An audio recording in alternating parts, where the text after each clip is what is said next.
Okay, let's go ahead and get started on today's stream. Welcome back to another Pega study session. I'm your host, Strange Bro Jim, um, and we're going to be continuing where we last left off with the next Pega topic. Um, got notified from Blackheart that there will not be any Unreal. He's dealing with a lot right at this moment in time, so and that's perfectly fine. That's understandable. Real life can get in the way sometimes. So, not quite sure when Unreal will start back up. Obviously, I'll continue crossing fingers for us to get back to it, but um, he's having to deal with quite a bit where he's at right at this moment in time. Um, so we're going to be putting the Unreal study session on hold for now. Um, but um, but we still got the Pega certification to continue moving forward through. We have some more videos to make public, and then we got Honkai Star Rail later on tonight. So hopefully you look forward to everything that's going on there. Now, let's get into the main content for right now, which is the Pega environment or Pega certification studies. Now, um, what are these videos all about? Who am I? And why the heck am I doing these videos? So, you know, who am I is fairly easy to explain. I'm currently an unemployed software developer whose last job was working with the Pega environment.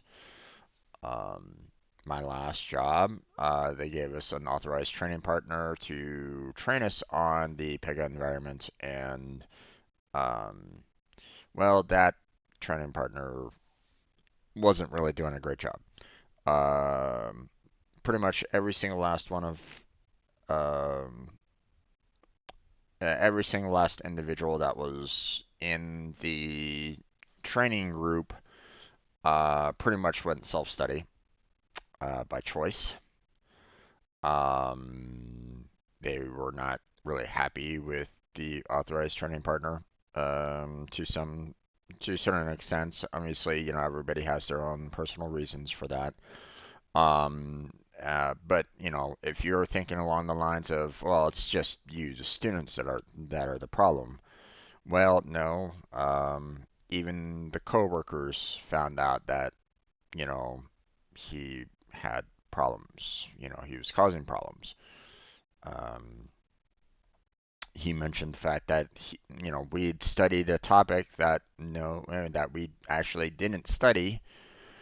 So uh, when another employee um, that was in charge of testing our knowledge started testing us on that particular topic, we were like, we never covered that. And he's like, wait, but your instructor, the authorized training partner, said that you did, and we're like, no, we haven't gotten to that part yet. So they knew that we were having issues with the guy.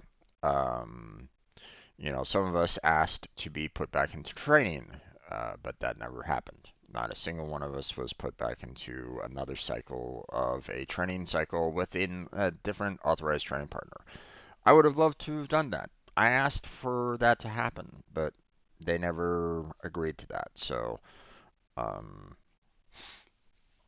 they wanted us out into contracts almost immediately, and so they pushed us into contracts, even though um, a lot of us, you know, not myself, a lot of my peers passed it with, you know, like right on the line passing, which isn't great there, folks. Okay. You don't really want to be like, oh my gosh, um, I got a D minus, I passed. It's like, that's not great, you know. Um, that doesn't really bode well in terms of, a person's full understanding of the topic. So, um, and when they pushed for me to get into my certification test, um, y- my I didn't pass at all. I got 6 questions, um, you know, 6 questions more than the minimum. So, questions. So,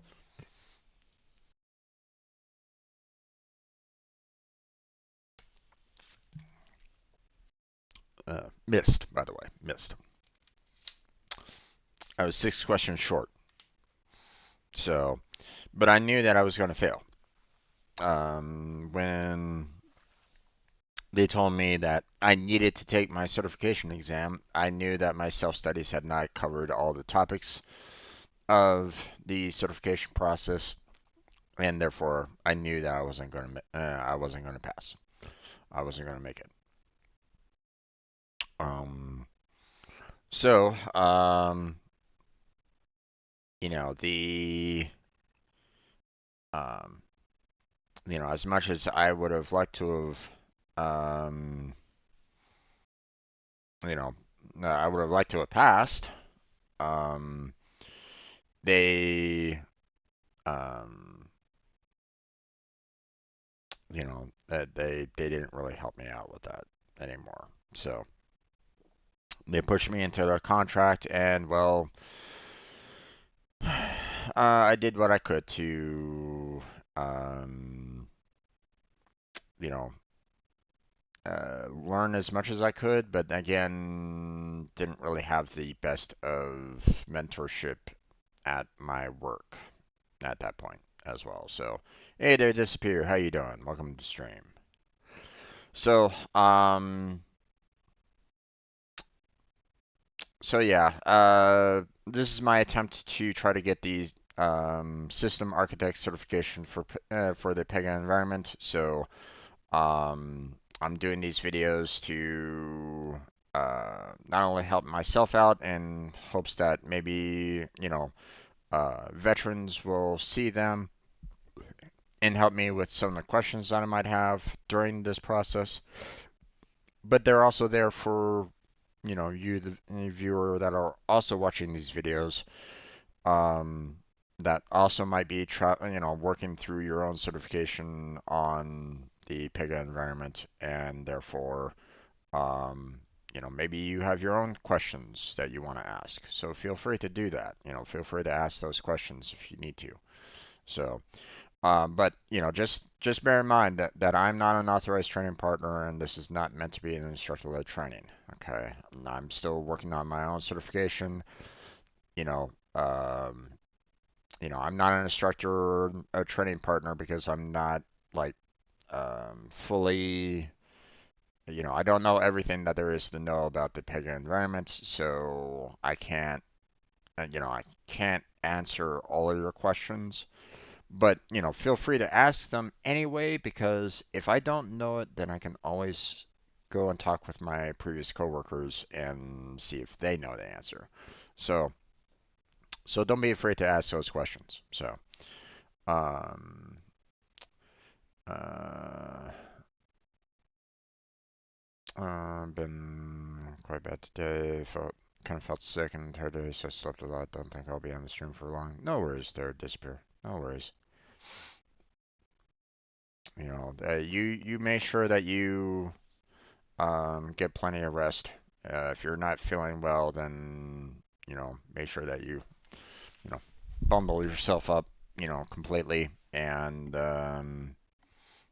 you know drink lots of liquids and stay warm. So burn that cold or flu or whatever you got out of you, or at least try to. So okay, but we are going to be um, we're going to be moving on to our dashboard here.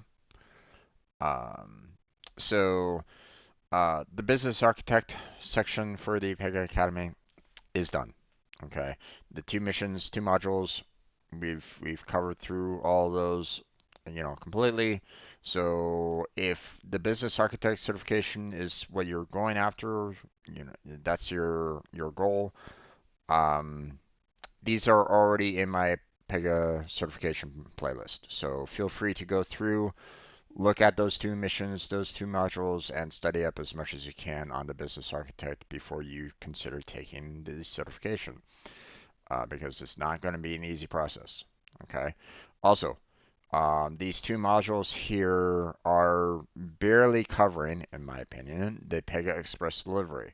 So I would recommend, if you're going to go for the Pega Business Architect certification, go for the Pega Express delivery mission at at the minimum. Okay, this is going to be 12% of your overall of the overall questions on the certification. So make sure that you are fully aware and know what you need to do with the Pega Express delivery to get the job done. So keep on, um, you know, look at this after you finish off the business architect. So, but my interest is the system architect certification, so that's where we're going to continue our process. Um, we took care of one particular topic yesterday.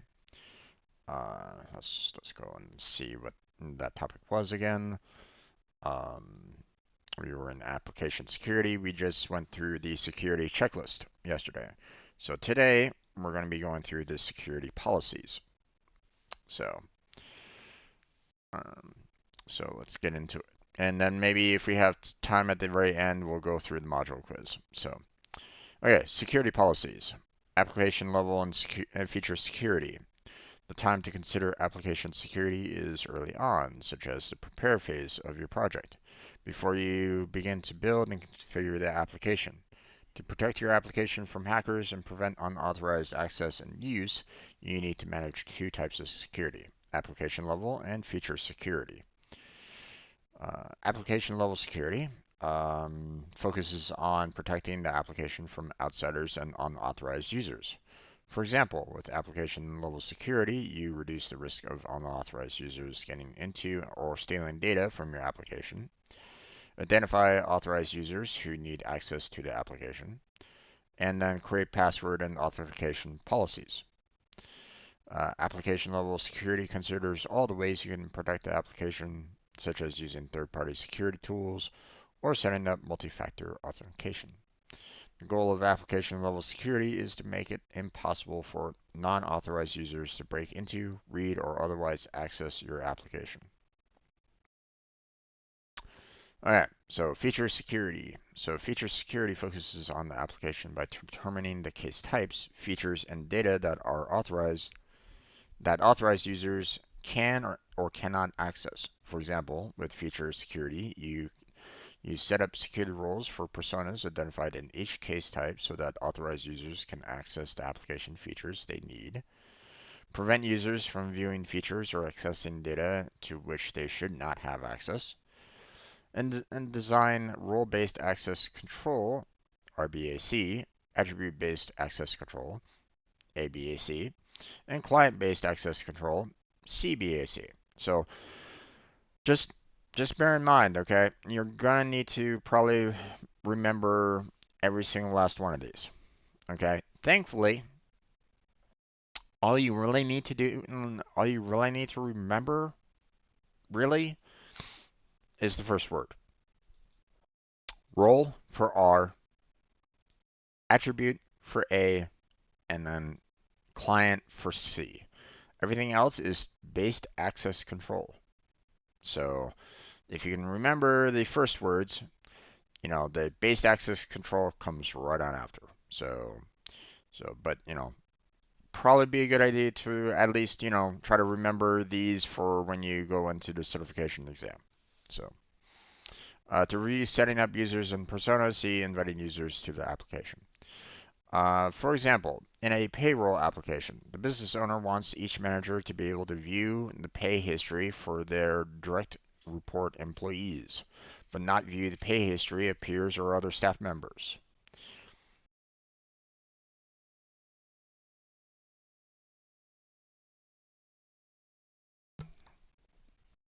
In addition, no manager can manually change the pay rate of the employee. However, the payroll manager and the CFO can view pay history of all employees as well as update pay rates. As you document the manager or user story, consider what payroll features the manager can and cannot access.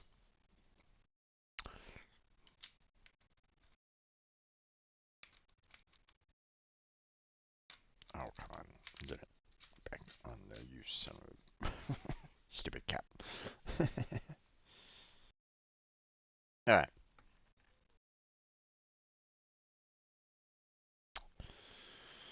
As a best practice, SSA or LSA team members should identify security needs during Discover Sales phase of the project and document them during the design phase. For more details on phases within Pega Express, see Pega Express Delivery. So, alright. Check your knowledge with the following interaction. Oh, SSA and LSA,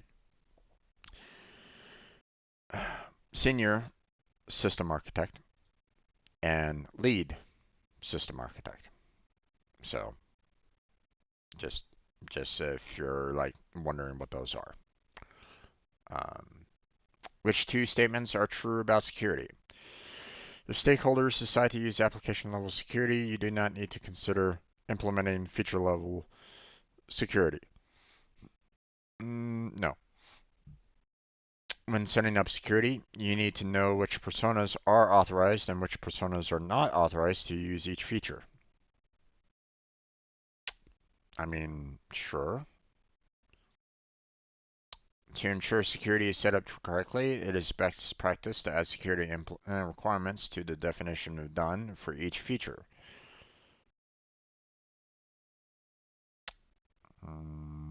To be honest, I don't think they even mentioned definition of done at all, so I'm gonna assume probably not, but we'll move on. I'm leaning towards no on this one.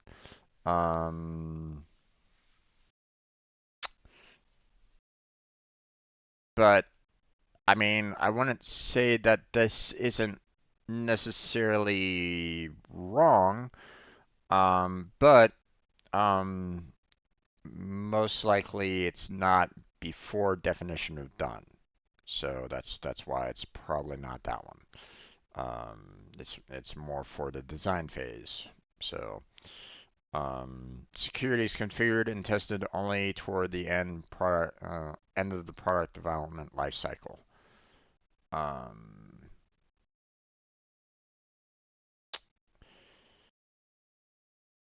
I mean, yeah, for the most part, yeah.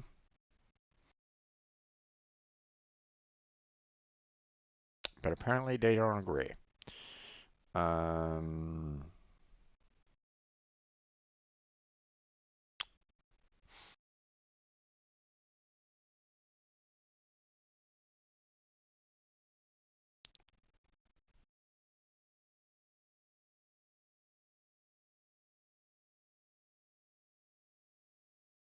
wait,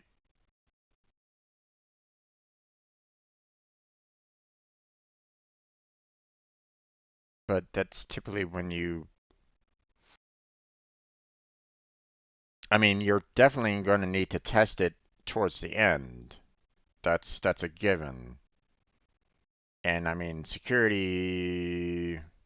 I mean, security is configured can be done as fairly early as well, especially if you're using personas and the like. So it doesn't necessarily be, it's not only towards the end. So that's why I was like, I was a little hesitant about this one, but um, so I mean, to ensure your application is secure, consider security needs early, such as during the prepare phase. But here's the thing, you still want to test it at the end. Make sure that everything works and like, you know, pretty much throughout the entire process, really. Um,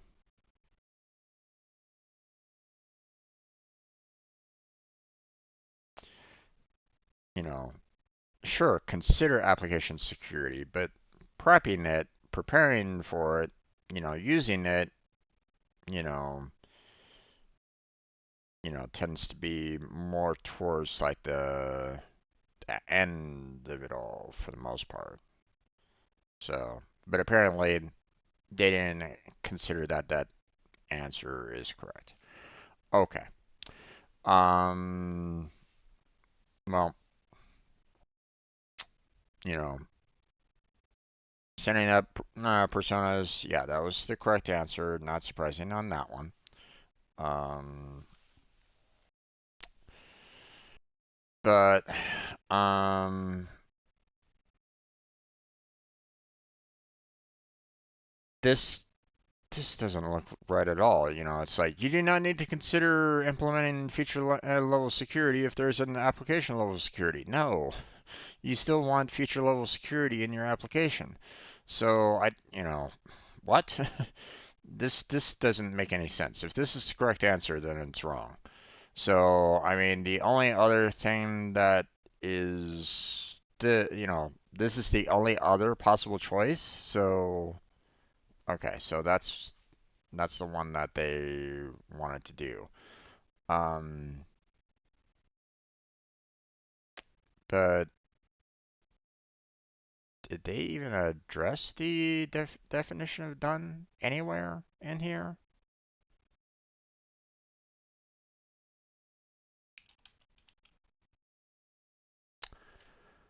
No, they didn't.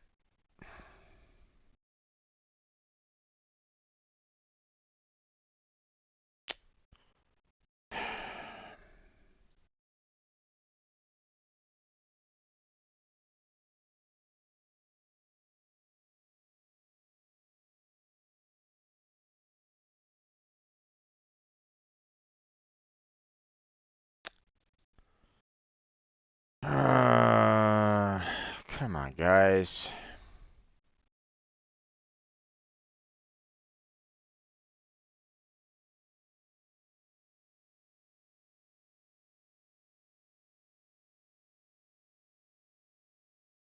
See, this is what I have a problem with their their quizzes sometimes. It's like, hey, we're gonna throw this question at you, and we're gonna check to see whether or not you understand everything and stuff like that. And that's great, but you never address the definition of done at all. You know, prior to this at all. So, you know, I would have definitely seen definition of done prior to this. So, you know, at most they were talking about prepare phase. That's nowhere near definition of done. So, discover and design phase. Again, nowhere near the definition of done. Definition of done is at the very end of the project. So, yeah, they're screwing up there. So, suggest and edit.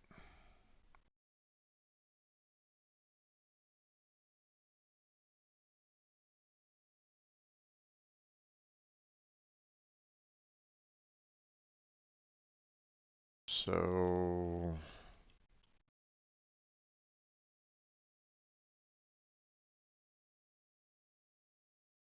um, the one answer for security being tested at the end was marked wrong, even though um, you know, testing and setting up some security features are typically done at the end of a project,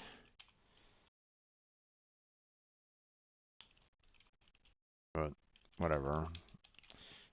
I get what you were trying to go for there, and I somewhat agree that you need to consider security early as well. I knew the answer for the um, um, application level security was wrong because you don't want to ignore feature levels security either. But there was no mention of DoD. As you can see in the screenshot, I wanted to see if I missed the definition of done somewhere in the beginning, but no, I didn't.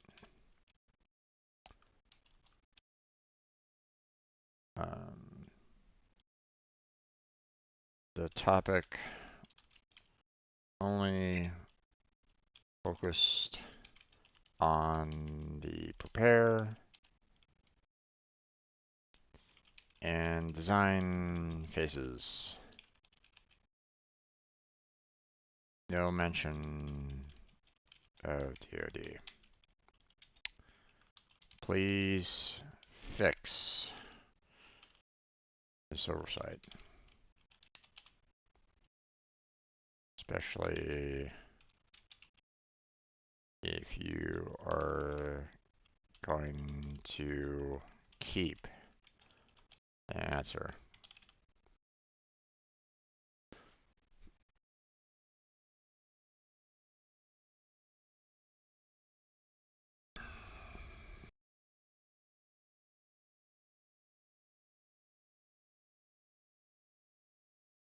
It's like they never even mentioned this at all in the topic at hand. You know, I don't even think they covered it in the previous topic either. So here, let me make sure. Nope, no definition done in the previous topic either. So you know, once again, they're basically saying, hey, you need to magically understand, what is here, even though we've never told you. And that bothers me sometimes about the Pega Academy. Sometimes um, they give you these questions, they give you these answers, and it's like, wait, you never even talked about these answers prior. How are we supposed to know about these answers if you're not providing them to us? This isn't a proper academy if you're going to leave out information to us. Okay, this, you know, you know,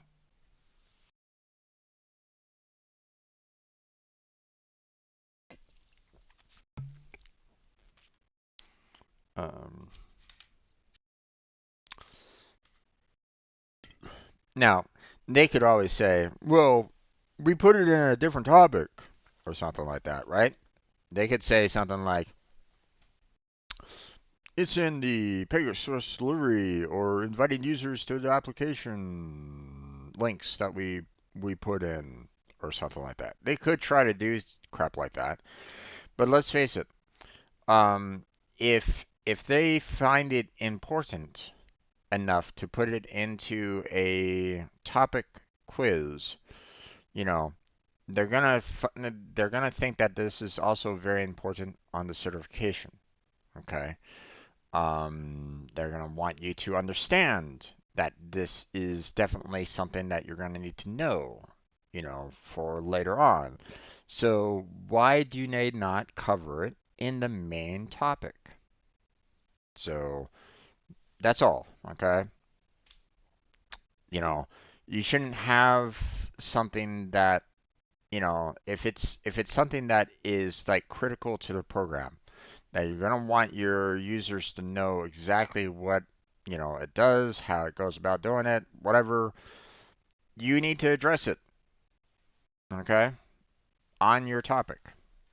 Don't leave it as a little footnote or something like that. It's like, you know, oh my gosh, the Civil War did this and this and this and this and this. All the while, Gettysburg was the final turning point. Or, it's like, what? um, huh? Now, obviously, I'm doing a very broad, you know, uh, American history kind of large, broad paintbrush with that. I get that, but still, but you get my point. Okay, it's like um, you cover this entire topic, and then you don't even cover what many consider is like one of the major final turning points of like the American Civil War, for example. It's like you're not gonna cover this at all, um so that's all. That's my mentality on this. So um they need to address, you know um you know hey, you know, if you're going to address the fact that, best practice is to add security requirements to the definition done, then make sure that you put that up here, you know, because, the design phase and the prepare phase are not part of the definition of done, or at least last time. Remember, they weren't part of the definition of done. Definition of done, it was typically like at the very end of the application cycle. So when the stakeholders, got the final product and were checking to make sure that everything, um, um, everything was done, everything that they wanted to have for the application was being put in and it worked properly. I don't know. Okay, well, we move on. Okay, so application security configuration on Pega platform.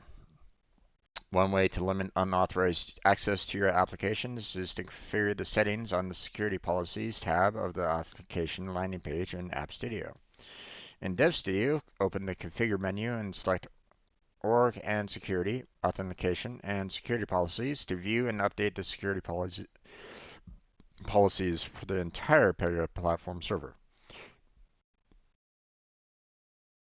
Okay. Settings for specific authentication service may override settings on the authentication landing page. Okay. After you update a setting, click Submit at the bottom of the page to record an update. Changes to security policies become active immediately on form submission. Applying appropriate security policies is only one aspect of securing an application. For a complete list of security leading practices, see the security checklist for the Pega platform deployment. The Security Policies tab is separated into Frequently Required Policies section and Other Policies section. Password, CAPTCHA, lockout, and audit are frequently used policies, and multi-factor authentication and operator and disablement are other policies. Password governs the strength of users' passwords. Um, I hope that they are also very aware of, um, hacking into, or putting like the uh, does it safeguard against malicious username and passwords? You know, um, so there is that. CAPTCHA. Test whether a person entered the password. Use the CAPTCHA policies section to configure a CAPTCHA to challenge login attempts. When enabled, you can choose between the default implementation or custom implementation. Enable the use of a CAPTCHA on the initial login. Set the likelihood that users receive a CAPTCHA after a failed login. Lockout. Define system behavior when users enter an incorrect password. Use the lockout policies section to customize when and how long users must wait after a failed login attempt. Options listed depend on whether the lockout policy is enabled or disabled. When a lockout penalty is enabled, you can set a threshold value for failed login attempts, set the initial lockout penalty period in seconds, and repeated login failures increase the penalty period automatically. Maintain a log of login failures for a specific number of minutes. When a lockout policy is disabled, you can set the number of allowed failed login attempts before an account is locked. Set the time in minutes for when the user account is locked. Audit. Determines the amount of detail written in the system log for a security issue. Use the audit policies section to customize the level of detail captured for login attempts. Multi-factor authentication. It defines multiple factors or pieces of evidence that users must provide to verify their identity.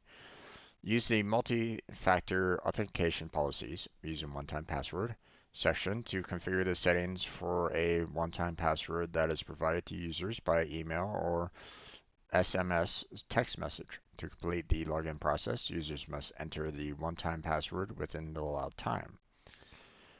Operator disablement. Defines the duration of inactivity before disabling access for a user. Use the operator disablement policy section to automatically disable access for users who are inactive for a specified number of days. To prevent the system from disabling access for users who need access, add the operator ID record for the user to the exclusion list of operator IDs list. Now, be careful with this too, because if you do add the operator ID record for, to the exclusion list of operator IDs, then, um, let's say you completely forget about adding said user to that list, right?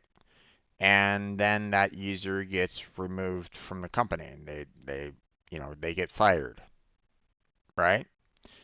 But if you don't disable their ID, then you are potentially letting that user, still have access to your system, you know. So they could potentially be, be very malicious and come in and start, sabotaging your business or whatever, if they wanted to. And, sure, you might kind of go after them afterwards for damages, but I mean,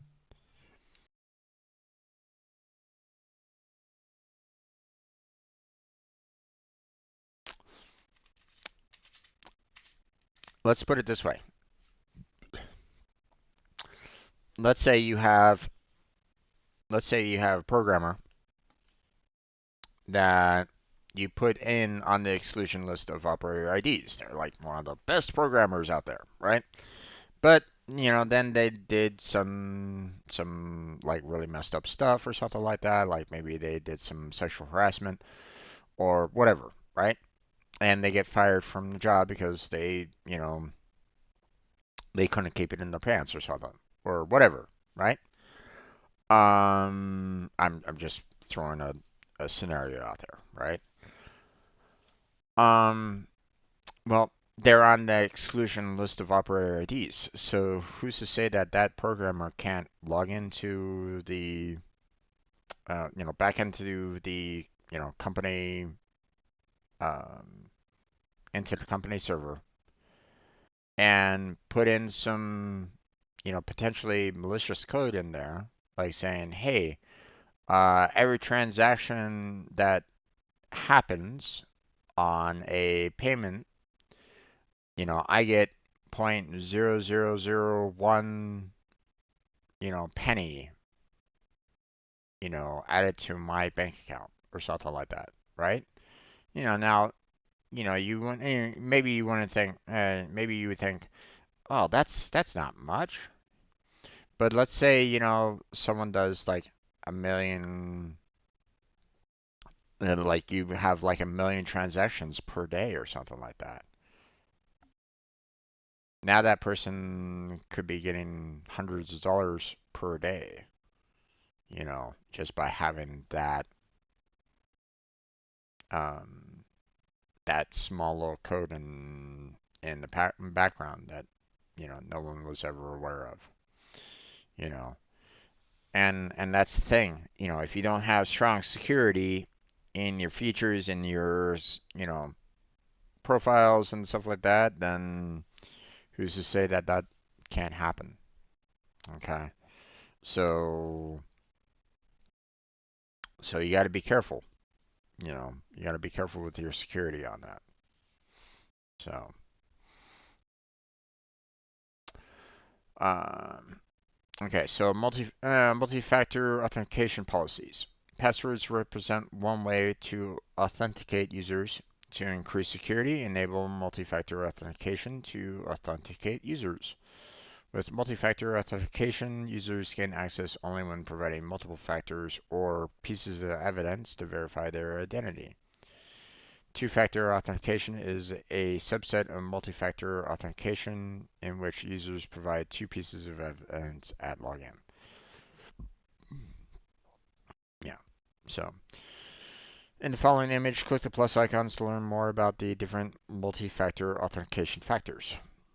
Okay, well, we'll get to the last question there real quick, but knowledge, something that only users know, such as a password.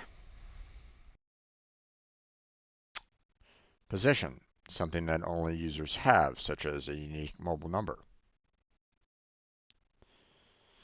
Inheritance, something that represents an inherited characteristic of users, such as their fingerprint.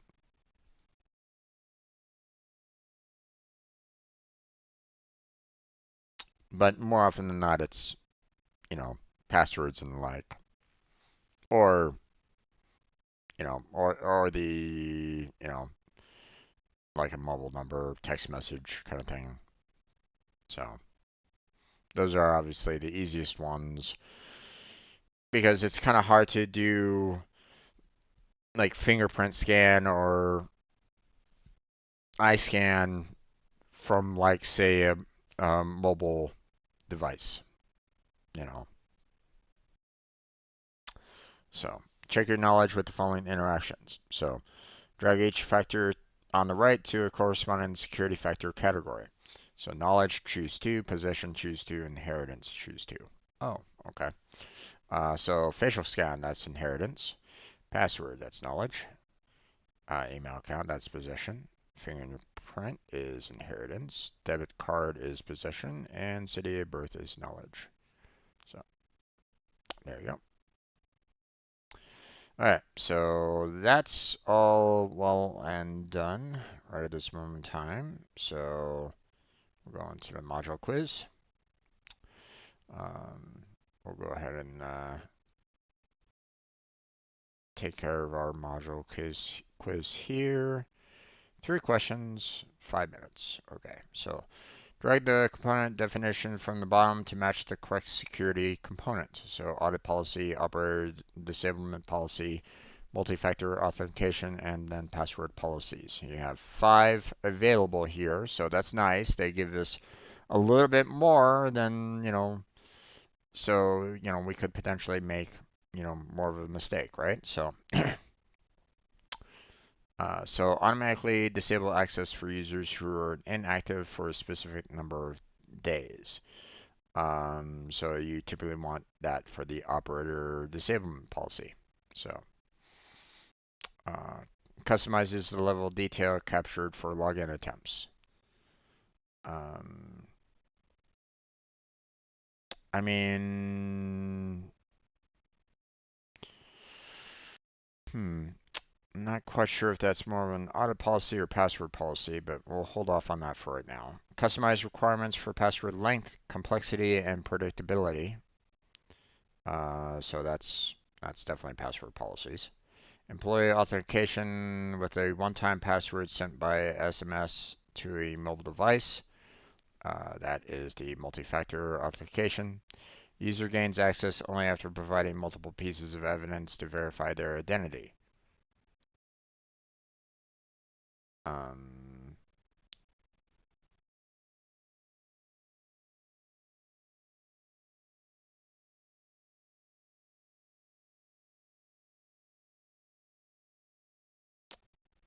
wait,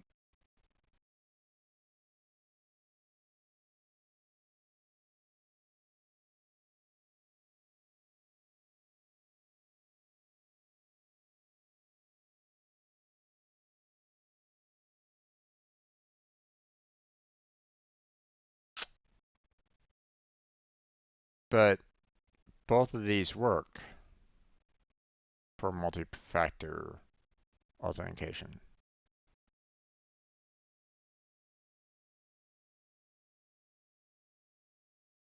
Hmm.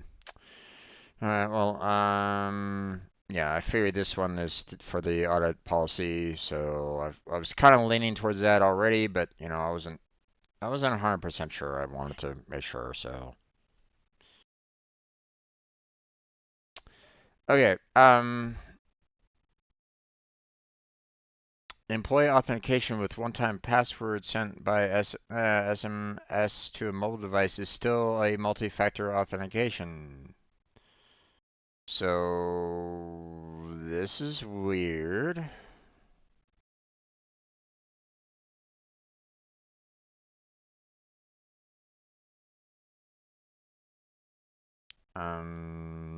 I mean, this isn't necessarily a wrong answer here, so I'm gonna do.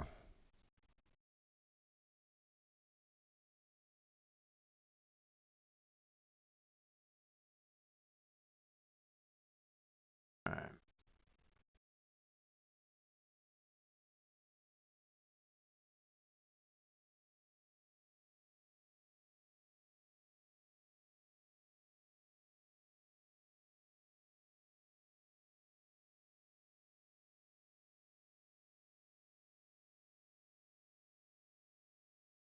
okay.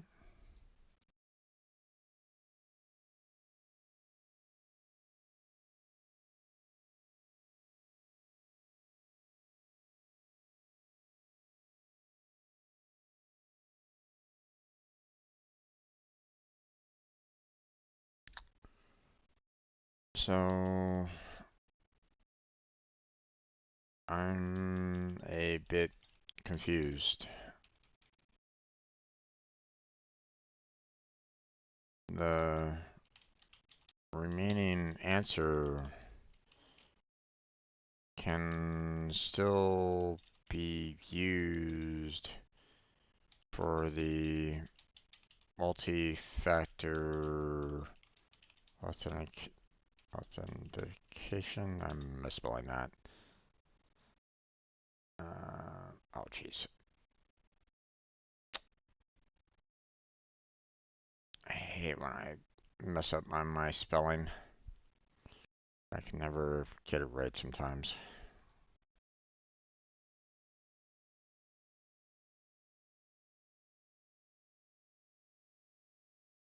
Uh,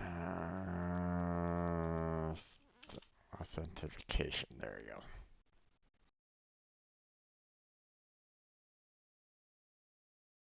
Um,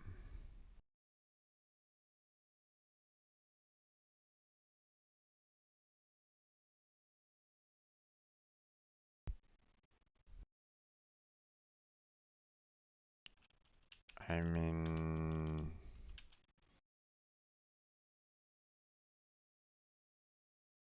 it isn't the best answer versus the one that I had put in, but it still works.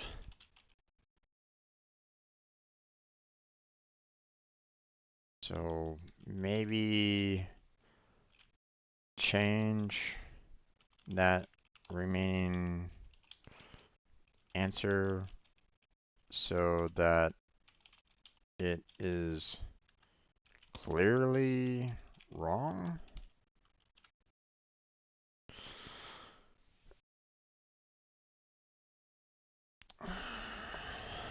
Um,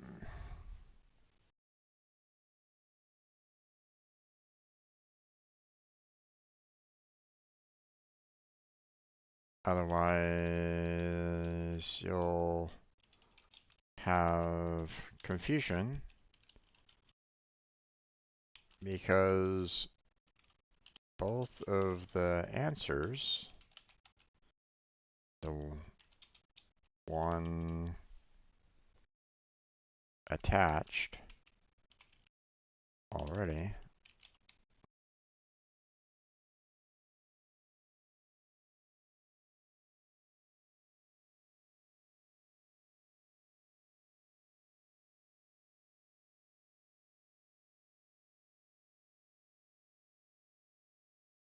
versus the one that was left behind.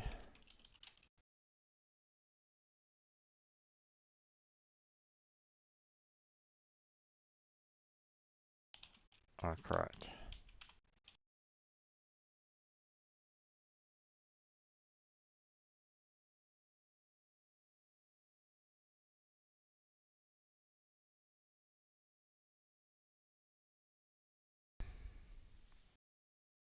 You know, I will grant you that this answer here is a better answer for the multi-factor authentication. Okay, because they're talking about providing multiple pieces of evidence, where this one is just a single piece of evidence. Or it's this is an additional or a two-factor authentication more often than not. This is considered more of a two-factor than a multi-factor. Okay, but here's the thing: it's still a multi-factor authentication. It's not just a single password. Okay. Um,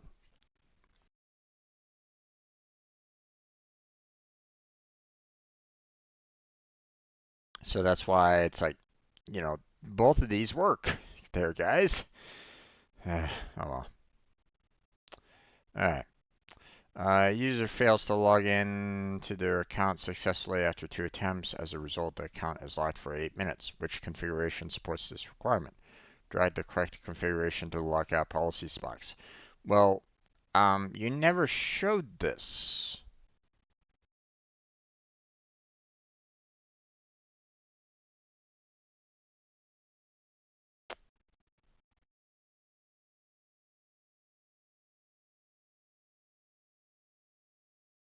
Now, um, now I can, you know, if you're smart, then you'll be able to figure it out.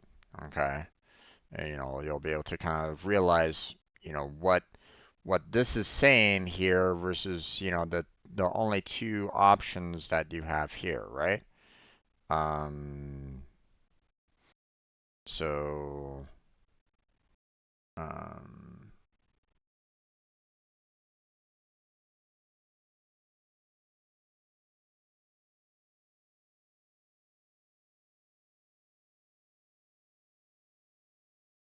Right.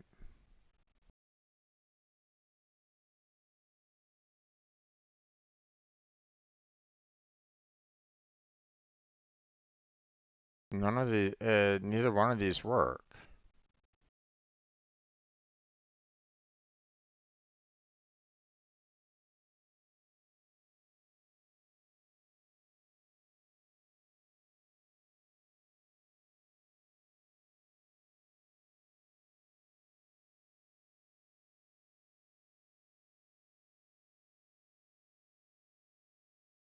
I say that because they're saying that this authentication lockout penalty is completely disabled.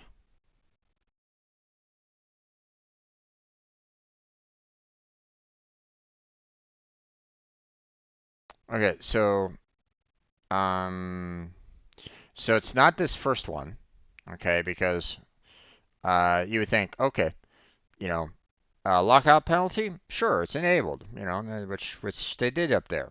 Okay, that should be fine. Failed in login attempts, 2.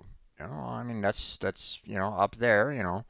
After 2 attempts, sure, okay, that works. But here's the thing: initial authentication lockout penalty in seconds is 8. It's not 8 seconds; it's 8 minutes that they wanted there. So if you wanted 8 minutes, you'd have to have a lot more seconds here, to equal the 8 minutes. Um, and there was never any mention of the failure's duration in minutes here, so this is clearly not the right answer here, right? So it has to be this one that's up there, right? But here's the thing. They're saying that the authentication lockout is disabled.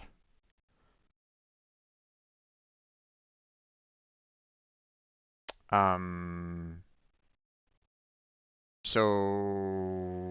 huh?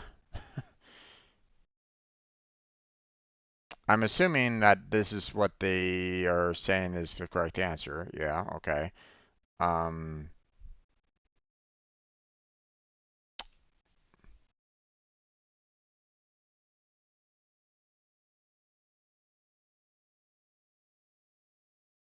um, oh God. What is going on here, man? I'm finding problem after problem on their questions here.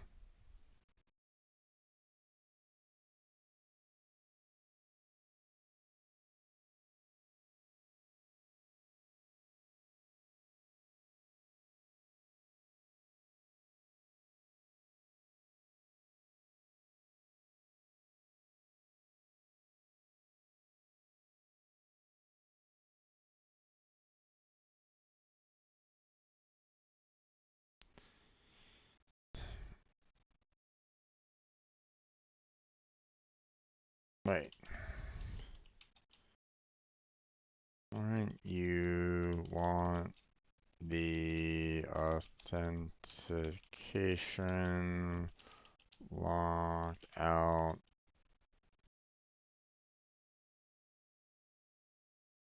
penalty enabled?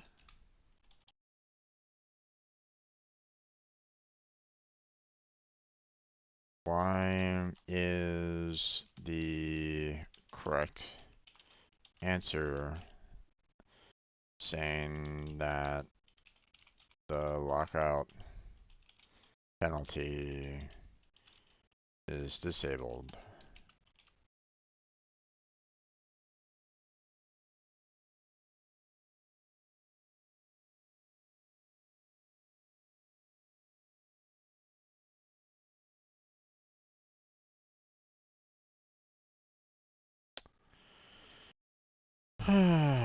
Okay. So far, 0 out of 2 there, guys. This isn't great. Okay. Um, which 2 statements describe the security checklist feature of Pega platform? Choose 2. Okay, so Identifies critical security tasks based on how you deploy your application. Describes your guardrail compliance score. Tracks the status of security tasks and overall completion. Those security tasks that are all required for every application. Um, well, I mean, the security checklist, typically goes for every single application, but I mean that's not necessarily the point here for it. So, um, but I mean, should tracks the status of the security task and overall completion and describes your compliant and guardrail compliance score. If I'm not mistaken, those are both what it does. So I think that's correct. Apparently not.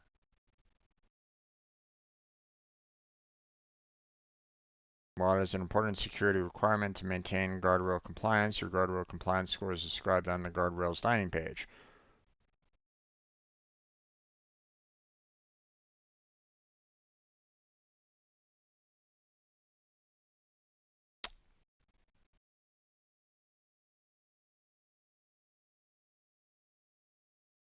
I mean,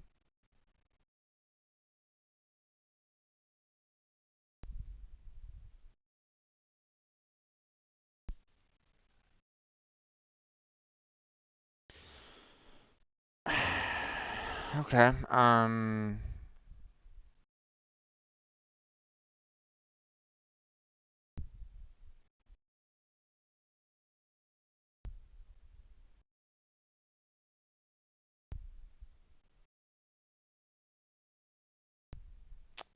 Let's see.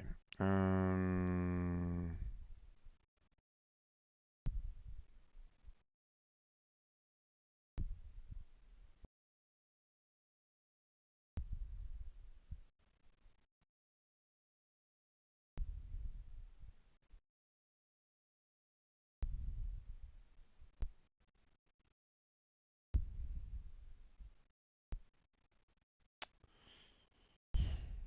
but at the same time,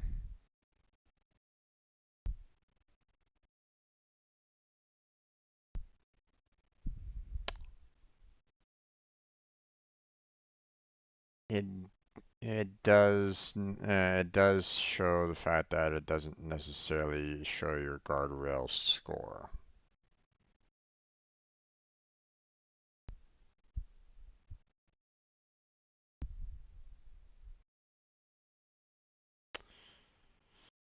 So, okay. Um,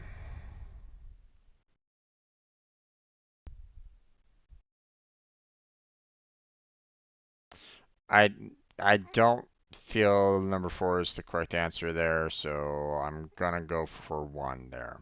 Identifies critical security tasks based on how you deploy your application. I would have figured that, I mean, it still shows the guardrail compliance, not the score, but it still deals with the guardrail compliance, so I'm assuming that's the correct answer there. So,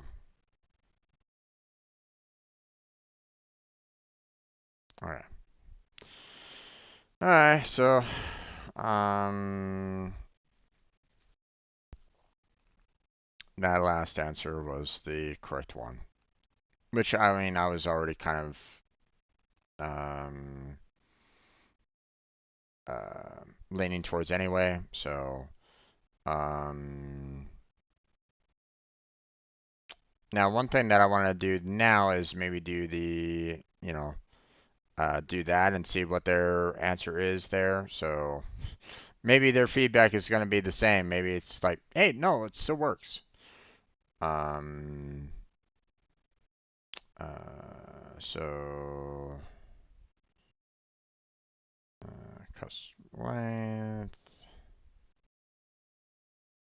Don't want to use that one. Disablement policy and that one. So yeah, see, they're marking this one as wrong, even though technically it is still a multi-factor authentication process. Oh well.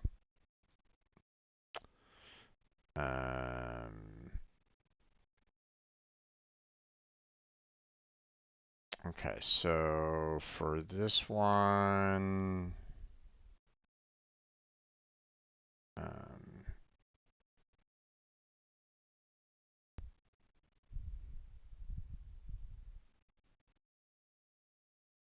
okay, so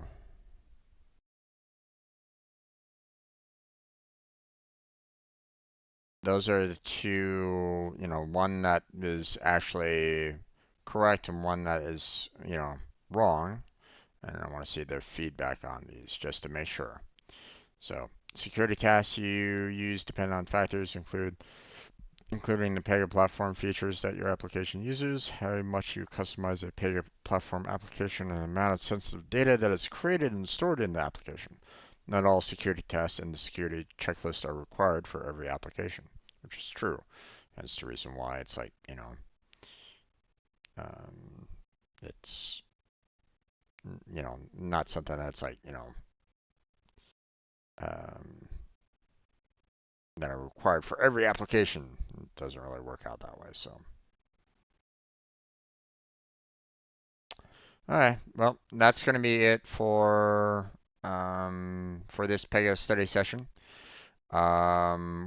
We've covered that particular topic already, or we're done with that topic. So we're going to be moving on to the next portion of our um, study session tomorrow with the challenge of configuring security policies. So, and then after that, we're going to be monitoring the guardrail compliance score as well. So look forward to those two um, challenges in the next couple days. And hmm,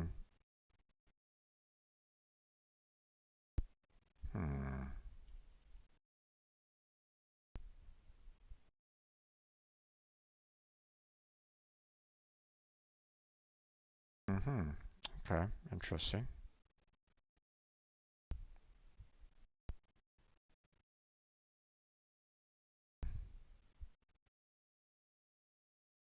Oh, I just got an email saying that I'm still under consideration for a job post, which is great. It's not necessarily saying, hey, we were looking for an interview with you, but it's still great that I'm still being considered. So that's good. You know, I hope that it does lead to an interview.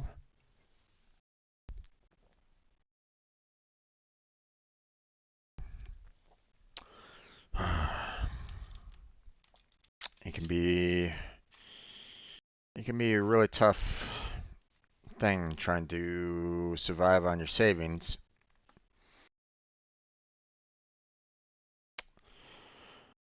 And unemployment. Um,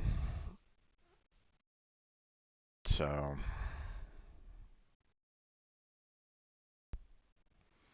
you know, it can be tough sometimes when you're out of work. Okay. Um, well, that's going to be it for today's Pega session. So I want to thank you all for joining me on this session covering the Pega certification.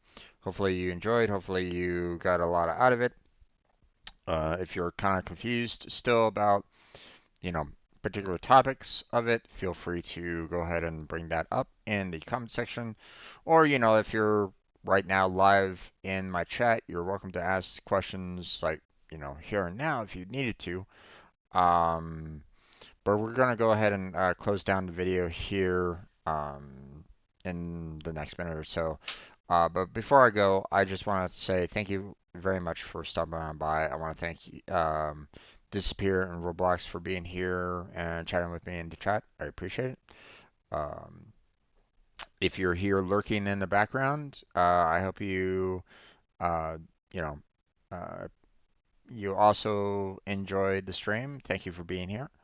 Um, for everybody here and anybody who's watching the video, I hope that you help me out with the YouTube algorithm with a like and subscribe. Check out my other playlists if any of those interest you. Check out the description for multiple links, such as social media, such as Discord, um, Patreon and um, um, Patreon and Throne if you want to help me out directly. Or you can check out my stream team, Team Robot, for um, basically a team that's built around everybody helping each other out. Okay. It's meant for, pretty much anybody. Streamers and non-streamers alike are welcome. Um, it's just meant to try to help build everybody up. You know, do what we can um, to lift everybody. So, um, you know, I only have a couple members so far. I'm always looking for more members to continue to get the team to grow. So if that interests you, or check out the application. There's a document there that explains more about the team. If that interests you, I hope to see your application submitted, and I'll be going over that. But that's going to be it for today's session. So thank you very much for watching. I appreciate it. Hopefully I catch you next time. But until then, take care. Have a good night. Stay healthy. Stay safe. And I'll catch you strangers next time.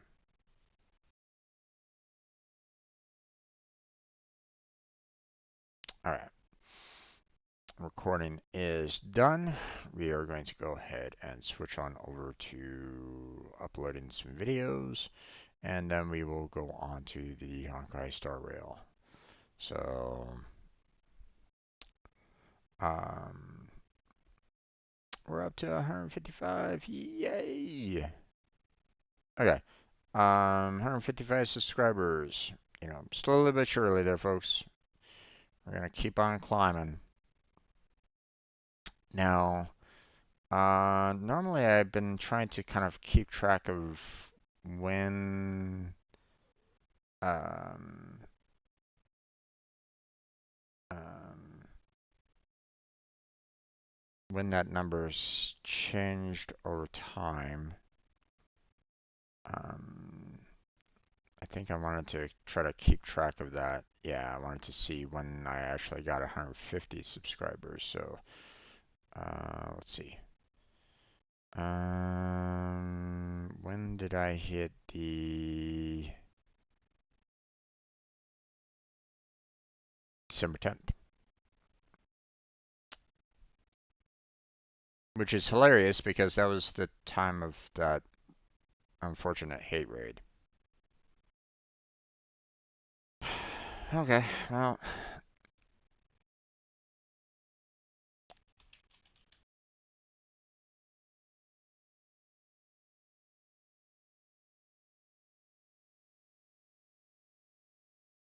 Okay. Now normally I put notifications about that. Um, let's see. Uh,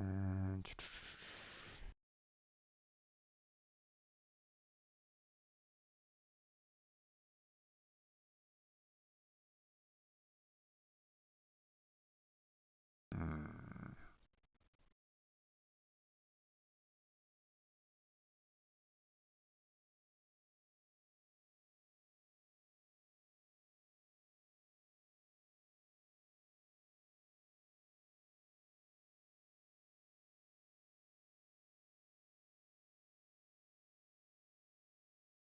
now let's see. Customization. Let's see. Basic info. There we go.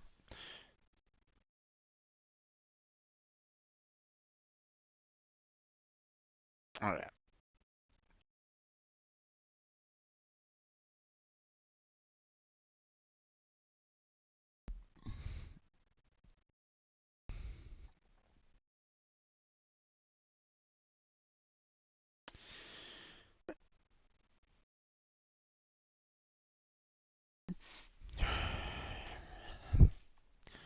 It's been a long, long road there, folks.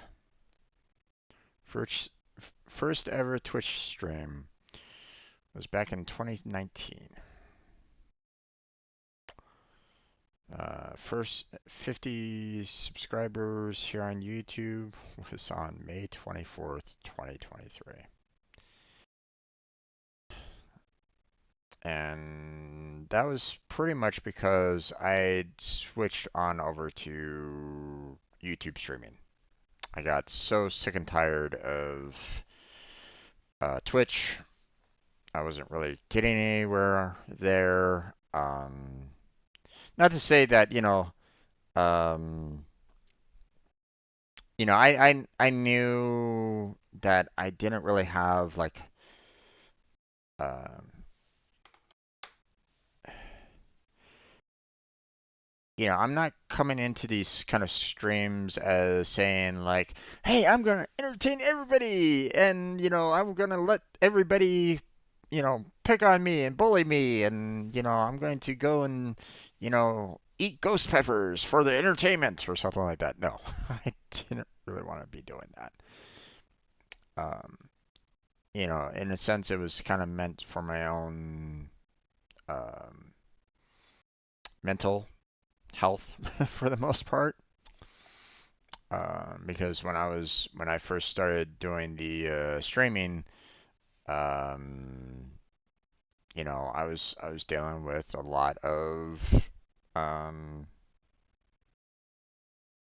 I was dealing with a lot of problems at the time because once again I was back back when I first started streaming on Twitch, I didn't have a job at that point either.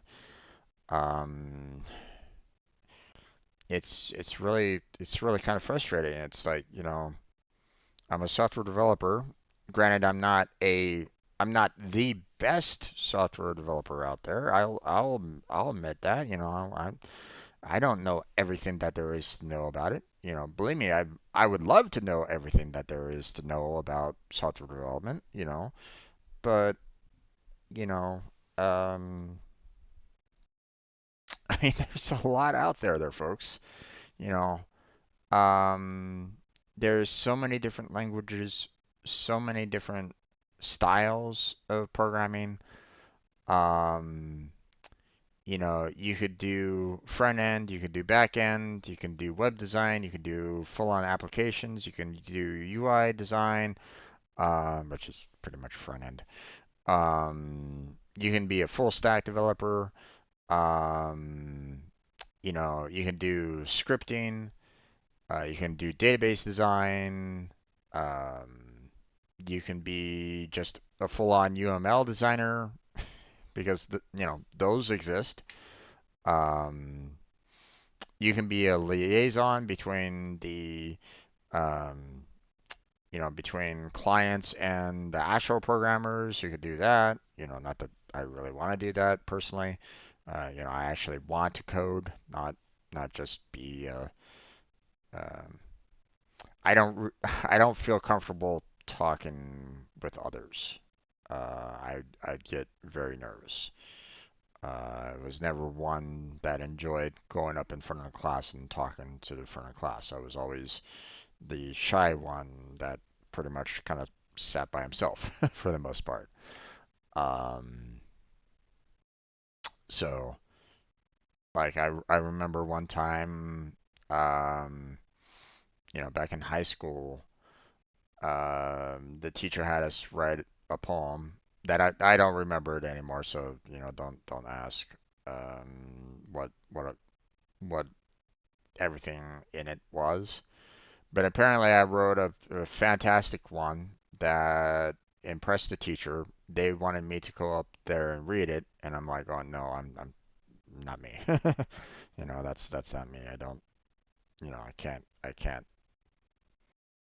don't want that. I don't want. Typically I don't like all eyes on me that way. Um, you know, I'm not really. I mean, it's really weird. Like I'm okay when I get into like I was in band for junior high and high school for example, right?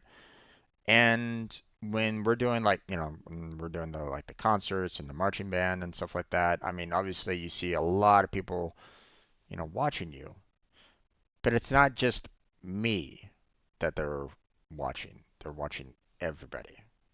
Now, obviously, there's going to be some people that might be like going, "Oh, wow, that guy's doing really good and on the xylophone, blah blah blah," right? Sure, maybe, kind of doubt it. But but the problem is that when I get into a closed environment, such as a classroom, and all eyes kind of focus on me, I tend to shut down. I can't, it's not something that I'm very comfortable with. So, um, you know, like, um, like doing these streams, perfectly fine. Because even though, um, um,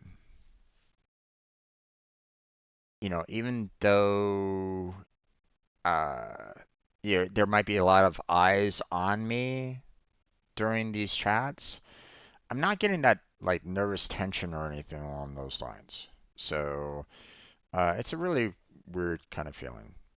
Um, Mainly because I'm not seeing you, the viewer, like right in front of me. If like if okay, if for example they ever like design a tech where here I am sitting in front of the computer and um, I see the webcam and stuff like that, and they decide, hey, we're gonna put all your viewers up on the back wall.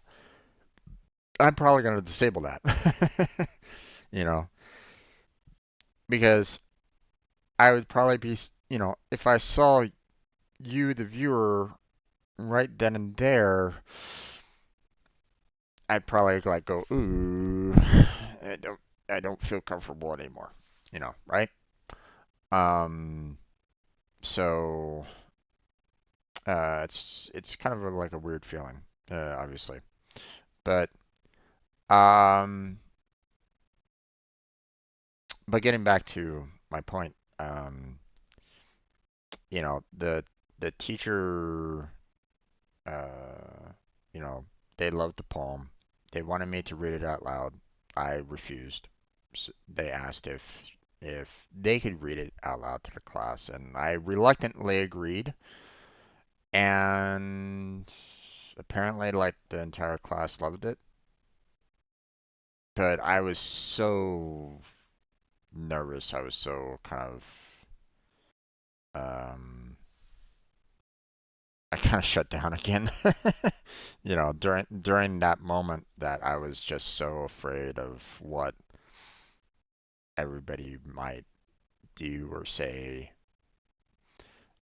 You have to understand that um, because of my last name, um, typically whenever I go into a new classroom situation, back when I was a kid, back when I was in junior high, there was a lot of laughter whenever my name was called.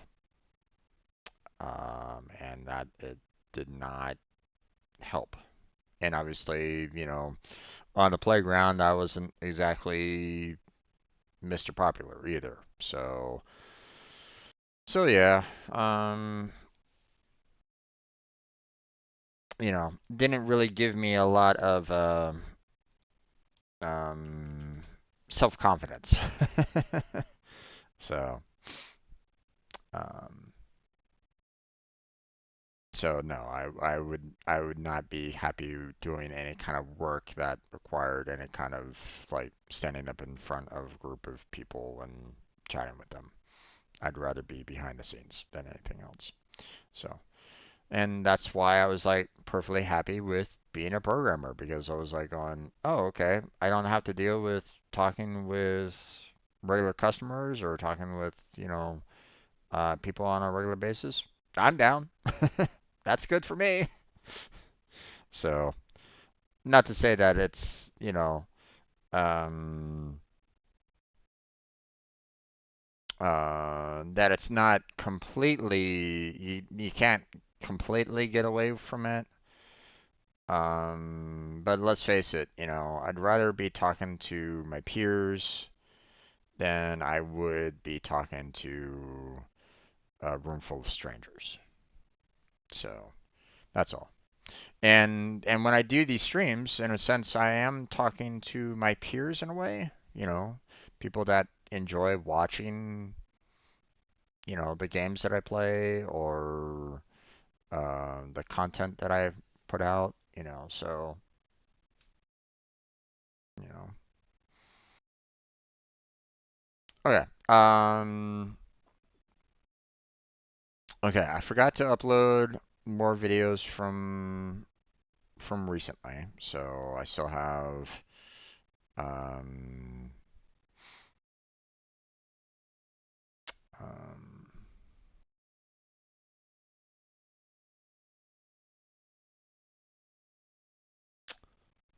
let's see.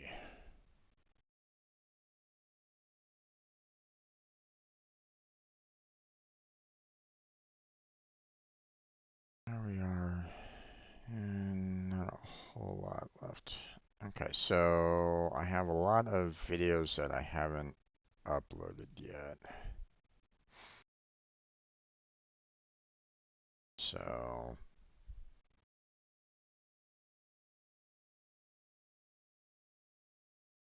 although, a lot of these days, there was obviously a gap, you know, but I mean, I have, not including today's video so far, we have 4, 6, 8, 10 videos that I need to upload.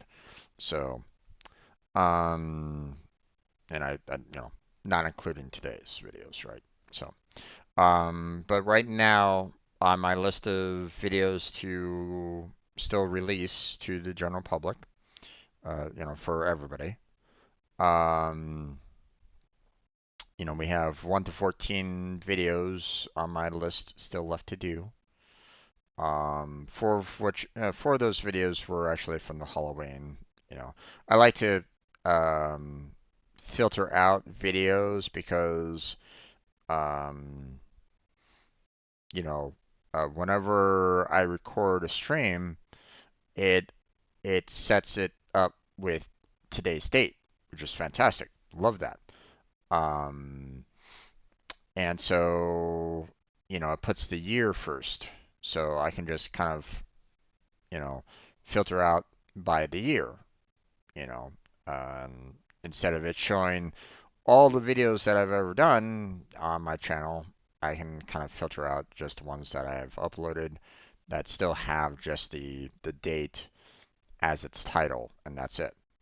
Um, but obviously, I don't really want to keep that as the title, right? So, um, or at least not completely anyway. Um, so I have 14 videos that are coming up on my filter. 4 of those are the Halloween, so I don't need to worry about those. Those are already out for you to see.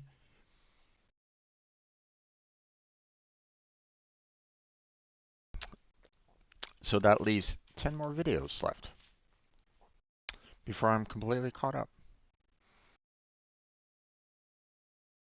It's it's going to be a weird sensation when I do catch up because um um at that point in time I'm going to have to get back into um after I get done with the stream, I upload those videos that night, and then I have to try to think about, well, I don't, to be honest, I don't think there's going to be any way for me to like edit like a 4 hour video down into like a 15 to 30 minute video because I'm not that great at editing. I'd really be hating it, to be honest. So I'm gonna be like, "Ugh, this is gonna be terrible. I'm gonna be hating this. I don't know what the people want. What are they looking for? Are they gonna like it? Are they not gonna like it? What kind of, what can I put in there? Should I go like complete spastic, flipping the video around and shaking it or something like that, or do I just kind of keep it with its normal like frozen screen for the most part? I don't know. It's hard to judge what people might like to watch. As it is anyway, sometimes it's hard for me to even determine, uh, like, my humor doesn't match up with a lot of others, you know. I guess my humor tends to be more in the dry and dark nowadays than anything else. Um, but like case in point, right? Um, Borat came out. Okay, Borat came out as a movie. Everybody watched it. Everybody was laughing their asses off for it. They were like going, "Oh my God, this is the most hilarious movie ever! I can't believe it." It's like, "Oh my gosh, it's the most hilarious. It's the funniest movie." Blah blah blah. Right? I was like looking at the commercials. I'm like going, I don't know. It doesn't seem right. It doesn't, doesn't it didn't seem funny to me just from the commercials. So I was kind of thinking I'm I'm not really getting getting that kind of excitement from the commercials. But my friends were like going, "We got to go see it. We got to go see it. I'll buy your ticket there, Jim. You got to, come with us." I'm like, "Okay, we'll go." Out of that entire movie, I chuckled once. Out of that entire movie. Everything else was a full-on facepalm or cringe to me. I was like going, what the heck is going on with these? This is like the worst movie ever. This is not comedy. But of course, my friends were laughing their asses off. They were just, busting a gut with it. And I was like going, okay, sure. Guys, I was about ready to walk out of the theater because I was like, oh, this isn't enjoyable for me whatsoever. I'd rather get my time back. You know, hey guys, can I get you to, can I ask the manager to give your money back for my ticket? Because obviously, uh, I'm not enjoying this movie whatsoever. The one and only, like I said, the one and only time that I chuckled at that movie was when they added the bear into the ice cream truck. The kids came up to ask for ice cream, and they had the bear, jump out at the children. That was it. That was the only part that I kind of chuckled at it. So, hmm. So yeah, I don't, I don't know. So, hey there, Dad's Shoes. How you doing there, bud? Welcome back to the stream. So, I just learned how to edit videos myself. Yeah, it's a rough process. I personally really would rather not deal with it. You know, but I don't make enough money on this channel to hire a official editor. You know, uh, I've mentioned before that hey, if you know, um, at some point in time if this channel was to start making money, which obviously you need to hit that 1,000 subscriber mark, right? To to consider even starting getting ad revenue, right? Um, at that point in time, when the channel starts making money, then I can maybe um, consider hiring an actual artist or an actual editor.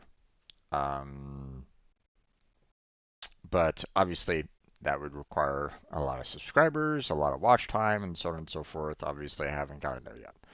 Um, obviously, that would be a fantastic goal, but we'll have to get there.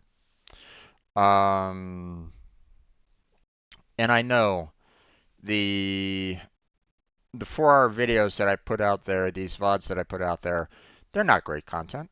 I get that. Not everybody's going to be wanting to spend 4 hours of their life watching me play a game when they themselves could be playing the same exact game, right? So I get it. Believe me, I understand. Um, it's very difficult for me to watch someone's 4-hour content as well. Okay, I don't have all the time in the world, so so I get it. I get the appreciation for, like, 15 minutes of videos and stuff like that. They're quick, they're easy to consume, and typically they have the highlights of the video, which is perfect fun. So, um, so ideally, shorter format would allow for the growth of the channel to be more. Okay, so I understand that. I'm not stupid. Um, or at least I try not to be.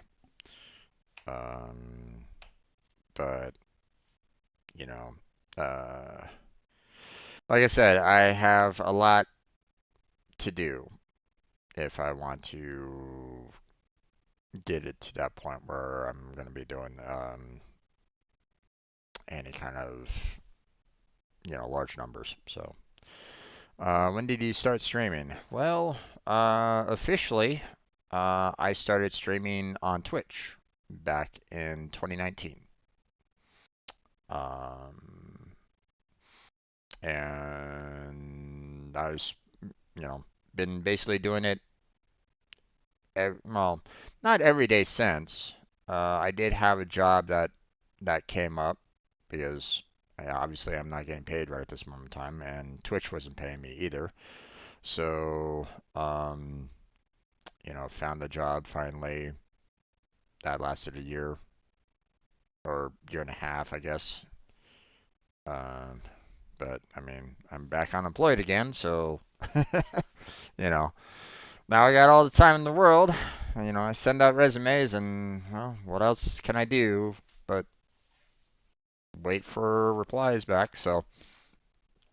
Um, so you know, I just for my mental state, I took up streaming. I had a webcam, because I needed it for just online communication, you know, Skype calls and the like.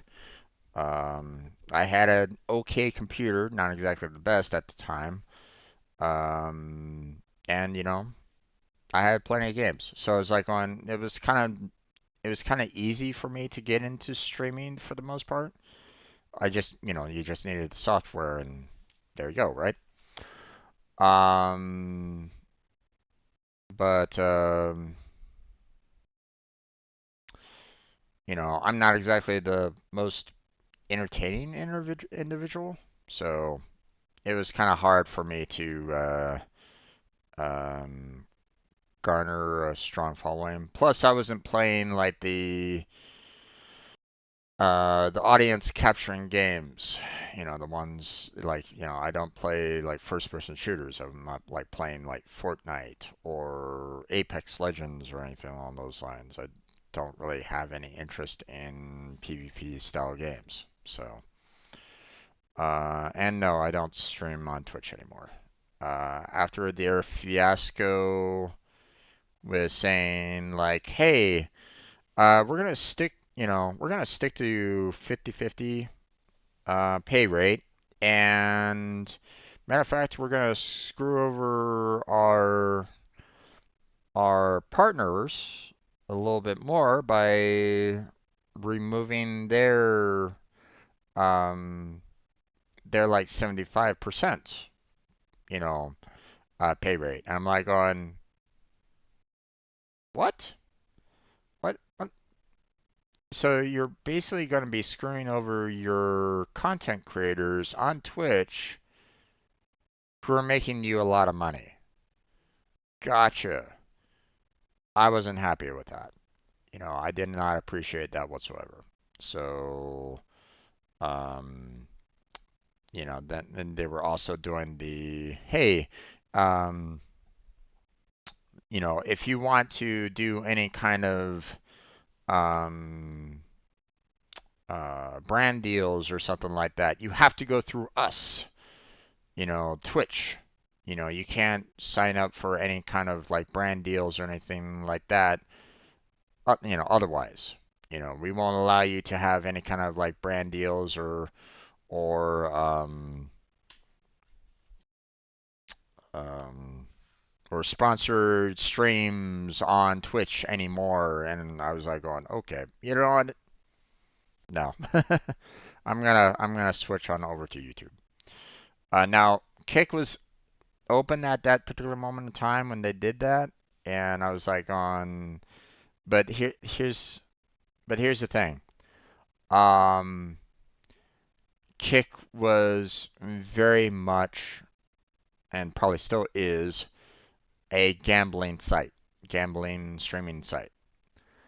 I did not feel comfortable moving my content over there, even though, Kick was brand new. They were advertising a 95.5, you know, pay to their streamers. So that would have been fantastic for me, right? Hey, if I can make it pretty big there on Kick, any kind of subscriptions or bits or something like that going to me would be 95% of it. So I mean, that's pretty pretty damn good, right? It's better than the 50% on Twitch, and I think it's about 70% here on. I think it's 75% here on YouTube. I'm not 100% sure. Um, but my problem with it though is that whenever they would put up an ad, I was worried that they would be advertising, "Hey, go to our gambling site and you'll get this free, you know, if you sign up for this gambling website, we'll give you like $5 for free, so you can just kind of sign up." And that's the problem. That's how casinos tend to hook people in.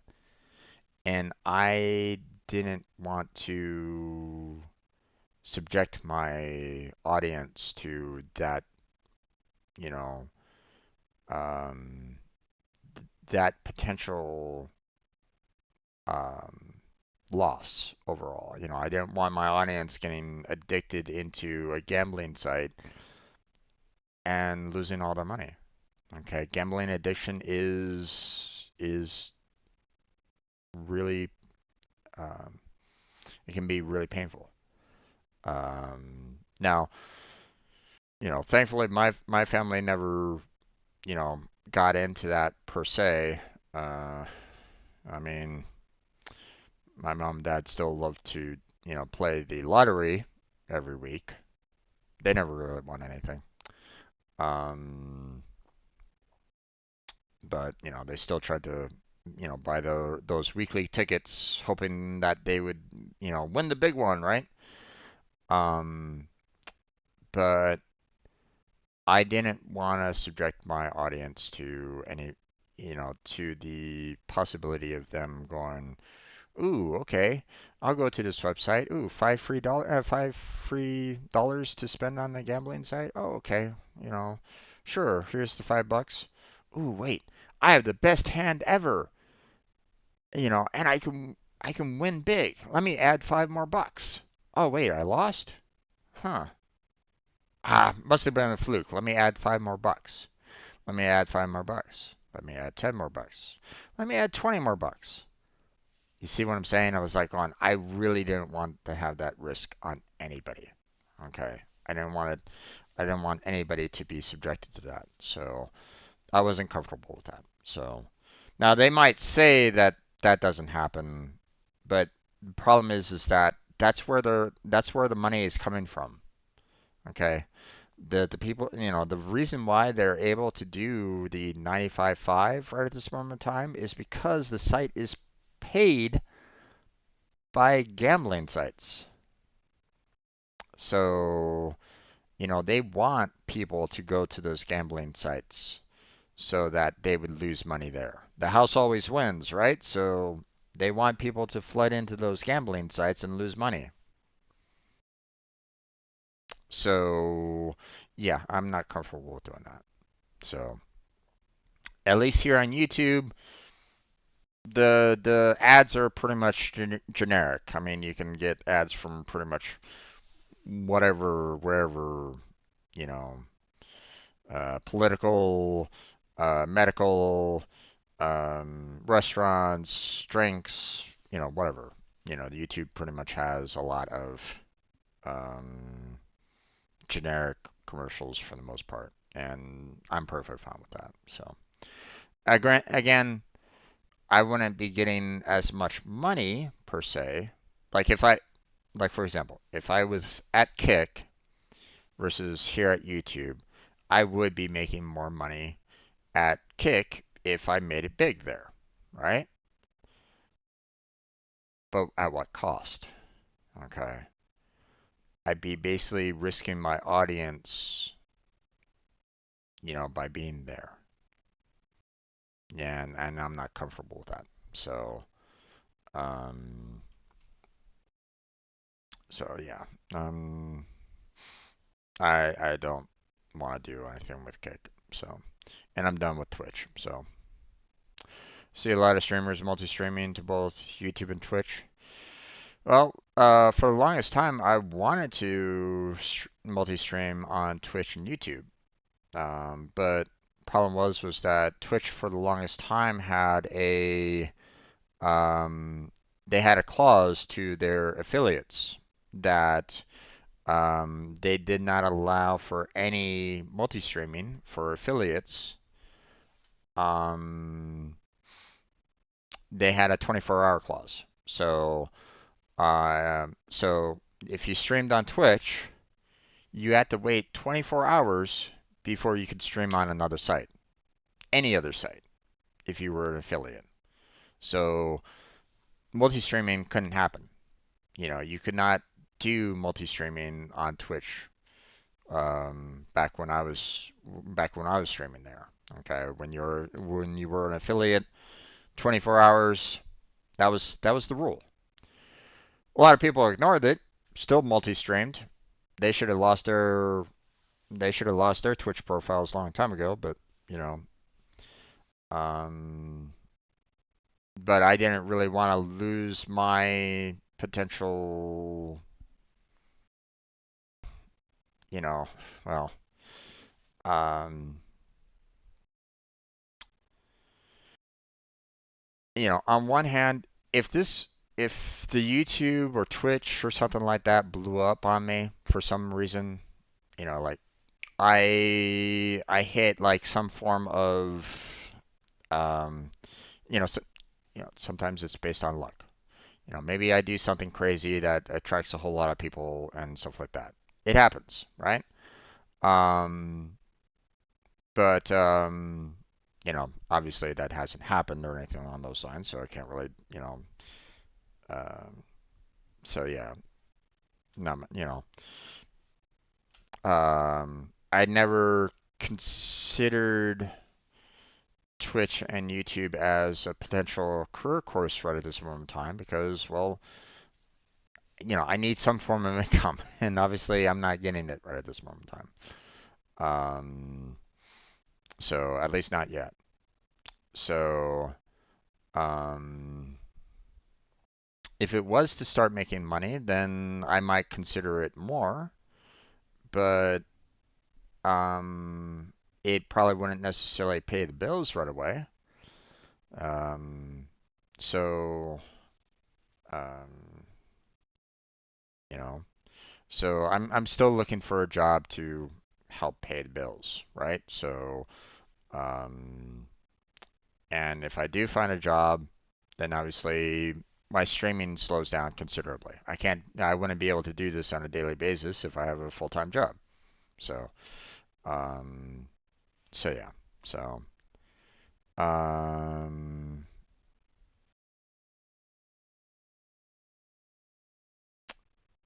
yeah. Well, they recently changed their policy at Twitch to for allowing you to multi-stream. That wasn't always the case back then.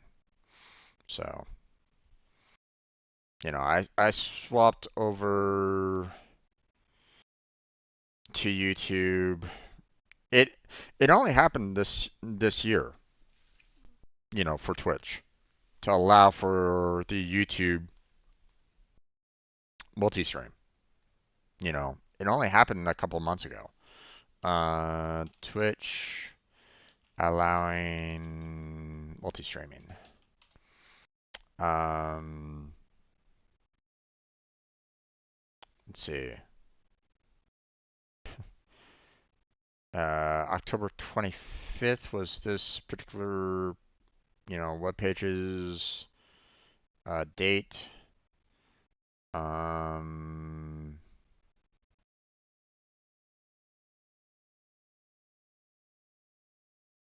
okay, at TwitchCon 2023, CEO Dan Clancy officially announced the removal of all rules related to multi-stream.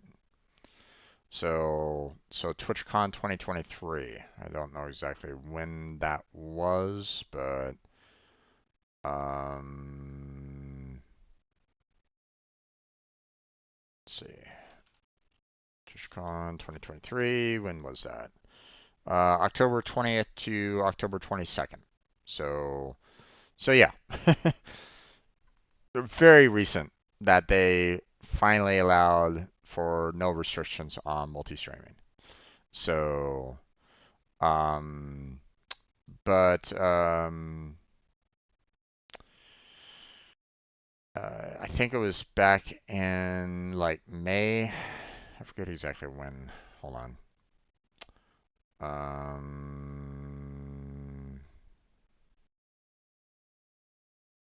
I forget when I officially announced when I would move on over to YouTube. Hold on one second. Let me look. Um,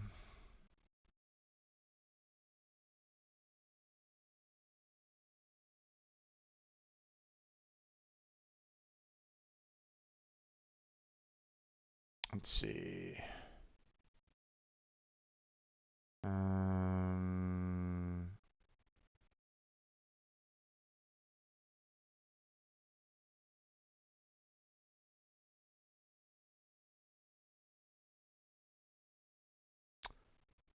yeah, I started debating it back in May. So,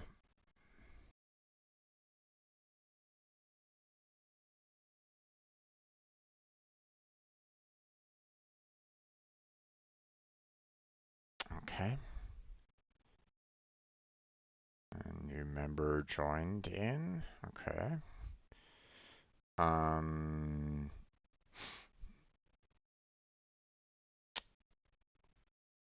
but yeah, back in May was when I started talking about how I'm Um, I was planning on switching on over from Twitch because I was getting really fed up with what Twitch was doing. So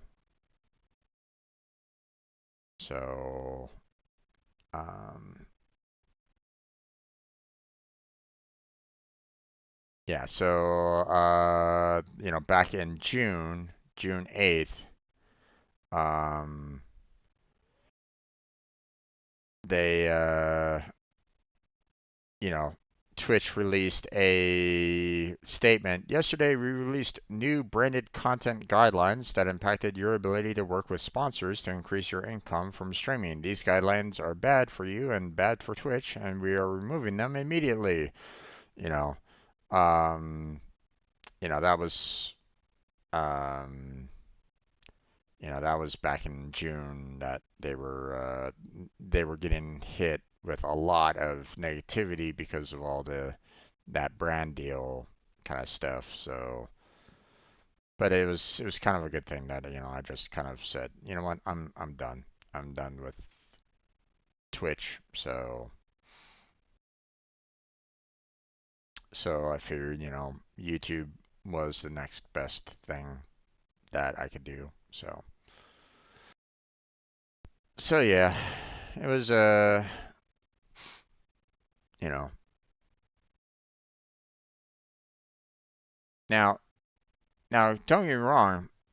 I would love to have like a 95.5 pay rate. You know, hell, there was talks about how Kick would start paying people a minimum wage just to stream on there.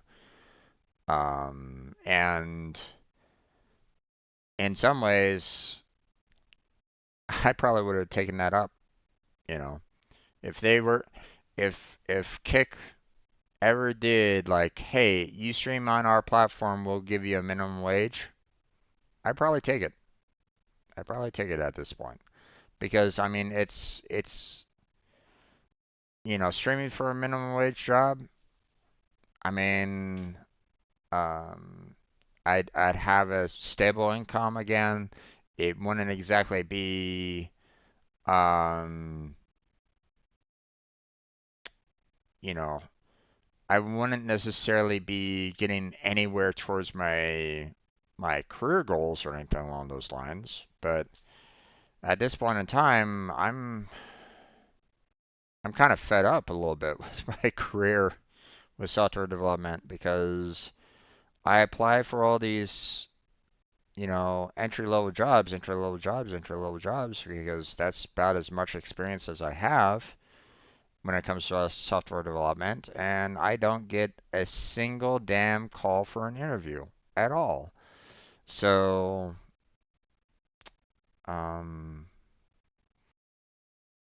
so if it's either go to a site that I'm gonna hate, but live and survive, then I might actually do that. So even with the gambling, uh, what I basically be saying is, if I did go there, I'd basically be putting up like a little note saying, please don't hook yourself up into the gambling. That's about as much as I would go. Um, you know, you know, I would I would prefer a job as a software developer out there, working. You know, I and I streamed a little bit when I could, when I had the software development job. Obviously I couldn't stream all the time at that point, but I was happy. You give me a software development job, I'll be happy with the job and I can stream at the same time. Okay. But right now, all I got going for me is the dwindling unemployment that's coming towards me and my savings that I had. And that's it. That's all I got right at this moment in time. So if Kick was to come up and say, "Hey, we'll give everybody a minimum wage job just by streaming there," then yeah, I'd I'd probably I'd probably go there. So it's um, you know, it's just one of those things where it's like, um, it's a matter of survival. And if I have to deal with the devil just to survive, then I'm not going to enjoy it. But at the same time, you know, um, I mean, what other recourse do I have? I have to keep on paying my bills. I have to keep on paying my rent. I have to be able to purchase food. So, I have to live. So, um, so yeah, there's um, you know, I would go to Kick if there was an opportunity to just do a minimum wage there, but they don't have that to my knowledge yet.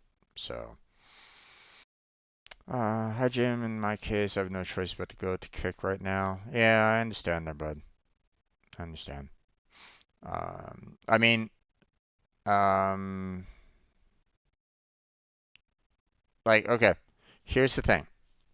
If you can stream to as many platforms as you possibly can and you have no qualms with whatever platform that you stream to, then stream to as many platforms as you possibly can, okay? Because you want as much audience on you as possible, right? Now, you can always say, quote unquote, like, hey guys, follow me more on YouTube, hint hint, wink wink. Um, but um, obviously the platform themselves wouldn't really like you doing that. Um, but I mean, as long as you're not, you know, saying that with their support staff like right there in their audience, then I guess it doesn't really matter. Well, I mean, it kind of would, but at the same time, you know. So yeah. One way to look at it, your audience is more or less attached to the platform, meaning your YouTube followers would never see Kick commercials. Indeed, indeed.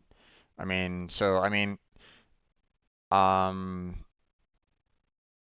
and Kick doesn't have any restrictions on multi-streaming either. So what I could do is I could do like the multi-stream. If Kick was to ever do a paid program or um, minimum wage program or something like that, then I'd probably pick that up, but still stream to YouTube as well. I'd stream on Kick, I'd stream on YouTube, and I'd get a minimum wage, if they did that. Um, but obviously my focus would be like, hey guys, kind of stay on YouTube side of things. That's where I would be more comfortable with everybody being. You know, but that's it. So. Uh, YouTube and VStream, but really hard to get monetized. Yeah, indeed. Well, I mean, VStream is brand new, so they're probably still trying to figure out how to get any kind of monetization there anyway. So, and YouTube is really difficult to start up monetization. You need at minimum 1,000 subscribers. So yeah, it's not something that you can easily acquire. So, um, Argentina's economy just jumped off the cliff. Yeah, if I'm not mistaken, multi-streaming costs money. Like it's not free. Yeah, well, I mean, uh,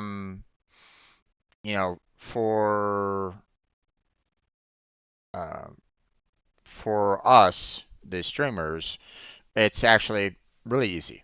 you can just kind of set it up so that your content will be streamed to multiple different platforms. So it's actually really easy to set it up on, like Blackheart was saying, OBS. So um, you don't need to like pay for like some special subscription fee to connect to other multiple streams. No, it doesn't. You know, believe me, OBS Studio is completely free, and they're gonna give you tools to allow for you to multi-stream to other channels as well. So it's or to other platforms as well. So you know, they don't do that kind of crap at OBS Studio, which is one of the things that I appreciate about OBS Studio. Um, um, so yeah, it's one of those things where it's like, um, it's not hard to set up a multi-stream, but um, you would have to be willing to, like, if like for example, I'm really not comfortable with having an audience be at Kick, right?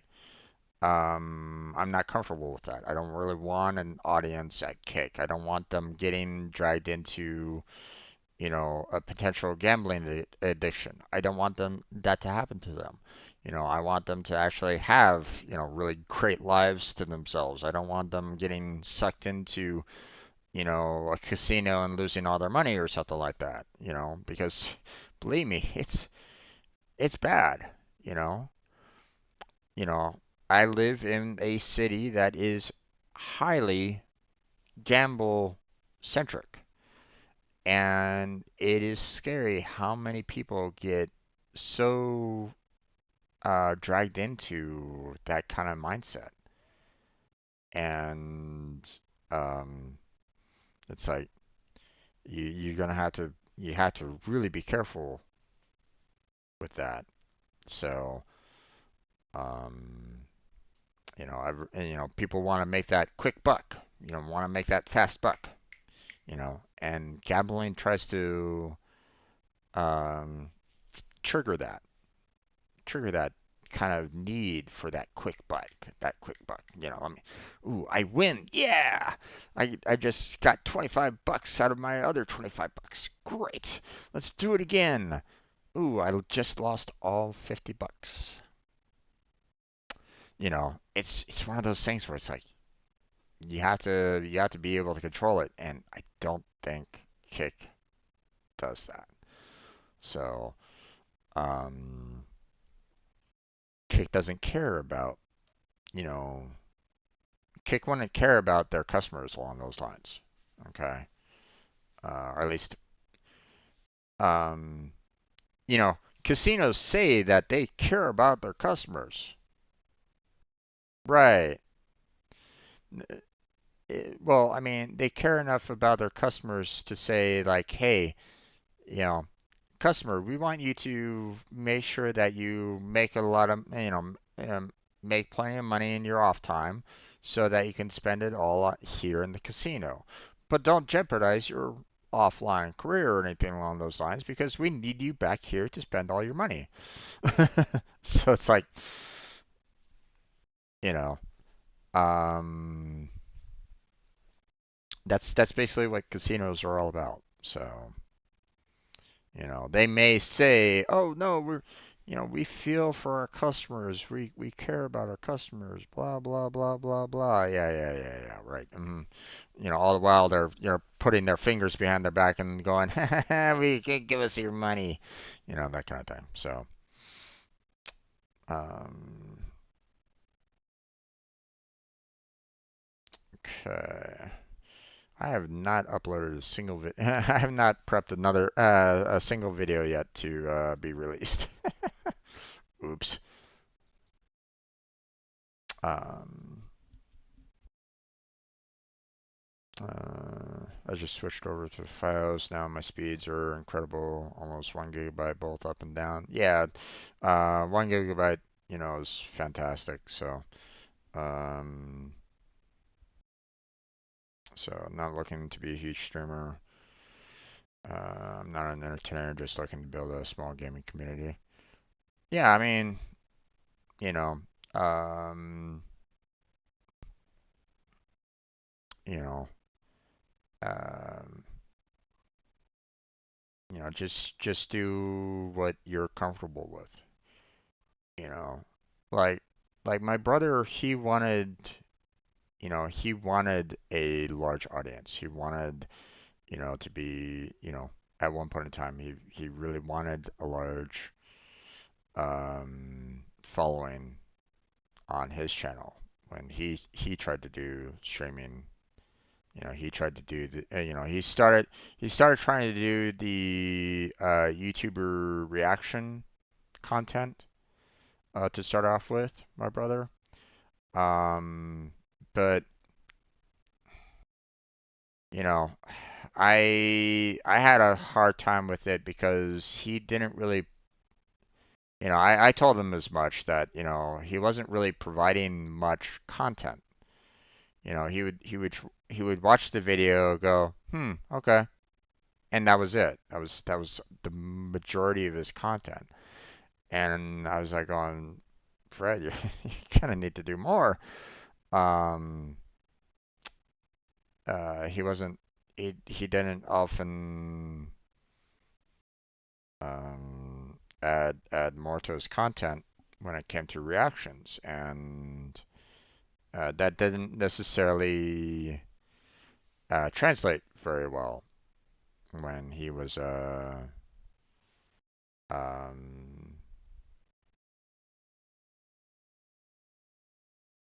you know um, he wasn't making any kind of transformative content. Um, so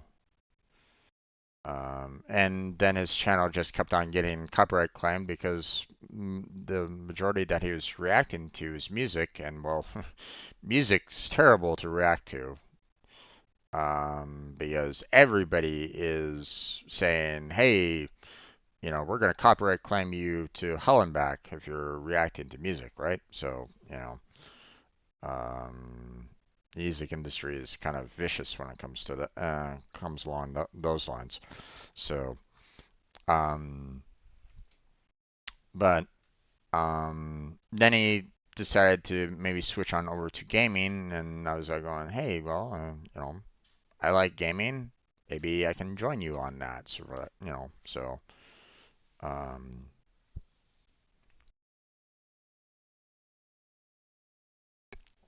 so that's where the idea of the Strange Bro Gym came up because we were just a couple of strange brothers, and I figured maybe I can combine forces with my brother, do some gaming content with him, and we can maybe build an audience together. Um, but by the time that I was kind of ready to go for full-time streaming, he needed to actually go back to work because he was at that point where his you know they weren't making enough money to sustain him being a uh, a content creator. So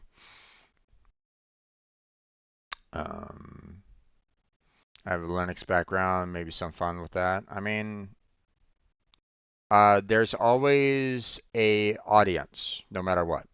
So if you are, you know, if you want to do coding streams, you do a coding stream. If you want to do gaming streams, you do a gaming stream. I mean, there's audiences all over the place. If you say like, hey, I'm going to do a Linux coding stream, you're going to have people coming in for that too. So, um, I just don't care about becoming big. I just need a way to survive, especially now that a wave of unemployment is coming. Yeah. Yeah, I hear you there, Blackheart. That's why your channel appeals to me with the software dev and the gaming. I like it. Oh, thank you there, bud. Thank you. Survival is number one. Yeah. Um, I'm gonna also get rid of my day off to Art Blender stream. Yeah, I saw that there, Blackheart. Good luck with that there, bud. Um, it's rough. It's rough nowadays, man. And it's so frustrating too because like I hear about all these millionaires and billionaires, right? Um, like I think I said it a little bit ago. That Jeff Bezos, right? Um, the original owner of or the owner of Amazon, right? Or former leader of Amazon. I don't think they's there anymore, right? I don't know. You know, uh, I saw like an article about like how much he was making per day. Per day earnings, right? Um, and you know, I saw like this um like a Yahoo Finance, I think. Yeah, it was Jeff Bezos makes 1.43 million per hour. This was done back in September 26th of 2023, right? That's just Jeff Bezos. 1.43 million per hour. You know, it it says here that, if he's making that much per hour, he was making 34.4 million per day. And I was looking at that and I'm like going, if he's making 34.4 million per day, just taking one of his days could pretty much pay for 800 developers on a $60,000 annual salary. I did the math. You know, 1 day of lost income for Jeff Bezos, that $34.4 million could supply enough annual revenue for close to 800 developers for 60K a year annual.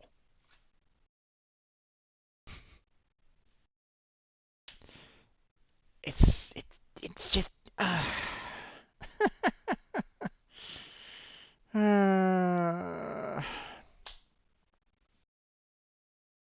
it's so frustrating sometimes. You know, that's all. I just followed you on YouTube. Don't use Kick. I'm glad that you did that there, bud. Blackheart's a good guy.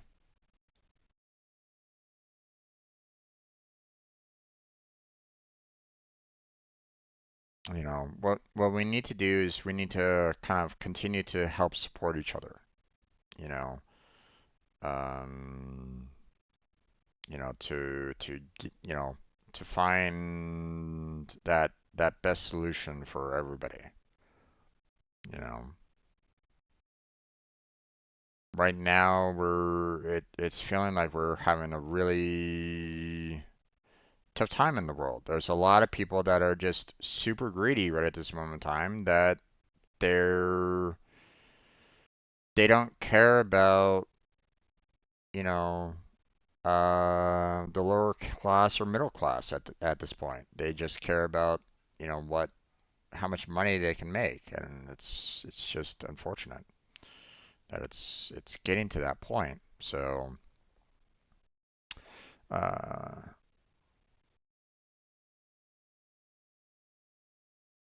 So we'll just need to kind of keep on trying to support each other to the point where, hopefully we can, you know, uh, we can all live. you know, that's why I was saying like, hey, I will, you know, if if I have to go to kick in order to live, then I will go to kick to live. So, um, yeah, I had a pretty large backlog of videos there that I choose. So, um, um, I had close to like 200 videos at one point in time that I had not, made public. So, there were times where I was um,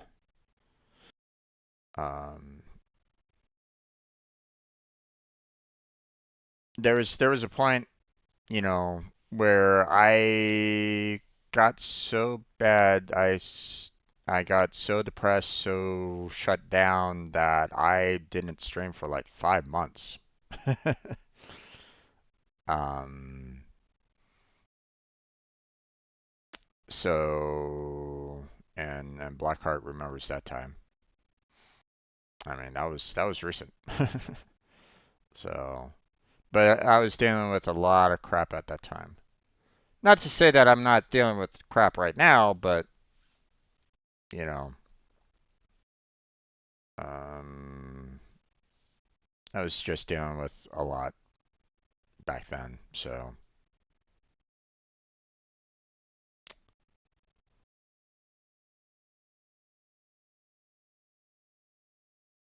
I haven't been able to um, release all the videos. So, matter of fact, I will have World of Warship videos coming out up until, let's see, what was my last video?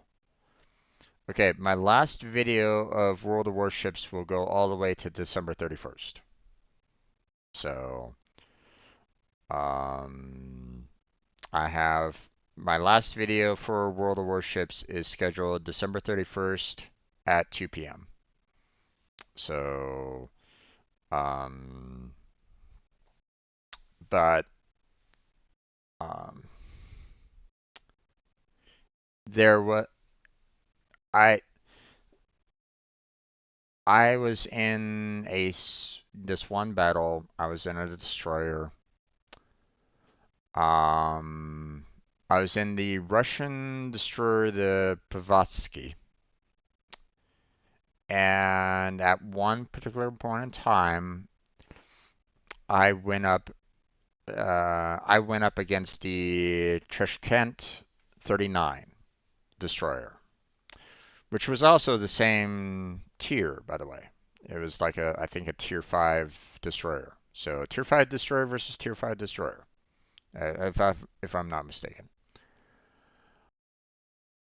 Um, I got lucky initially because I hit it once with the torpedo. Didn't kill it automatically, but I hit it once with the torpedo, right?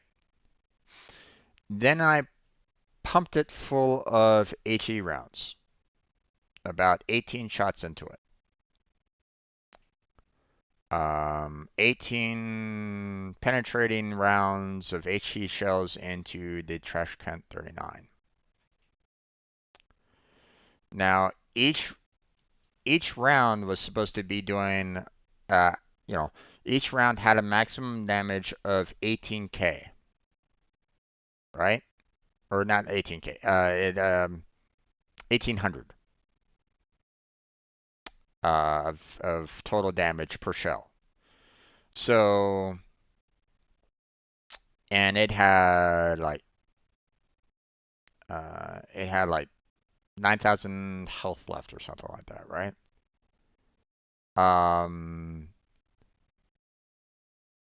I pumped 18 shells into it for a grand total of 9,000 damage. That meant that I was doing about 500 points of damage per shell into the trash can 39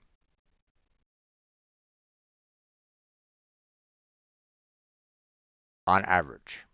500.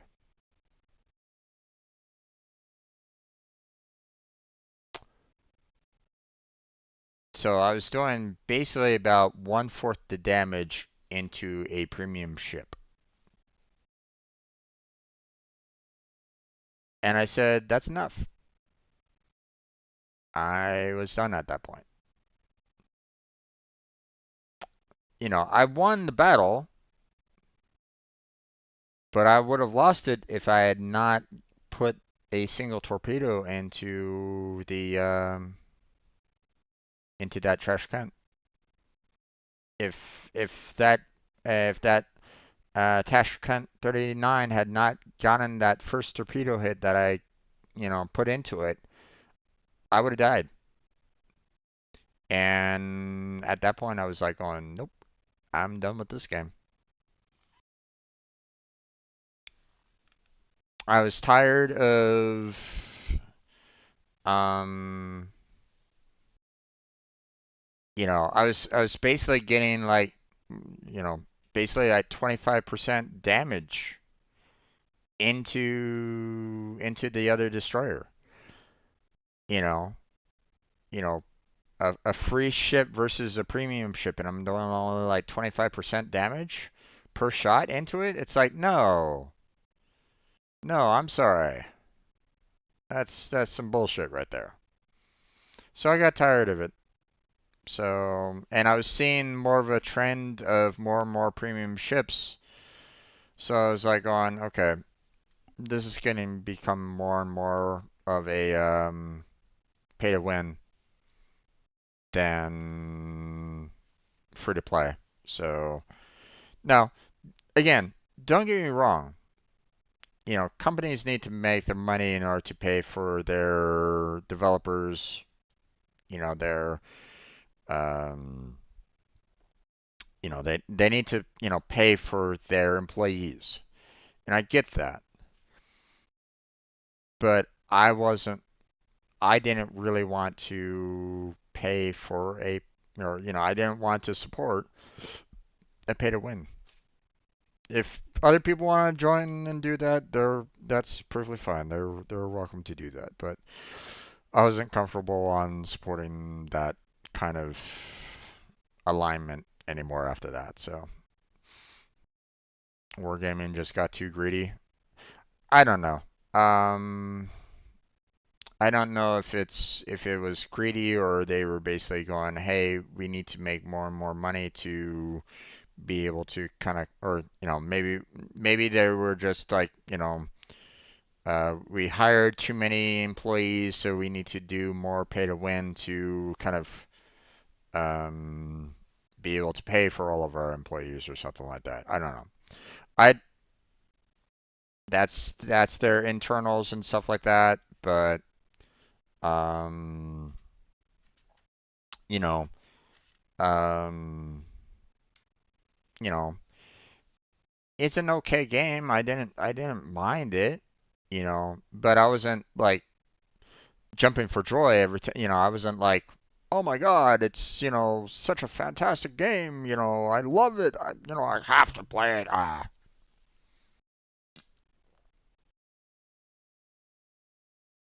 It's the exact opposite actually. I never really enjoyed. I never really enjoyed PvP style games. Um, so I just said, you know what? Um, I'm just gonna back out of it completely. So, uh, I play only a Colorado Tier 7, but the camouflage in the game seems like a way the devs can hide their weaknesses. Yeah, kind of. The game is beautiful. Can't take that away, indeed. And Warship is one of the games they develop. I installed numerous times. Yeah. Um, and from what I understand, World of Warships isn't exactly their worst game in that genre. It's you know you know World of Warships is their better game. That's more free to play than anything else. World of Tanks, that's god awful. you know, I would not touch World of Tanks with the 10-foot pole. Okay. With World of Tanks, people can actually purchase, you know, um, higher shells to kill off other tanks. And then of course you add the premium tanks in there as well, and it's like, oh god, no. you know. So so yeah, I'm like on, um now I probably could have done something along the lines of like stayed playing um I could have been doing something like, hey, I'm just gonna keep on doing um co-op games. You know, it's, me and the team against all these AIs. I could do that, but it's not enjoyable at that point. Okay? No one would ever want to watch me go up against AI opponents because the AI opponents are shit. They can't hit the broadside of a barn. So why the hell would I want that's not fun. That's not exciting to watch or anything along those lines. I'm not necessarily going to get myself into a tense situation or something along those lines with AI opponents. It's like, no one's going to care about watching that. Um, so, um, you know, I laugh at these promotion videos that people put out there, right? Um, you watch these promotion videos, right? Of all these channels that are like on this video is sponsored by World of Warships. I'm gonna show you everything about World of Warships. La la la. You can do this. You can do that. And then they show show them playing a tier 10 battleship or tier 10 cruiser or something like that. They're like, ooh, you can do this. You can do that. Isn't this amazing? Woo! Kind of thing, right?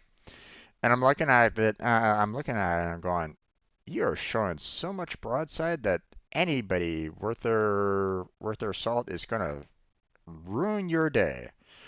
You showing so much broadside the way that you are, right? If you look closely at their opponents that they're fighting in these promotions, all of them are AI. Every single last promotion out there.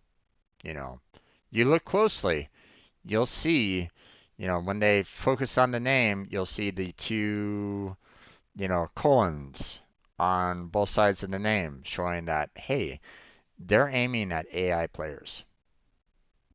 Now, they don't show like the startup screen or anything like that showing um um showing who they're fighting or anything like that. If they showed that, you would clearly see like every single last um, opponent on the opposing team would be AI. So and that's what I find absolutely hilarious. I'm like on, if you take these people, if you take these people that are doing these promotions saying, hey, this video is sponsored by World of Warships. Here's everything that you could do in World of Warships. I'm like on, yeah, if you were to go into the real live tier 10 match with your tactics right at this moment in time, you would be dead. you would be pretty much dead in the very first match, and in the very first like 5 minutes of the game. You're rushing headlong into the enemy. You're showing your broadside. You're you're basically, um, you know, basically putting a, huge target on your chest saying, "Shoot me!" So, so I find it funny those promotion videos. Um, but yeah, after that last match, which again you will see on December 31st at 2 o'clock. That's when I'll be releasing it. Is that particular battle, and I go over it afterwards.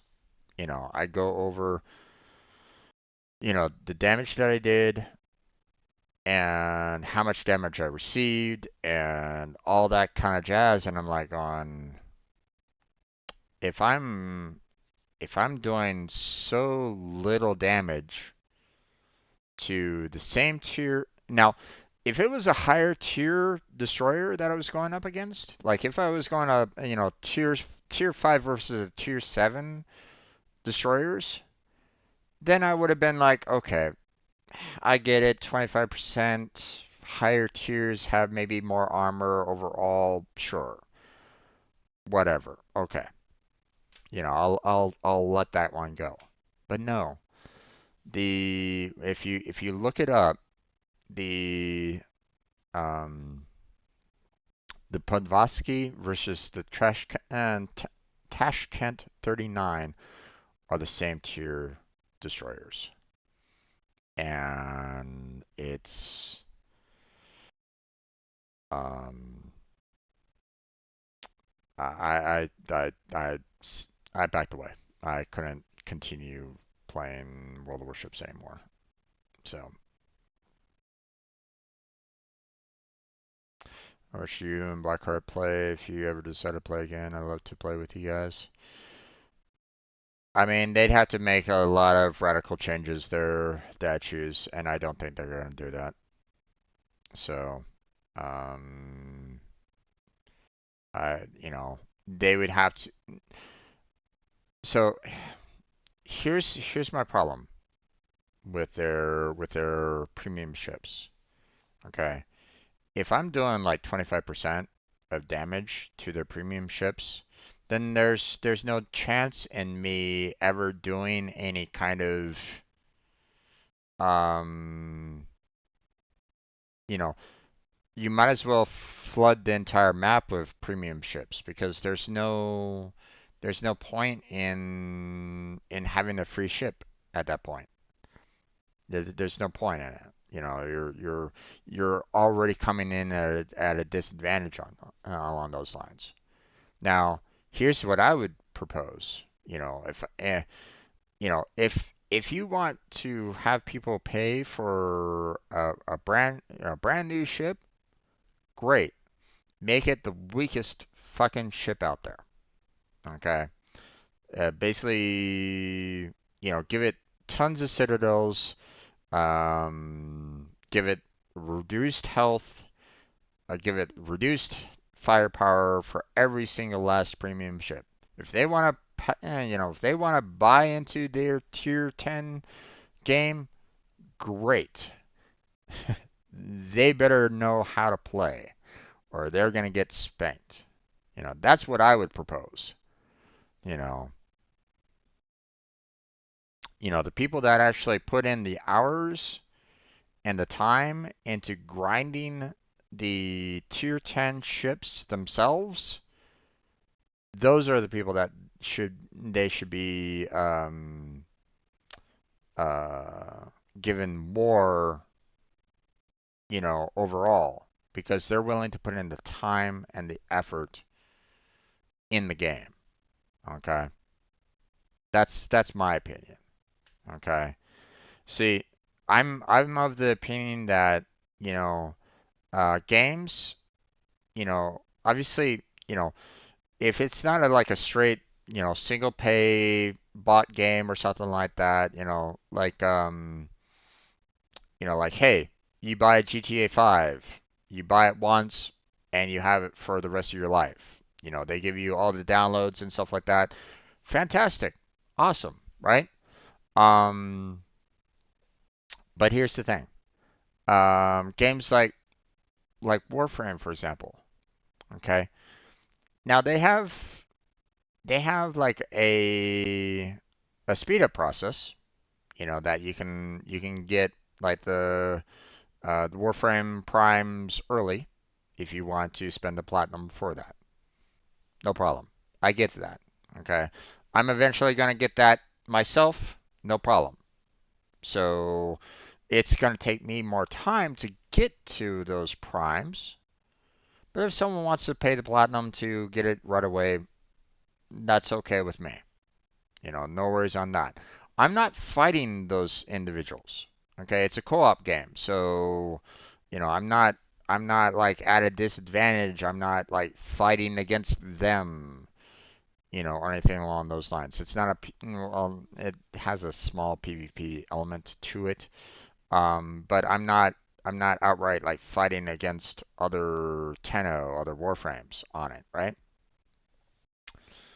But the majority of the content that you can purchase with Platinum and Warframe are cosmetics. Things that really have no like full bearing on how the Warframe acts, how the Warframe, works or anything along those lines. You're not boosting up their power in any way or anything along those lines. It's all cosmetics. And that, to me, is the best thing that you could do with you know, with paid money, in my opinion. Okay, do the cosmetics, that people would love to purchase, people would love to have, kind of thing. I'm okay with that. Okay, but if you are saying, hey, here's a brand new ship that can kick everybody's ass and it's gonna cost $50, well, guess what? Not everybody can pay that $50 for that chip, and I don't agree with that. So that's all. So um, I don't know if I'll ever go back to it, not until they rebalance it so that free ships have a fair chance. Yeah, indeed. I only take the free premium when they give it to me, usually like 24 hours at a time. I agree.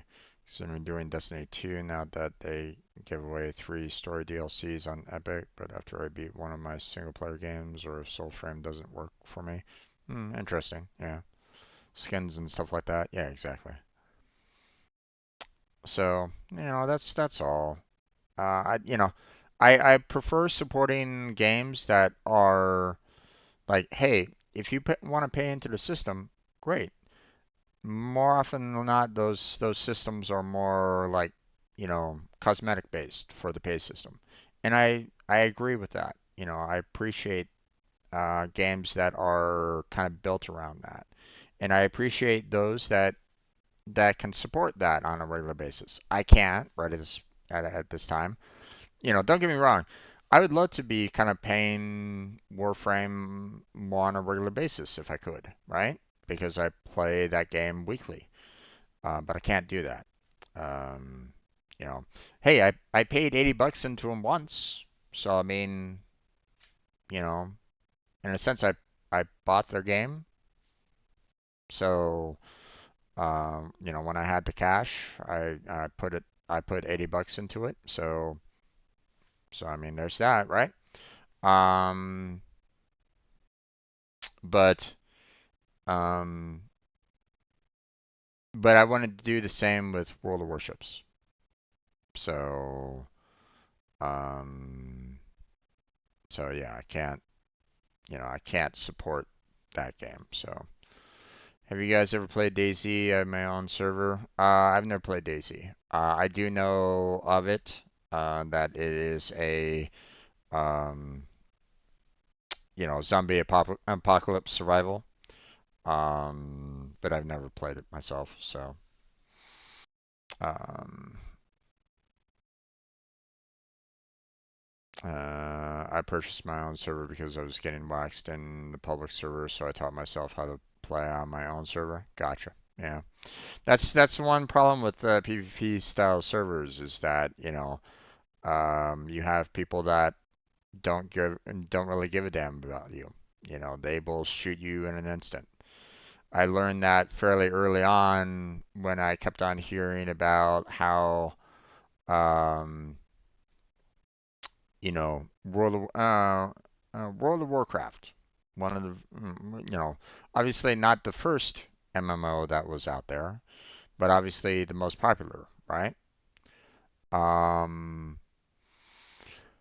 I heard horror stories about World of Warcraft, where new players would come into the game, get into the PvP server, uh, you know, work in, fight in the, do their starting area zone content. And as soon as they would walk out of that starting area zone and get into the PvP zone, they were typically attacked by, PvPers, you know, downright destroying, the new players right then and there as soon as they walked out of that starting zone. And they thought that it was, ha ha ha, ha, I'm having a good time, basically clubbing seals in a sense. And I'm like, yeah, that's another thing that I really don't really like about PvP style servers, you know. So,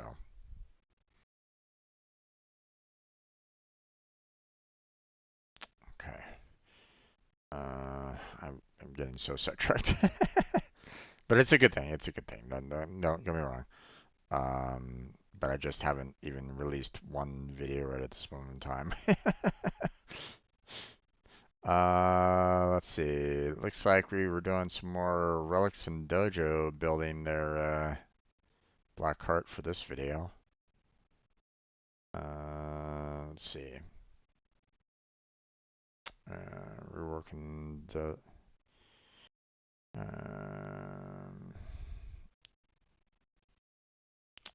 doing more with the dojo layout. All right.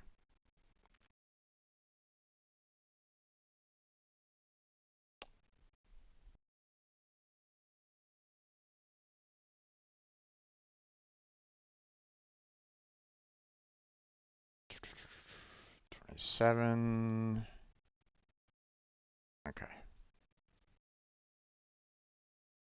Let's see. We want to schedule it for January 12th at 2 p.m. Okay.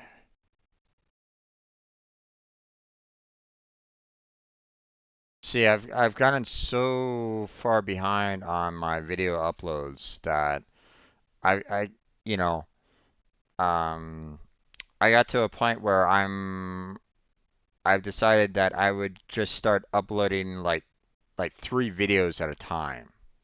Now we haven't gotten to that just yet, and I apologize to anybody that has their like the bell notification on, because you're gonna be hitting a notification every single hour on my channel, and I apologize on that, but it's either I do like pretty much like I'm doing like close to um like here, let me kind of um when do I start with the multiple videos? I start on the 21st is when I really start, hammering home the videos, right? So so think of it this way. I'm releasing 3 videos a day, at 12 o'clock, at 1 o'clock, and at 2 o'clock. Then we add in my Pega certification videos. That's at 10 o'clock. Then you add in the Unreal. That's 11 o'clock. So we have 10 for the Pega certification. We have 11 for the Unreal. We have my old videos that I'm doing 12, 1, and 2. And then I have like maybe 1 to 2 videos after that at 3 and maybe at 4 o'clock for new content. You know, obviously it'd probably just be one video. Um, but if I was doing like the Terraria stream where I had like the single player for like the first like 30 to an hour or so of content, and then 4 o'clock for the Calamity mod. So it's like, so, you know, potentially for Monday, for example, I could have a total of 7 videos coming out in one day because I'm so backlogged. So yeah, it's rough, man. So gonna lurk mode, gonna start setting up. Sounds good there, Blackheart. Sounds good. So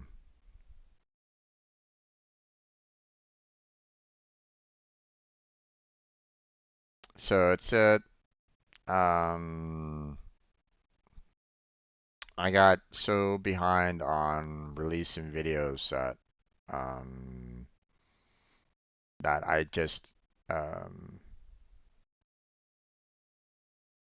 I had like probably close to 100 videos that I had not released to the public for the longest time.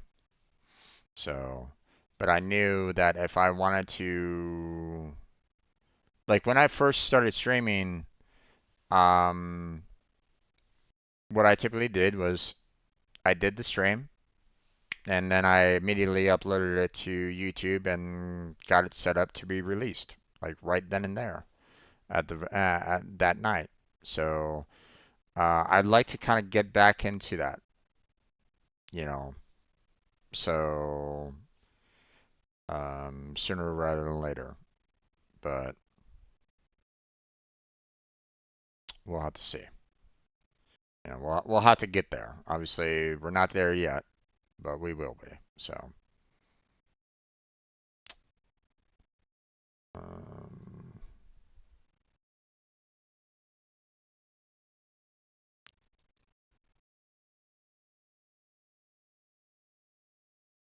okay.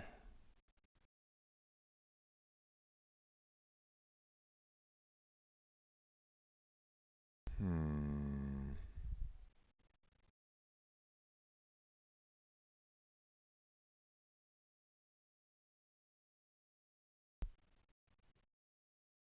Where are my November videos here?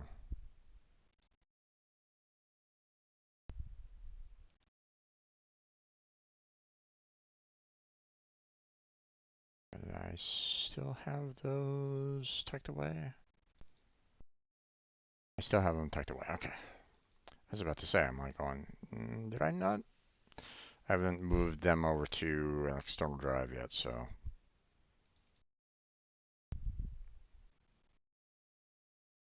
Just release all the old ones and start doing that again. Well, that's what I'm kind of doing, but obviously it's taking me a while to get through all the old ones. So that's all.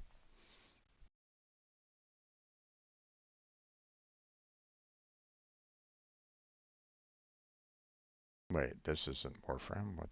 What? Huh? Oh, this is the third, not the fifth. What am I doing?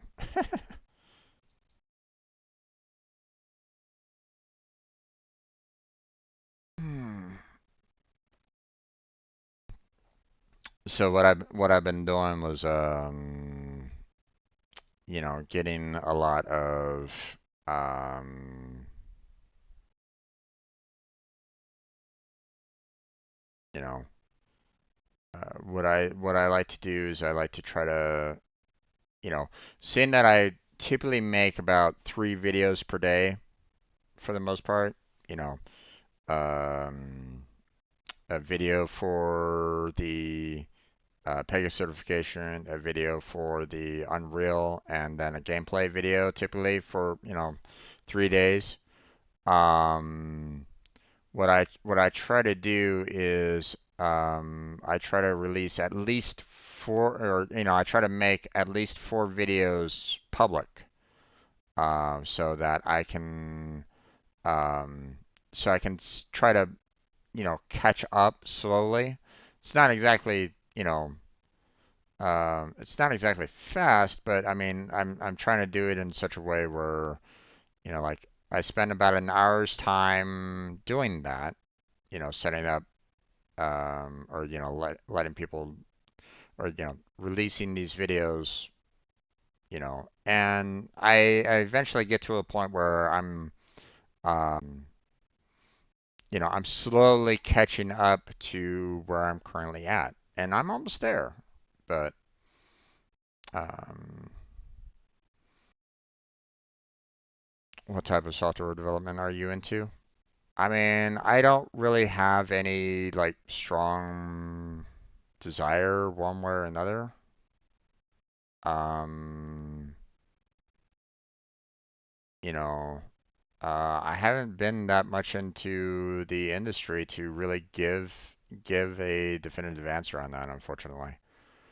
Um, I've, you know, I'm you might call me a jack of trades because I've learned so many different languages over these years, and I'm a master of none of them. Because no one's wanted to kind of give me a chance um, to use, you know, what I learned back in college to do anything. So, um, so you know, my first job, like, okay, at college I learned C and Java. Those were the two major languages that I had to learn at college, right? So, you know, that was typically the languages that, I typically said, hey, I would love to have another job in a C or Java-based company, doing this kind of work. You want me to use Eclipse? No problem. I can do use Eclipse. You want me to make sure that I have a background in um, the Unix command line? Well, I did that back in college. No problem. Um, you know, uh, I did that. But problem was that when I started applying for jobs, no one wanted to hire along those lines. They wanted, all the jobs that I was seeing were like, you have to be a senior, you have to be a senior developer, you have to be a senior developer, you have to be a senior developer. It's like, what the hell, right? Um, like I remember I figured, hey, maybe I'll just try a very large company. They're always looking for, new programmers all the time, one would think, right? Because there's a lot of need for it, So uh, I looked at Walmart at one point in time, to see, I mean, I was thinking to myself, I'm sure that they're gonna need, entry levels, because entry levels are great for a new company because they can take those entry levels and they can teach them what they need to know for the job, right? Or at least that was that was the mindset that was kind of given to me at college. So I'm like going, oh, okay, no problem. So I thought, maybe I'll apply to Walmart, right? For as an example of a company that hey, I'll work for them if they want to hire me. I'll go Walmart and work at their software development program, and right. Mold them, exactly. Mold them into someone that they can use. Perfect example, right? I went to Walmart's career page and I set up for, you know, who they were hiring for software development. They had a grand total of like, if I remember correctly, it was like 51 pages. This was like back when I first started doing the streaming, right? Because I got so frustrated. Um, there were 51 pages on Walmart of software development jobs available. Each page was about like 10 job postings. So we're talking about 500 job postings for software development at Walmart, right? You know, just to kind of give you context about, what I'm about ready to tell you. Okay?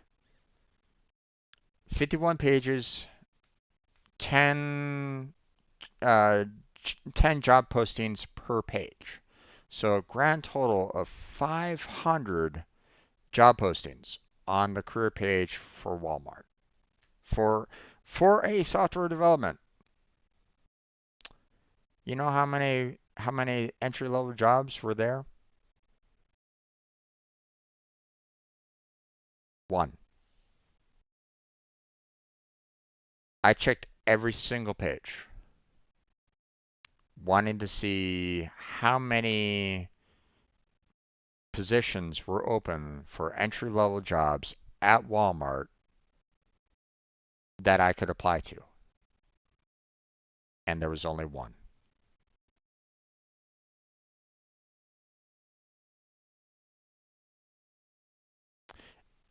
Every single last page, every single last page, every single last entry, we're asking for senior level developers. Every single last one of them.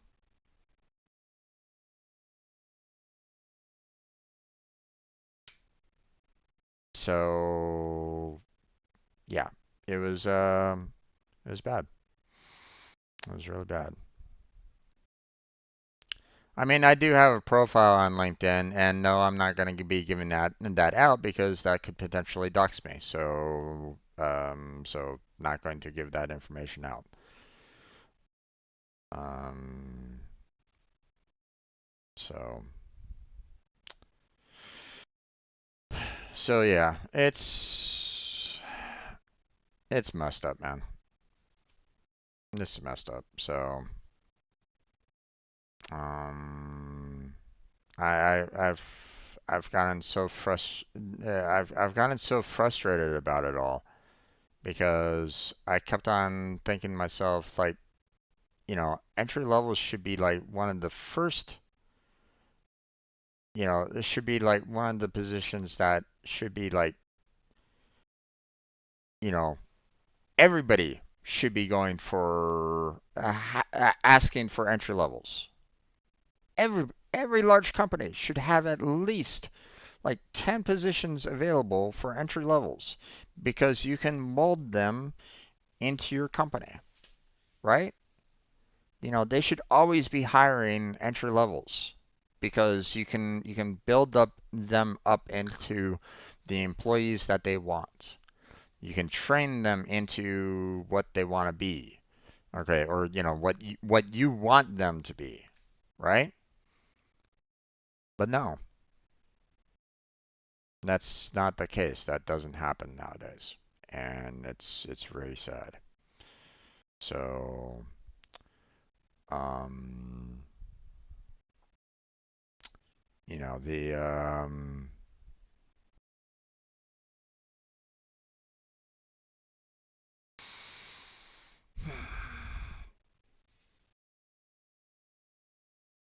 I've tried doing other jobs other than programming before, and I don't want to go back to that. So, um, like there was one time where I so when um you know I just gotten out of college.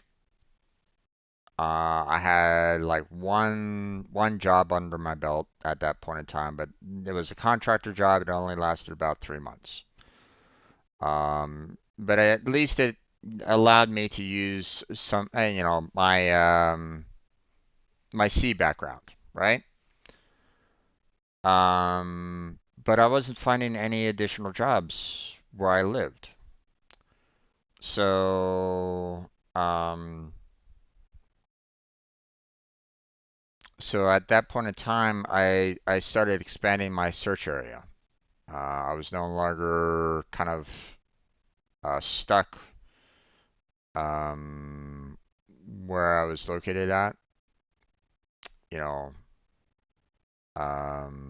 So I started submitting my application to other states, other cities to try to find a job, even outside of California, right? Um, so because I didn't have a safety net anymore. My safety nets were gone. I mean, I had my brother, but um, he was already in a really tough position where he was at as well, so he couldn't support me. He didn't. I mean, he could have said like, here's a couch, but that was about it. That's all that he could really offer, and obviously that wasn't ideal. So I didn't really have any kind of like major safety net on for myself. So I started applying for jobs, you know, outside of California. And I saw one where I currently live, and it was for an entry level job. And I'm like, on great, apply for the job. The interview was super easy. They asked me like three different programming questions, and I passed one, pretty much without any problems whatsoever. Every single last question was, fairly easy for me to do, to give to them. It was an easy test. Okay. Um, so I passed their interview process with flying colors. So they offered me a position, but I had to move to where I currently live right now, right? The job was um, I had to learn the language of cold fusion that I had never touched before, and um, I had to learn cold fusion, and I had to use it to basically work on a client's web page, where cold fusion used, HTML, used SQL, used its own, programming structure language, um, to kind of get the job done. And it kind of integrated all of those all into one package for Cold Fusion, right? Never used Cold Fusion before, so I was like on, okay, no idea what this is all about, but I'll do it. Um, and the CEO, who was my kind of like direct boss at the time, um, um, it was a sister site, so it was like, um but you know um you know the he had He had me do the cold fusion, but he didn't have any leads. He didn't have any lead programmers at the sister location to kind of give me any kind of support, and he was super busy himself. So I basically had to learn cold fusion on my own. Okay, no real mentor support for the most part. Now I can still I still try to ask him from time to time, questions about cold fusion, but he couldn't really answer it himself very much. Um, but I thought I was doing a pretty decent job there. I thought, you know. But he wanted to, and the job lasted a year. He didn't want to renew my contract for that year, for the next year. So I lost that job. Don't again, I don't really know exactly why. I thought that, like I said, I thought I was doing a good job there. I thought I was doing exactly what they needed me to do. I thought I was doing everything in a timely manner. So I figured it was a perfect job for me. I was getting along with my coworkers, or at least it didn't feel like I was causing problems for my coworkers. So, so I thought that it was a perfect job for me. I was loving it. And he said, we're gonna let you go. And obviously that hurt. Um, 1 year at a company that I thought I was doing a good job for, and I wasn't getting any kind of like backlash from him. I wasn't like getting pulled from the side and saying, "Hey, Jim, you're really slow on your code. You're gonna need to speed up," or anything along those lines. I wasn't getting any kind of negative feedback from him. Okay, but he just kind of let me go. And unfortunately, here where I live, it's in that will state, so they can do whatever they want with their workers. So they didn't have to supply me with any kind of reason why. They just said, we're going to let you go. No idea as to what the reasoning behind it was. So, um, but I was still in a really precarious position at that point. You know, I again, no safety net. I was renting a room. My car that I had was, slowly getting worse and worse. Um, so I applied for anything at that point. Found a job that was saying, "Hey, you have a, STEM degree. We'll take you on. We'll train you." I'm like going, "Okay, go there." I got trained on how to test slot machines, handle all the regulations behind slot machines and stuff like that. That was the job. I was there for 3 years. I was kind of hoping that I could maybe work my way into a possibility of them being put into their software development portion of the business, so that I could actually use my degree. But that never happened. You know, I told everybody that I was a software developer. I was doing a lot of methods to try to speed up things with software development when I could. Um, it's kind of hard to put your own software development skills to use there's really no when they're not really like giving you the tools to do it per se. So, I tried to do it as much as I could, but um, they weren't really allowing for me to do that. But 3 years there, never really went anywhere on that job. I was thankful that I left. So, um, but yeah, I'm done with jobs where it's like, oh yeah, maybe I can work my way up into software development. that's never a guarantee. You know, you can't guarantee something like that. I worked for 3 years hoping that, maybe they would allow for me to kind of go into you know, their software development area. But nope, that didn't happen. So yeah, I mean, it's either a software development job or nothing at this point. I'm tired of trying to work for dead end jobs for little to no pay. Um, just to be thrown away a year later. You know, I'm tired of it. I want a stable job. you know. So that's all.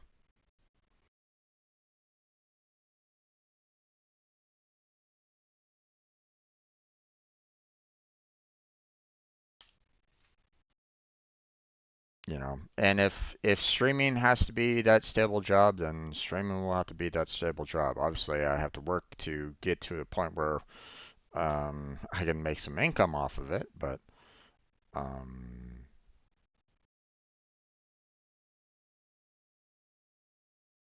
but yeah, it's just one of those things, man.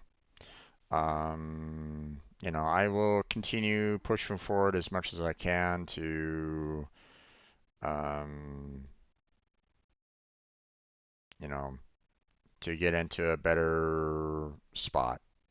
But for right now, I'm just, you know, um,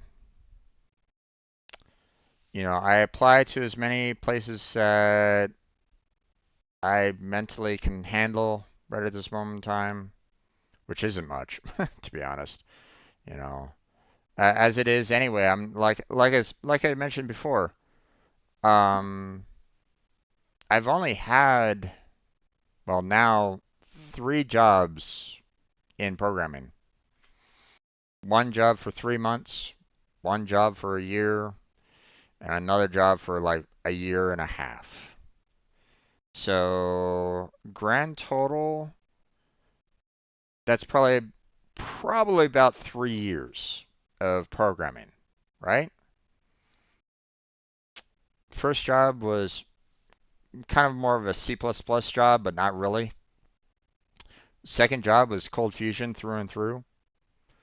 And third job was Pega. Nothing with Java at all. And that was my college. That was my college training was Java. I learned how to use Java. I know how to, program in Java, but I have yet to get a job in Java. So it's just, I don't know, man.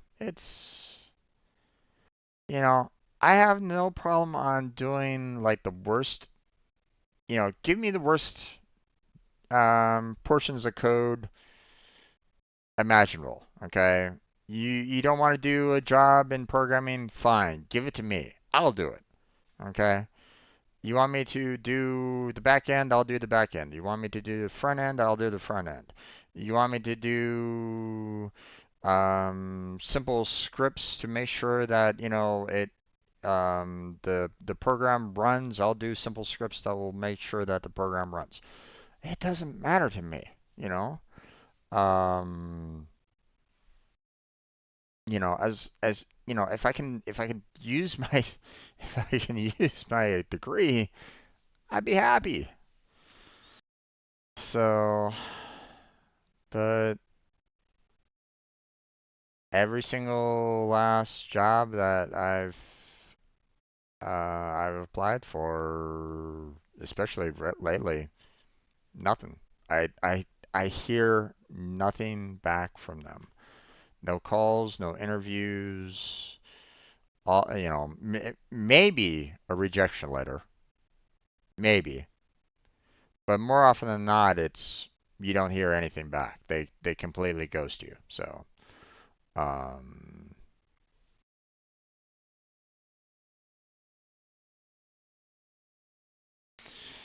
So it's just, you know, um, so I mean, I can't, I try to move on. I do what I can to survive at this point. If it comes, right now I'm still surviving off of savings and unemployment right at this moment in time here in the States. But as soon as that unemployment goes away and my savings continue to dwindle to the point where it will become dangerous for me to continue doing the streaming, then I will once again start going back to retail or something like that if necessary. You know, but obviously I wouldn't. I don't want to go back there. you know, it's unfortunate that I took all this time to learn how to code, and not a single company wants to use me. You know, and I have no problem on them using me. You know, give me a lowish pay for software development. 40, 50K, 60K. I'm fine with that. Okay. Um, but no one wants to do that right at this moment in time. Um, I see senior developer, senior developer, senior developer, senior developer, senior developer, senior. It's like, so. I mean, um, it's frustrating. It is really frustrating. So, and that's why I stream because I don't want to continue focusing on that all the time. Um, I'd rather do something fun. So I apply for jobs and then I stream. So, well, actually, technically, I wait for like the week to be kind of up. Then I apply for as many, then I'm kind of do a lot of resume send outs pretty much all at once, do my unemployment, and then I wait. Next week, look for more entry level, potential entry level jobs, which I mean there aren't really that many. Apply for it, then I wait. I see 800 people applying for the same position. I apply for the entry level job.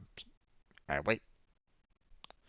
So that's why I'm like I'm so frustrated with this industry right at this moment in time because you have 800 people applying, on Indeed right at this moment in time. That's the site that I normally like to use because it's fairly simple to get a resume out there, right? Um, I apply for an entry level job on Indeed and I see that 800 people have also applied for the same entry level job.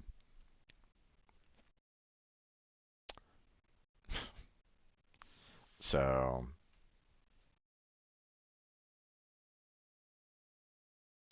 you know what? You need to start telling people that you are a senior developer.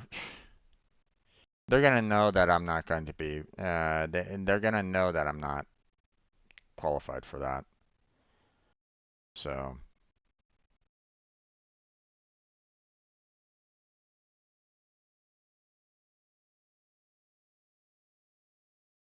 okay.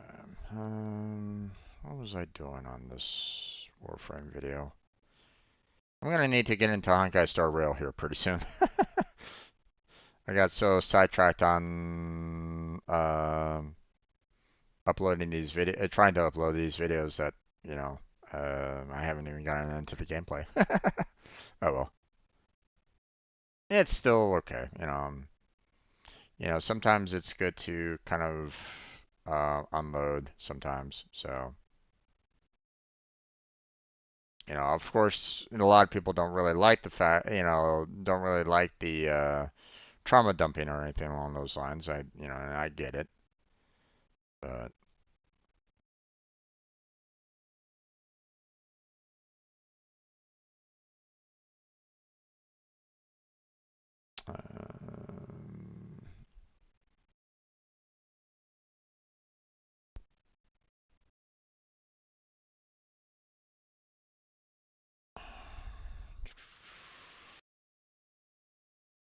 no,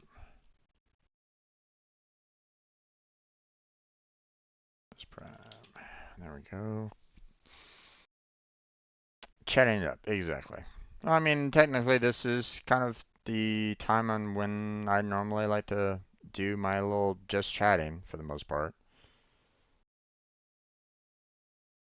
But you're triggering a lot of my a lot of conversation material, so which is perfectly fine. No worries on that.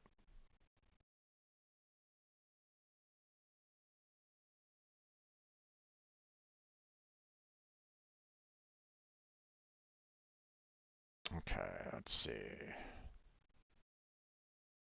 I think I'm just gonna go ahead and make sure that this one is set up here, and then we will go ahead and switch on over to Star Rail, and we'll get we'll get that going.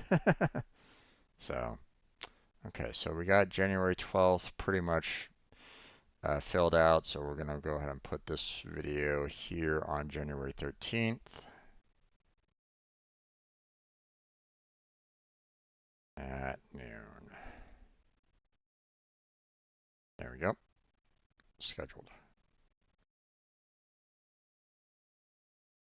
I actually sent a request to YouTube asking them, "Hey guys, could I like to schedule my videos. Could you maybe make them unlisted instead of private? Because my thinking is if I could do like right now, so when you set up a when you're going through the YouTube Studio, I'm assuming that you know what you know you know how to deal with the YouTube Studio yourself there, Dad Shoes. But so under visibility on YouTube Studio, you have two different options. You can you have like kind of like two categories here. You can do their save or publish category, where you can basically save the video as a private video. You can keep it unlisted, or you can make it instantaneously public, you know. Um, or you can put it under the schedule, where then you're keeping the video private, but as soon as it hits that particular day and time, it makes it automatically public for anybody to kind of see, right? So, um, and right now, schedule is, pretty nice because I can kind of schedule ahead as, schedule quite in a bit in advance to make sure that um, the videos come out at the time that I want them to come out, right? Um, Now, ideally, you know, if I want my Patreon to kind of work for me a little bit better, like right now, I only have a couple of videos that are, well, I have a couple of videos that are 18 plus, party hard. A little too much violence in that game. I have, um, I put the entire Knights of the Old Republic um, Star Wars game up on Patreon because I kept on getting hit with copyright claims on that game over and over and over again for the Star Wars music. But I don't really have too much more there, right? On their Patreon. Now, it would be fantastic in my mind, you know, if I could schedule, if I can put, these videos under a schedule, basically say, hey, this won't be released until next week, right? If I can have them unlisted, then I can put the unlisted videos up on Patreon, like right then and there. So everybody that's on Patreon can instantaneously see the video right then and there, um, until, you know, um, make it public, or, until the schedule actually makes it public, right? Now, I could do I could do that myself if I wanted to, right? I could, set up a video to be unlisted. I can wait a week and then, make it public right then and there. But again, that adds even more work onto what I'm already trying to do. I'm trying to catch up on everything, right? So it would be fantastic if their schedule could allow for the videos to be unlisted. I can then put the video up on Patreon for early access, and then it becomes public like a week later. That would be fantastic. That would be ideal to me. But I sent a reply. I sent a feedback to YouTube on that. Saying, hey guys, could you maybe do it this way so that I can set up like a Patreon so that I can set it up on Patreon. Obviously, they're probably not going to let that happen, and they don't really give a damn about that. um, but um, because obviously, they'd probably prefer if people go into like the paid subscription on YouTube, right? Instead of on Patreon. So I get it. They're probably never going to do that, but it'd be fantastic if they did. So,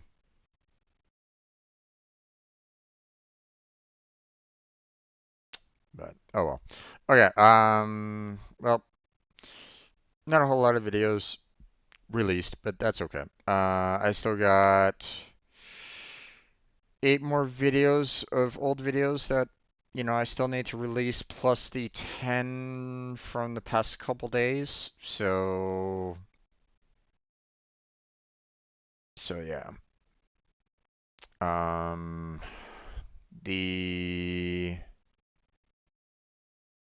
December 10th is going to be a rough one because that was the hate raid one. I'm going to have to put in a bit of work on that.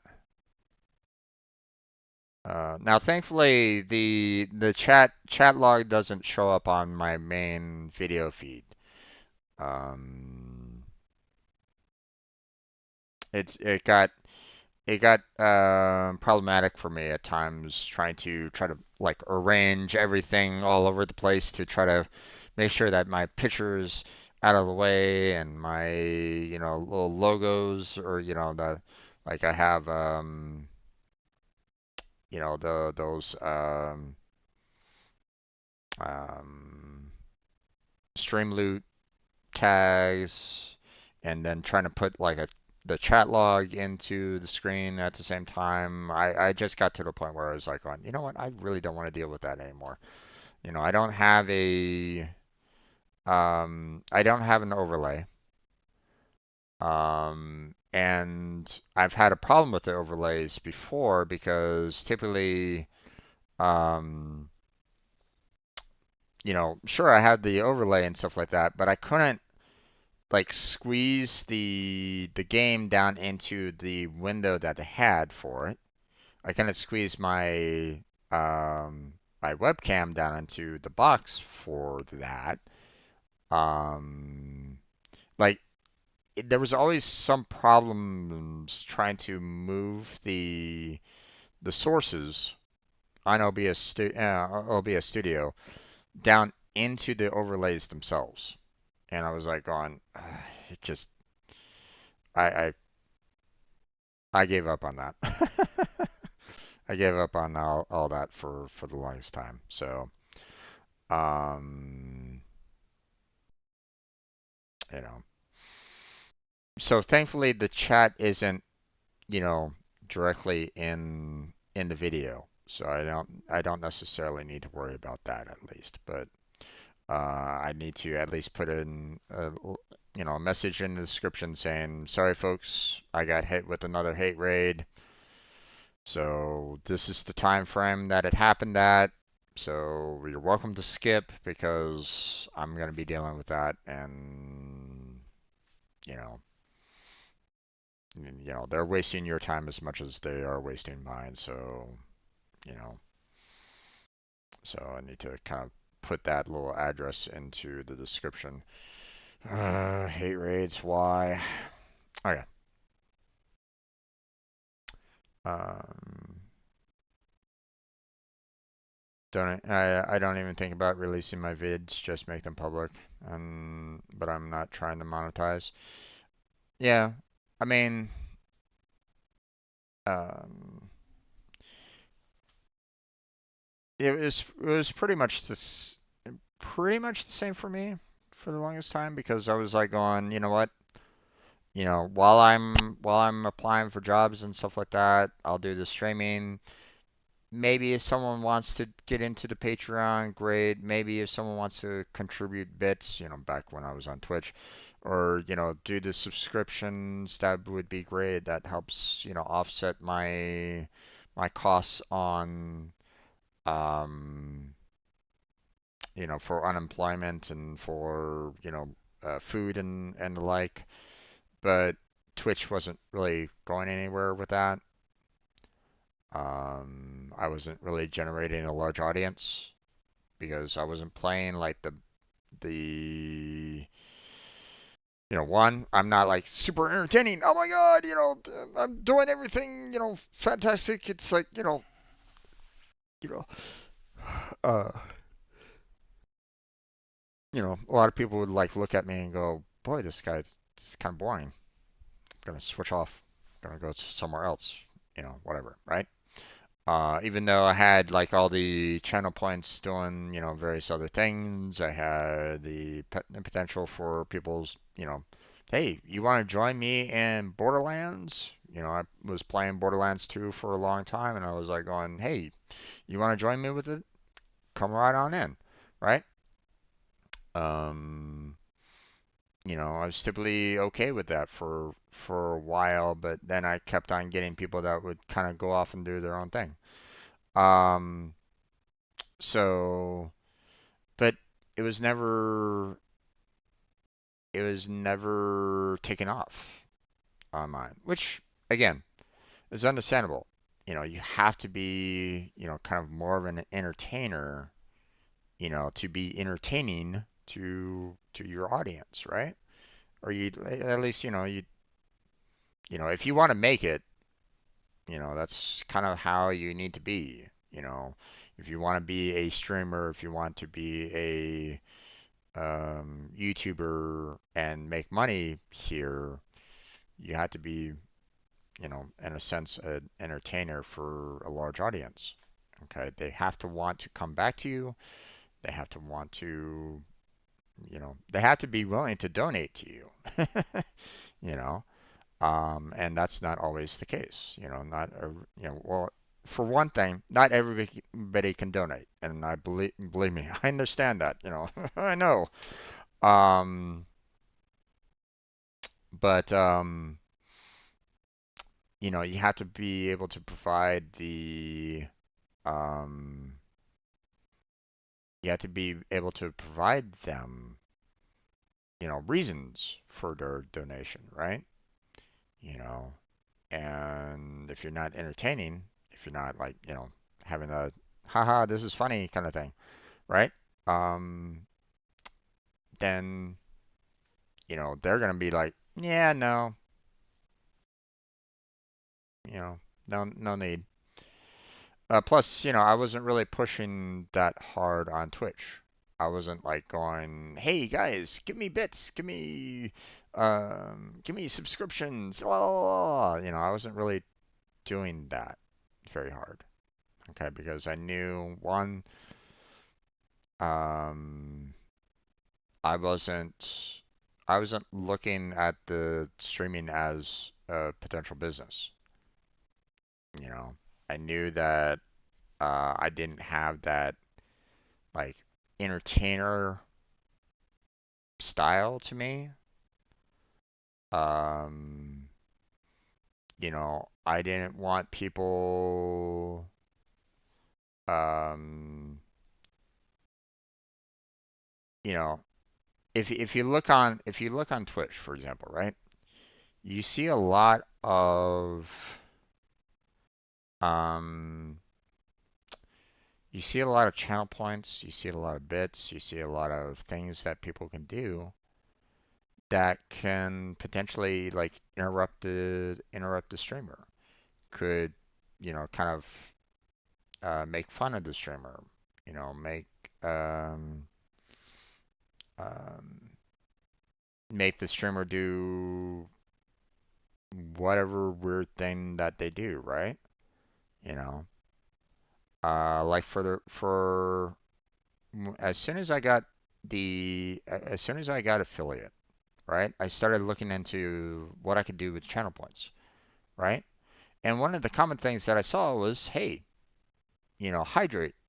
And, one of the things that, one could do with their channel points that was typically common was, hey, you know, put in some channel points and hey, someone, hydrate, right? Tell the streamer that they need to take a drink, right? That's one of the common channel point redeems, right?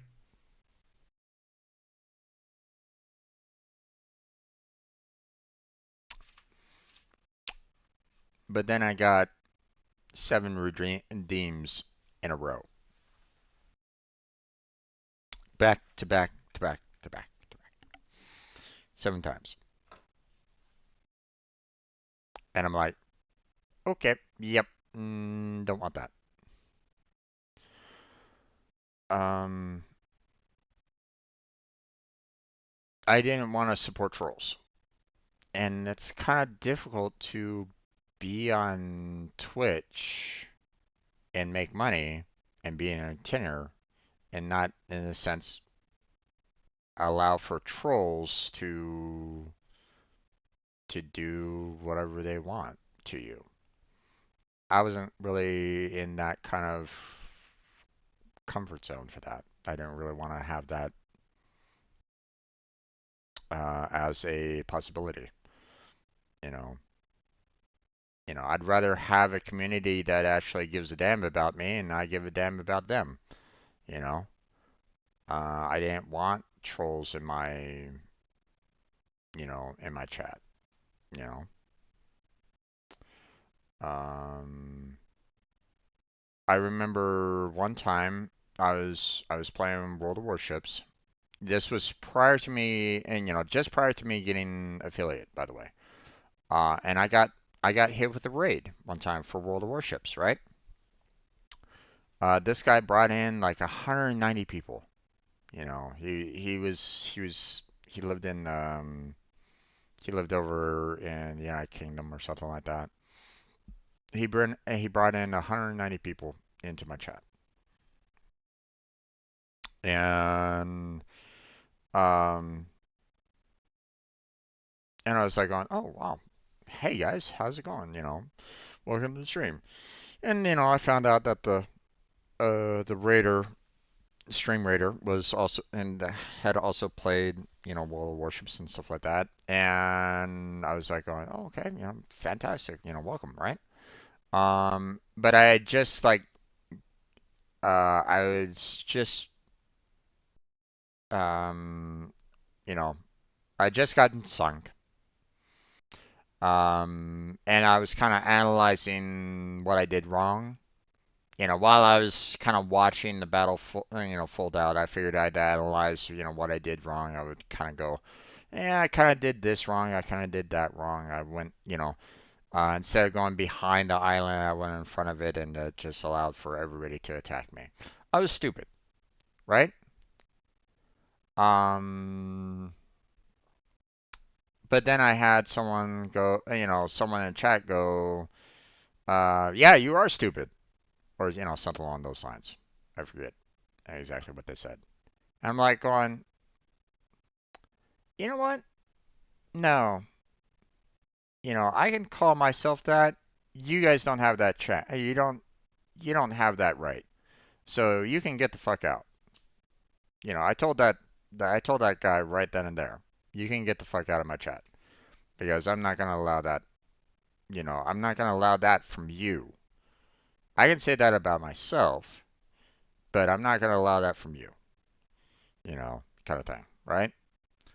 I have every right to criticize myself. I have every right to do constructive criticizing on myself. That's no problem. I have no problem with other people doing a constructive criticism on what I do. On what my gameplay, my style, as long as it's constructive criticism, right? But as soon as someone says, "Yeah, you suck," yeah, that's not constructive. You can get the fuck out. you know, that's that's my view of it. You are you've put that kind of response to a streamer is just about as much of a troll as anybody else is. And I'm like going, I don't need you in my chat. Get the hell out of here.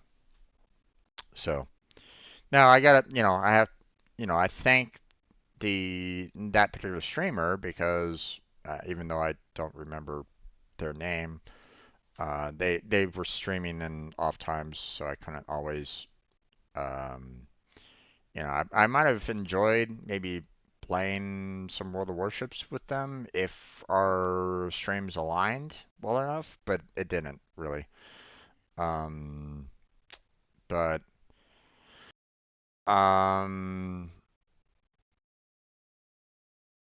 but thankfully because of that raid, it pushed me into affiliate. You know, what I was kind of missing back then was the average viewer count. You had to get an average viewer of 3 for the entire month. And because of that 190 people raid, it pushed me over that 3 chatters viewing, or 3 viewers to push me over the affiliate line that I needed. I had gotten everything else done on Twitch. I had gotten the amount of memberships, I had gotten the amount of streams, everything else was done. I just kept on.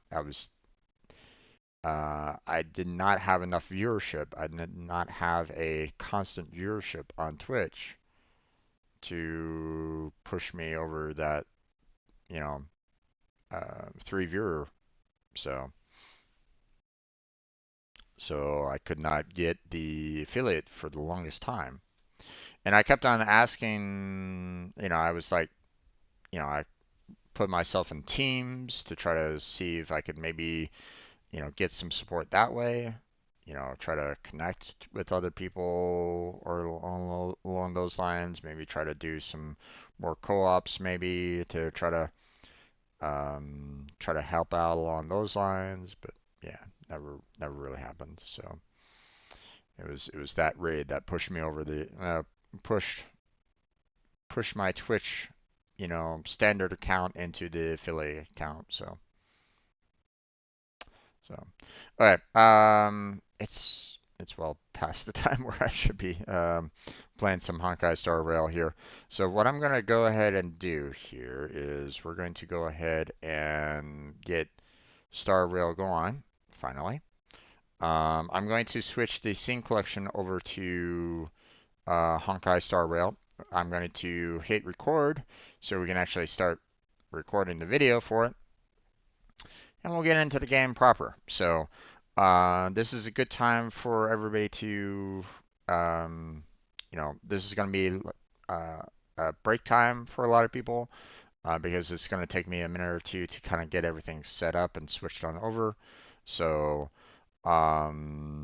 so go ahead and get a drink, get a snack, use the restroom, whatever, because um, I'll be kind of here but not here for the next couple of minutes, and we'll be back um, at that point. Um, so hopefully I'll see you all in a few minutes, but I need to switch on over. So I will return then. Be right back.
Okay, let's go ahead and get started there, everybody. Welcome back to another Honkai Star Rail stream. I'm your host, Strange Road Gem, and we're going to continue where we last left off. Now, last week I was a little under the weather, so I wasn't able to do last week. So, uh, we pushed a little bit of the story, but not by much. Um, so we're going to be trying to continue along with where we last left off. Um, continuing on with the main storyline. Um, oh right. The other thing. So there was a event, uh, pretty much when I was sick, to do uh, like a photo session, for some stellars, right? Um, and so um, I figured, it wasn't necessarily part of the main storyline, so I figured it was just an event. So unfortunately, I just kind of was in, I came online. I did that photo event just so I can get some more stellars, and there you go. Uh, sorry for anybody that might have been interested in seeing that. Um, I think Blackheart did that event himself on his channel. So I mean, if you're really like super interested in seeing what it was all about, then I would probably recommend going to his channel and checking out his content. for that particular instance. Um, but yeah, I wanted to try to work on trying to get the sellers so that I could get more, for, getting more of the passes so that I can get, try to do more for the gotchas, right? So, okay. So what we got here? We got two new banners. One for Argenti and the other for Silver Wolf. Silver Wolf was interesting when you kind of played, when you like worked with her at the very beginning of the game. So, you know, and I do need a good, um, you know, um, quantum 5 star because I don't think I have I don't think I have a good quantum 5 star right at this moment in time. So, so I might kind of lean more towards um, trying to get her as a character because, um, like I said, I don't think I have. I mean, I have a 4 star quantum. So I mean, so so so I mean, there's that. But I could really use a 5 star for the most part. Um, so and I mean, okay, this guy is more of a destruction type than anything else. Which I mean, I kind of already have with the Traveler, but again, I don't know what these characters can do either. So I don't really know. Maybe this guy is a fantastic damage dealer. I don't know. We'll see. Okay, let me go ahead and take care of the assignments here real quick. Claim all the loot. Um, oh, I had the dispatch duration at 4 hours for this. Interesting. Okay, we'll do that again then. Same with that. Okay, we'll dispatch again for another 4 hours. 4 hours there. Okay, dispatch again. I don't know why I had them set for 4 hours, but they were doing it for 4 hours. Okay, so we'll set them up for another 4 hours. 4 hour later, 4 hours later on tonight, we'll go ahead and switch them over to 20 hours, right? So, but for right now, that's about as much as I can do right at this time. Um, so we're done there. Okay. We have a lot of messages. A lot of messages. Oh my God. And obviously we're gonna need to handle the Dan Heng side mission. So, what's this with the March 7th? You there? Did you lock yourself out? No. If I did, I'd be obliged to start writing the 7 enigmas of Astral Express. Wait, why would you ask a question like that? Just curious about what you're doing. I'm doing assignments. Oh, you're so proactive. Qualified member of the Nameless. Okay. If you found any fun assignments, don't forget to bring me along. Sure. Great. I'll hold you to that. Okay. Sure. Strange room. Are you there? Come down. Something super urgent. Pom Pom doesn't even want to think about it. Brandon's long overdue cleaning day is almost upon us. Ah. Huh? I get it now. So you want me to come back and help you with the cleaning? Not really. Okay. If you're willing to lend a hand, that would be great. On our way to the nearest Washtopia. Come back and see me when you have time. Okay. Night of Universal Hallucinations. For Washtopia? Okay. Okay, who's this Dr. Dig? I got a minute for some matches. Fight Club is gearing up for an awesome martial exhibition. All amazing fighters are like you are welcome. What's a martial exhibition? Martial exhibition is built around a different kind of match where the focus is more on the overall and entertainment value rather than the actual outcome. Fight Club organizes several of these matches each year. Unlike regular matches, fighters get to showcase their unique style martialism in each bout. It's hard to put into words, but once you step in the ring, you'll get it. If you're interested, head on over to the Fight Club and sign up. Okay. So, Raul, what are you up to? Hey, Stranger Bedroom. Just want to thank you for helping Molly out.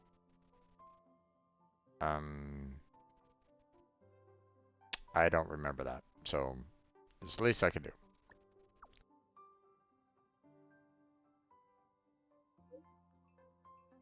Keep on. You just like helping everyone, don't you? Come down to the workshop if you can. Molly is not as grumpy as she seems. She actually wants company and should be so happy if you could have a chat with her. That's all I wanted to say. See ya. Ancestors drill bit. I am not remembering Molly at all, so I don't know. I don't know who that is. Hey, Sergeant Bertram.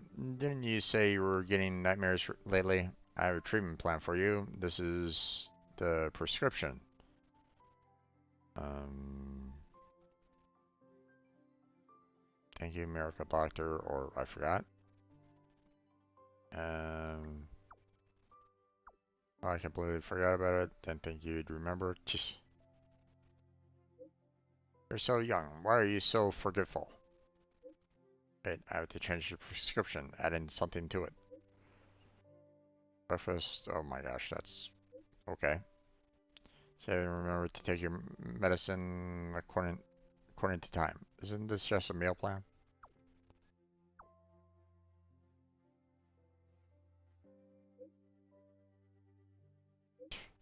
I'm a healer, or are you the healer? This is food therapy. Guarantee you will be happy. You will be happy for an entire day post treatment, and happy people just don't have nightmares. Aha. Right. No, that's not true. Yeah, we still have to unlock more of Dan's story. We'll worry about that a little bit later. Nameless honor. We got the login. We got the dispatch. And we apparently have new values there. Sure. Okay. Not much I really need to do there. We got some new missions. I don't know if any of them are like timed. I don't think they are, but let's find out.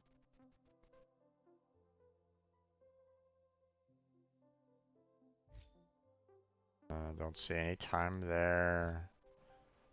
Don't see any time there, so I think we're pretty much good there. Obviously, we'll need to do the daily mission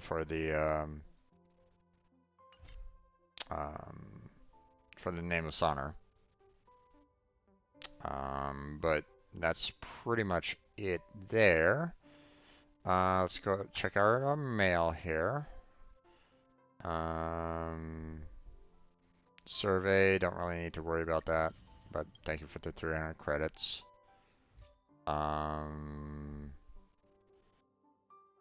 Star Rails won the TGA 2023 Best Mobile Game Reward. Ah, okay. And that's a huge thank you. So that's 10. That's a 10 pull right there. Nice.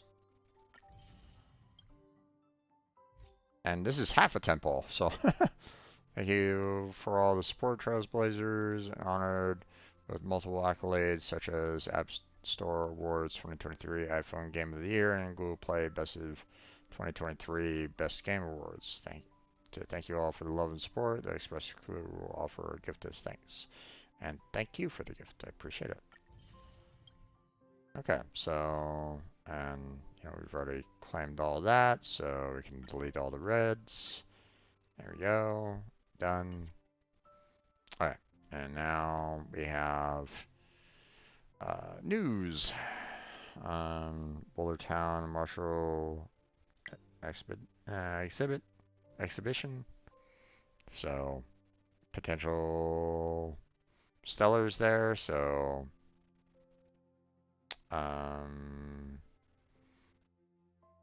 might need to do this. So, okay, so it is kind of like a timed event for the most part. It will last all the way up to until Christmas, so I need to kind of take care of that. So, companion mission.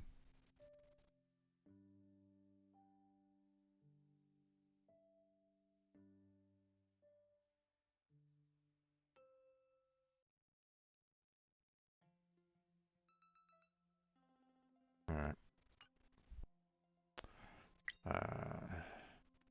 Character event warp, Thorns of Scented Crown, limited 5-star character, Argenti, Variation, Physical, Hana, Lynx, and Astra. And then, of course, the Silver Wolf. So, I'm kind of leaning more towards Silver Wolf than anything else, personally. But, okay, so we got ourselves the light cones. 5-star for, the respective characters. Okay, no more news, that's fine. Let's see, Garden of Plenty event details, hasn't officially started yet, so, which basically it's going to double the reward, but obviously we don't need to worry about that because it hasn't officially started, so, next week. Game optimization and known issues, blah, blah, blah, blah, blah. Don't really need to worry about that too much. Companion mission details. Okay. And I think that's about it for the most part. So, yep. And yeah, okay. So, next, we're going to go to, oh my gosh. That is a lot. That is quite a bit. So, Stellar Trade. A lot of special passes. 19 special passes. God damn, that's a lot. Okay. Can't really do anything there. Can't really do anything there. We have a lot here, so I can purchase 5 here. And I can purchase 5 here. And I can purchase both of these two.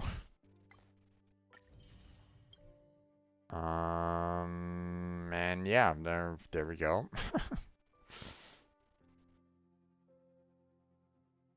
We'll save the rest for later. Let's see. I mean, I could pick up Sampo. Blackheart said that Sampo is a pretty decent character overall, but I think my roster is pretty much filled right at this moment in time.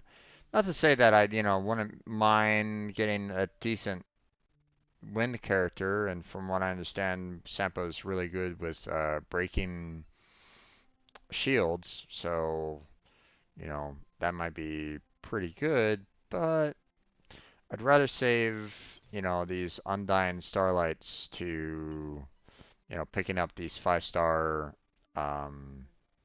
light cones, so, and obviously can't do anything here with the recommended, so we're just going to ignore that. Okay, so I have 33 special passes right at this moment in time. 33. Wow. Hello, hello. I know I'm late. No worries there, Choco. No worries. Um, you know, I would have figured that you would have been asleep by now. So, thank you for stopping on by. Appreciate it. Hopefully it's your, you know, hopefully you're like, maybe just in bed right now, just kind of, looking at the screen, about ready to nod off, but, uh,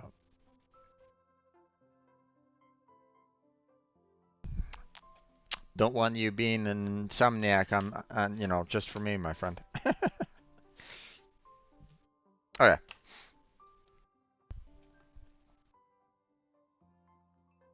Okay. Let's do the character trials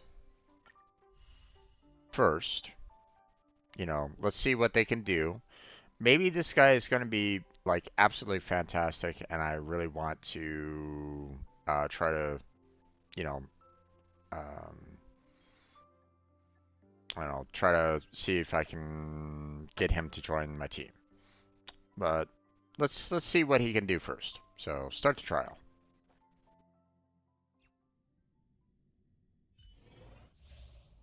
Consumes more energy to unleash stronger ultimate. Okay. The more enemy target hit, the more energy is regenerated, and the greater the crit rate. Interesting. Okay.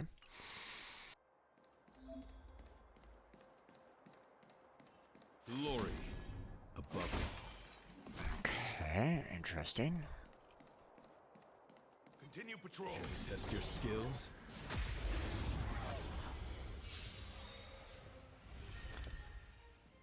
Okay, let's see. Deals minor physical damage to a single enemy. Deals minor physical damage to all enemy. Merit bestowed in my garden. Consume 180 energy and deals physical damage to all enemies, and additional deals minor physical damage to random single enemy targets for 6 bounces.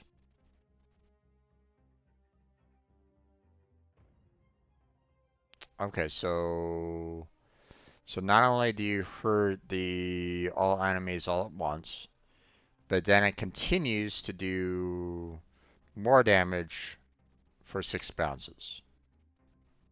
I'm gonna need to see that in action. A sublime object.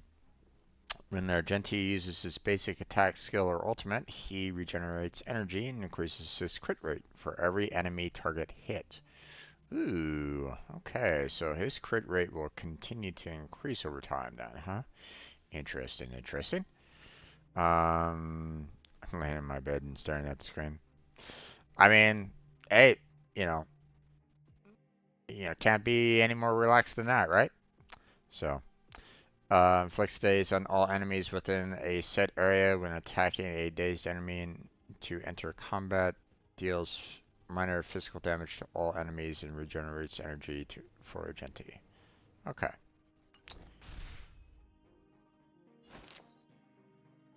Okay, so we're going to go ahead and support him. There we go.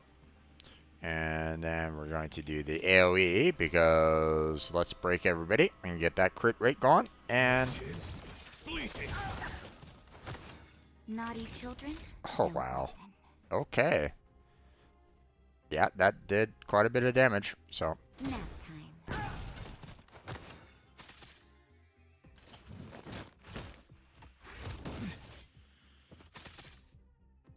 and he even applies a bleed then, huh? Interesting.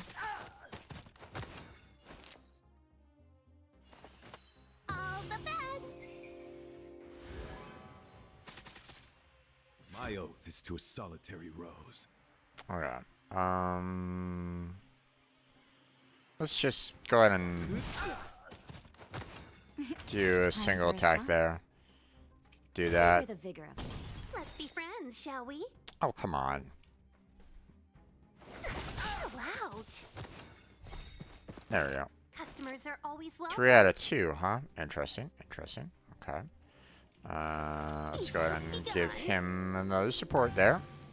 And then, ooh, wow, he's really getting hurt there. Until I see Let's that see light what once this more. is. In some ways, I want to kind of hold on to this special ability, but I want to see it as well, so. All beauty in the universe. Tarantula. Let's be friends, shall we? He's almost completely restored back up to normal. Just in time. My God. Just a little something. Think nothing of it. Better late than never. All right. 1,000 wonders to raise your spirits. Good omens. Fight as one.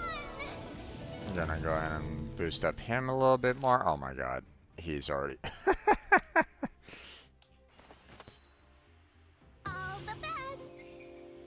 Let's just keep on boosting up his attack over and over and over Knight's duty again. is my guiding light. We'll do one Until I see again. that light once more. Try to kill off all the other fours. In the universe. There we go. And then that's not a lot there.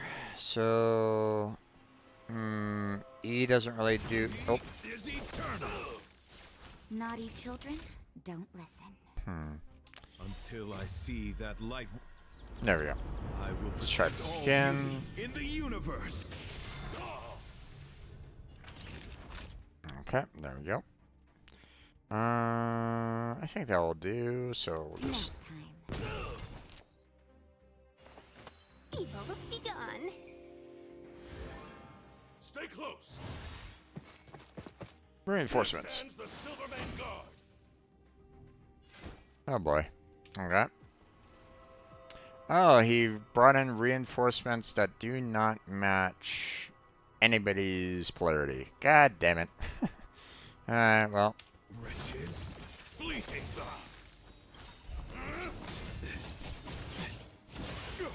Ow.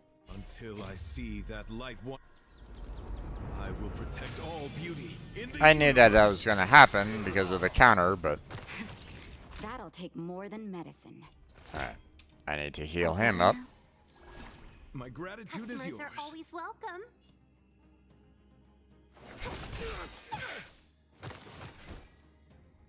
A thousand wonders to raise your spirits. Good omens. Fight as one.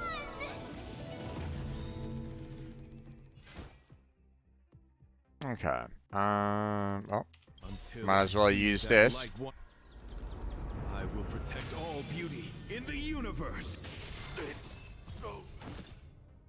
Okay, so he is a major damage healer. And obviously he's going to be really good when you have a lot of adds. You know, when like the enemy keeps on adding additional enemies into the field. He's going to be really handy against, you know, bosses like that. So pretty damn good from the looks of it.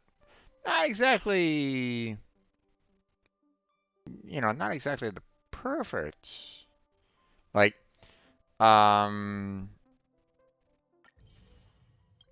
but like, okay, here, let me kind of mention, like, my friend, you know, my friend here, you know, with, you know, with, the, you know, this character here, right? Jingwan. I would love to see a Jingwan, you know, banner, because I would probably be, you know, trying to acquire Jingwan just because of the fact that um, you know, burst, you know, attack, his ultimate attack, um, attacks twice, and it hurts a lot.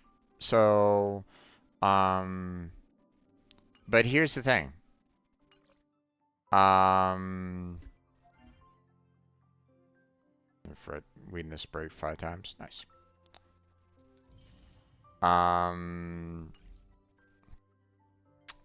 You know, this character, you know, they said it that his crit rate keeps on going up and up and up. So, you know, pretty decent overall, you know, when you factor that in. So, you know, not bad. Not bad whatsoever. Alright, let's go ahead and go through the other trials here. Implants new weaknesses into enemies, reduces enemies' defense and type res, applies multiple debuffs to enemies. Yeah, she's...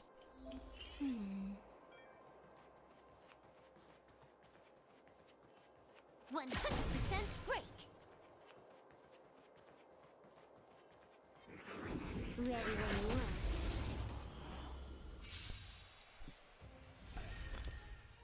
So, deals minor quantum damage. You know, sure.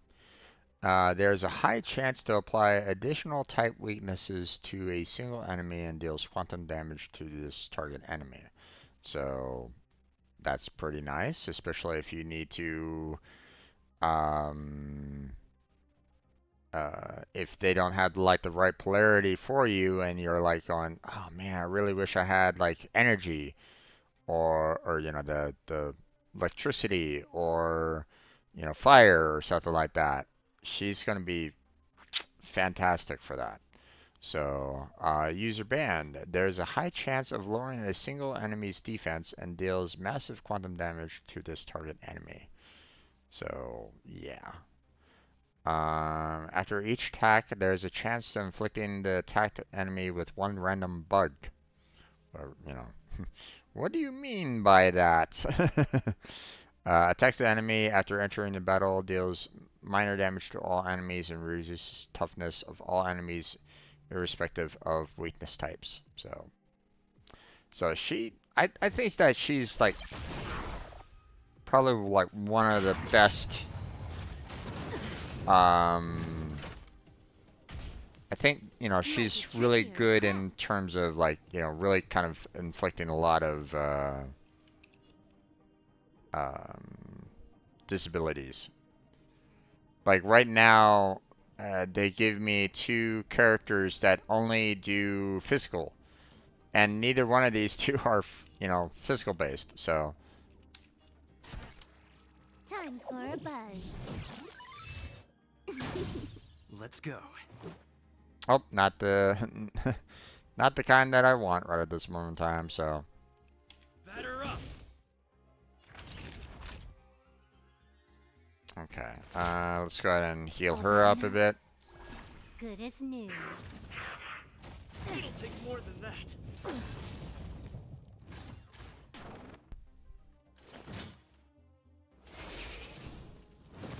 It'll take more than that. Can you let me have some fun this time? Okay. Time for a buzz. This is our chance. No random yet on that though. This combat needs optimizing. Let's do this one. At this speed, too slow.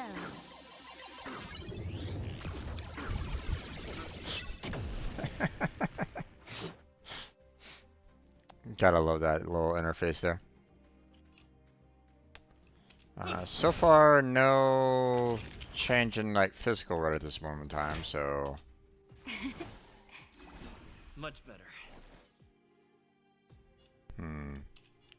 Let me try maybe. Time for a buzz. Nice. That hurts. Let's make it quick. How about this? There we go. Time for a shot. Okay, let's go ahead and get this going. Rules are made to be broken. Do a lot of damage there. Let's just do a regular attack. Oh, okay. Battle over.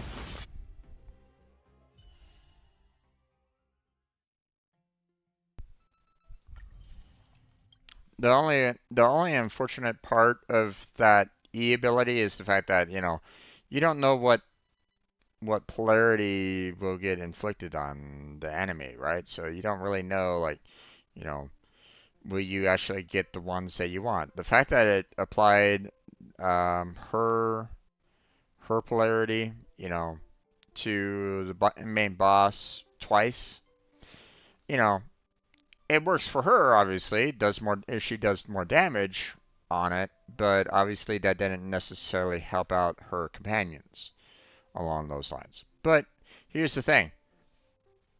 There are times where I'm facing monsters that have no polarities to any of my characters at all. So if I have a chance to get in like one change to a polarity for one of my characters, I'm gonna be happy. So in some ways, as much as this guy does a lot of damage overall, I think I'd get more. Um, she has a lot more abilities that are very useful for me right at this moment in time. So I think I'm gonna focus on getting Silver Wolf first, and then I will try to go for Argenti personally. So, all right, let's see what these other characters do. Regenerates skill points for the team, increases speed and attack for the target ally. Okay. What does this do? Yield. Uh-huh. Interesting. We cannot press it.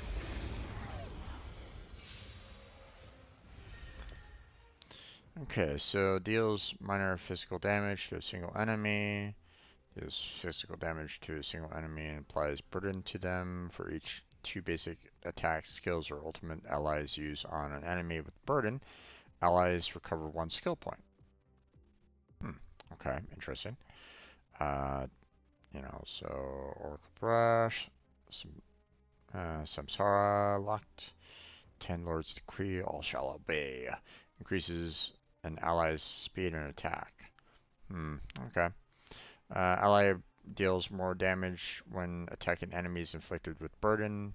So it seems like, the burden is, pretty useful overall. Attacks the enemy after entering the battle, applies burden equivalent to that applied by the skill to a random enemy. Oh, okay. So, random enemy just got hit with a burden. Gotcha. Which was him. Ugh, the smell of sin is thick. There was no other enemy. So, okay. Well, I mean, it already has burden on it, so might as well just. Step aside. I have no interest in stoking conflict. By the will of the 10 lords. Okay. Let's go ahead and do speed up and attack for The him. 10 lords decree. Hereby ordained. That was an interesting graphic, I must say. So.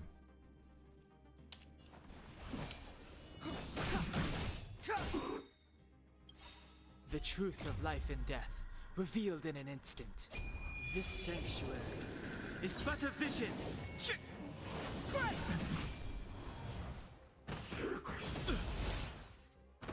They've been, this game really does like like their cinematics sometimes, and I have to agree. They're some pretty fantastic cinematics overall. So. Give it up. Okay. Rules are made to be broken. Okay. You're out. It doesn't look like burden is applied to it anymore, so let's go ahead and see about trying to apply it Count your again. sins. Clemency? Never heard of it.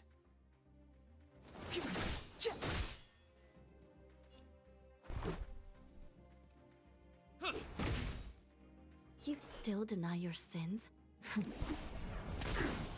Step aside. I have no interest in stoking conflict. Okay. So it goes through the, Now. pretty much goes through the full round.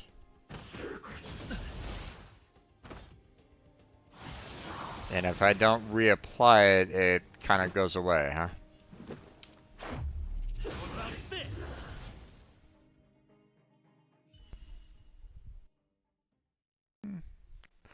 I mean, not bad. You know, not something that I'd be like going, oh my god, this is fantastic. But, you know, still not bad.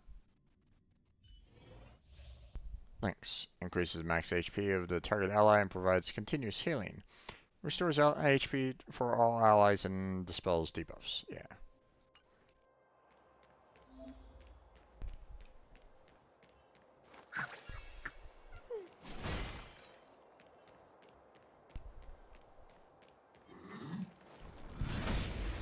There we go. Alright.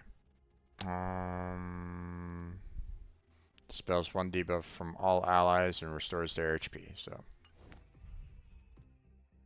Well, we're in trouble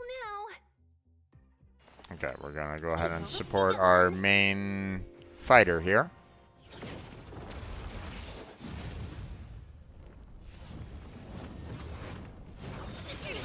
Pay for that. Okay, we're going to go ahead and heal up her. Better late than never.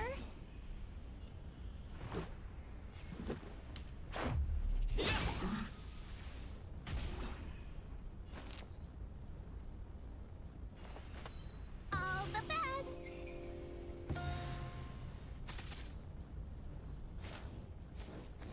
Okay.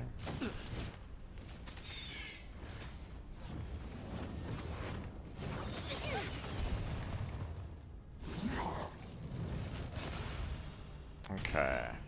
Let's do one. Travel far away. For a tough case like yours, we're gonna try 'em all. That is one big pill. I would not want to try to eat that pill. No, no, no, thank you. 1,000 wonders to raise your spirits. Good omens. Fight us one. It's like, doctor, doctor, that pill is it's a bit large. I mean, it's a bit large. You know, how am I? You know, my mouth is not that large. You know. You outstayed your welcome! Excuse me, coming through. Let's be friends, shall we? Evils begun. More attack boost. Oh, wow.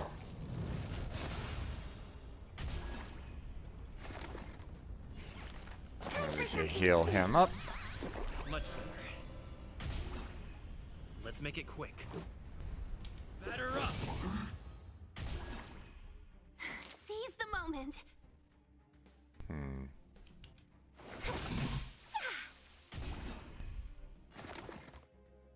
Okay. Let's go ahead and heal her up. Let's go. Travel far away. For a tough case like yours, we're gonna try 'em all. Huge pill. No! I can't eat that. Okay, man.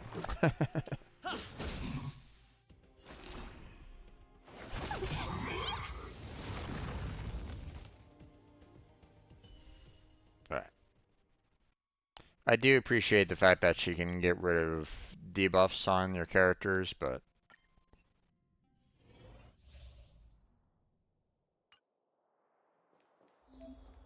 as soon as I found the 5-star that could do the exact same thing, I was like going, yep, okay.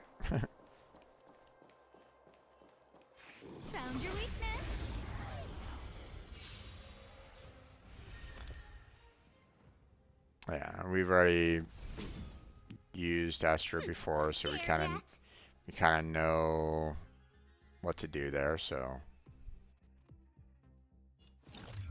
Who's the lucky one today? Step aside. Everything's I ordained have by no the interest in stars. Oh, stoking profound secrets of the stars. Give these trailblazers your blessing. speed boost. All right. We'll focus on this one first. Now. Let's make it quick. Yeah!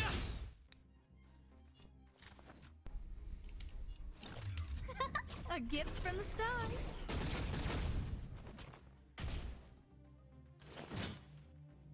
Not quite.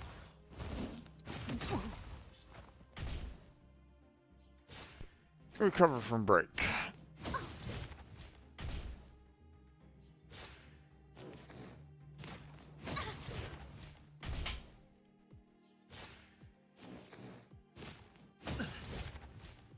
Okay. How about this? It's too late to repent. All broken.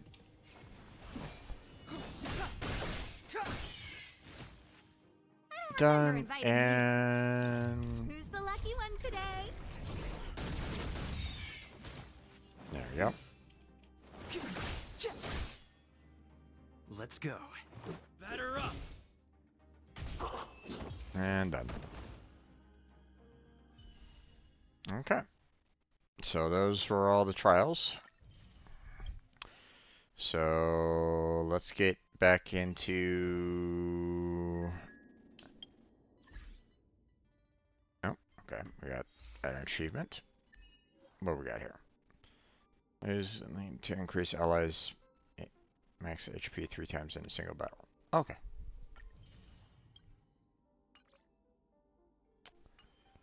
Okay, now warp. I'm gonna go for Silver Wolf first. So we're gonna try to see if my 33 specials can get us Silver Wolf. So let's go. And doesn't look like it. Looks like a 4-star.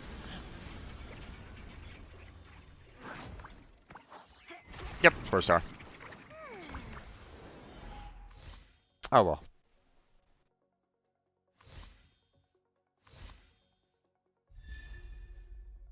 Okay, well we already have links, so this is just gonna go to our constellation, so.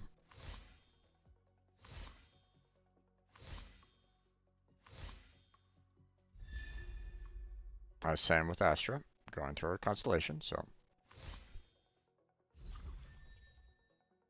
So, awesome. Alright. Missed that one time, so let's try this again. Come on! Silver Wolf! Let's go! Ooh, looks like a 4-star again. Not great. Not great. Come on! Yeah.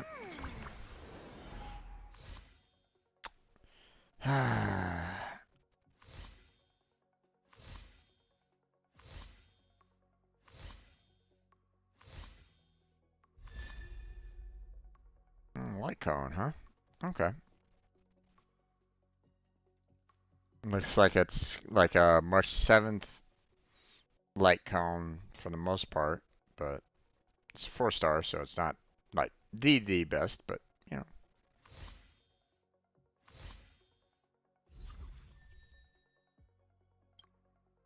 Okay. Last chance. So 1, 2, 3, let's go. Come on, 5-star. Damn. Looks like a 4-star. Ah. Oh well.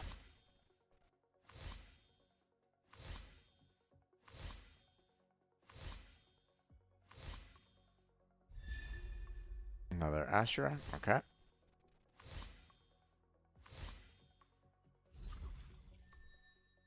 Okay, so we basically can um, push Astra's constellation up by 2. Yeah, but damn it. Okay, so if I want to try that again, I need to get 1,120 stellar jades to try for another 10 set. So not exactly the greatest there. But hey, we got some more here. You know, I was able to purchase 5 more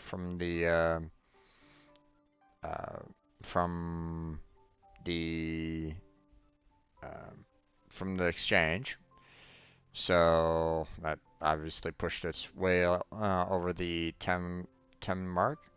And hey, I got Hamiko on this before, so maybe it'll be good again for me today. So let's go ahead and do that. Warp 10, let's go!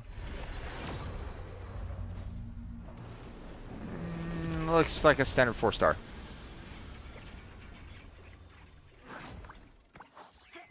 Yep, 4-star.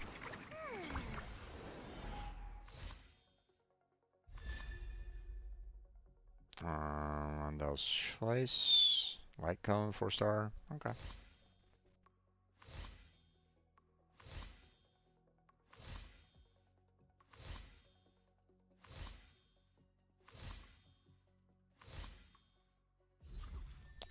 So most likely one that's kind of more for what's her name?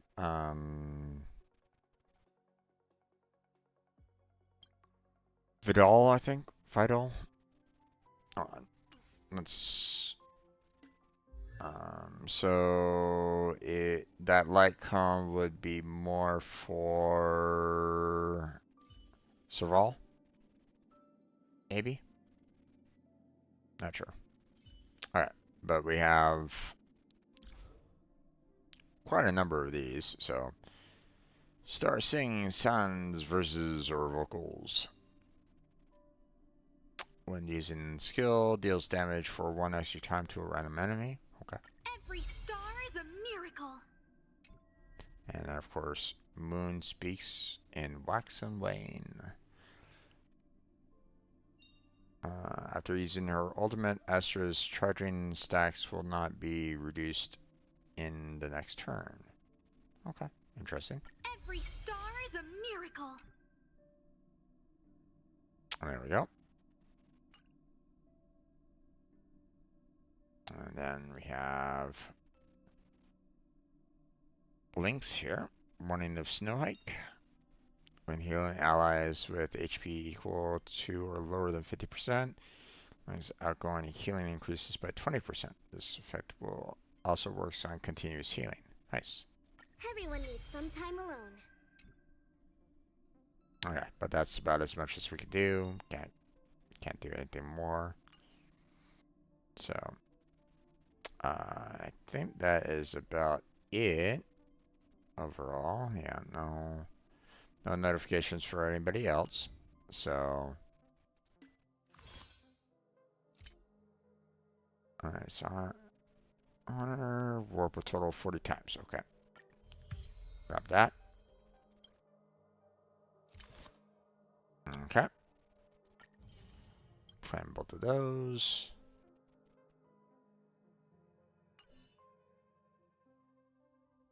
And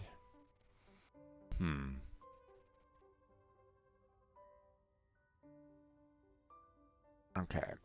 So let's see. We still have this.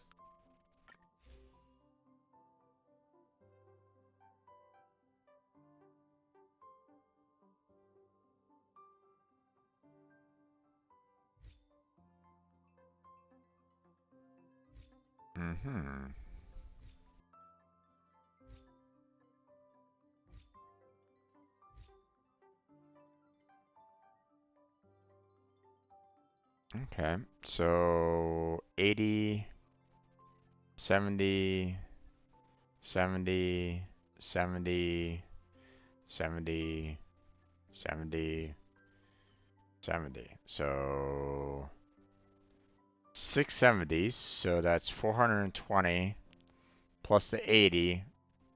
That's 500. Not shabby. Not too shabby. So, um, so let's go ahead and go.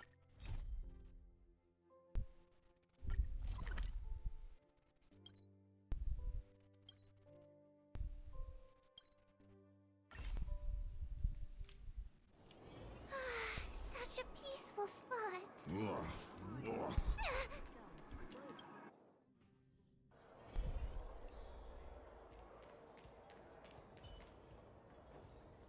All, all new season of the Fight Club has begun. An all new season of the Fight Club has begun. If you want more information or join in the matches, feel free to ask me about it. I'll do my best to provide you with all you need. I want to join. No problem. I'll make the arrangements immediately.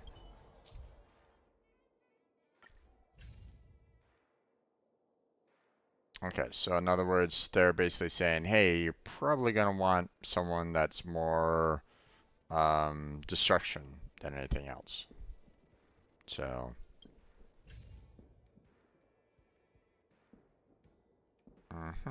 interesting. We haven't done any of that yet, but I believe this is the, the limited time rewards are at this moment in time. This one is just regular fighting, so.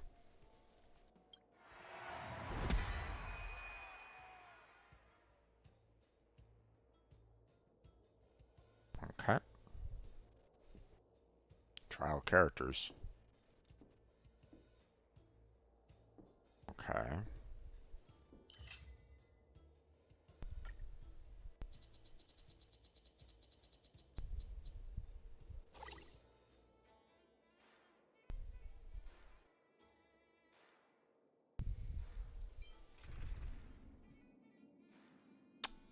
Okay, well. Uh-huh. Okay. Interesting. I don't remember Luca. I think he's one that kind of hurts himself, if I remember correctly. Let's see. Details. What are your abilities? Basic attack. Deals physical damage equal to 60% of Luca's attack to a single enemy. Consumes 2 stacks of fighting will. First uses direct punch to deal 3 hits. To each hit dealing physical damage equal to 12% of Luca's attack to a single enemy target. And using rising uppercut to deal 1 hit dealing physical damage. Okay. Talent. After Luca uses basic attack, direct punch, or skill, lesser earning fist, he receives 1 stack of fighting will, up to 4 stacks. When he has 2 or more stacks of fighting will, his basic attack, direct punch, is enhanced to Sky Shatter Fist. After his enhanced basic attacks, raising uppercut hits a bleeding enemy target, the bleed status will immediately deal damage for 1 time equal to 7. Okay.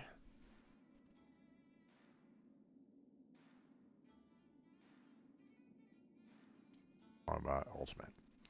Receives 2 stacks of fighting will with 100% base chance of increase single enemy target's damage received by 13.6%. Okay.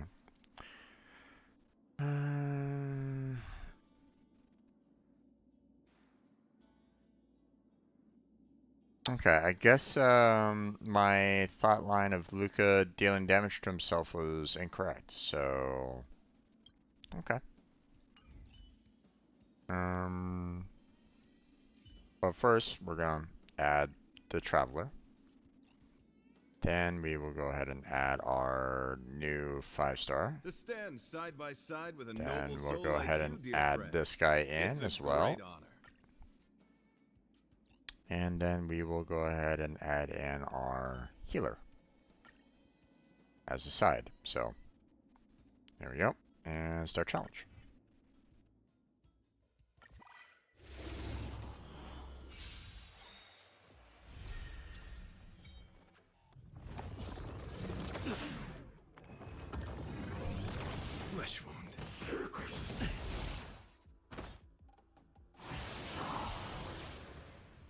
Okay. storm So shall first off, pass.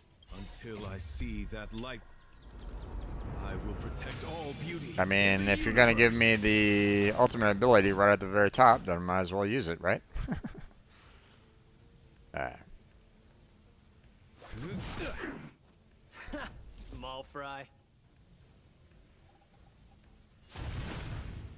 Snap out of it.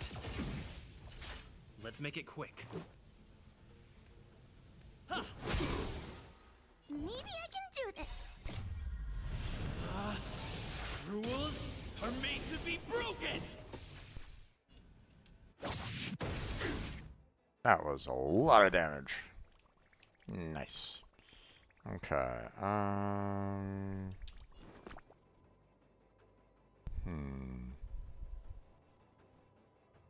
Alright. Demons, depart! The knight's duty is my guiding light. Okay. The beauty is eternal. I can take you Till one I arm see only. that light one, I will protect all beauty in the universe. There we go. Need a hand? My pleasure.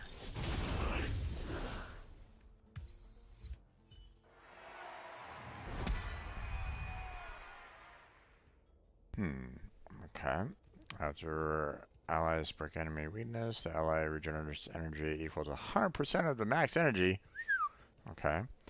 The allies break enemy's weakness. The ally's next action is advance forward by 100%. No, I'd prefer the max energy.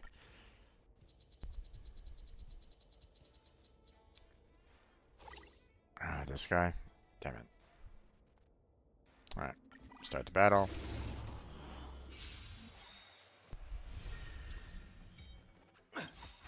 Just a scratch. Until I see that light one, I will protect all beauty in the universe. Until I see that light once more, I will protect all beauty in the universe.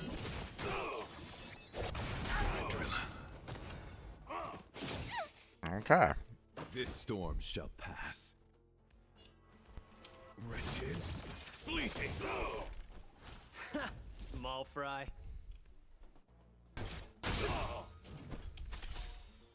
Where's the applause? An opponent worth their salt. Let's see some sparks fly! This is our chance. Where's the okay. applause? An opponent worth their salt. Let's see some sparks fly! Nice. Okay. Let's see. We need to restore and we'll do that for right now. My oath is to a solitary rose.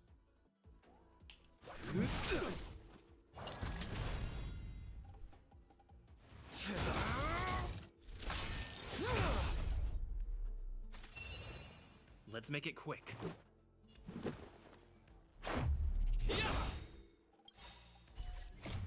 Okay. Rules are made to be broken! Now let's see. This guy's pretty low, so if I do that, then maybe I'll take him and take one of them out. Let's see. Oh, so close, but not quite. We're okay on healing right at this moment in time, so let's just go ahead and finish this guy off. Or at least try to. Recover from a break. Not a step back. The knight's duty is my guiding light.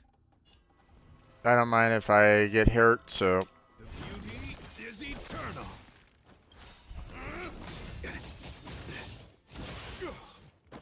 Until I see that light. there we go. Protect all beauty in the universe. He gets to go again. I see that light once Goodbye, guys. protect all beauty in the universe.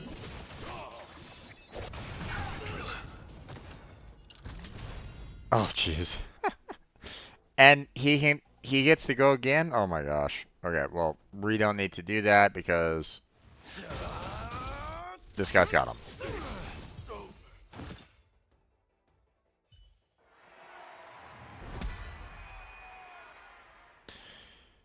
The weakness break efficiency of allies' physical attacks is increased by 150%. Nice. When enemies recover from weakness break, the amount of toughness regenerated will be reduced by 80% of their max toughness.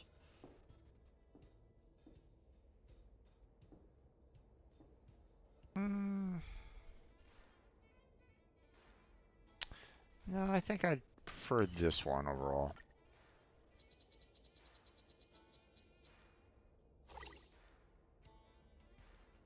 Okay, start the battle.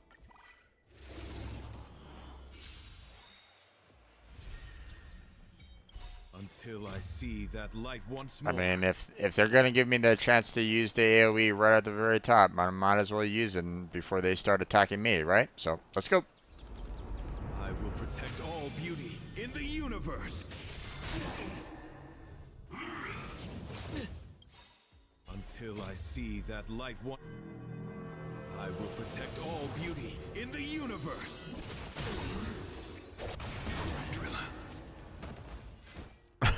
It'd still go. I will protect all beauty in the universe.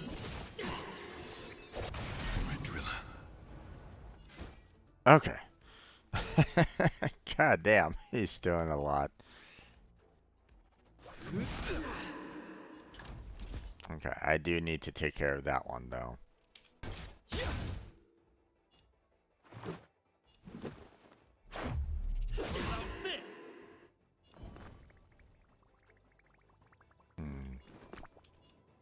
There we go.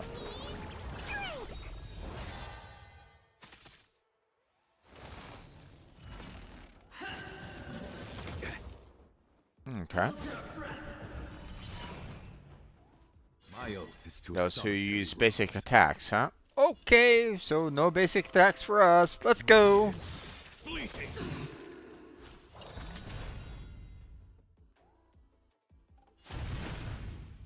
And no basic attacks. Snap out of it.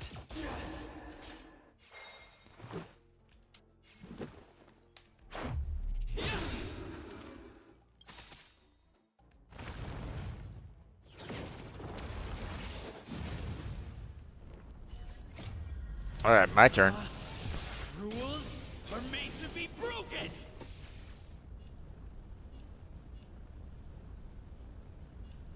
No, we want him to try to get rid of the majority of his shield, so there we go.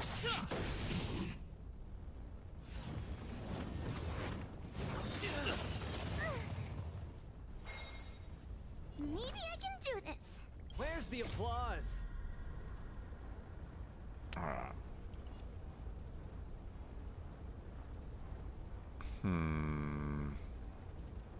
Let's try to take out her Opponent worth their salt. before she recovers. Let's see some sparks fly. Ah, not enough. Damn. Oh, not enough for restore either. Frack. Oh well. Oh, she's gone. The knight's duty is my guiding light. So, give up yet? Need a hand? My pleasure. Bet over. Victory. 6 cycles. Okay.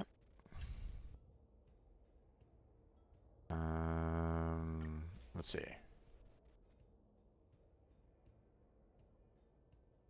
That was close.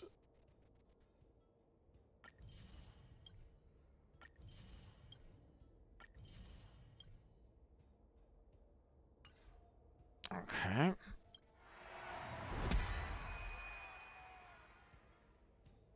Oh, cold-based characters. When allies attack frozen enemies, delaying the damage, increase the damage dealt by the first hit that hits each enemy target by an amount based on the ally's attack. The target's frozen state is removed after the attack.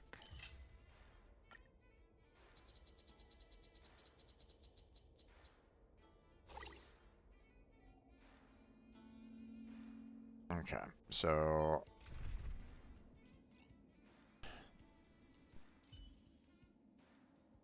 Jinglu.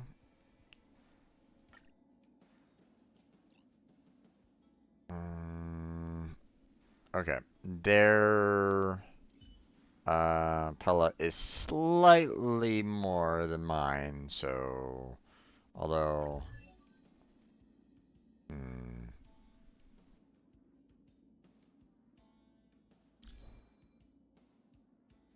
okay, yeah, probably better better relics than mine too, so that's fine. Fortunately, I don't really have like the best cold-based characters except for Japard, but yeah, he's not that much of a damage dealer for the most part, so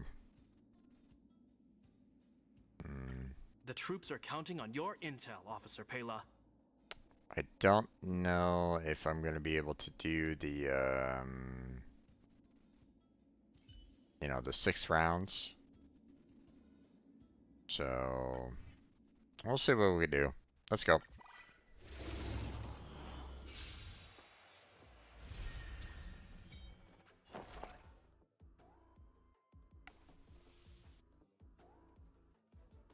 Okay.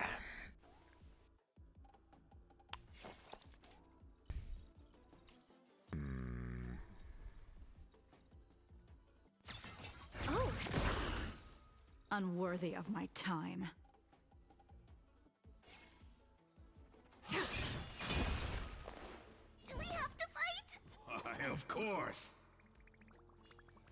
Somebody help me! The die is cast.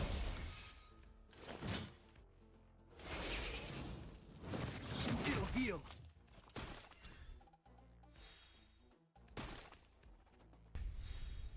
Commencing support. This, that, and... Okay. I'm gonna hold everyone back again. I hope you're prepared.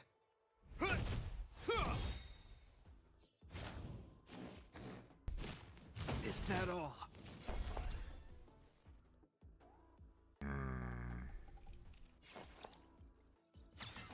Oh!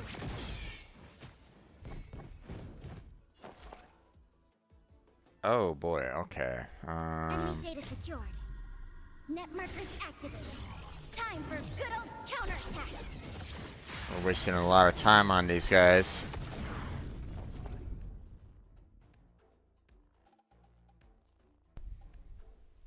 Ready for another? Unworthy of my time. Sword war. All will be revealed. In lunar flame!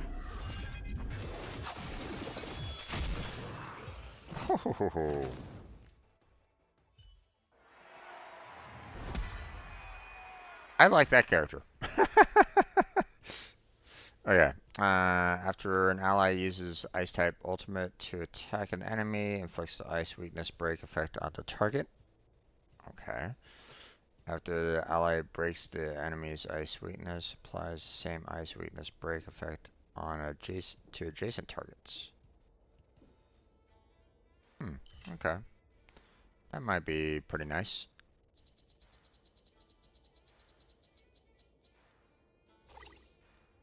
Okay.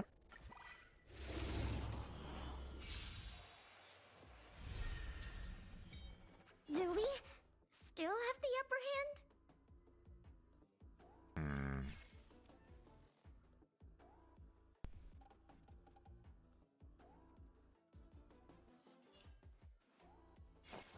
This, that, and... Nice. Do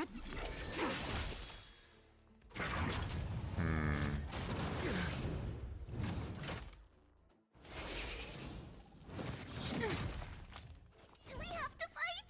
Why, of course. You need strength. Okay. You will know justice.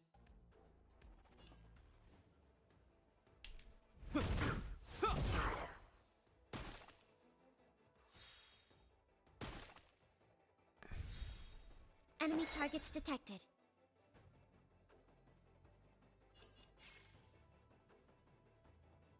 I'll contain them. Enemy data secured. Net markers activated. Time for good old counterattack. I need to use her special ability as much as I can to Stand do as down and I'll much, spare you. as many, you know, I need to try to kill these guys off as much as I can. So.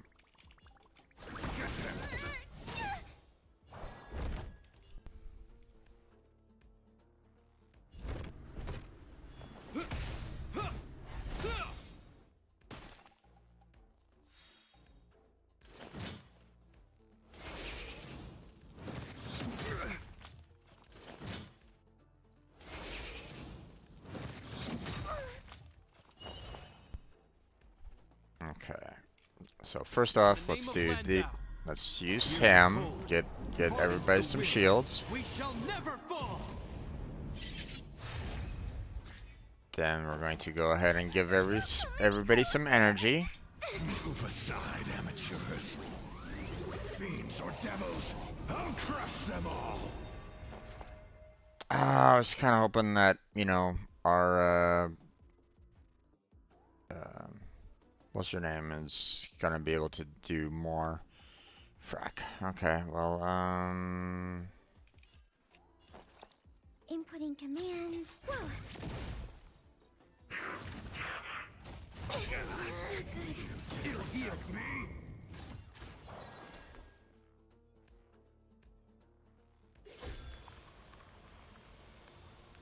Fleeting light, roaring flood. there we go. Blade of moonlight. All will be revealed. In lunar flame. Crazy eyes.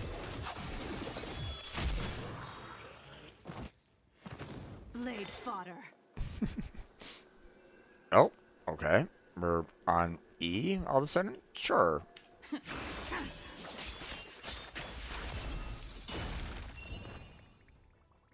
Okay, I kind of like her.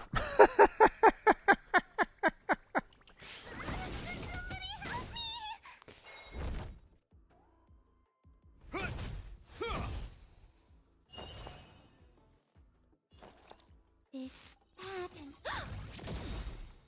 Nowhere to run.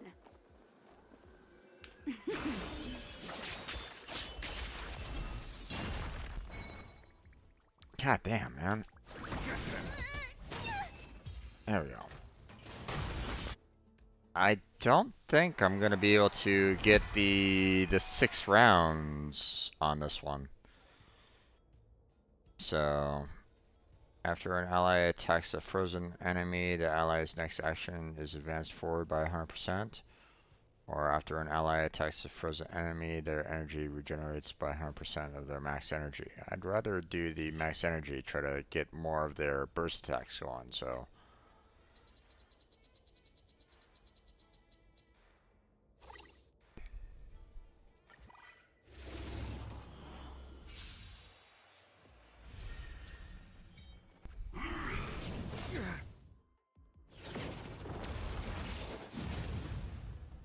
Do we still have the upper hand? Oh.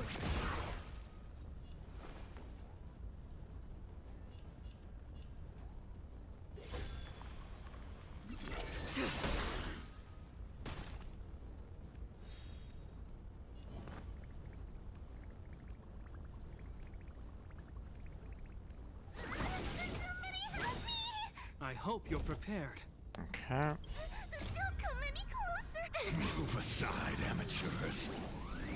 Fiends or devils, I'll crush them all. Attack boost. Enemy data secured. Net markers activated. Time for good old counterattack. Try to kill them all quickly. Well, that didn't really do that much overall. Felt like. Oh wait, Enemy data secured. I can do it again? Net markers activated. Weird. Time for good old counterattack.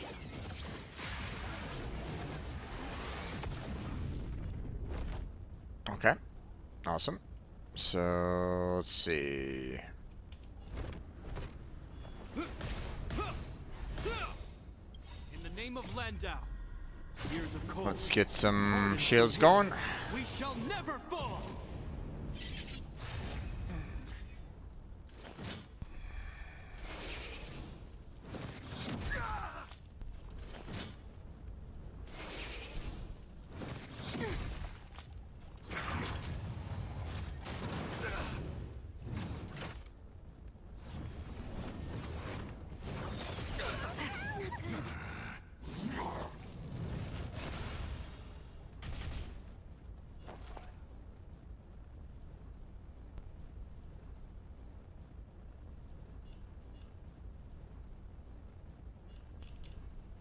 I'll contain them.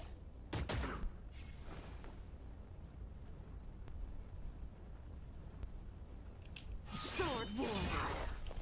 All will be revealed. There we go. In lunar flame. Crazy eyes.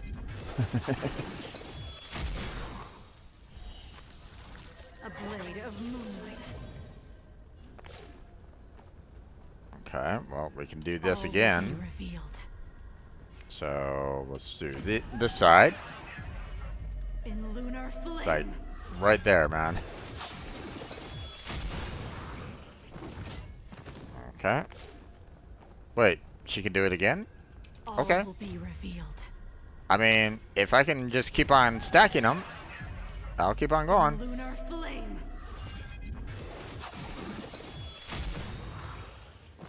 Trying to, like, point out.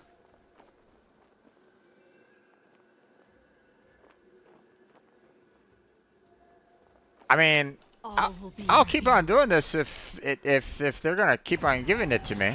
So, In lunar flame.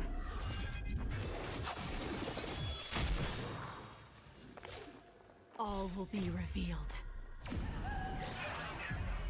trying to point to. Trying to like point to like the exact position where I feel like I see the crazy eyes, but okay, now it's done.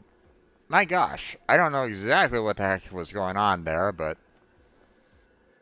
believe me, I appreciate the amount of damage that I was doing, but damn.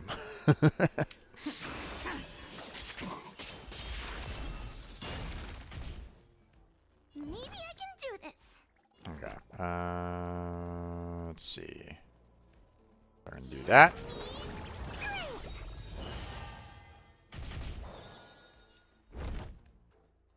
So.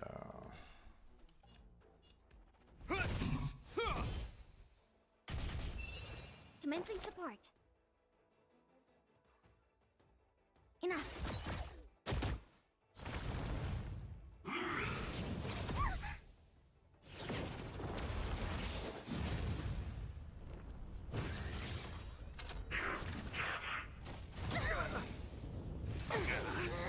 You dare attack me? Ready for death. Enemy data secured. Net markers activated. Time for good old counterattack.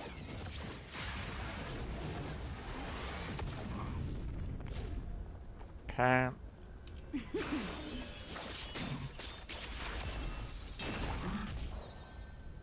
gonna hold everyone back again.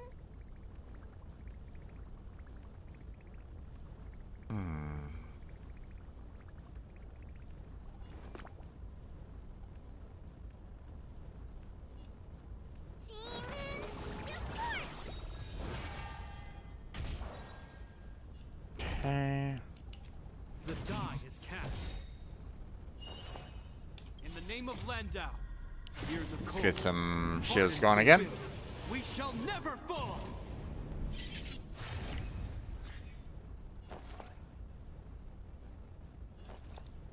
Is that an...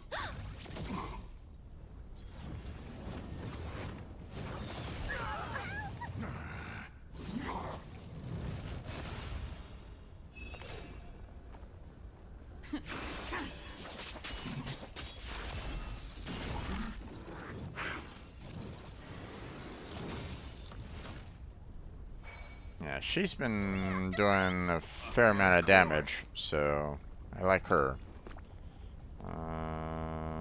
We'll do that. Get some more debuffs going. Let's get some energy going. Fiends or devils, I'll crush them all. Okay. We have the upper hand. Okay. Inputting commands. Whoa. Enemy data secured. Net markers activated. Time for good old counterattack.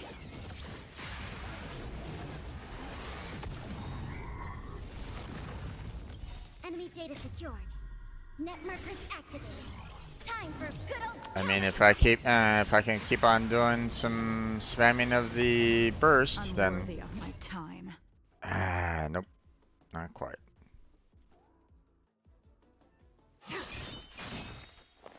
All will be revealed. In lunar flame. 'Cause yes.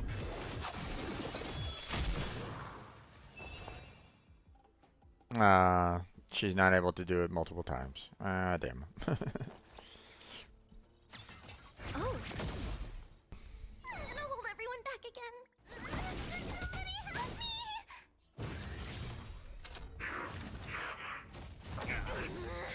Somebody help me.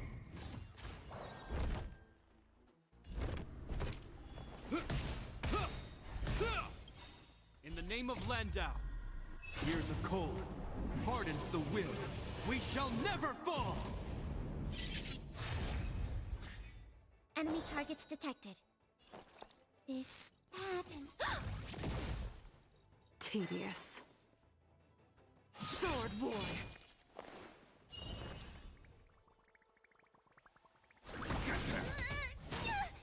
You will know justice.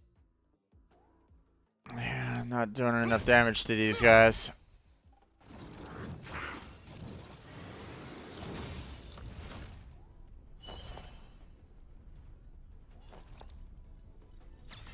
Oh.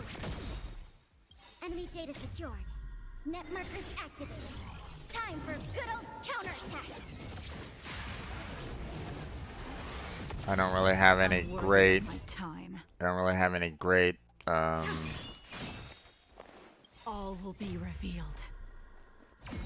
Cold-based characters, so In lunar flame.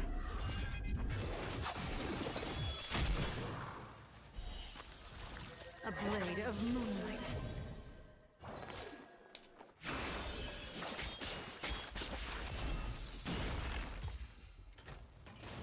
yeah, that took a long time. I don't know. Yeah.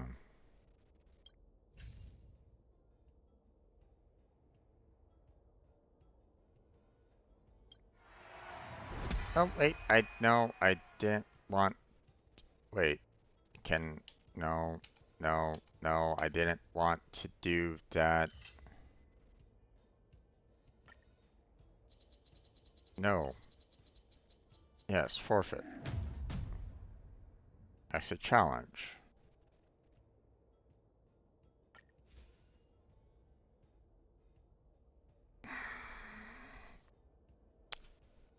That's not going to be easy.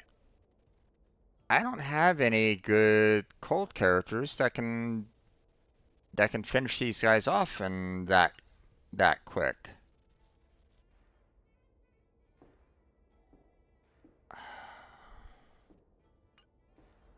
Let's see, hold on.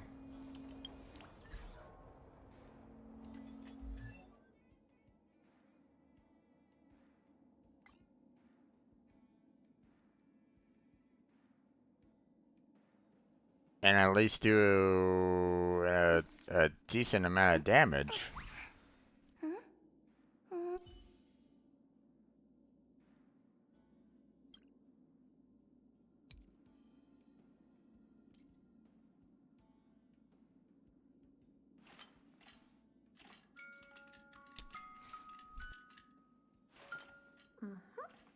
Perfect.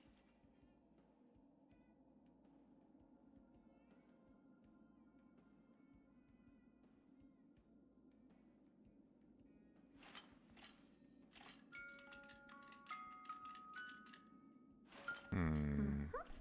Perfect.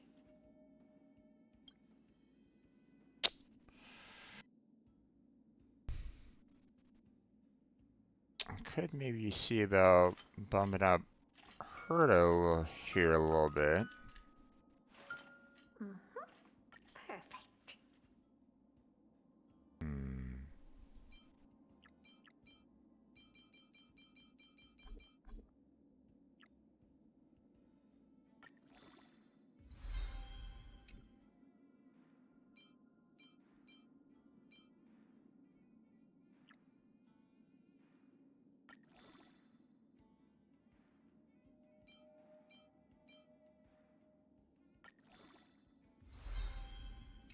When I have a lot of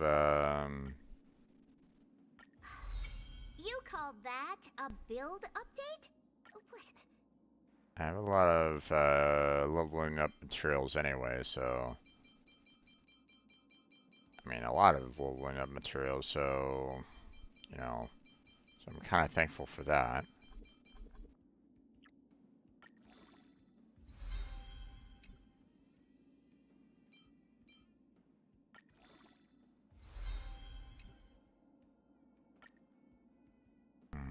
Kind of send her though because I need this here. What about? Let's see, relics, recommended gear. I mean, they're all pretty much 4 stars, so that's helpful. I mean, I do have her, you know, constellations kind of up a couple times already, so that's pretty nice. Let's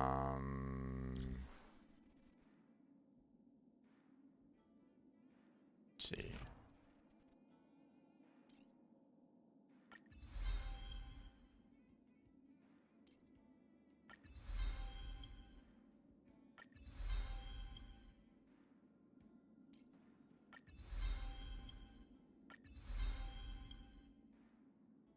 I need to try to get, you know, a better damage dealer than Japard at this moment in time because he, hate to say it, but he kind of sucks.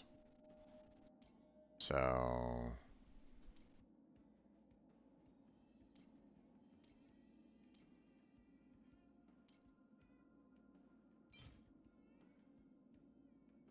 hmm.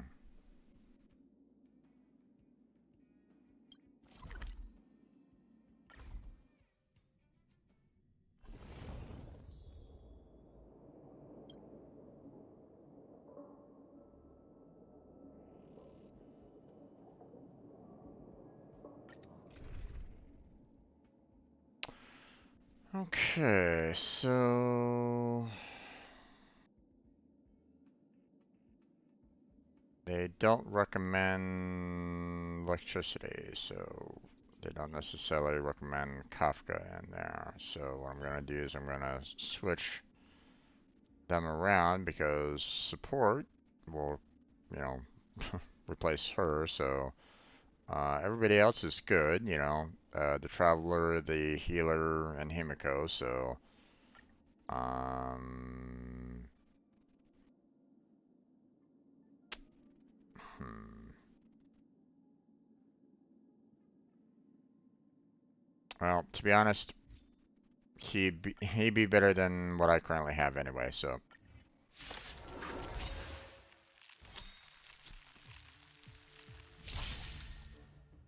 A well matched opponent. Okay. So first off, Rules are made to be broken! Decisive strike! there we go. Now we do this. Here is thunder. Is that it?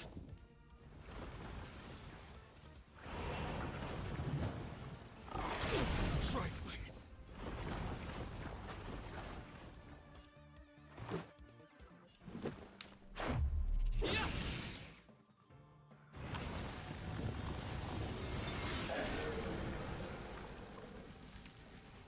Do we have to fight? Of course.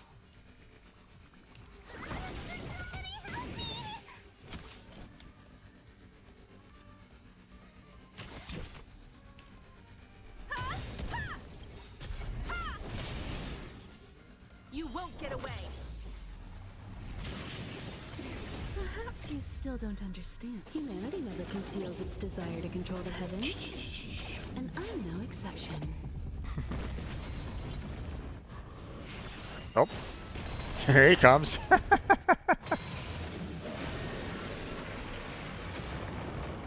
There's no time to lose.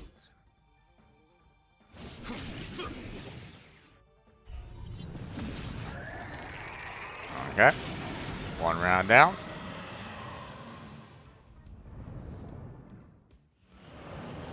Impending doom.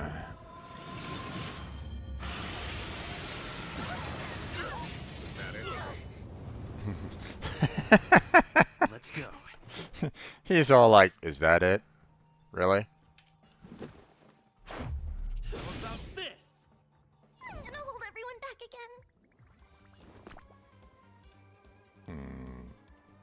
We'll do this. Combat is a series of precise mechanisms. Move aside, amateurs. Fiends or devils, I'll crush them all. Time for the master Here we stroke. go. Radiant spirit, heed my word. Show no mercy. Lots of damage done. But not enough. I don't have a whole lot of energy right at this moment in time, so it's like, One at a time.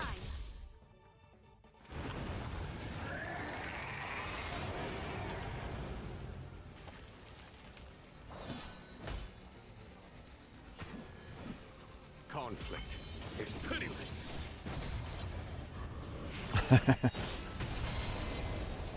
Antimatter engine has been broken.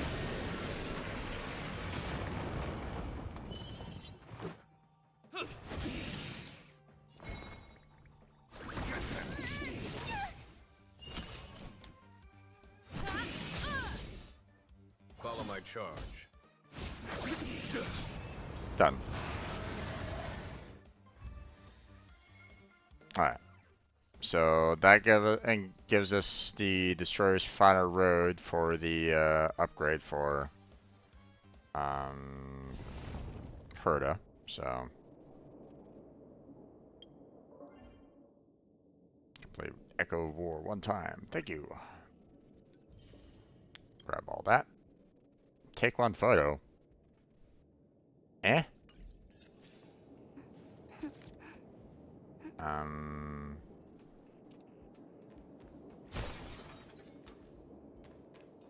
How do I take a photo when I don't have the camera at all?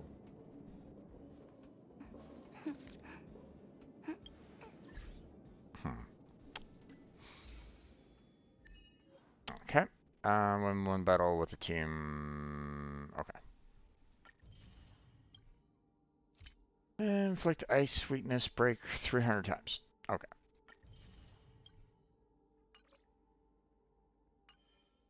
And let's see. Characters. Now we do Herda.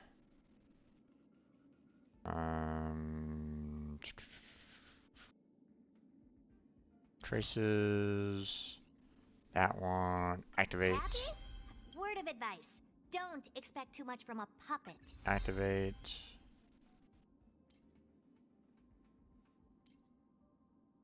Huh. Okay, so we need to ascend her once more to kind of unlock all of her overall abilities sort of this moment in time. Let's see.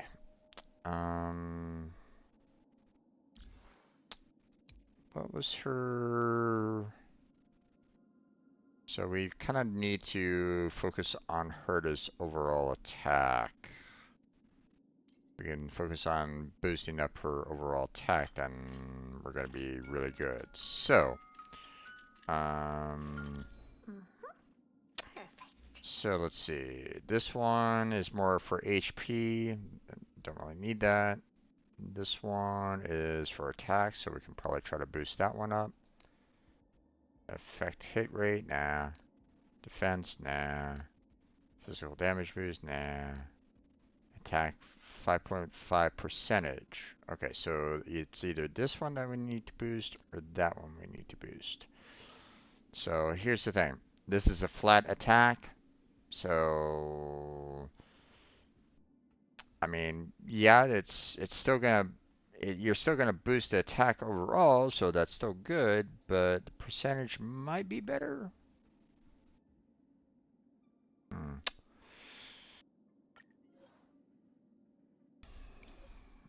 Let's see what we do with this. So we have a lot of 4 stars, which is kind of unfortunate because it's like, you know, a lot of them is like, you know, I could probably use some of them.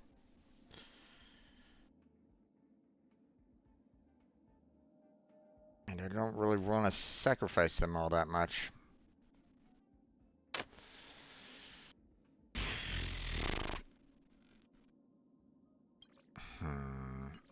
Okay, let's do it this way then.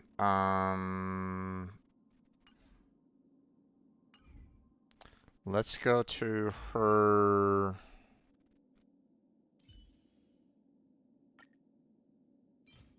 Let's go to the stagnant shadow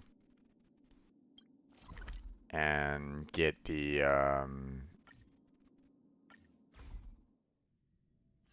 get what she needs. So.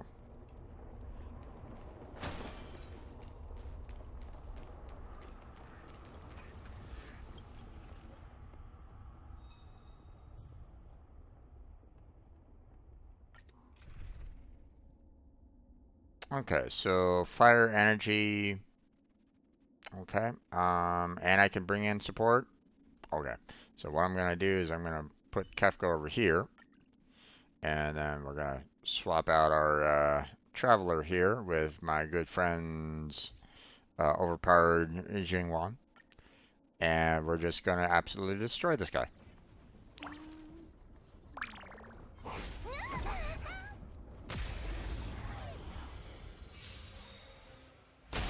You won't get away. Oh, okay. Perhaps you still don't understand. Humanity never conceals its desire to control the heavens, and I'm no exception. Good times never last. Time to say bye. Boom. A well-matched opponent. Okay. Stand still.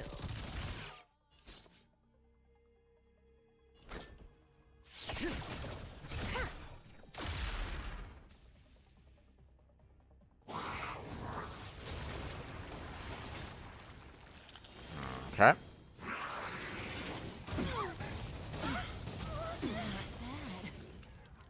That really didn't hurt all that much.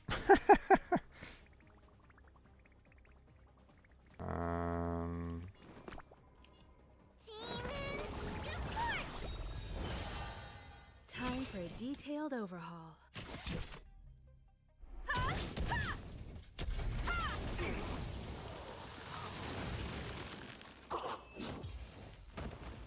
Okay. Challenge complete. Okay, and I got the 2 that I needed, so we're good. We don't need to do that anymore. Did I win? So, Not even a thanks. okay. Go with that. Nice. Okay, and now characters. Berta, ascend, ascend. You call that a build update? Level up.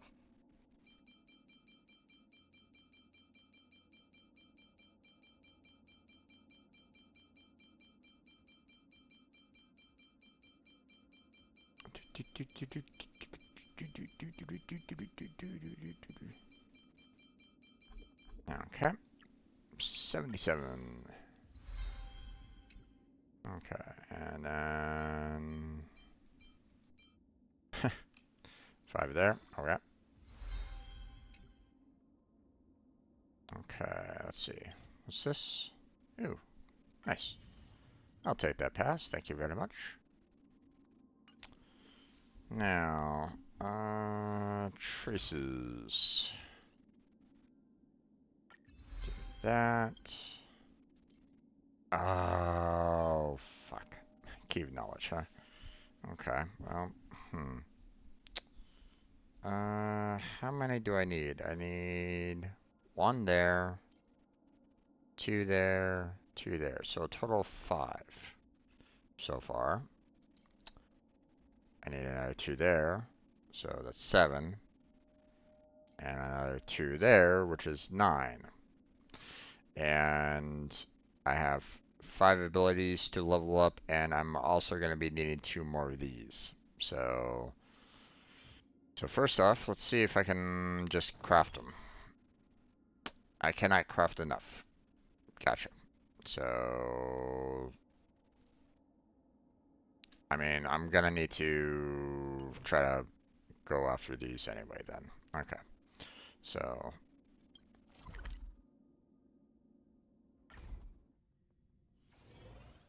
okay.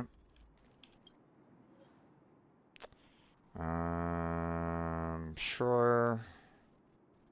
6 waves. Challenge.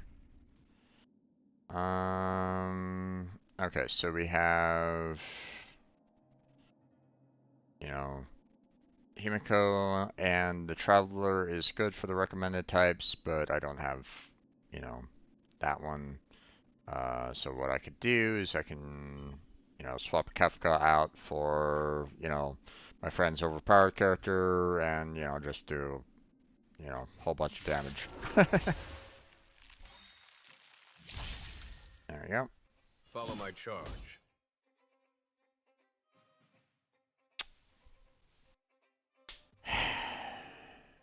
You see, this is where I always have a problem with it. It's like, you know, hey, you know, recommended damage, you know, here's the, you know, the destruction, the fire, the, you know, whatever that's called again. But you know, let's go ahead and do some and let's add in some wind and some electricity as well. Why not? It's like, god damn it. Conflict is pitiless. Okay. There's no time to lose. Here is thunder. Okay. Time for the mastered radiant spirit. Heed my word. Show no mercy. There goes them. And here comes this. See, that's why I normally pick this guy, because he's just overpowered. Conflict is pitiless.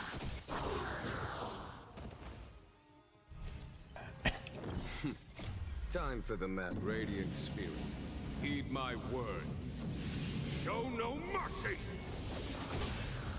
There we go. Battle over. All from one player. Okay, so I only got 1 key out of that I need, right? but I got 12 more there, so I should be able to craft the rest. So, wait, what's this? Profile. Oh, okay. I guess someone's been kind of using Kafka, or my Kafka. Okay, thank you. Let's see. Characters. Herda. We want traces. So, say we have 2 there and 8 there, right? So we can only do this once. But what we could do is we can go and finish up the rest. Yes, we just need 8 more. There we go.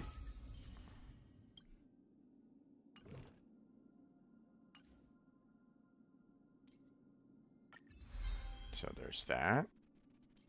There's that. There's that.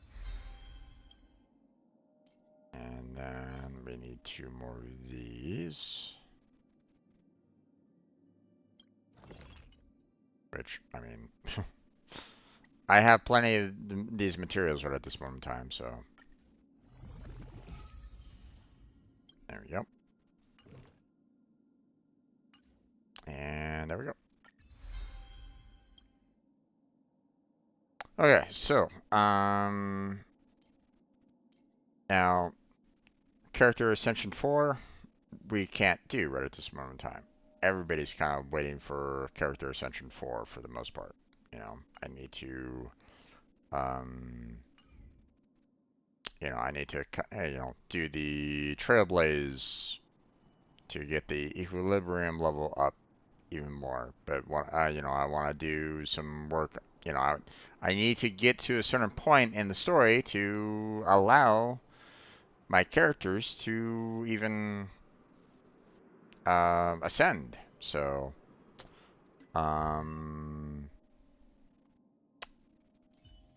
okay, so we can't ascend anymore. We can't boost up her, you know, we can't boost up her traces anymore, so nothing we can do there. We might be able to get a better light cone. So let's see. When the wearer uses their ultimate, increases attack by 24% for 2 turns. I mean, that's not too bad for her because of her attack boost overall. But I see a 4-star here, so let's see what this 4-star can do here. Increases the wearer's damage by 12%. Not exactly something that I'm looking forward to on that.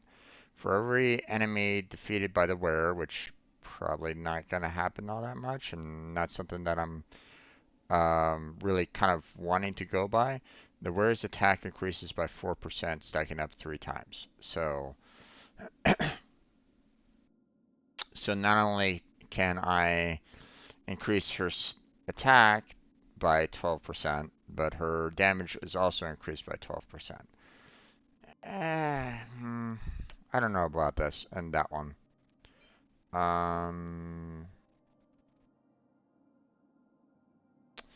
This one doesn't really help her out either, so I don't really see any good light cones for her at this moment in time. I mean, the 12% is nice, but I mean, this increasing attack after she uses her ultimate by double that amount is better. So, unfortunately, her, you know, this is a 3-star, so it's like it'd be nice if I could just you know, have something equivalent in the 4-star range, but I don't really have that. And you know what? I want her HP attack and defense to be boosted up on this as well, so we're just gonna go ahead and enhance this. Not exactly something that I'm that I really want to do per se, um, but I mean, at the very least, we can get rid of some of our light cones that were kind of stacking up quite a bit. So.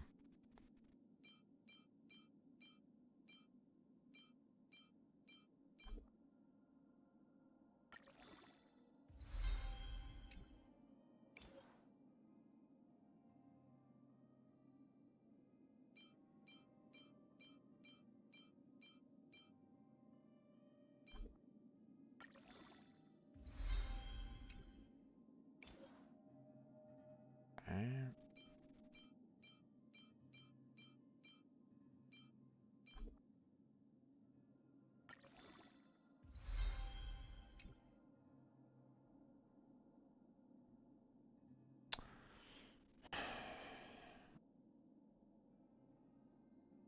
I mean, I want to try to get as much damage as I possibly can in the cold, so yeah, let's go ahead and ascend it some more.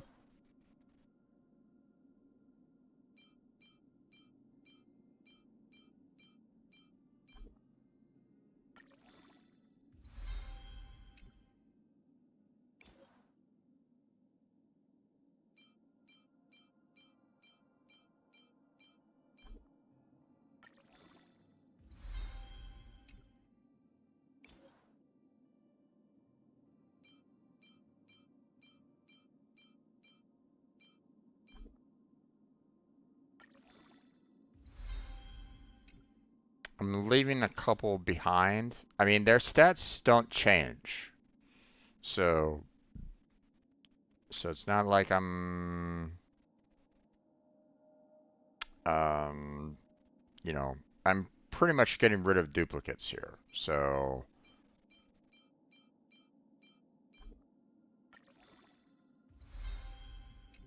unless of course the base stats that they have don't and are different.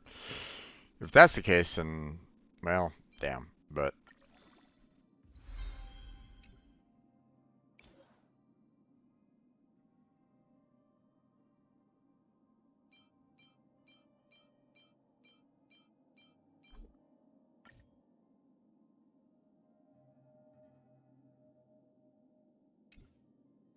what do you mean identical light cones?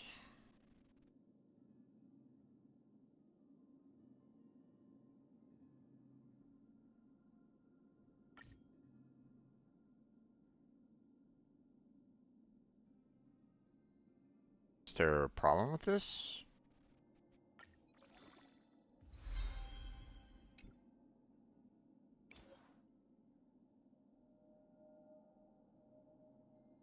Okay, that's weird. Yes, I know that I'm consuming identical light cones. Oh, okay. Max. Okay. We're just gonna like keep on boosting up her stats as much as we can, so um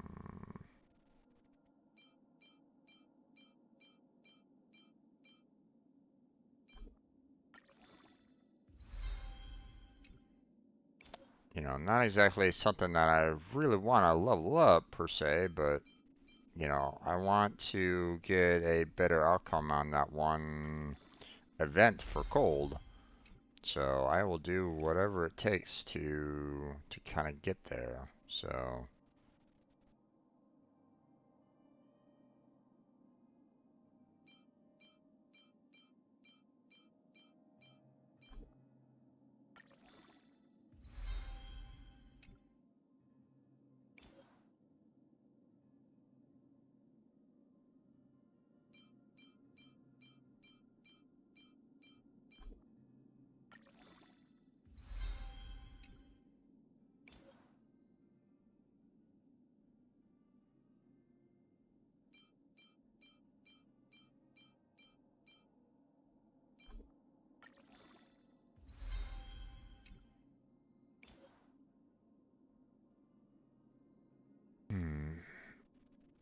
You know what? Let's clear out everything but like 2.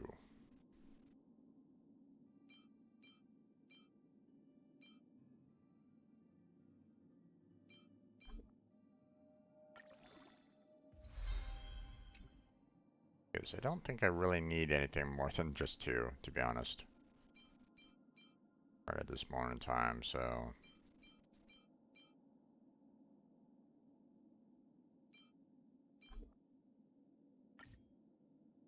Yes, yes, yes. 2 identical light cones. I have no idea why you're having a hard time with, you know, oh my god, why are you destroying identical light cones? Because they're there? Is there a problem with that?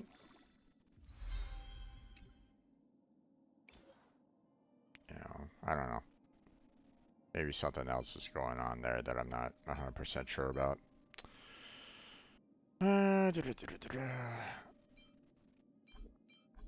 Okay. Alright. I think that's about as much as we'll do for the light cone. So, um, traces are done. Can't do anything with the Eidolons. The only thing else would be the relics, which I would have to consume a lot of 4 stars to kind of get there.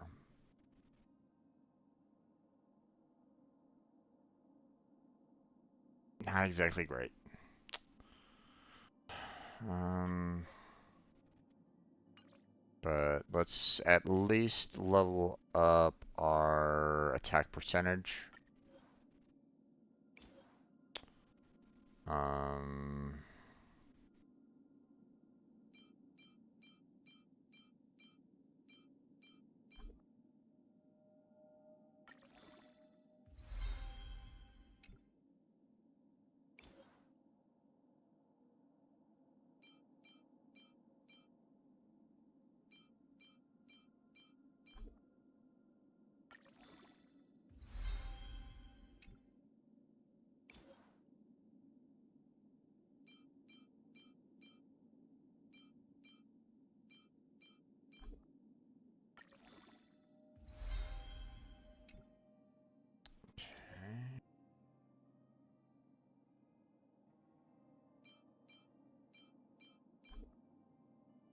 okay, there we go.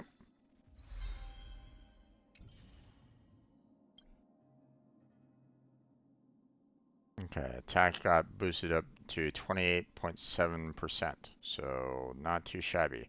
A lot of defense, a lot of defense boosts there, so that's not exactly fantastic, but I mean,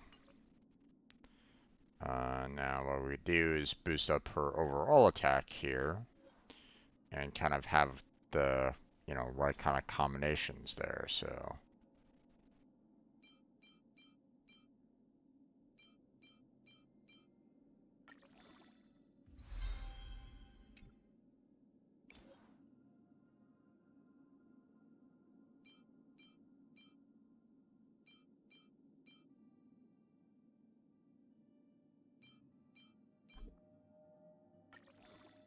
Alright.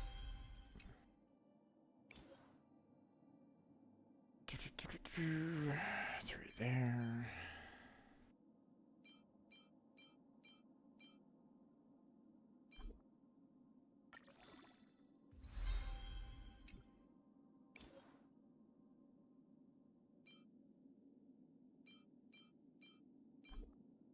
Okay.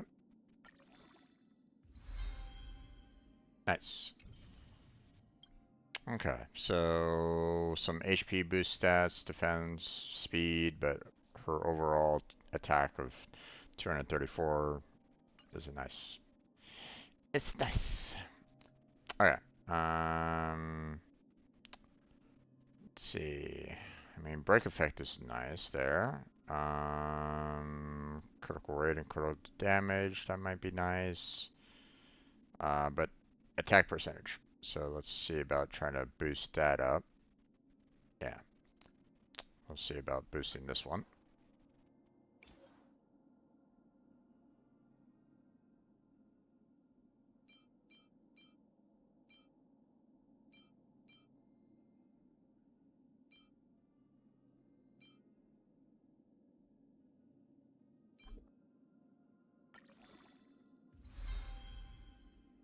Damn.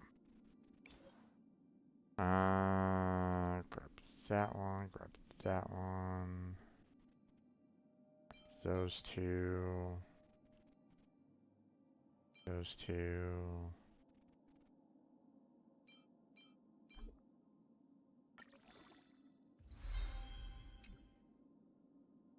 Okay, a little bit of an attack boost, which is good.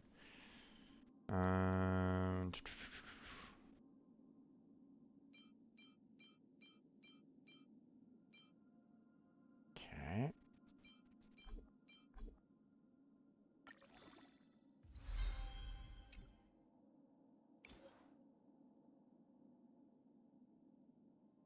Okay.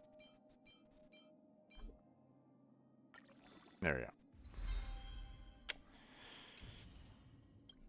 Not the greatest of attack boosts overall, but whatever.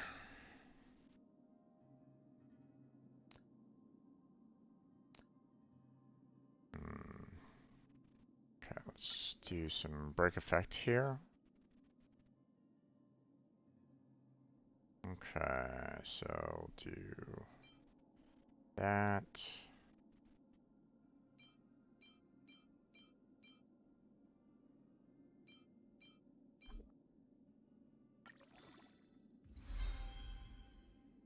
Okay, HP, defense, effect hit rate. Okay, interesting.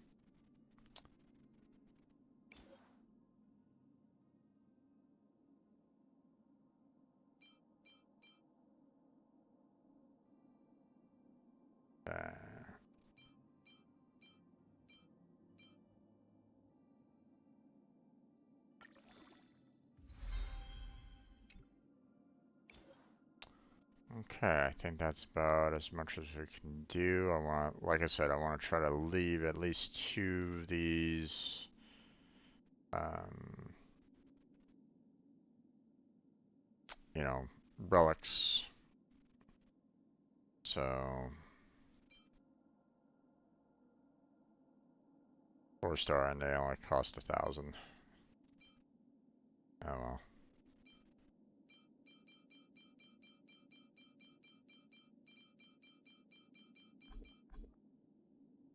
Do that.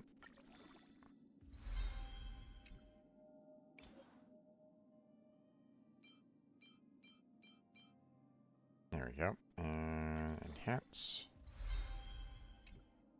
There we go. Okay, 12, 12, 0, 12, 0, and 12. Okay, so we have these two that are still not fully upgraded yet. And, I mean, physical damage boost doesn't really help her out all that much, but unfortunately, I don't think there's really anything else that is useful for her on this. Yeah. I think I'm gonna hold off on actually upgrading this one, at least for her. But we can at least try to boost up this one a bit, so.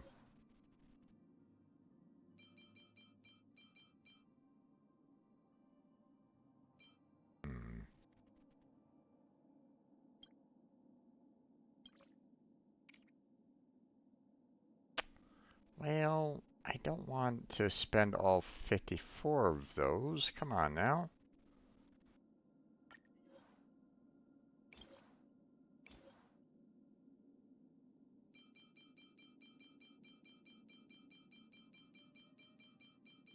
Focus on the 3 stars first.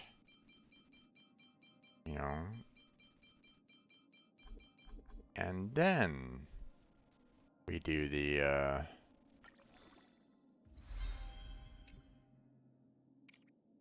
Then we do the 2 stars.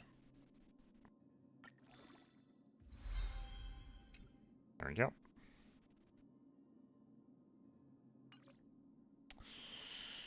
Okay, so that's about as much as I can do for Herta. So,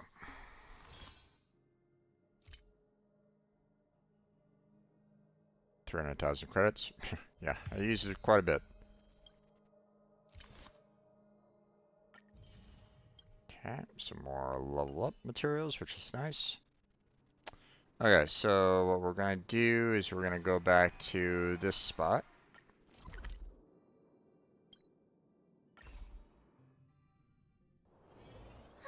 Such a peaceful spot.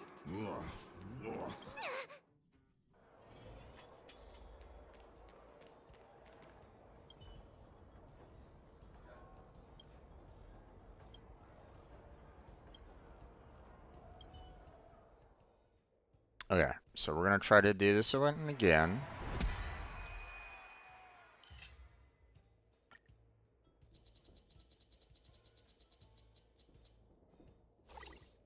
Okay. So we're going to grab these 2.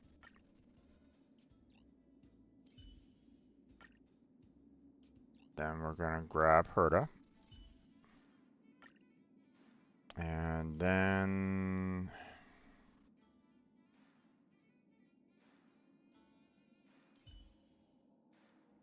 yeah, I can't have repeating characters on the team. Meh. Hmm.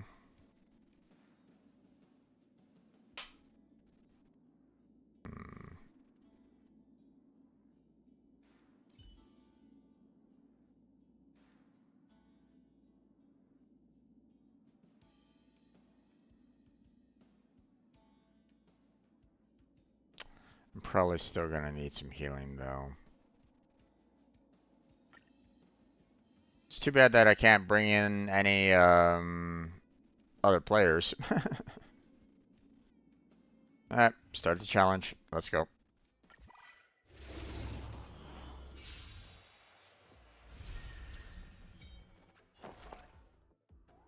Alright. Inputting commands. Whoa. Oh, poor you. Huh? Time to twirl. Nice. Okay. Do you know who I am? Ever see a diamond this big? Oh, it's all yours. Time to twirl. Okay. Hurt is doing really fantastic on this so far. Awesome. After an ally uses an ice type ultimate to attack an enemy, inflicts the ice weakness break effect on the target. Yeah, maybe. After an ally breaks the enemy's ice weakness, applies the same ice weakness break effect to the adjacent targets. Let's do this one.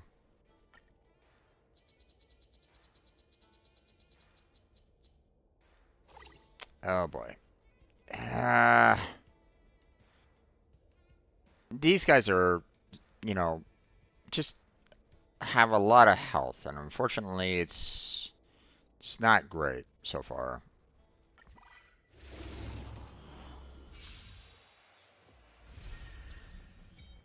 Do we still have the upper hand?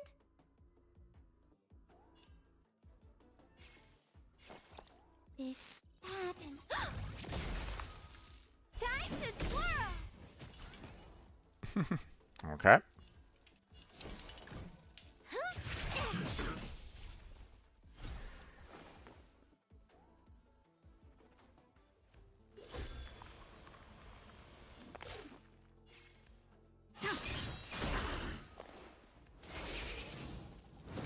You can't kill me.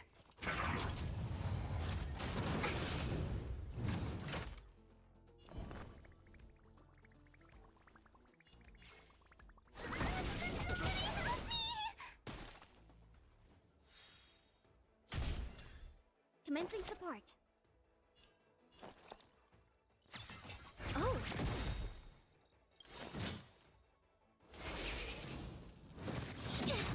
Not good. Enemy data secured. Net markers activated. Time for good old counterattack. Time to twirl. Do you know who I am? Ever see a diamond this big?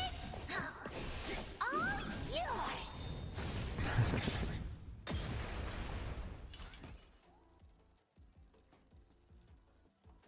It's gonna hurt.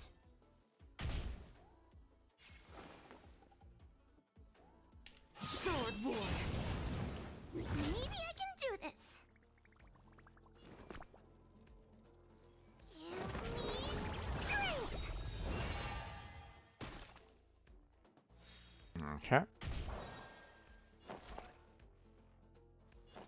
This, that, and... What are you looking at?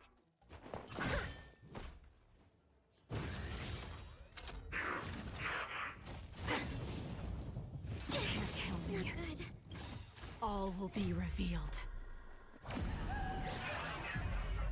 In lunar Crazy flame. eyes! Nice. Do we have to fight? Why, of course. Enemy targets detected. Don't come any closer. Move aside, amateurs. Fiends or devils, I'll crush them all.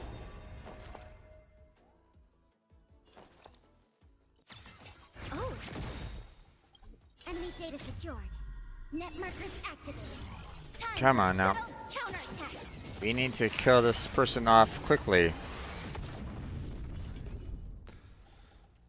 I've already wasted a lot of time on this guy already, so... Maybe you could keep it down? Stand down and I'll spare you. A blade of moonlight.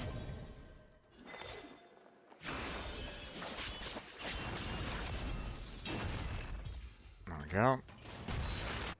That's only the second battle, though. After an enemy attacks a frozen enemy, the ally's next action is advanced forward by 100%, or after an ally attacks a frozen enemy, their energy regenerates. I'd rather do the energy regenerates again. Please give me an easy opponent. That's not an easy opponent, and oh my god! Ah! Okay. Just attacking this guy alone took me 4 consecutive cycles. I'm not going to be able to do it. They're giving me too difficult of enemies right at this moment in time. And I don't know if the randomization, you know, it seems like the randomization isn't exactly random. Because this is the exact same set that I fought last time. So...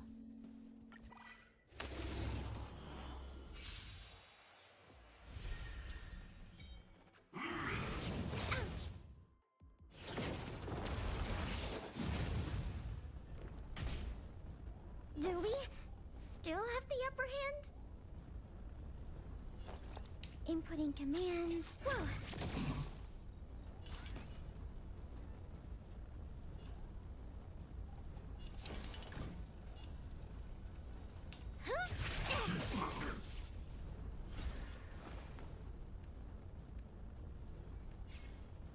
Sword War.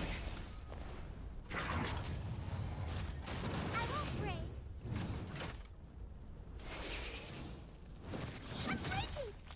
Do you know who I am? Ever see a diamond this big? Oh, it's all yours.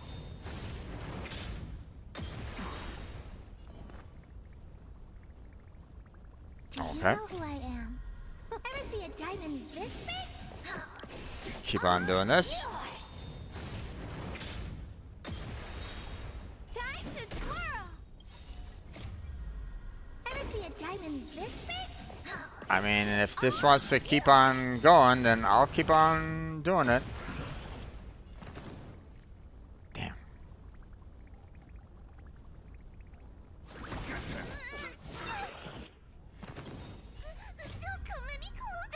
Move aside, amateurs. Fiends or devils, I'll crush them all. Enemy data secured. Okay. Net markers activated. Time for a good old counterattack.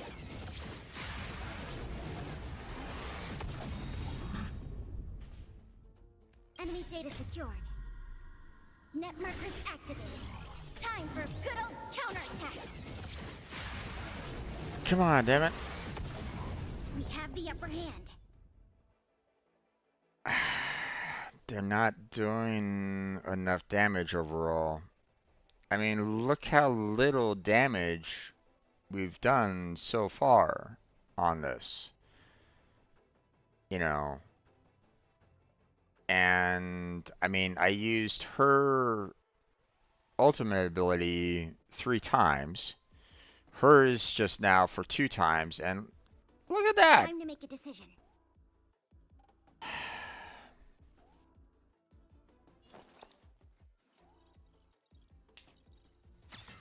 Oh! Enemy data secured. Net markers activated. Time for a good old counterattack.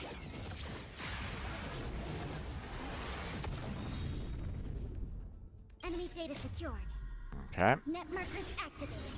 Time for a good old counterattack. Here come, you know, I mean, if they want to keep on giving me these, then Ever see a diamond this big? then that's fine. All yours. Time to twirl. Enemy data secured. Net markers activated. Time for a good old counterattack. If they can kind of bounce off of each other, Ever see a diamond this big? then that's perfectly fine. All yours.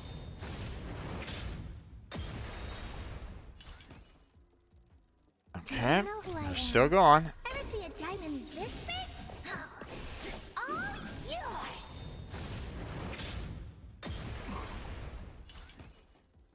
Okay, that was it, huh? Maybe you could keep it down? Do you know who I am? Ever see a diamond this big? Oh, it's all yours. I mean, if I can keep on doing these ultimates over and over and over again, then, you know, that's fantastic. I mean, we're close here.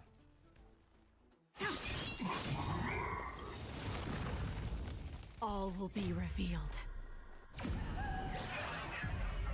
In lunar flame. Crazy eyes.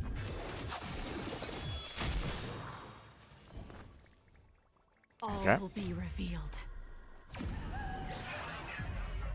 In lunar flame.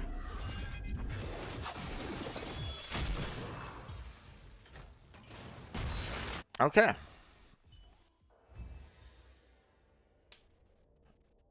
Not fast enough, though. At least not for all the rewards, anyway. But good enough for me to get these that I'm kind of looking for. So, materials salvaged from relics. Okay, no idea what that's all about, but all right.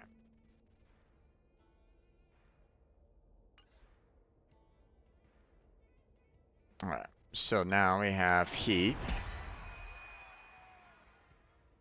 After an ally attacks an enemy that is already weakness broken, for every stack of burn the target is afflicted, they will receive one spinning back fist. What?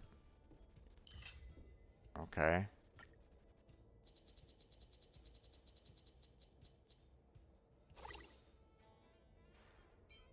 Okay, so obviously we got ourselves some one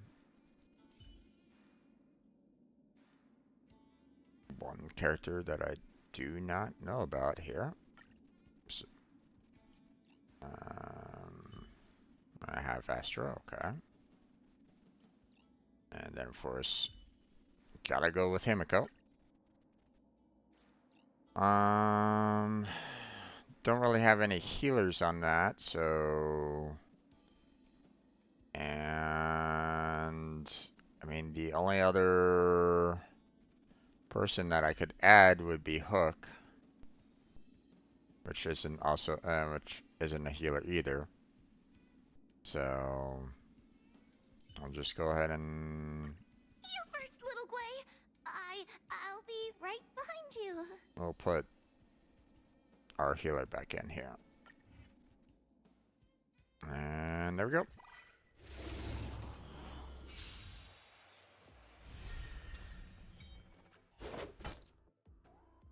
Okay. You won't get away.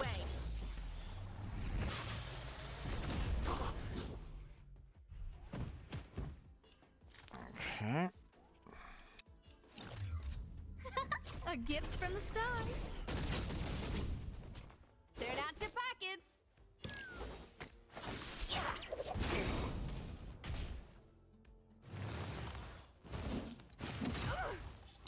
Maybe I can do this.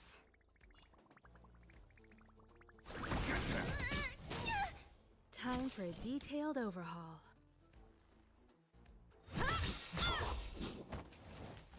You won't get away. Okay. There goes that. And let's see. Okay. Weakness break efficiency of allies' fire attacks is increased by 150%. Or after allies break enemies' fire weaknesses, all enemies will be afflicted with fire weakness broken state.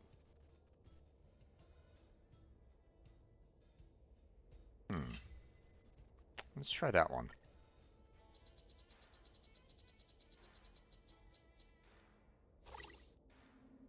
Okay, this shouldn't be too difficult. So far we've only spent one cycle, so.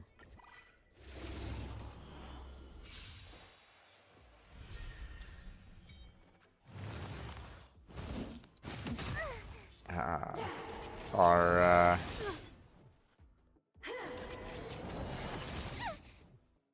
What's wrong? Everyone's a customer. Wealth and wisdom. A guest with no manners, huh? Who's the lucky one today?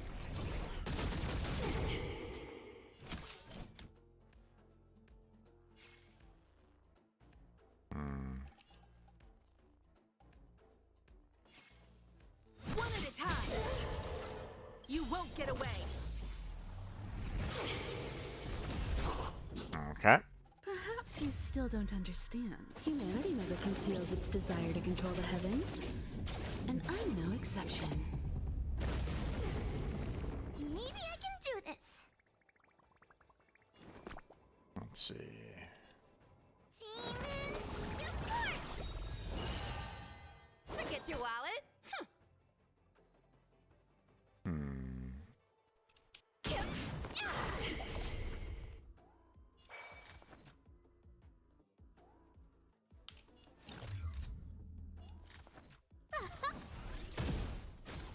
Combat is a series of precise machinations.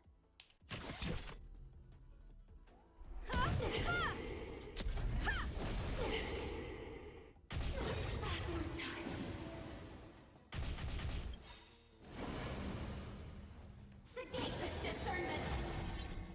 Come feast your eyes. It's never too early. For a happy new year.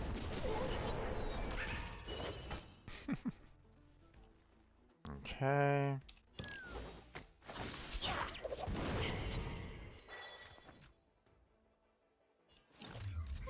A gift from the stars.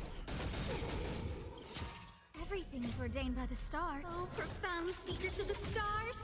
Give these trailblazers your blessing. Okay.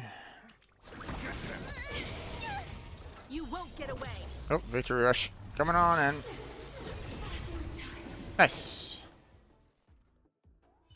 Himiko finished it off before the cycle changed, so that's good.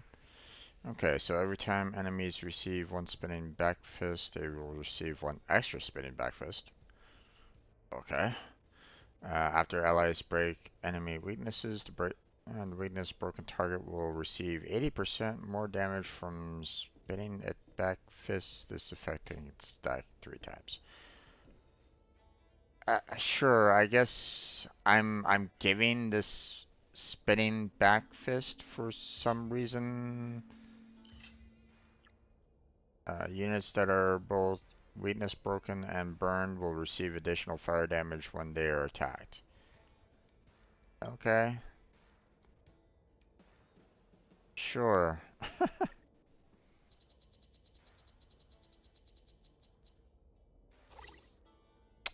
Oh, these guys, huh? Ugh, that's a lot of health for these guys, and I have to try to do it in 3 rounds? Okay, well.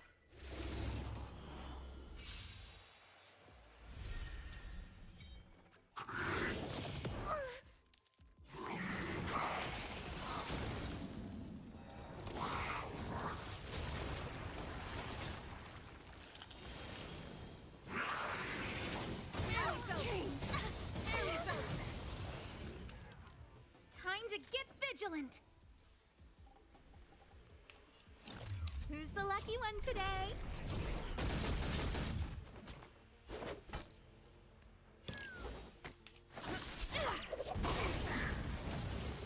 You won't get away.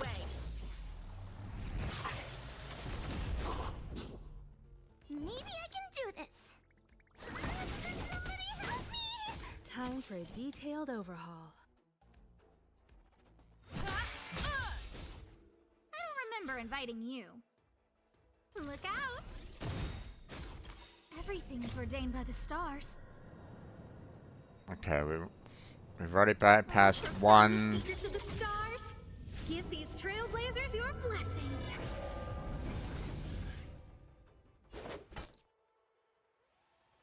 Fame and fortune.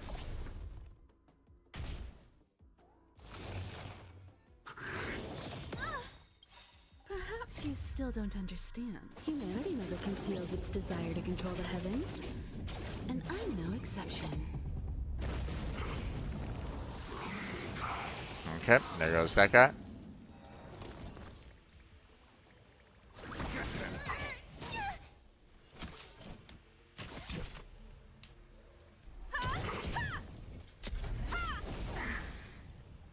Okay. A gift from the stars. You Nice. won't get away. Don't throw the game. Come feast your eyes. It's never too early. Am I gonna be able to make it in time? Happy New Year.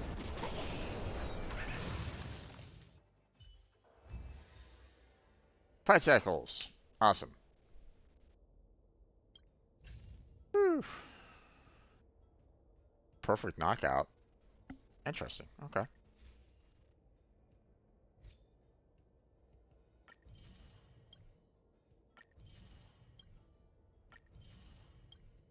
Okay. Now this one is gonna be a little rough. Well, gosh, a lot of these are gonna be a little rough for me because I don't have that many characters for these.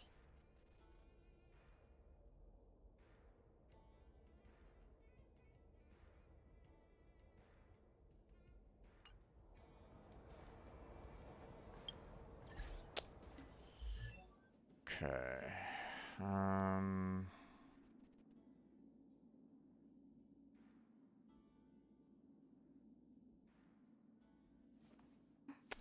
Yeah, I just have Ho-Ho and Dan Hung for the wind.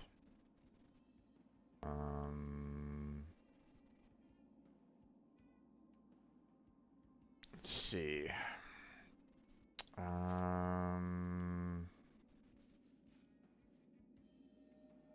I do have her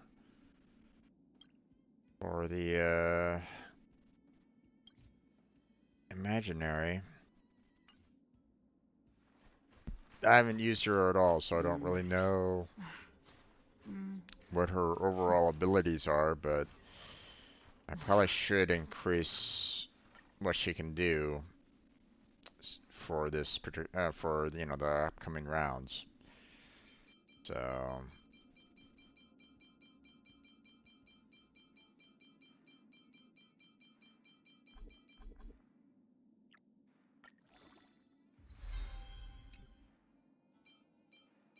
there we go. Send. My soul has never wandered far from the celestial expanse. Probably be doing about another 77 of these. Nope, nope, I guess not. 41.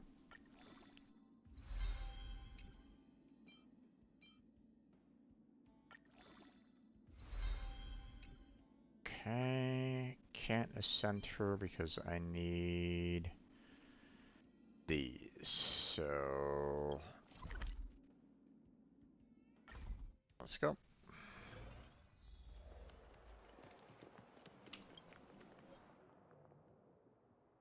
Okay. Let's see. Okay, so fire, electricity, and wind, huh? Okay, so we'll go ahead and get Kefka there, and then we'll bring in our overpowered friend's character there, and then we'll start the challenge there, and we'll destroy this, you know, character completely. Sound like a plan? Sound like a plan. Perhaps you still don't understand. Humanity never conceals its desire to control the heavens. And I'm no exception.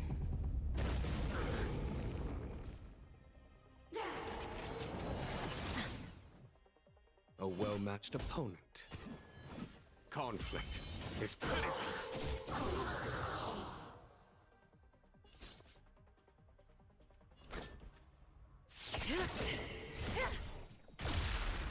Do we have to fight? Why, of course. Daddy, help me! Relax. Okay.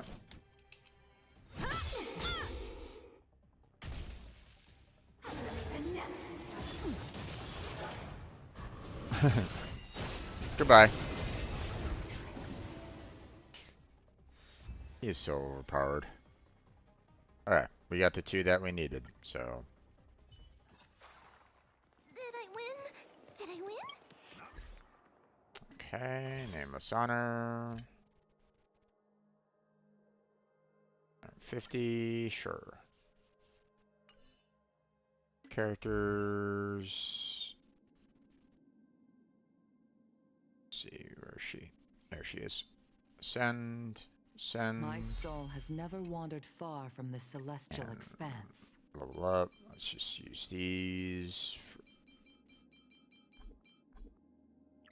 There you go. And I'll use these.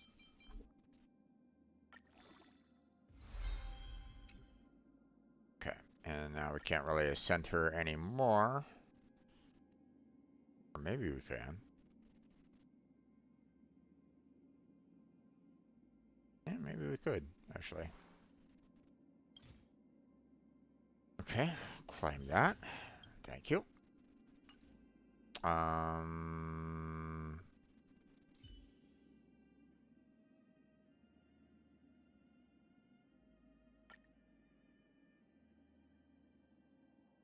Oh, wait. Equilibrium level 3.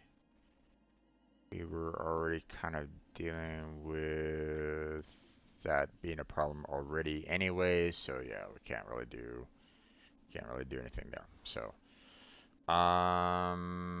okay, Lycom. So we have a 3-star there. We do have some 4-stars. Let's see, what is her abilities overall? Let's see, hold on. Biggest attack. Okay, you know, overall attack. base attack. Okay, so basing damage off her attack there. Again, same thing there. So, um,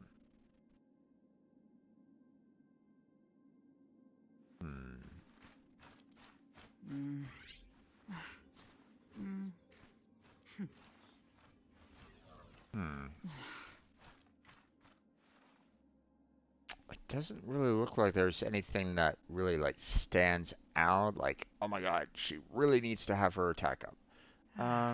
But I mean, It's been so long. let's see. After entering battle, increases the attack of all allies by 8%. Effects of the same type cannot stack. So, I mean, there's that, which does kind of help her out a little bit. But let's see. What about these others? After entering battle, if an ally deals the same damage type as the wearer, the damage dealt increases by 12%, which is going to be really good when we get to that particular fight, right? So, this might actually be really good for her. What about this one? When the wearer uses their skill, the next ally taking action except the wearer deals 16% increased damage for one turn.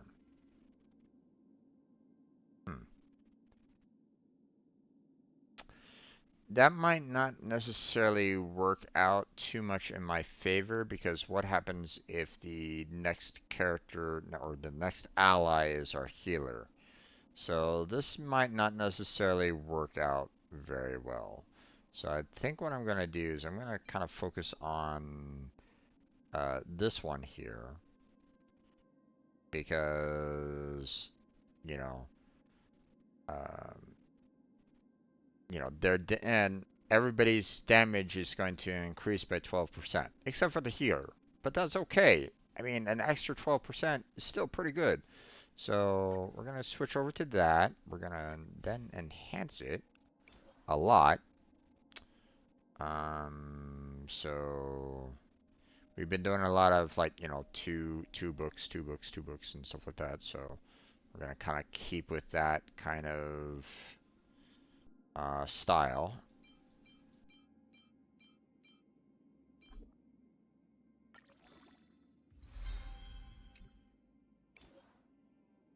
Okay.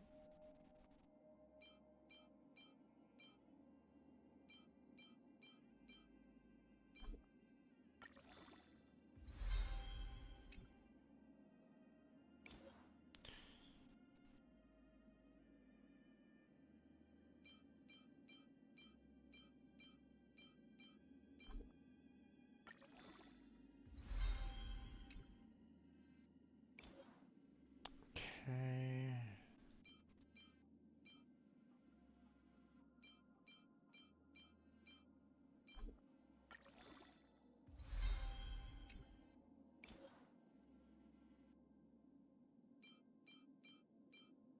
Keep on leveling up everything.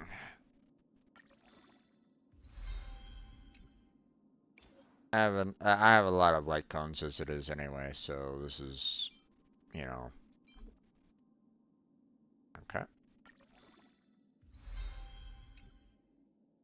Send. Next.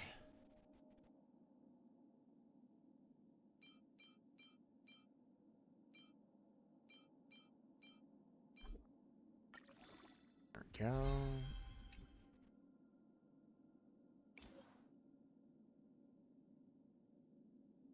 Okay.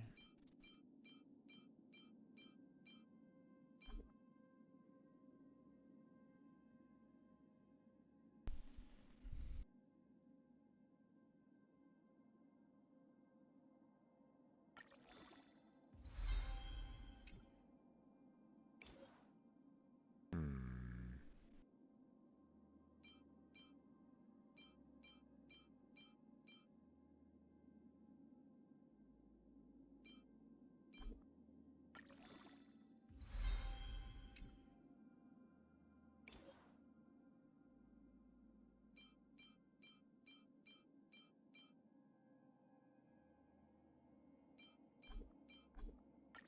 Okay.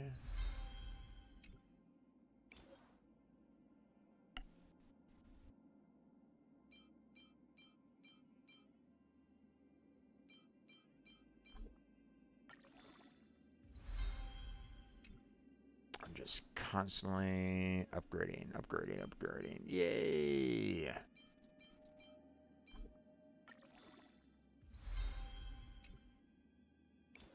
Okay. 3 there.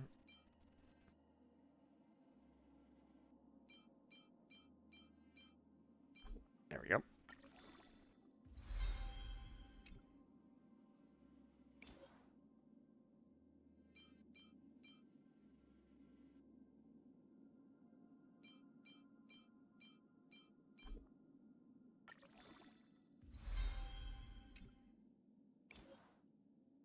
Okay. Ooh, not that many left in terms of the 3s. And I kind of want to keep the 4s because, as you can see, I don't really have a lot of them.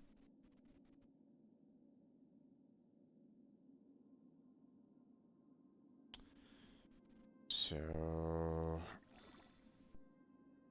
handle that, and then, nope.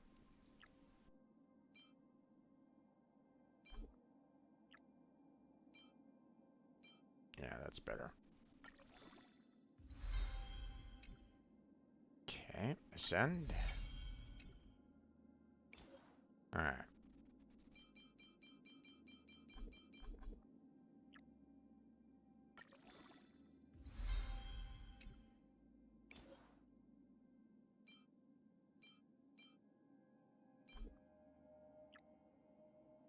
Okay. And there we go.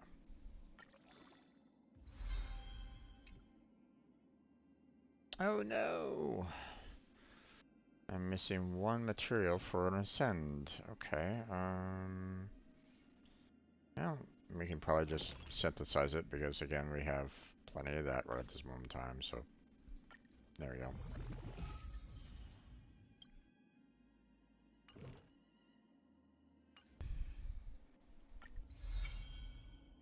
There we go.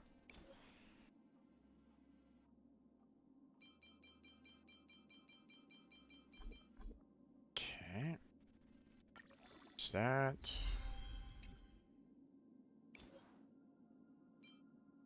No. There we go. Okay. Can't ascend it anymore. Plus, I don't have the materials for that, so that's fine. Superimpose.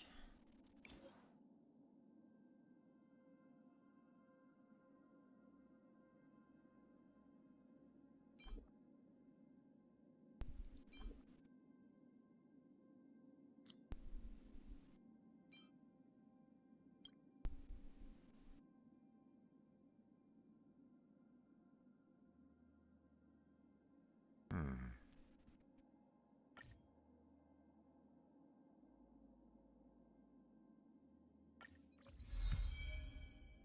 Woohoo. After entering battle, if an ally deals the same damage type. Right.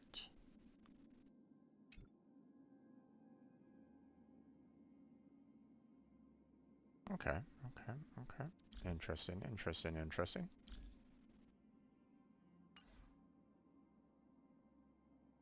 Okay, so there's that.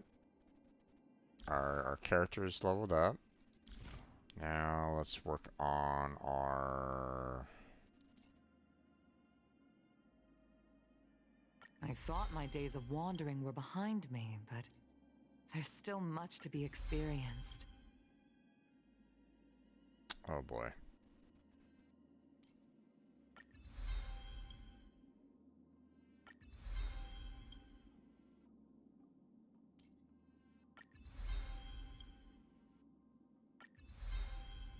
Okay, looks like I'm gonna be going after some more materials to level people up.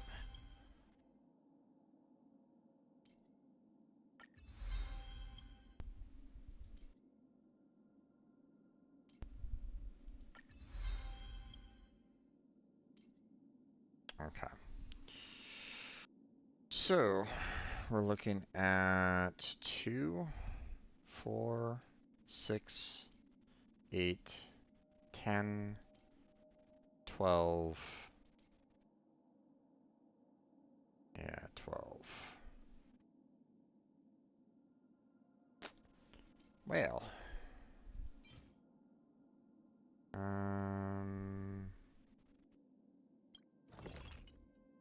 Yeah, I don't have enough there.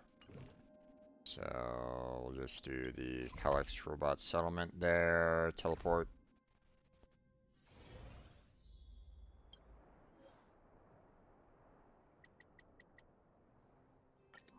There we go. Okay, so they kind of recommend electricity, the imaginary, and the wind. So technically, don't really need, the Traveler or Himiko in this particular case. So we'll just go ahead and grab our friend's character here, and we'll just destroy everything in sight.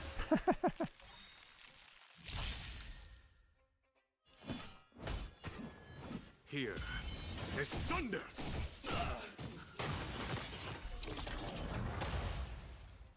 Okay. Follow my charge. Conflict is pitiless. Okay, there's that. Time for the mad radiant spirit. Heed my word. Show no mercy! Ultimate! Boom. Next set. You won't get away. Oh, okay. Sure, Himiko, you didn't really need to do that because they're dead already.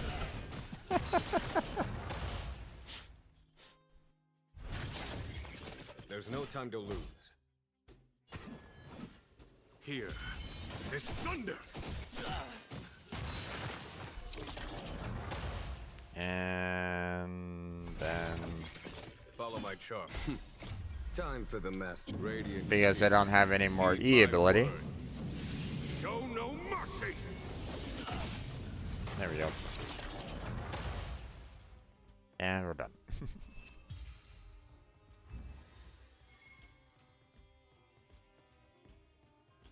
Okay, so got 2 out of the 12 that we need. So we're gonna need to do this more. So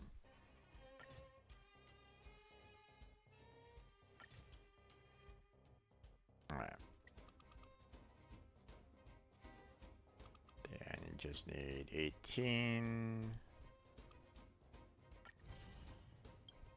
to get the 60 that I need to do this one more time. Conflict is pitiless.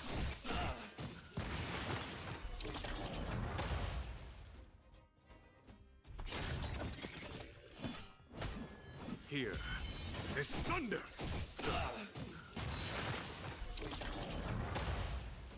Okay. Time for the masked radiant spirit. Heed my word. Show no mercy.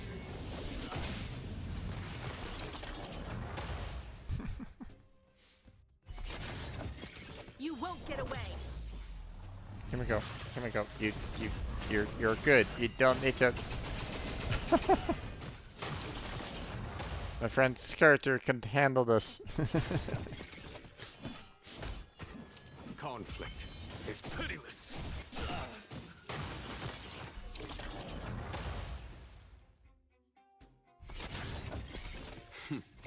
Time for the masked radiant spirit. Heed my word. Show no mercy.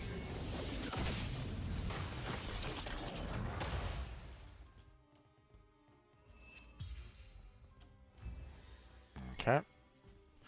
Oh, come on now. Okay. Maybe I can go on to like another level.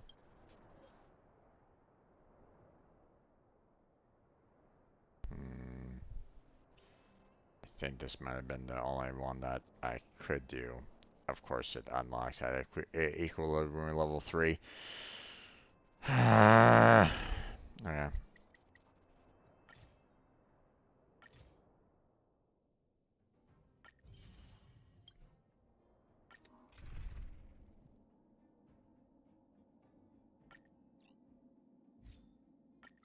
There we go.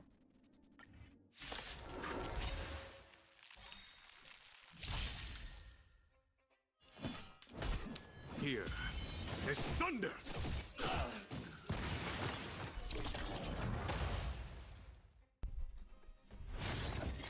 There's no time to lose. Conflict is pitiless.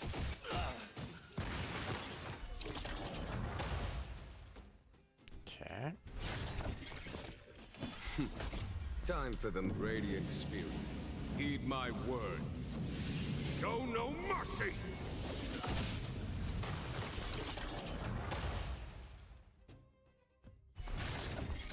You won't get away.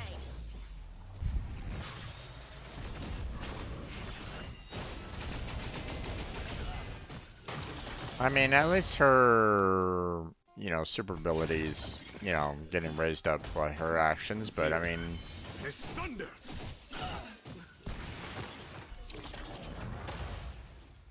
you know, we're pretty much done with the, Time you for know, the mastered radiant spirit. Heed using my our word. friend's character here. Show no mercy! There we go.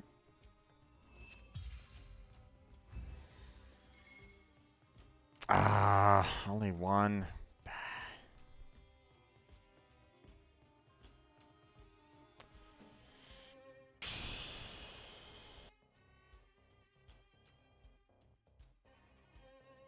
I mean, I did get a lot of these harmonic tunes. So let's see about if I can,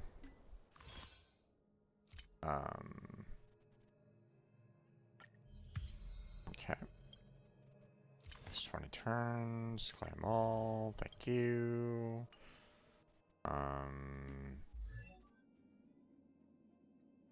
Okay, here we go.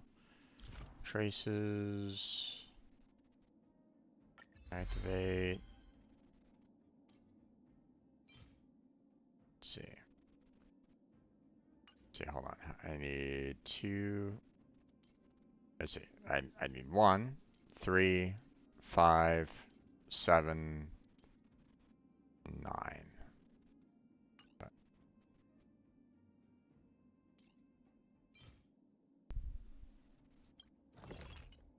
okay. I got enough here, so.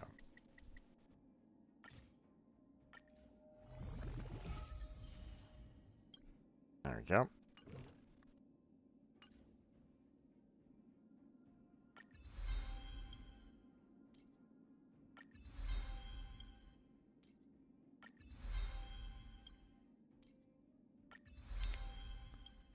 And there we go.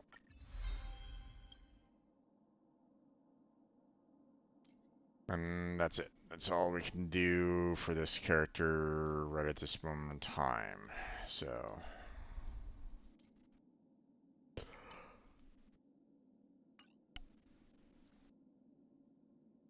At least for traces. Okay. Relics. Oh, you want that set, huh? Okay. Okay, that's perfectly fine. I mean, I have it all leveled up already for those 4, so that's great. Don't have it leveled up for these 2, though. So...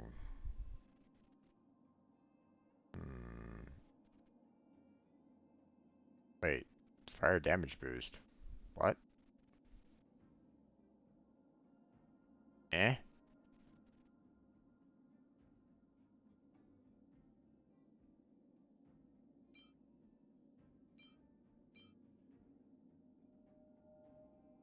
I mean, you might as well go for this one here, there, guy, and there, girl.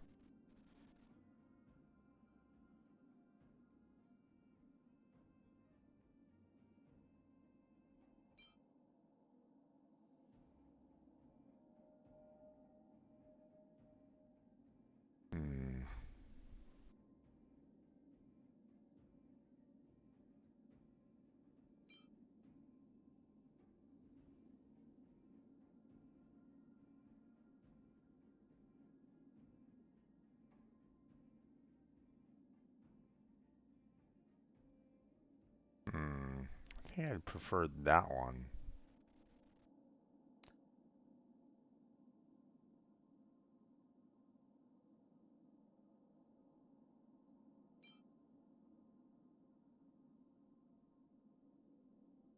Which, that one's already like maxed out already, so.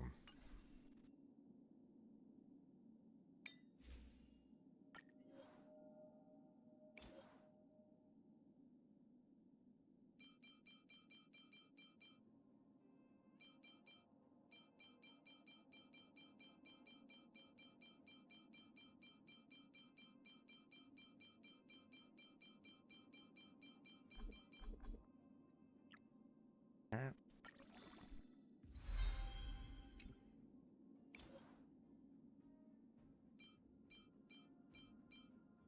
There we go, and maxed out. Alright. There we go.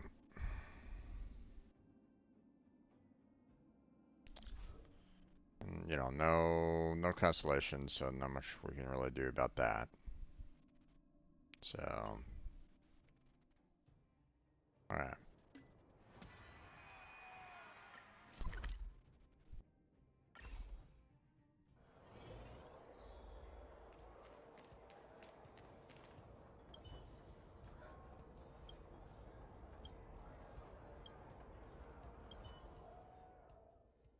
Okay, well, pretty much, I mean, unless they, like, go, oh, hey, we're gonna use the same character that you have, then I'm gonna be pretty much screwed if that's the case.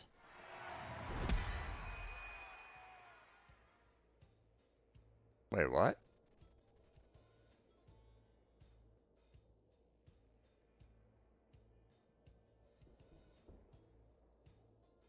Eh? Why am I seeing Kafka there?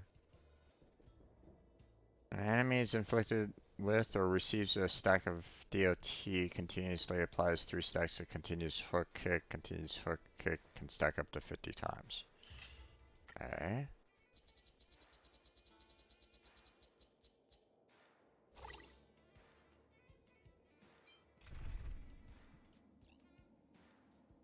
What the fuck? Why? That's not part of the recommended type.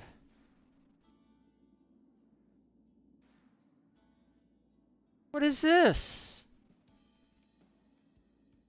All the other previous fights, you had 2 trials that had the exact same types.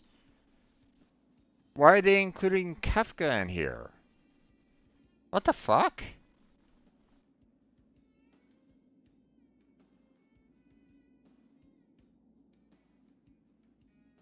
Okay, game, you're going off the rails on this one, but I'd rather not pick your Kefka. I'd rather pick my Kefka, if anything.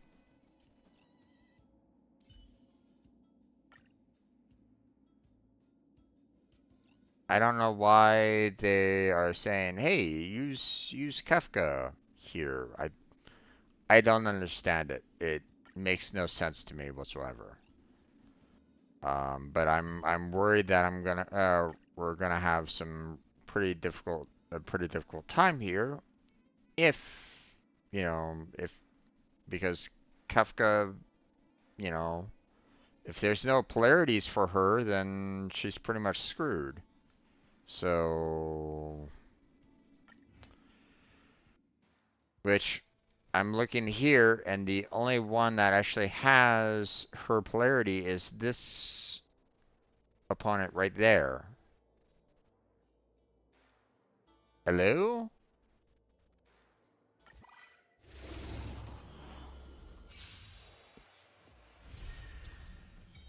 Sampo Koski always takes care of his friends. No polarities. So I'm in trouble on this one though, guys. I don't know if I can get the...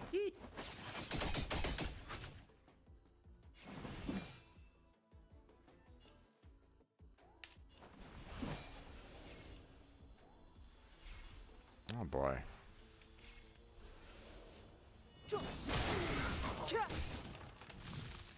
Caught in the net. Do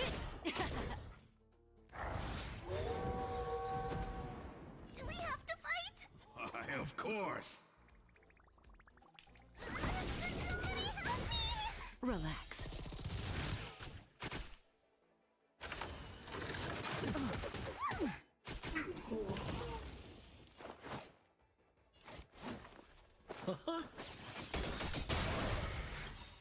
What are you waiting for? The customer is king. And for me to portray the king, well, you gotta make it worth my while. It's too late to repent. The truth of life and death, revealed in an instant. This sanctuary is but a vision. May as well kill them all. This won't take long. Good times never last. Time to say bye. Boom.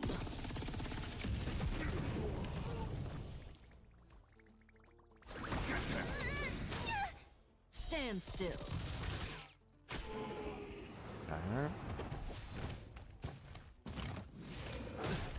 This isn't great We're there, just folks. having fun. Try this on for size.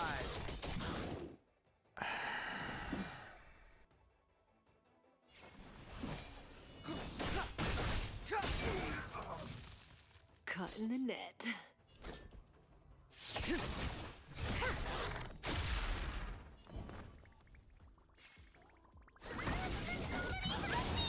Relax. Don't come any closer. Move aside, amateurs. Fiends I still don't understand why they gave Kefka as a tryout character. We're just having fun. It's too late to repent. The truth of life and death, revealed in an instant.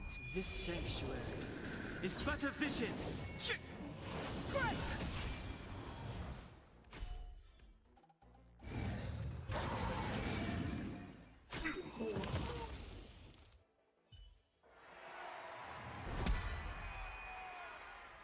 Okay. When an enemy target is defeated, inflicts the same dot as the defeated target on other enemy targets.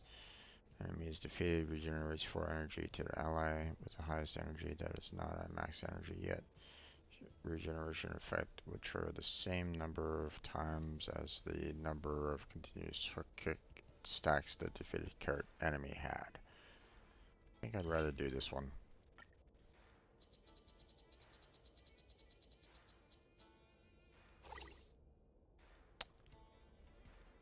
So far we've already wasted 3. So if I'm not mistaken, you know, once again, they're dealing with the same, like, you know, 6, 7, and 8, right? So I used 3 on that last battle. At this rate, I'm not gonna get enough cycles to get the the jades at the end. So this isn't great there, guys.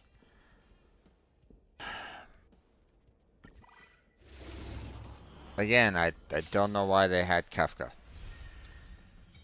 It makes no sense to me.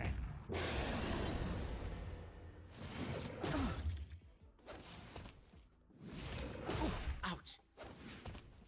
Good. The stronger, the better. Okay, well, at least there's some polarity that she could use.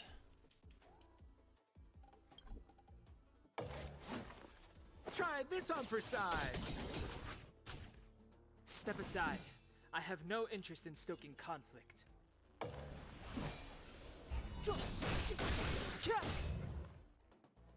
May as well kill them all.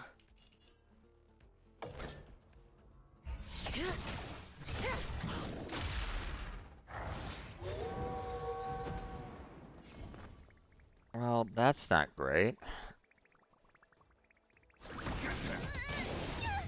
Stand still.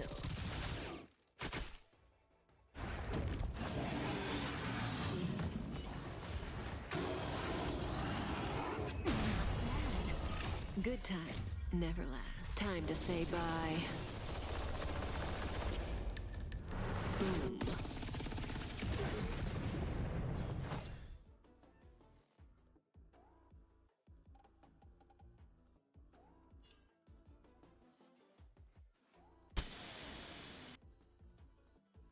Yeah, I'm not getting 6.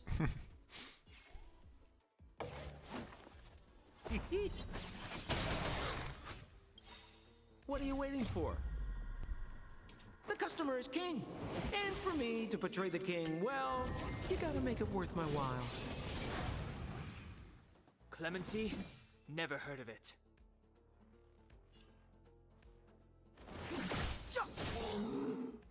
The truth of life and death, revealed in an instant. This sanctuary is but a vision.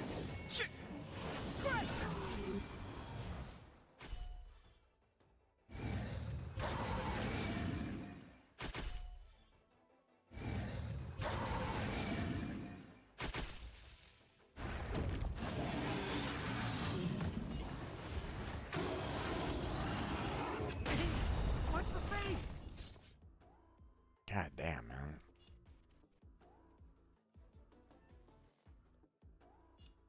This won't take long. That barely did anything.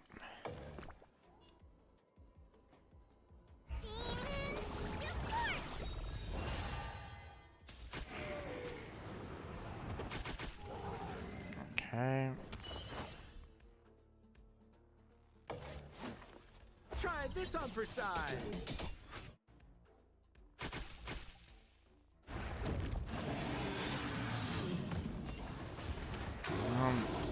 Doing a lot of continuous damage, but Step aside. I have no interest in stoking conflict. Relax. Caught in the net. Do we have to fight? Why, of course.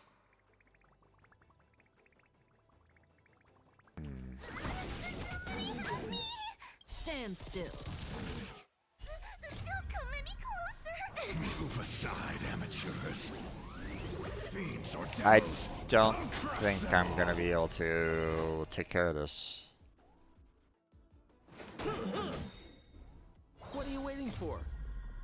The customer is king. And for me to portray the king, well, you gotta make it worth my while.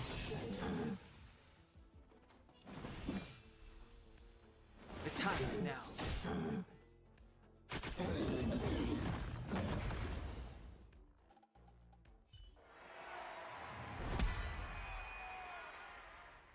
Start the battle, summon one trotter to the field and apply 20 stacks.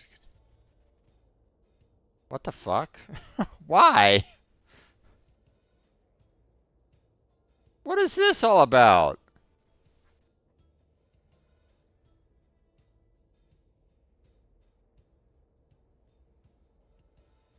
I'd rather do this one.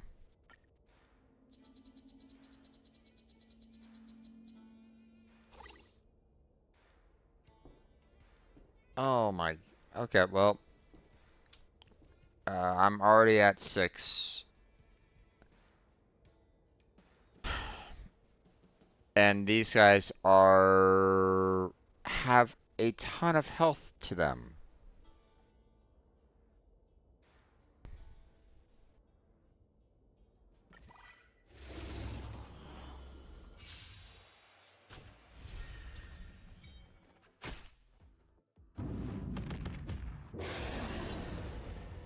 Good. The stronger, the better.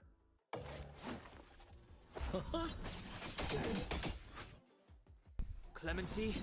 Never heard of it.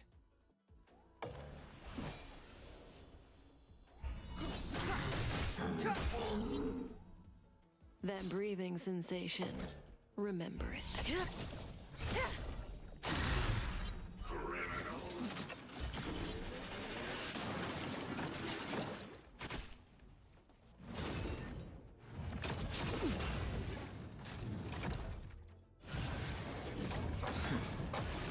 Holy shit, that hurt a lot, and I don't have enough to restore him right at this point in time. Yay! And of course, he disabled his.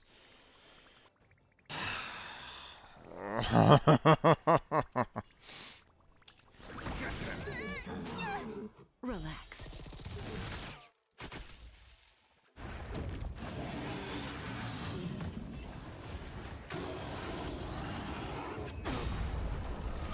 Good times never last. Time to say bye.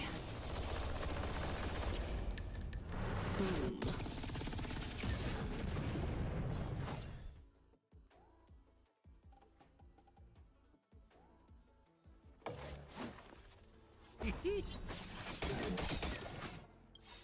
What are you waiting for?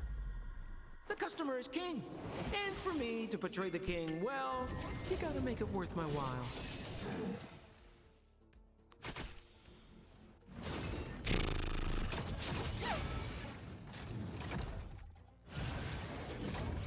Oh no! Step aside. I have no interest in stoking conflict.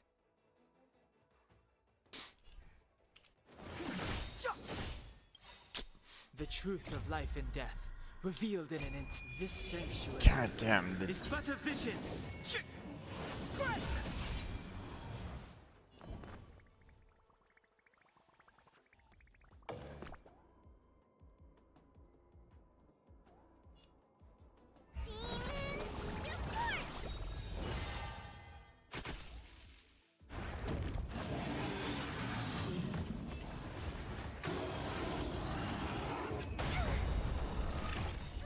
Don't come any closer. Move aside, amateurs. Fiends or devils, I'll crush them all.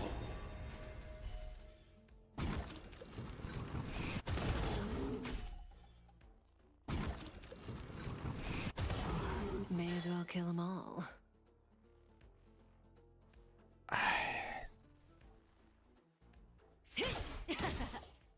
Sampo Koski always takes care of his friends. It's too late to repent. Stand still. I'm gonna hold everyone back again.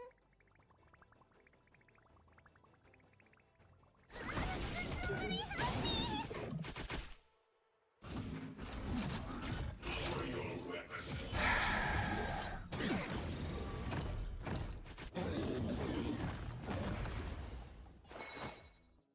Okay. Try this on for size.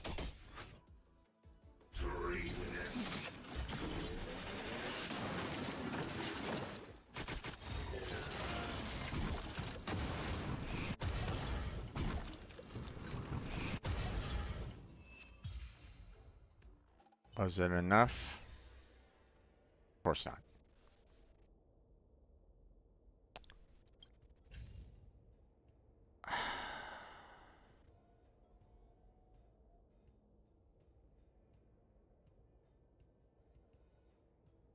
So they give you two characters for with destruction in form of fervourness.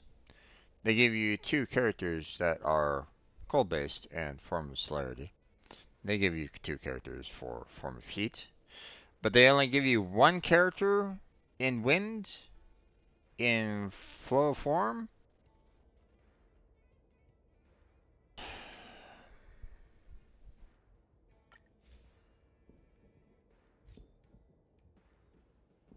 And of course, every single last one of these is, hey, you have to defeat them by at least 7 if I want the Stellar Jades.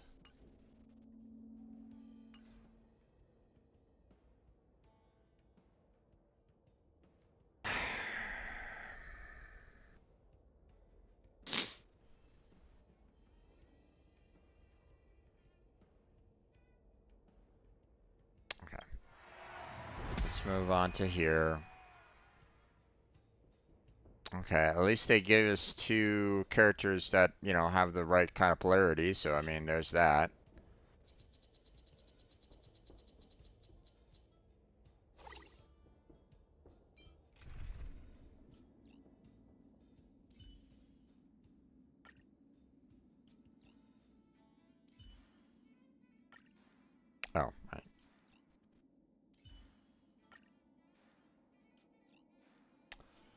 Um.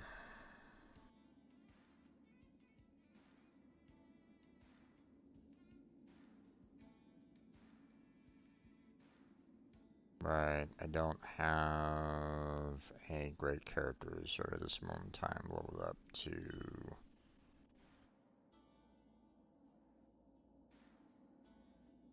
tackle this. But I mean, I do have a healer.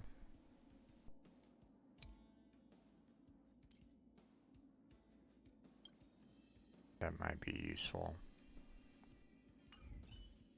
Oh my gosh, this particular combat is rough.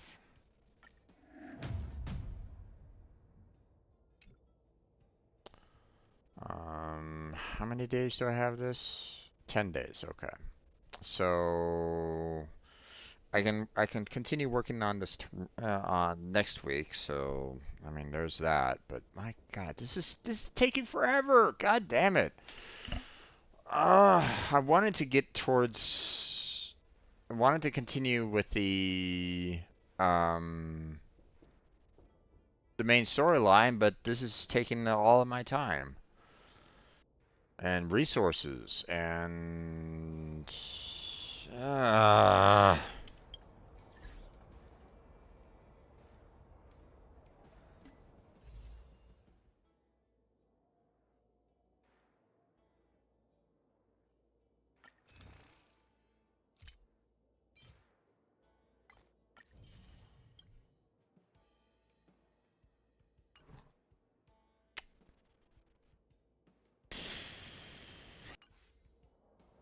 okay. Okay, hold on. Yeah, okay. It was getting a few of the rail passes, so I was kind of curious as to how many I had left, or how many I had now. So, just kind of curious on that one. Okay.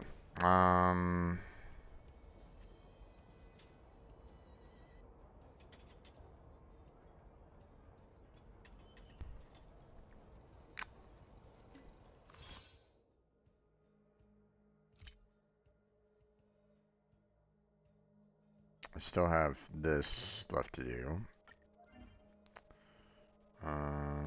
Which, daily mission. So, let's just go ahead and tackle that real quick.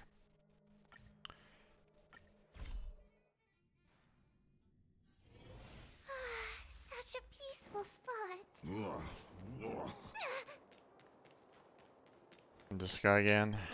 Enough about money.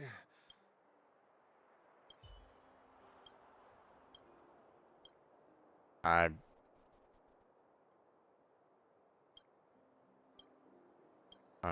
kind of done with this guy, to be honest.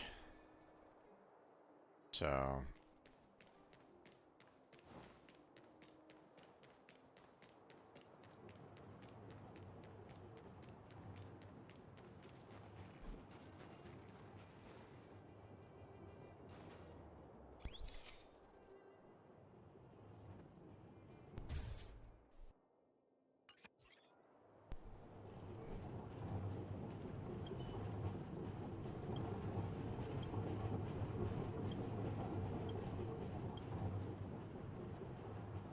alright.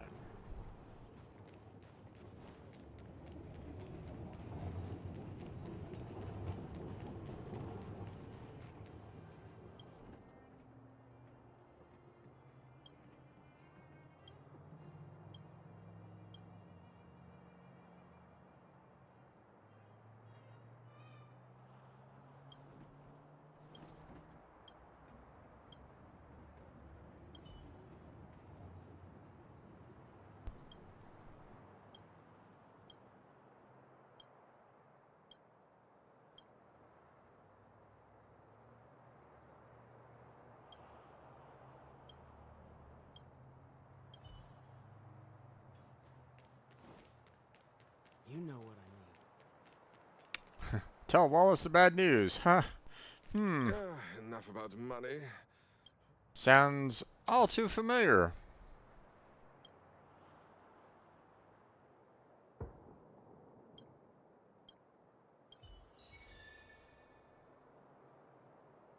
Okay.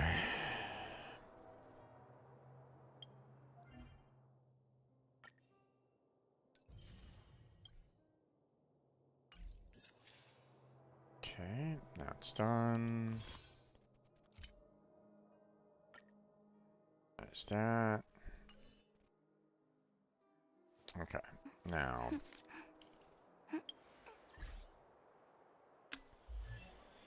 Okay, here we go again. So, alright,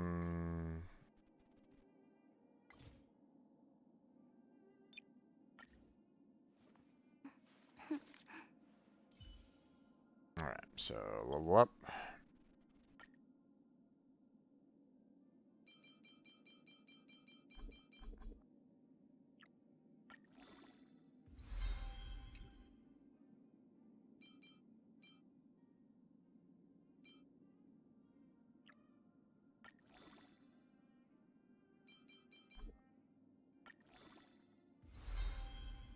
There we go, ascend. Nice to have new survival skills under my belt.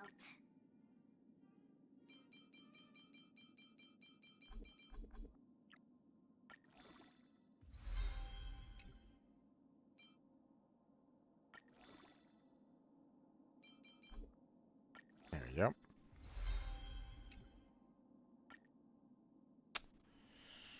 Oh boy. Okay.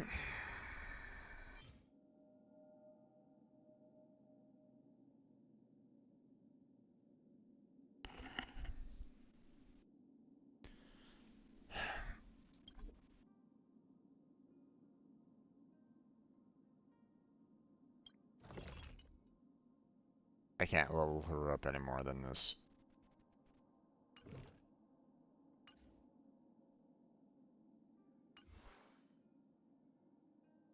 Okay, light cone. Switch.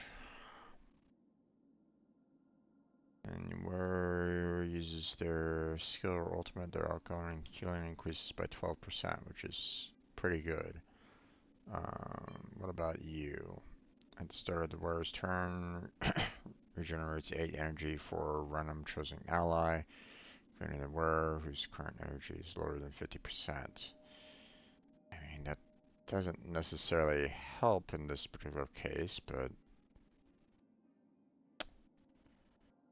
I mean, it's kind of better than what she's currently got right at this point, so go ahead and switch on that. We'll go ahead and enhance because we need to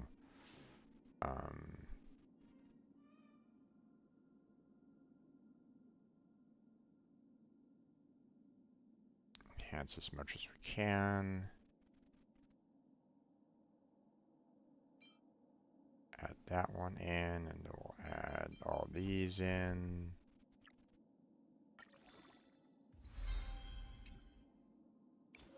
Then we'll do this.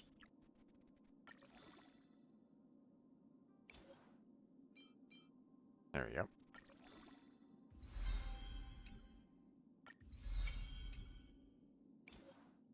Okay.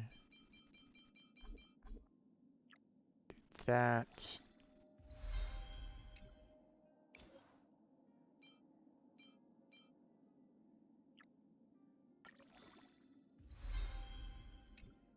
Okay, and there's that.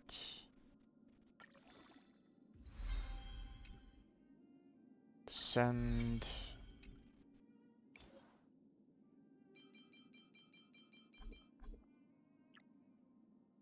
There we go.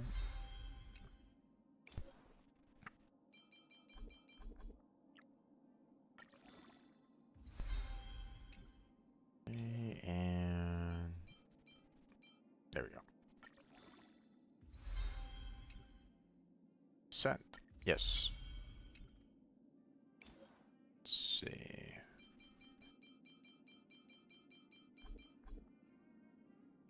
Okay.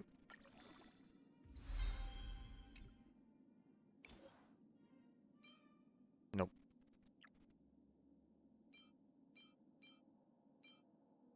Nope.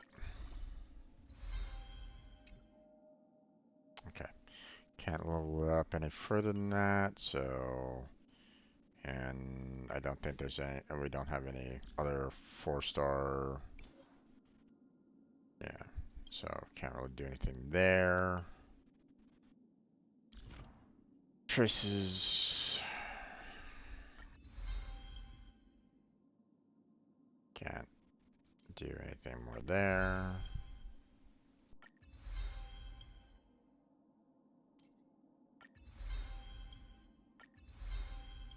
Can't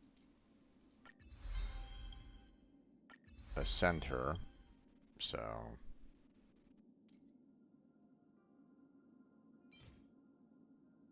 And can't get to this.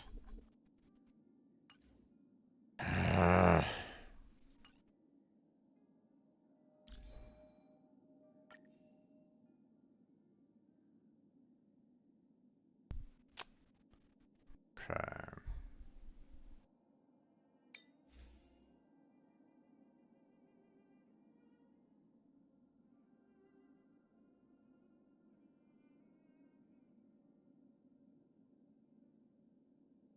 Wait. She not having all the thief of shooting meteor here?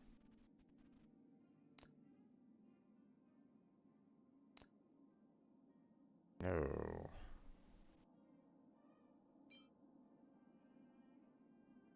Why are you not wearing the right boots on this?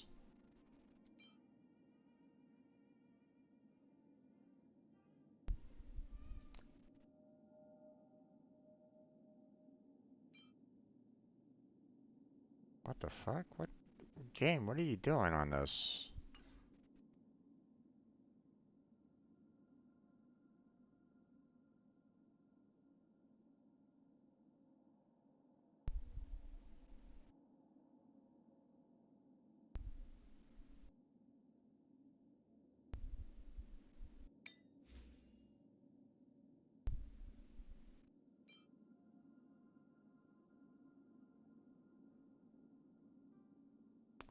This is weird. Why are we doing this one? Why did we add this one all of a sudden?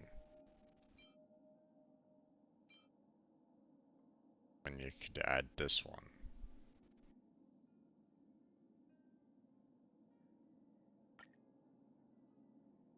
I don't get it.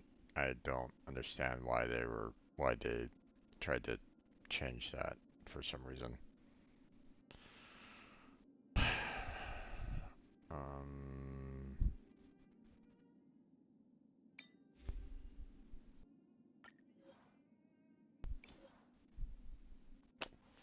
I don't really have a lot of material to level up these relics.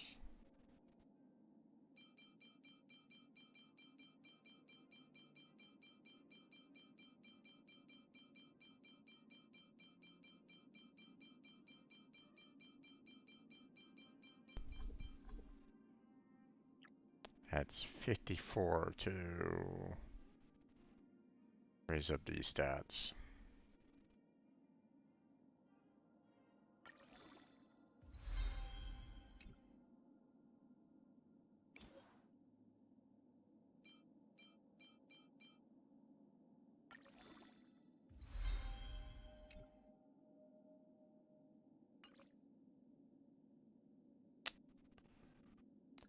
Okay.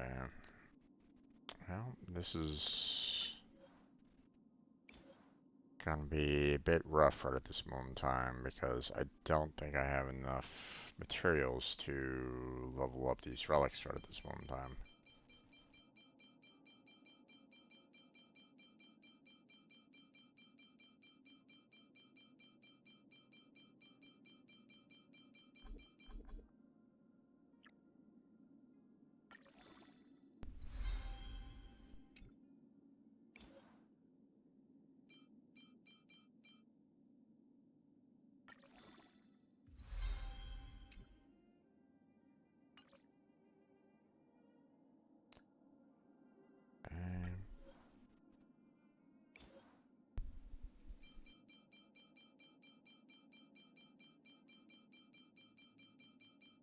I might be able to do this one more time, and that's about it.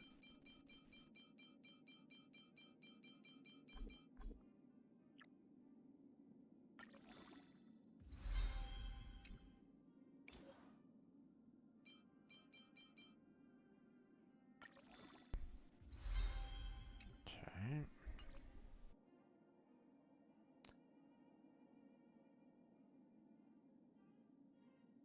Once again, we have a fire damage boost there, which doesn't make any sense whatsoever. But I mean, lightning damage boost or lightning damage boost, it's like, okay. Sure. But I don't really want to boost up those, for the most part. So I think we'll just kind of leave it at that for the for now.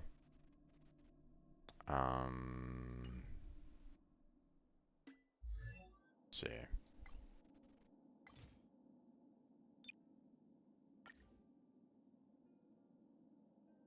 We'll see about trying to level her up now.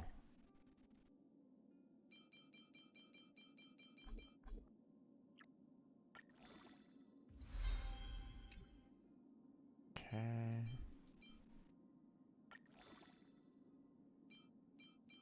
There we go. When life's all go, the trick is to steal a bit of downtime, right? And that's about as much as I can do. More there.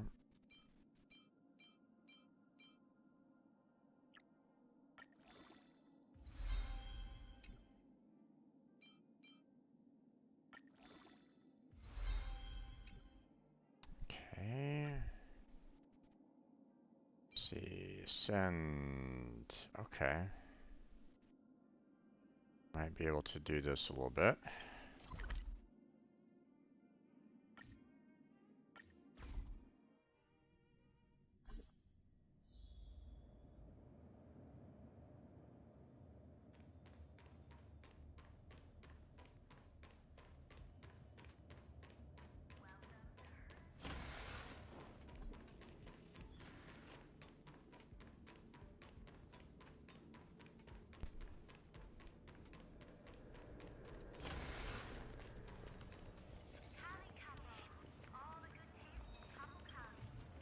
Okay.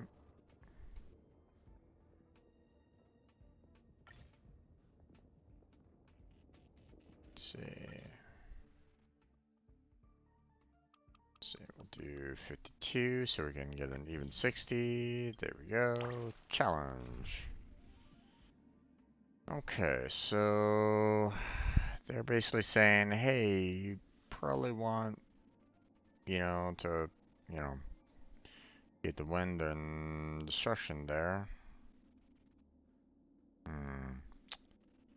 Let's go ahead and switch Himiko out for the Traveler there, and then we'll do our support. We'll go ahead and, use our friend's character here, and we'll see if, A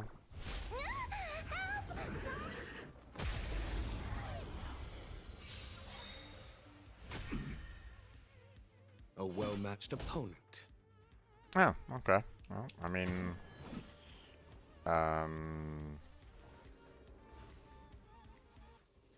electricity wasn't like the main component, but Conflict is pitiless. Let's go. Rules are made to be broken!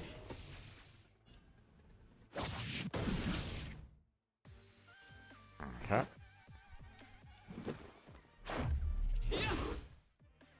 That breathing sensation. Remember, this won't take long.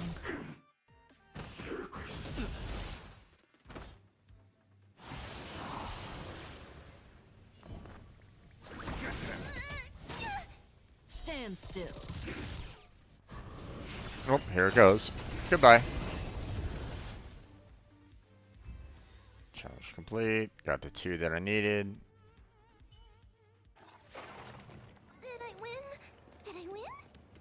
of thanks. Okay, what's this all about? Clear stagnant shadow 3 times. Okay, awesome. Okay. Getting the rail pass. That's awesome. Thank you. Now, characters. Let's see. That one. Oh, okay. Well, got all that, but need more of those. Which, you know, I sent them an email message a long time ago saying, guys, you know, I'm fighting a lot of enemies in the simulator universe. Maybe you could start dropping some of these a little bit more often because, you know, I am fighting quite a few people in there and I'm not getting a single one.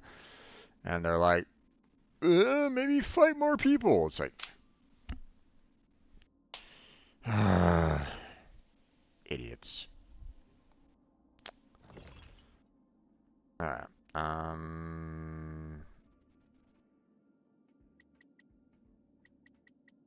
I think I need, what was it, 8? Whatever. I'm going to be needing a lot of them anyway, so. No, I needed 5. When life's all go, the trick is to steal a bit of downtime, right? Okay, climb that. And then we level up some more.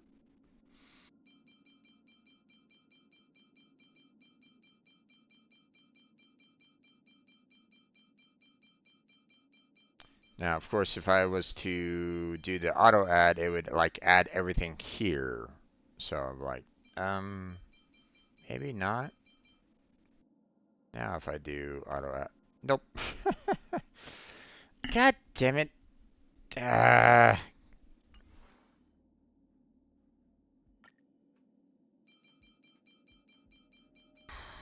was kind of hoping that, you know, when I click the auto add, it would fill in the rest, you know, of the, with the lower amount.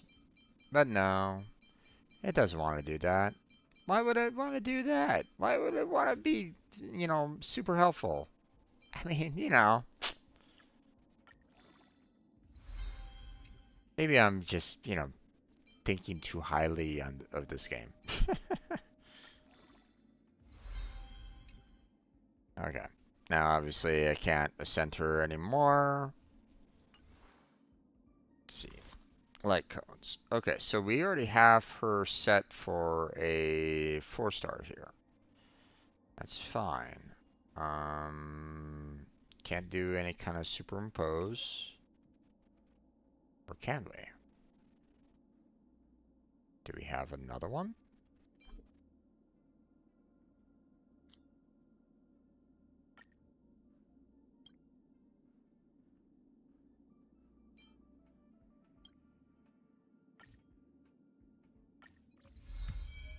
I can. Okay. Increases the warrior's damage by 15% for every enemy defeated by the warrior's attack increases by 5%. So it's like, nah, sort of. But, alright. Let's go ahead and try to boost this up as much as we can.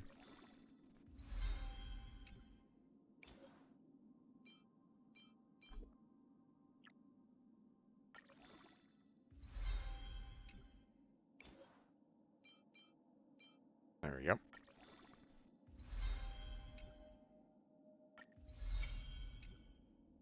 Alright.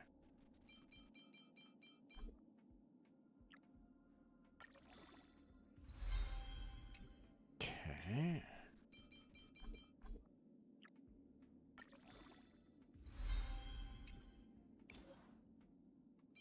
There we go. Level up. Ascend. Next. Okay. Pull that up. And we'll do this.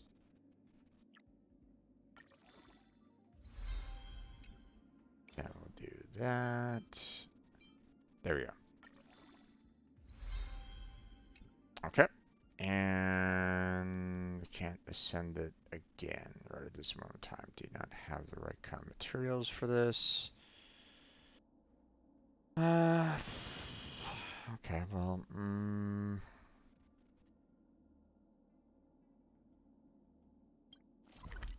let's see what we can do here.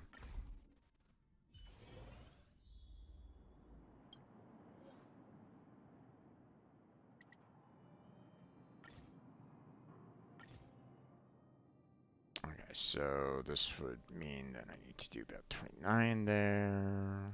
Confirm. There we go. 60. Let's see. Okay, we're just gonna do this, and then we'll do this, and I'll do this.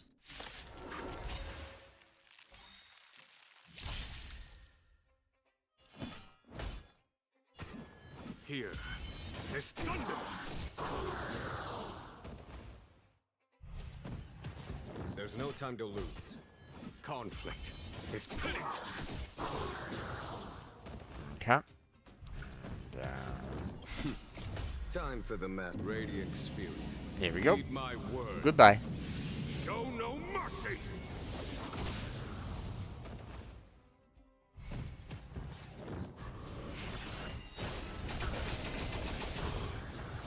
I will really hate my life if I have to actually, if I would actually have to fight him.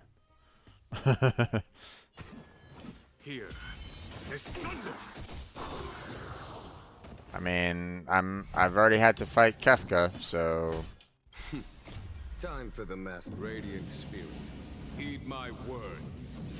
Show no mercy. I mean, yeah, that hurts right there, but you know, of course I didn't get a single blue key out of it all.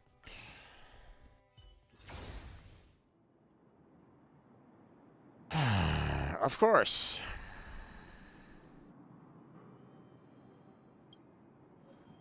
It's not like, you know, it's the first time that you actually have a chance to get blue keys. You know, why should you deserve to get a blue key out of that? You know, silly, Jim. What are you thinking about? You know, it's like, what are you doing? You're not allowed.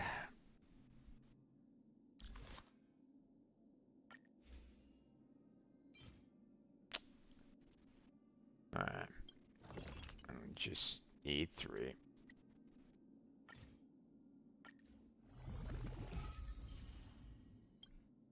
Okay. And then I had like, I needed 5 here or something.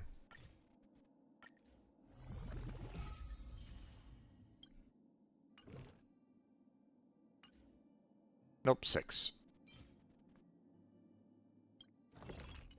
So.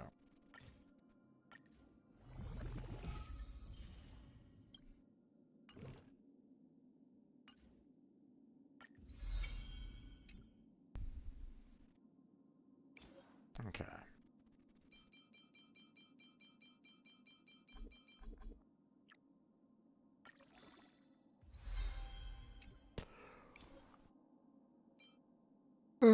Nope. There we go. Alright, can't go any more with that. Let's see, traces.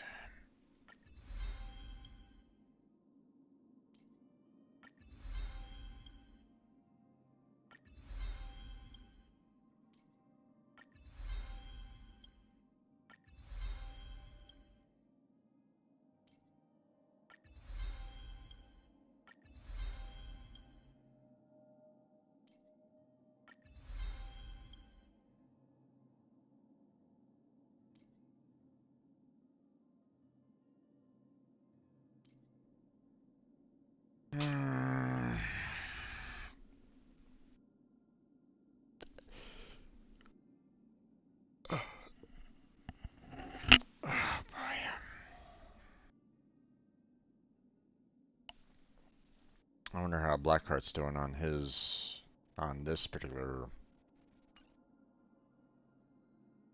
or you know, on that particular battle. Hmm.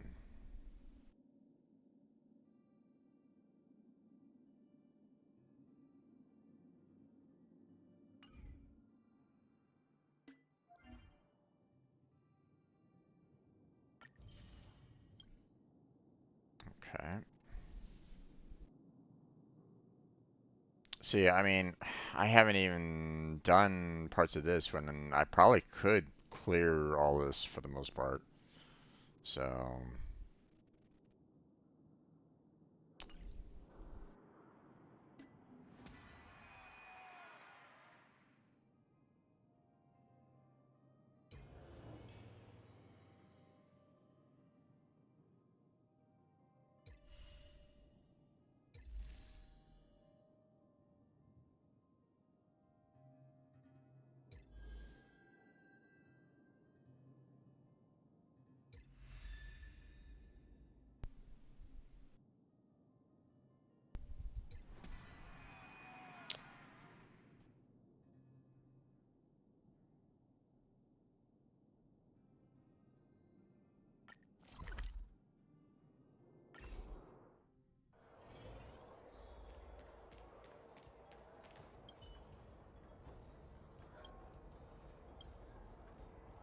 okay.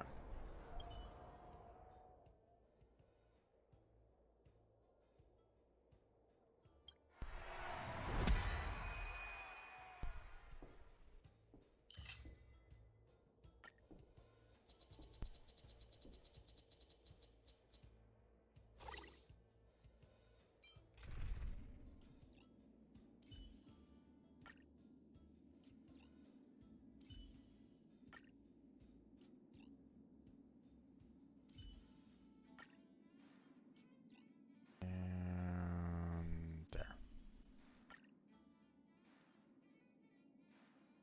Okay, let's see what happens.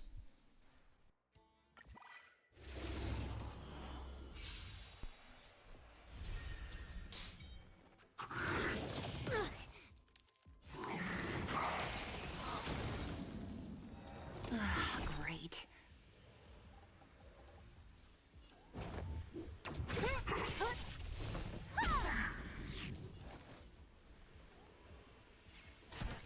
Time for a buzz. Play hard, win big, keep quiet.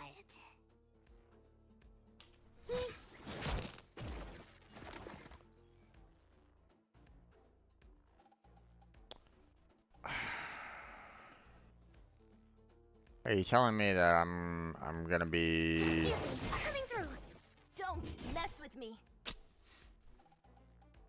Who's next? Huh. More enemies.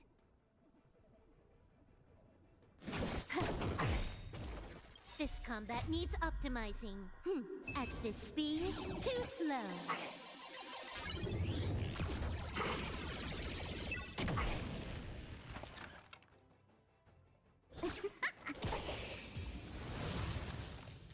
Okay. I think I got to about second, so but that's not exactly great, but when an ally uses their skill to attack an enemy afflicted with entanglement, additional increases for entanglement stacks up to 10 times. When an ally uses their ultimate to attack an enemy afflicted with additional increases 6 entanglement stacks. Well then why? Give me some additional stack ups there. Okay, let's just do this one.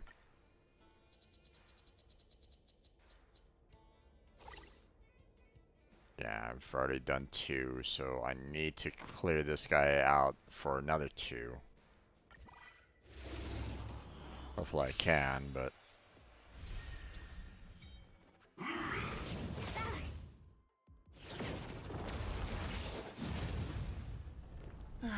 Great. Can you let me have some fun this time? Time for a buzz. Fights are like gambling. You have to choose when to strike. Stay calm. Don't need this style. Okay. That wasn't exactly what I wanted, but sure. So you are afraid of me.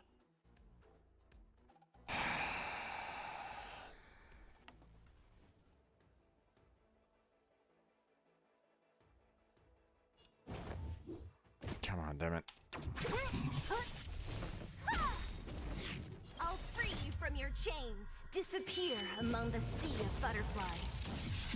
Illusions of the past. Okay, decent amount of damage there. Time for a buzz.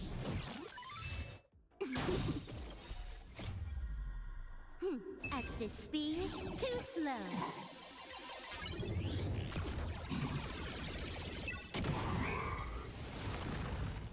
Okay. So far, so good. I think I've done 2 and 2, so...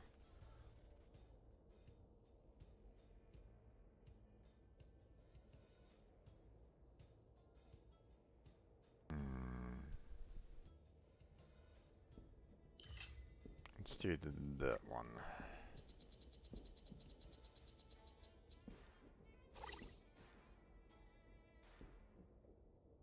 Yeah, see. 4 cumulative cycles, and now I get to deal with 2 individuals.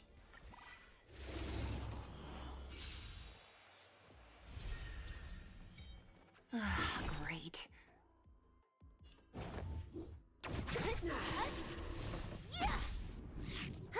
More enemies.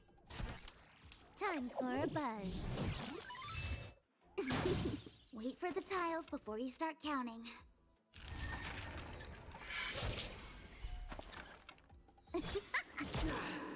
Commencing research. The redemption. I think something bit me. So you are afraid of me.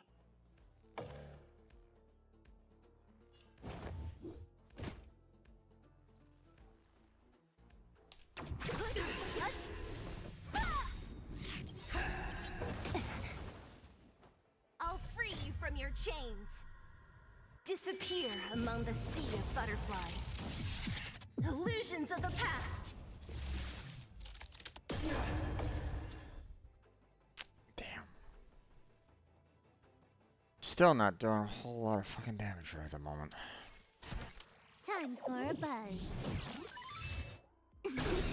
That's a set. This combat needs optimizing. I can only focus on one character at a time for her ultimate? Oh, come on! Fuck. Okay. At this speed, too slow.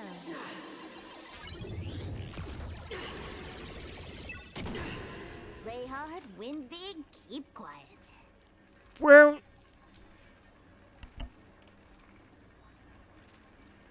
Okay. Wow, that was a lot of damage now, wasn't it?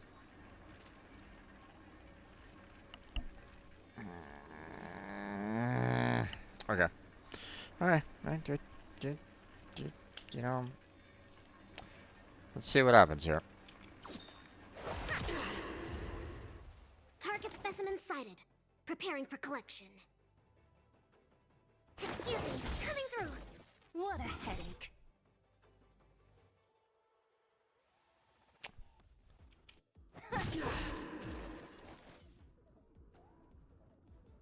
Can we maybe have some, like, additional damage somewhere? Somewhere? Well, that didn't do.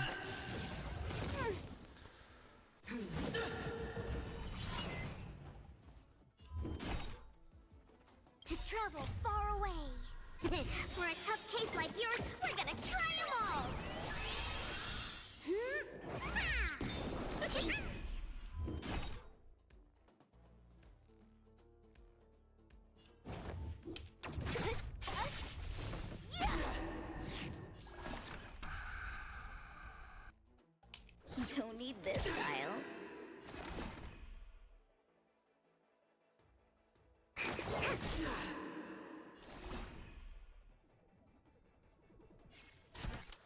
Time for a buzz.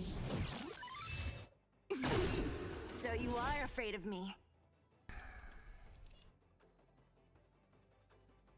Well, I can't get to 6, so...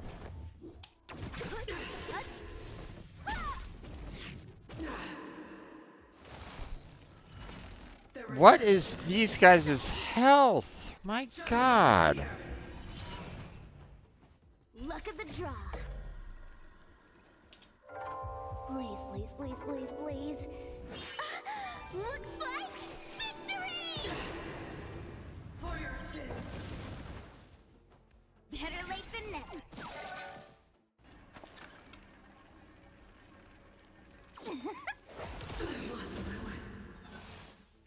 Commencing research. Excuse me, coming through. Can Don't mess with me. Wow, okay. Time skipped quite a bit there. I'll free you from your chains. Disappear among the sea of butterflies. Illusions of the past.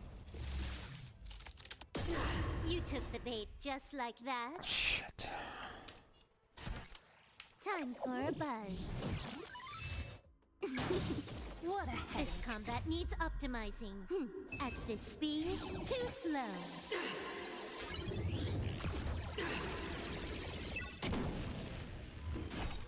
Oh my god. Lost my way.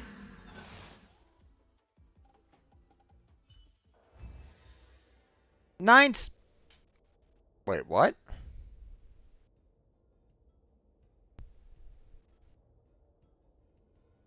No, no. They're right. They're right.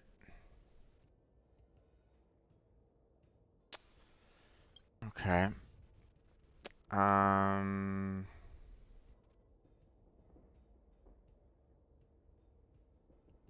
Okay. Maybe I'll have some different opponents. Or are they gonna give me like the same opponents every single time? It would suck if they give me the same opponents every single time.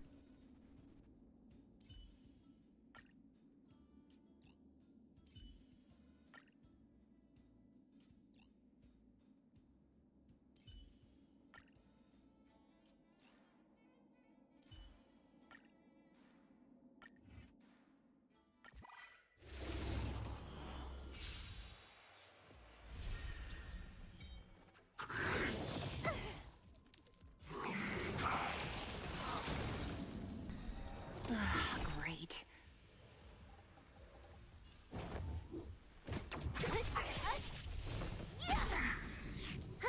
More enemies. Time for a buzz. Play hard, win big, keep quiet. Why am I not doing a whole lot of fucking damage right at this moment in time? Target specimen sighted. Preparing for collection.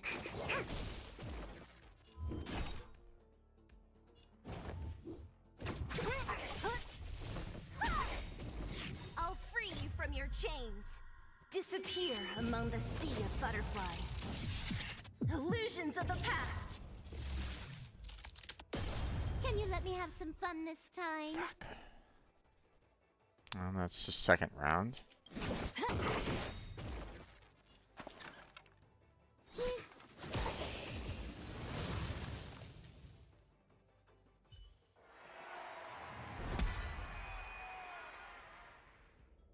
Okay. We used skill last time. Let's try the ultimate this time.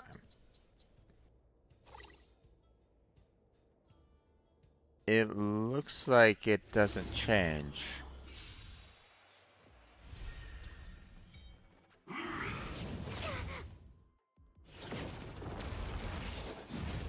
Because this is the exact same character that I had last time. Or the same, the last... More enemies. This is the last opponent that I had last time, so...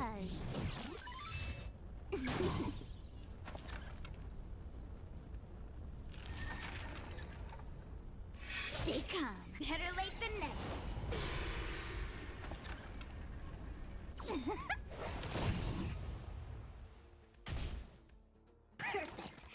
my chance. Wow, look at all that damage I've done.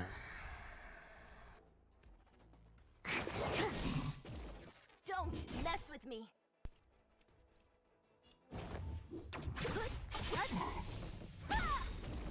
Can you let me have some fun this time? Disappear among the sea of butterflies. Illusions of the past.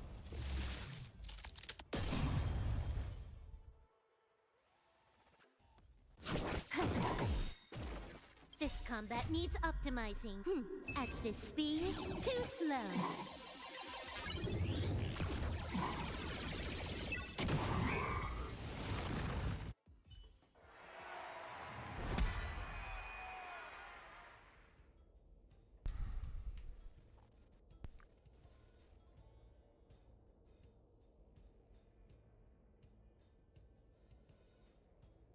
Okay.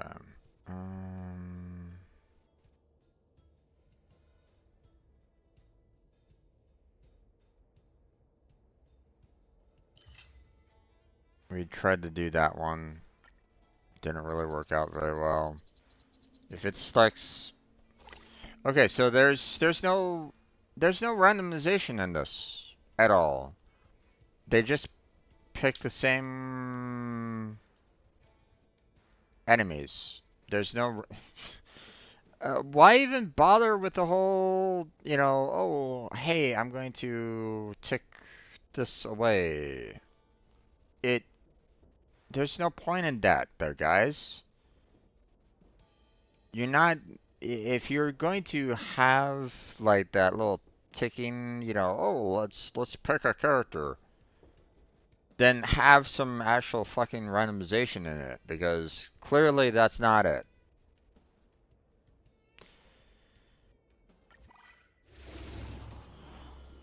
Randomization, it is not. Great. Okay. I'm not gonna be able to.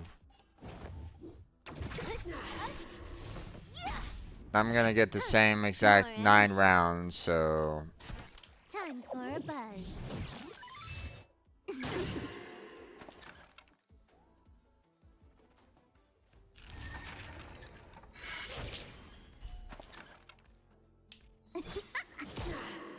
Commencing research. The redemption. Prayers won't help you. So you are afraid of me.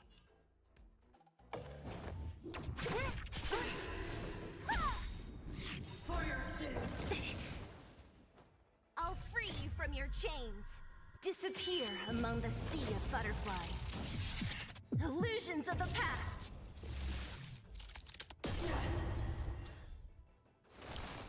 It makes me wonder if these guys even test out these events at all prior. I think something bit me. Well, now my character is like super, you know, about ready to die right at this point. It's like, what? Time for a buzz. That's a set. This combat needs optimizing. Okay. At this speed, too slow.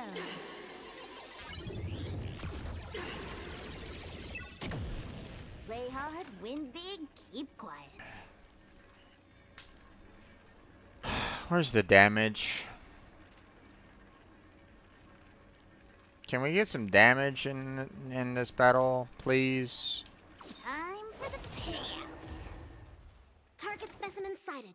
Preparing for collection. Okay, I can't use any kind of restore right at this moment in time. Excuse me, coming through. What trouble far away. For a tough case like yours, we're gonna try them all. I need to heal up that trial character there. There we go.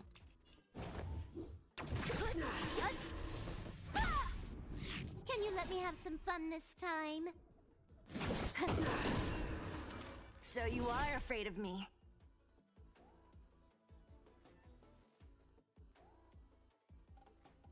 Who's next? Wait for the tiles before you start counting. Don't need this tile. Luck of the draw. Please, please, please, please, please. Looks like victory! Okay.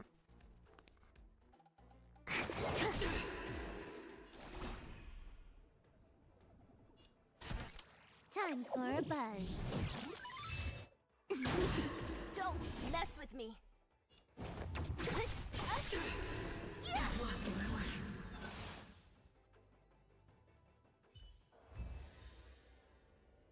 7 cycles. Okay, I think I got the 2 that I need. Yeah, that's fine. I'm okay with that. Still need to get the 2 on there, but again, I don't know how I can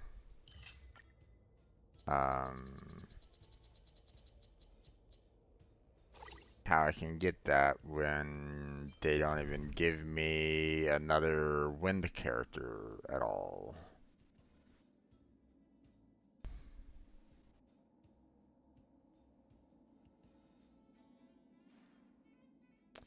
Well, let's go ahead and use their Kefka. Maybe for some reason they added something special for her. Maybe. Or yeah, let me see their details here a little bit.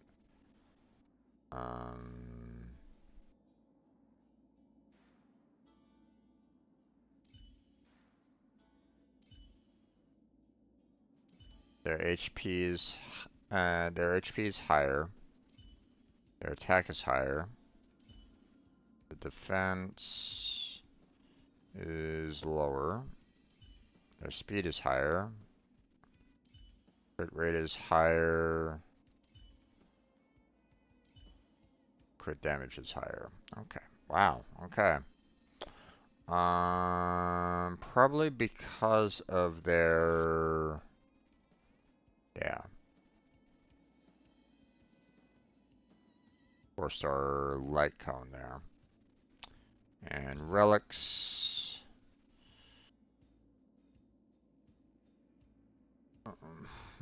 Interesting. So HP. Yeah, I haven't been able to level up her set yet, so.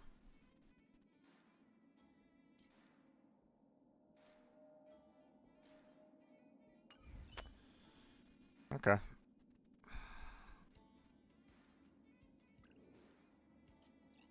And unfortunately, I can't pick, you know, Kefka again. Not that I really want for her to be picked, because, I mean, technically I need to have more wind characters. So...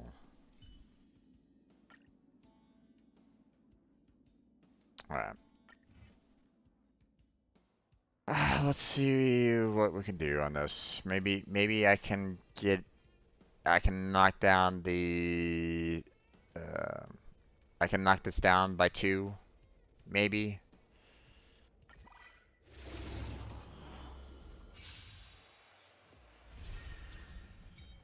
Sounds like more business knocking.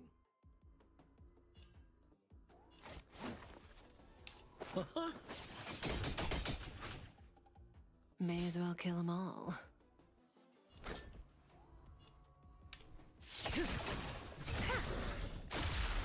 Clemency? Never heard of it. Maybe I can do this. Relax.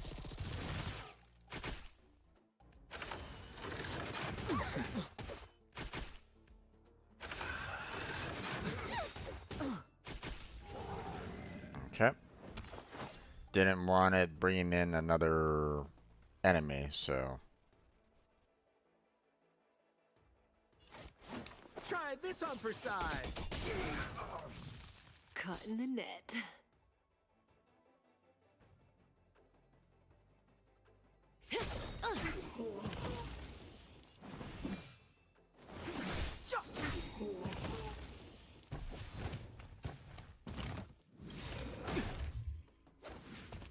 What are you waiting for? The customer is king. And for me to portray the king, well, you gotta make it worth my while. The truth of life and death, revealed in an instant. Need to kill this guy off. It's but a vision. We're just Good having times fun. never last. Time to say bye. Boom.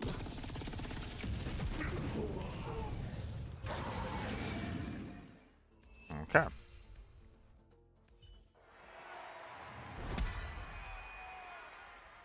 Let's see. When enemy target is defeated, it inflicts the same dot on the defeated target on the other targets. Tried to do that before. I think let's go with this one here.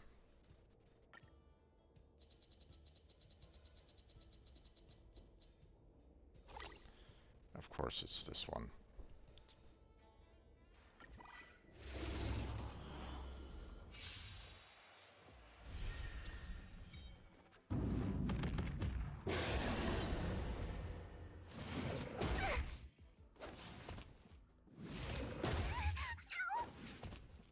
Good. The stronger, the better.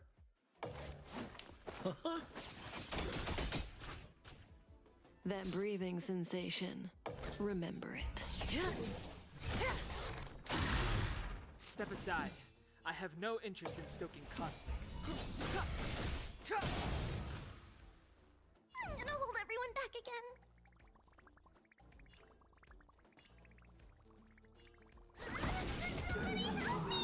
Stand still. Damn it.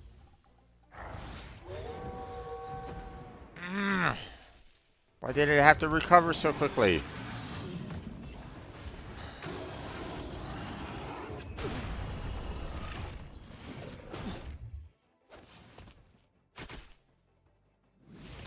Didn't hurt.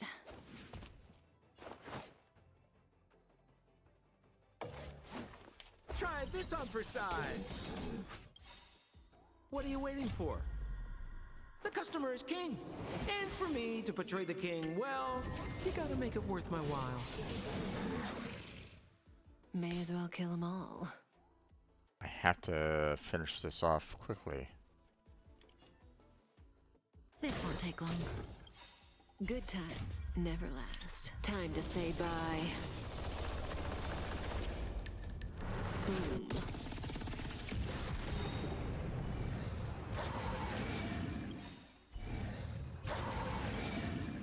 What are you waiting for? The customer is king. And for me to portray the king, well, you gotta make it worth my while. The truth of life and death, revealed in an instant. This sanctuary is but a vision. Don't come any closer. Move aside, amateurs. Fiends or devils, I'll crush them all. Good times never last. Time to say bye. Boom.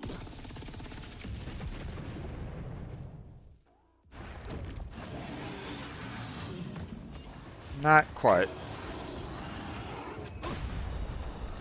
Clemency? Never heard of it.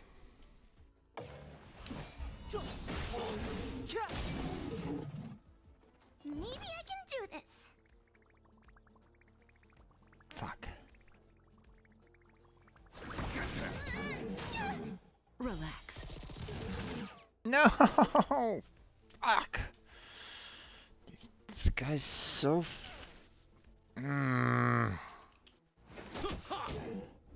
That breathing sensation. He has too much fucking health.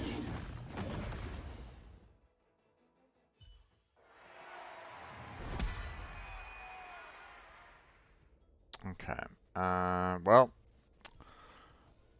I was like, why the fuck would I want to summon one Trotter? So I went with this one.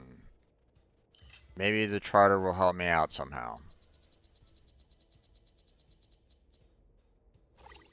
Yeah, that's not surprising. They picked this one again. Okay, so we're already up at 5 cycles. I need to finish this off in 2 to get the Jades, so I'm hoping the Trotter will give me what I need.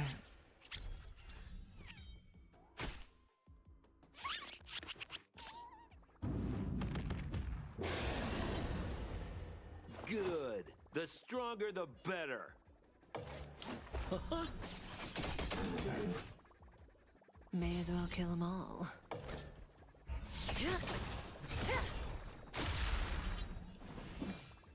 Okay.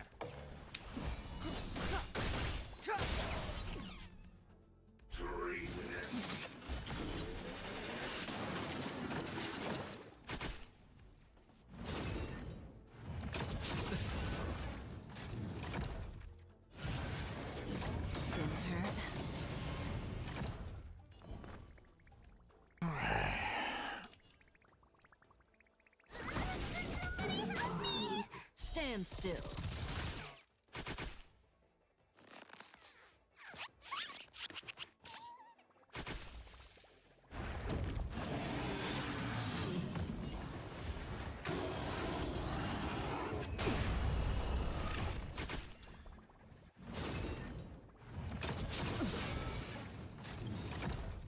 Good times never last. Time to say bye. Come on, damn it.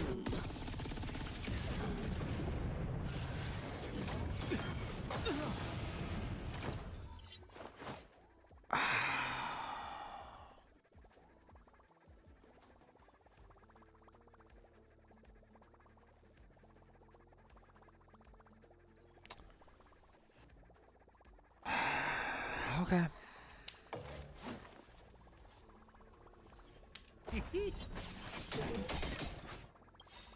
What are you waiting for? The customer is king. And for me to portray the king, well, you gotta make it worth my while. That breathing sensation. Remember it.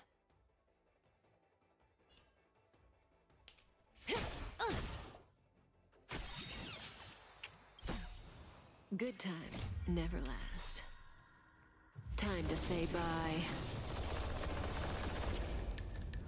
Boom.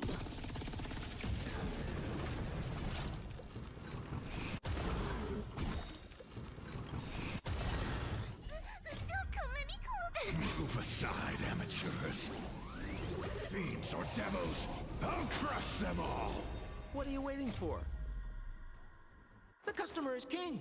And for me to portray the king, well, you gotta make it worth my while. Good times never last. Time to say bye. Boom. Maybe I can do this. Still not enough damage. Nope. I needed to have finished them off, like, now. If I had Dan Han, maybe. But probably not. Relax.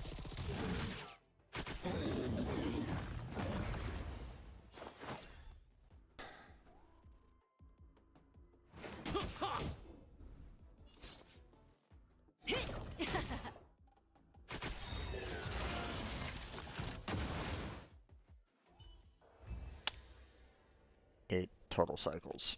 I saved one turn. Not enough to get all of the Jades.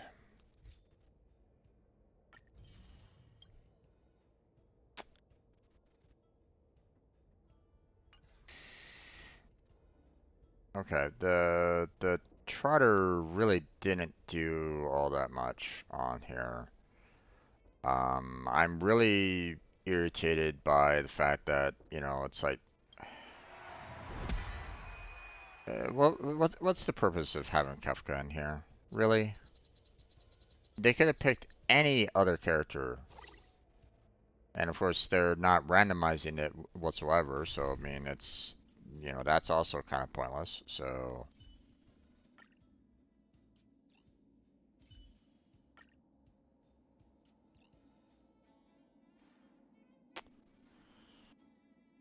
Um,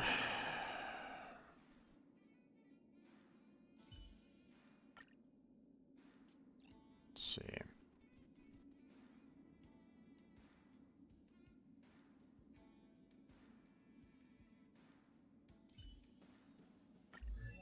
Maybe I can try to maybe do a little bit more with Dan. I mean, I don't even have any recommended gear on him right at this moment in time. So that probably could help out a little bit.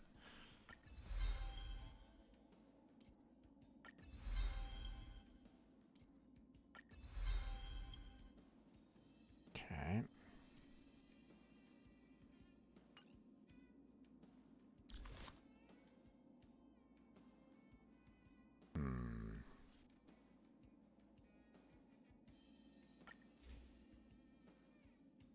Okay, can ascend.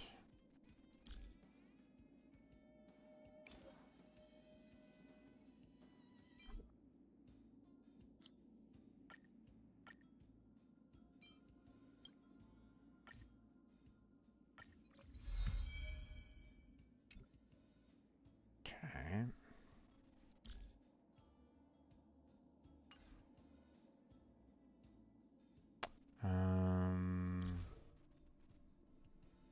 Yeah, obviously just have the one Eidolon. Yeah, that's about as much as I can really do for him, right?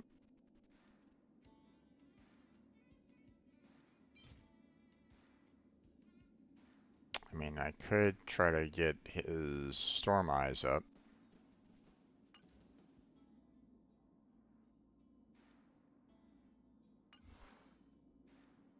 You know what? Let's just use what he has right now and hope that I can get at least one more round. You know, cut down one more round. If I can do that, then everything would be fantastic. But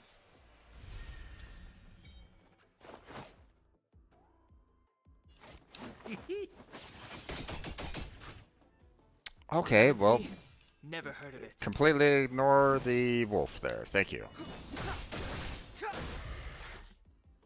May as well kill them all.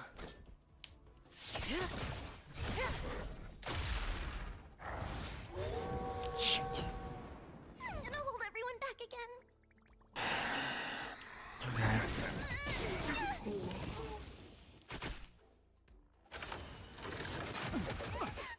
Sounds like more business knocking. Try this on for size. What are you waiting for? The customer is king. And for me to portray the king, well, you gotta make it worth my while. It's too late to repent.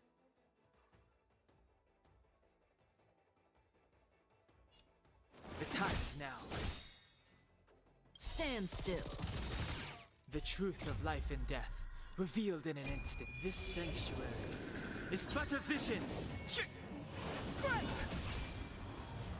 Good times never last. Time to say bye.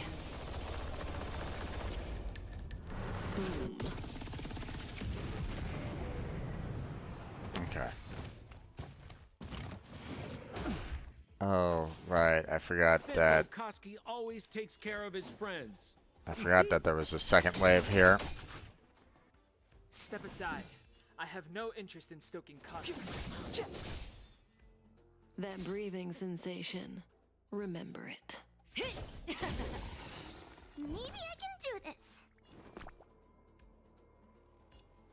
Demon depart!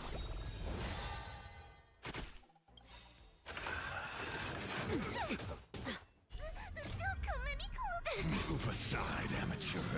Come on. Fiends or devils, I'll crush them all.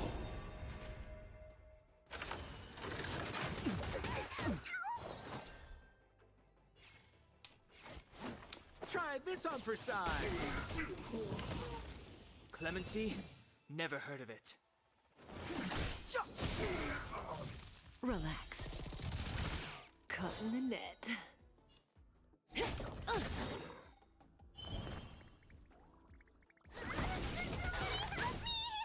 Stand still.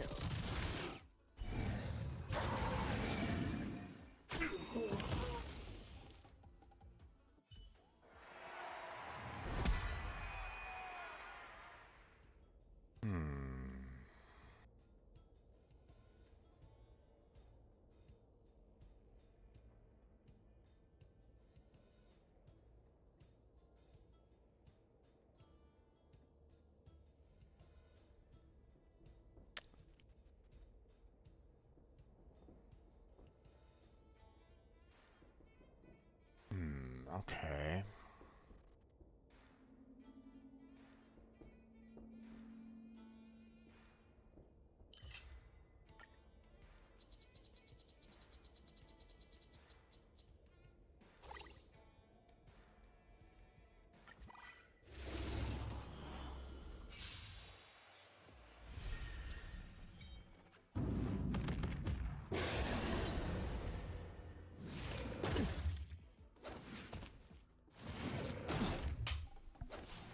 Okay, so here's an idea that I just thought of.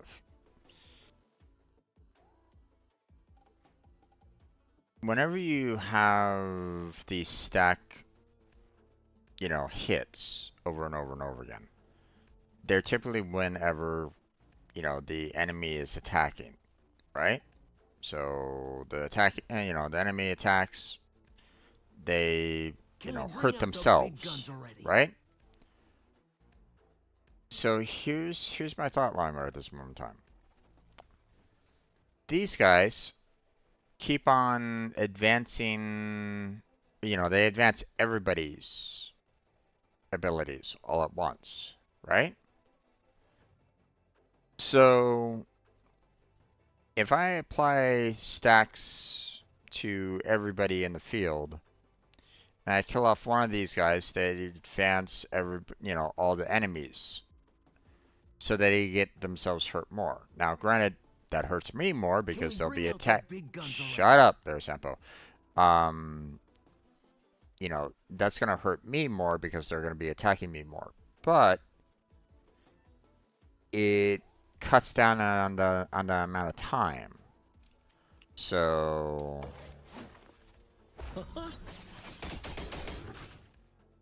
Step aside. I have no interest in stoking conflict. So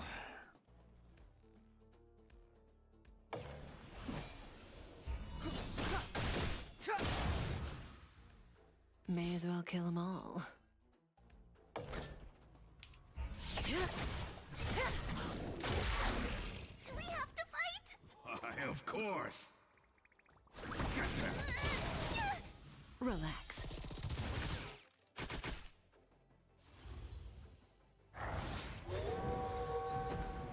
that doesn't help.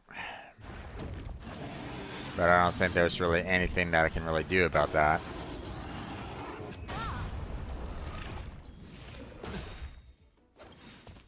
What are you waiting for? The customer is king. And for me to portray the king, well, you gotta make it worth my while.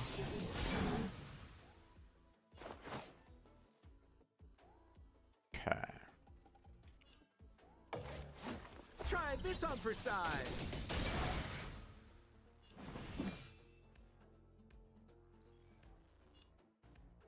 The time is now. The truth of life and death, revealed in an instant. This sanctuary is but a vision.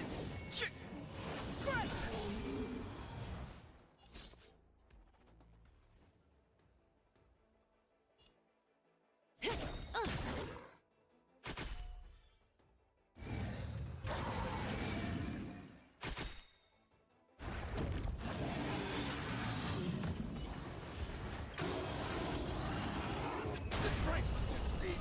Good times Oh. never last.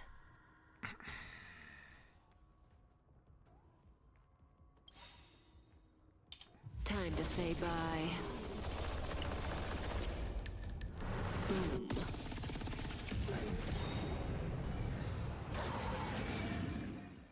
Don't come any closer.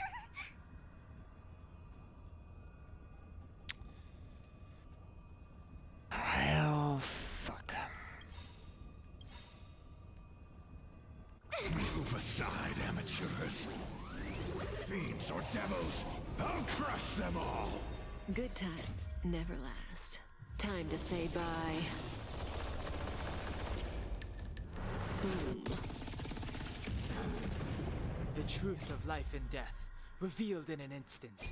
This sanctuary is but a vision.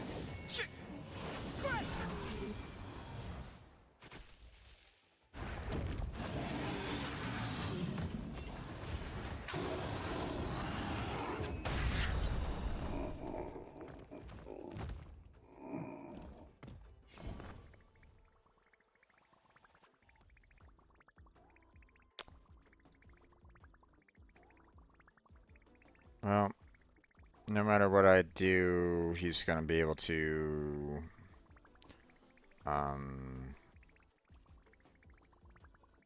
it's gonna continue on to the next round no matter what.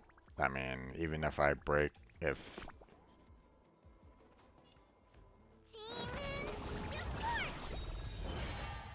Clemency? Never heard of it.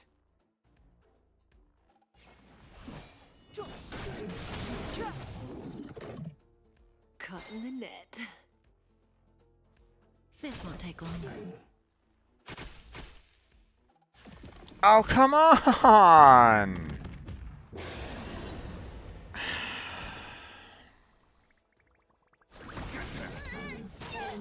Stand still. Thank you. Okay, but I'm not gonna have Sampo, am I?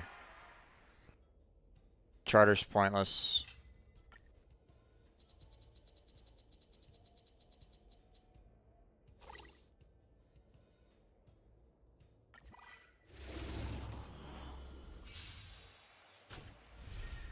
Oh, he's back, okay.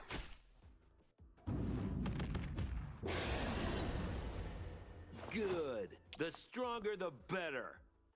I don't think I'm gonna have a lot of opportunities here. Try this on for size.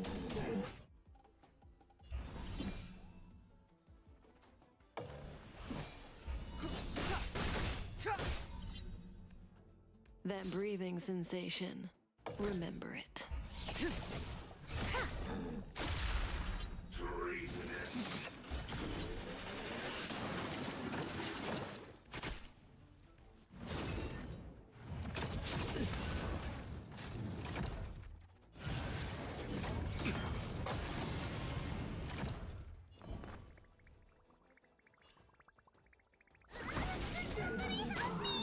Relax.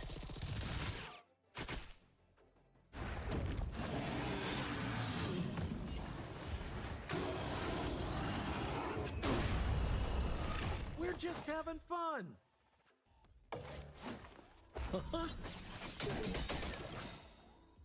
What are you waiting for? The customer is king.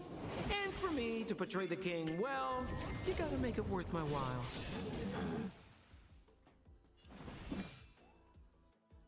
Well, these guys have barely been hurt.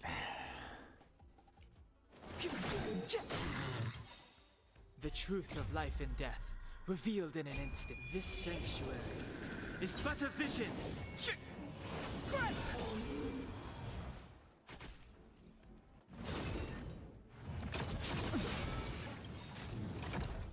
Good times never last. Time to say bye.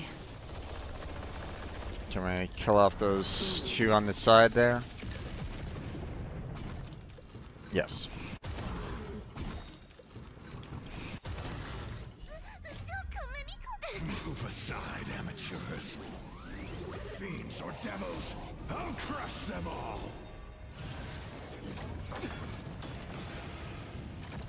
What are you waiting for?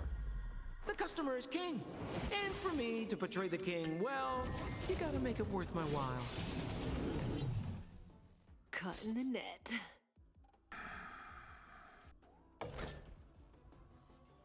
No, wait.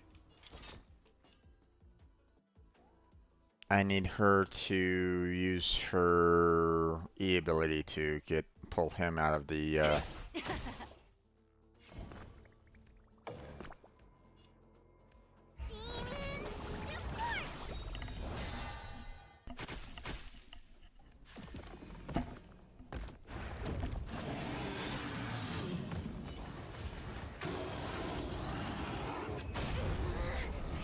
Sounds like more business knocking.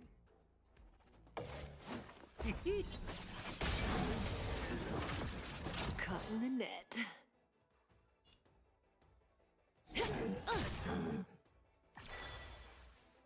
Step aside. I have no interest in stoking conflict. Stand still. I'm gonna hold everyone back again.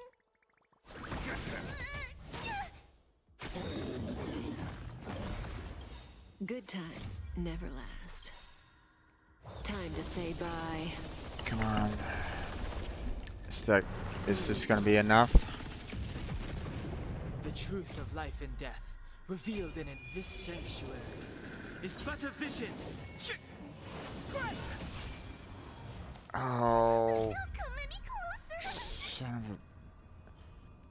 of a... Move aside, amateurs.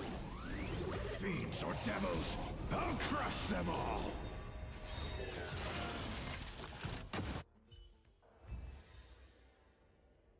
9 cycles again.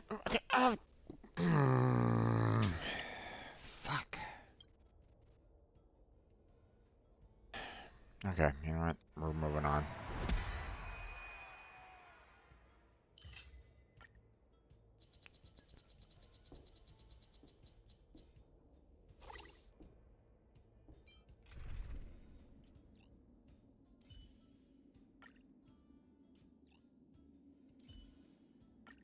Mr. Yang, do you have any insight into this? Allow me to explain my thinking. Okay, that's about as much as I can do right at this moment in time. I don't really have any other characters, so...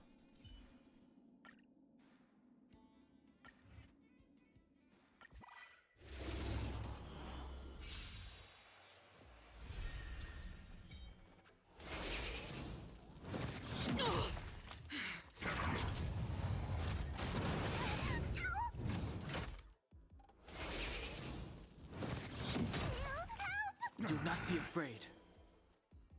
Okay.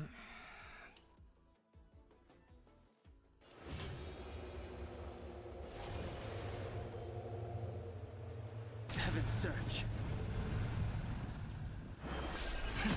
Celestial Dragon.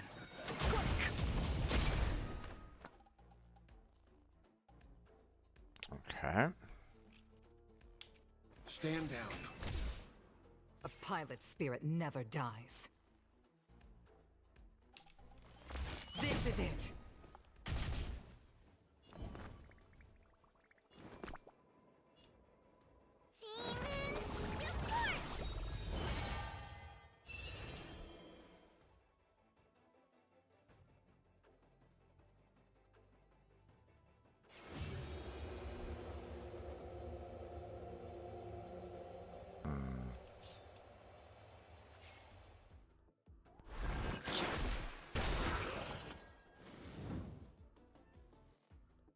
Awaken dormant scales.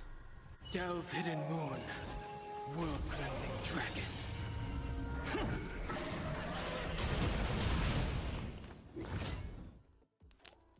Okay, that didn't do nearly as much damage as I would have liked to have done, but...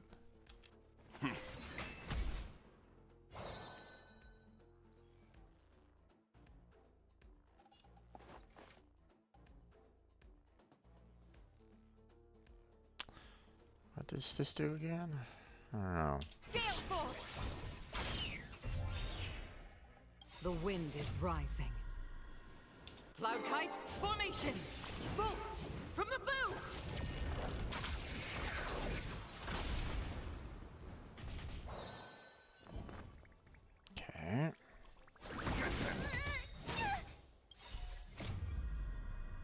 Move aside, amateurs. Fiends or devils, I'll crush them all! I sense a storm. Heaven's Search. Cloud-bearing dragon. Rise! Okay. That was 2 rounds. So that wasn't that fast, unfortunately. So after enemies receive break damage, the break damage multiplier they receive increases by 80%. This effect can stack up to 15 times. Okay. After enemies are inflicted with imprisonment, the ultimate damage multiplier they receive increases by 200%. I mean, they're getting imprisoned a lot, so that sounds like a pretty good plan right there. So let's see what happens. So we're already at 2 cycles. Not exactly ideal, but we'll see what happens.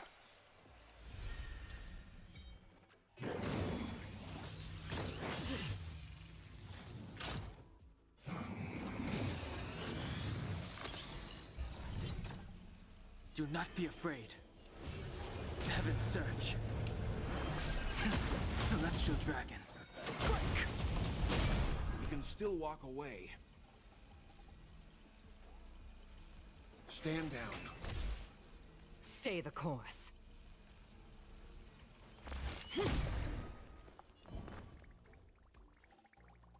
Okay.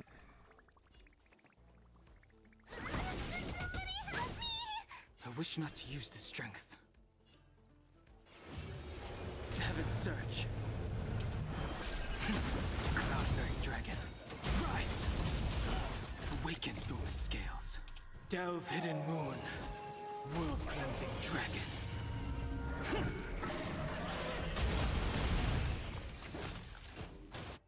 Okay. That was good.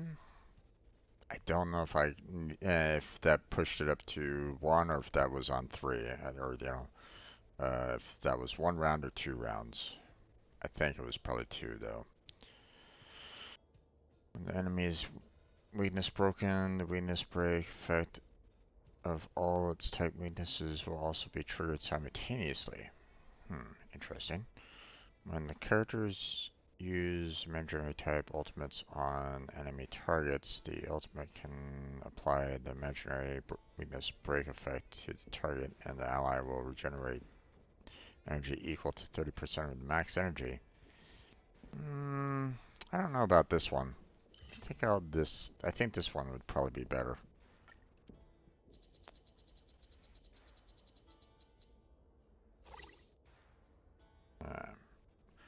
Yeah, the 2 cycles already. So if I can get this guy done in 2 cycles, which unfortunately there's also multiple enemies here.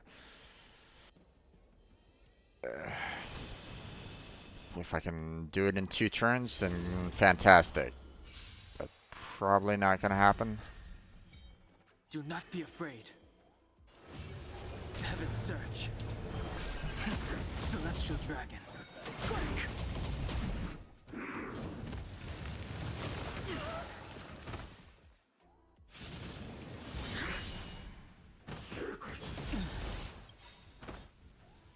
Awaken dormant scales. Delve hidden moon. World-cleansing dragon.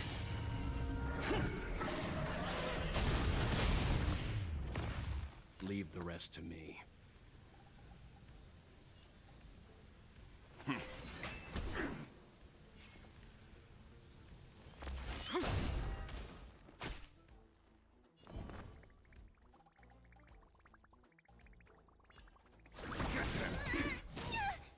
I sense a storm.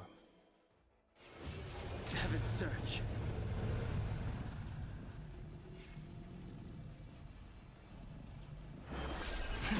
Cloud-bearing dragon. Rise! You can still walk away.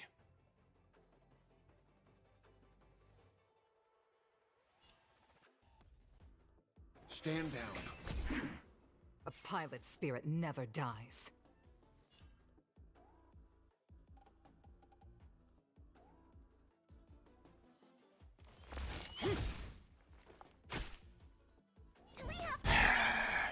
haven't. They have not been giving me a lot of.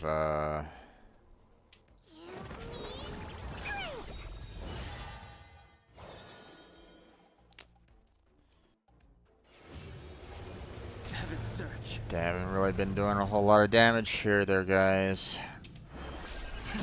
Celestial Dragon. Leave the rest to me. My God.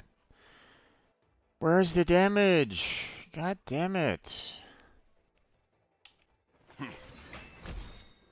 Stay the nothing of the weight behind this power. Witness the stars shatter before you. Survive or be destroyed. There is no other choice.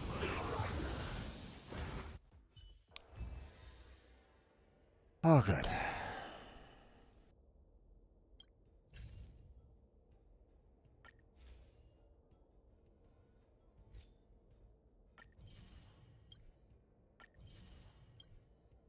Okay.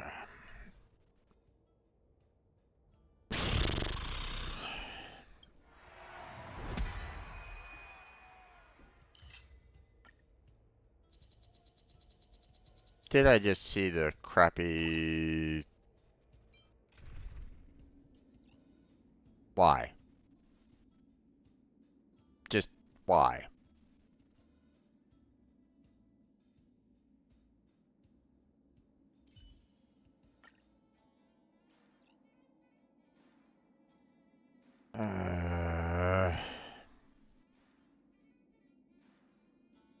I unfortunately don't really have any better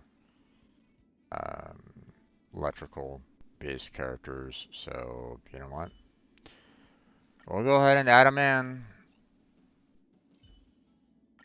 And put Kafka in, of course, and then you know what? There we go.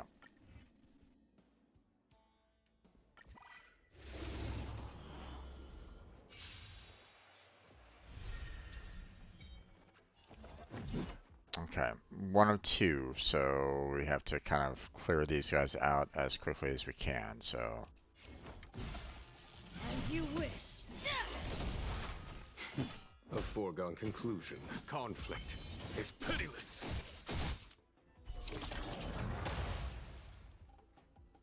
May as well kill them all.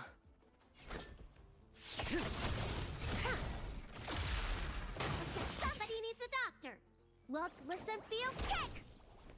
Relax.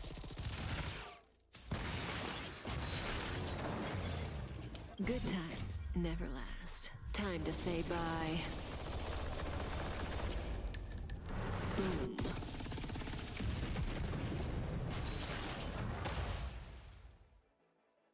Problem with these multiple rounds is the fact that it's really difficult to, you know, finish it off, finish off both of them in a single round. So, when allies break enemy weaknesses, the ally regenerates 100 energy equal to 100% of the max energy. Summon one mask of no thought. At the start of every cycle, after defeating this target, all allies will regenerate energy equal to 100% of their max energy. No. That one.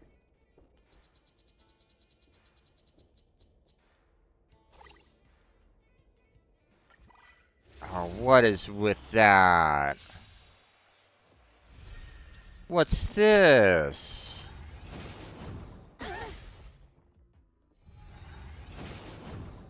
Was that it? Nothing can stop me. Okay,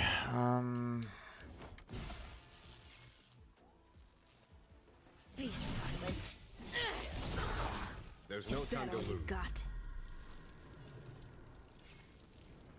Let me pay you back. Tenfold!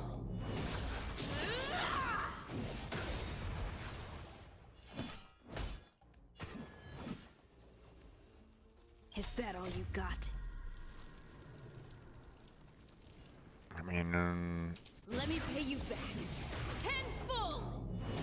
If I keep on using this, maybe I can take him out quickly, but...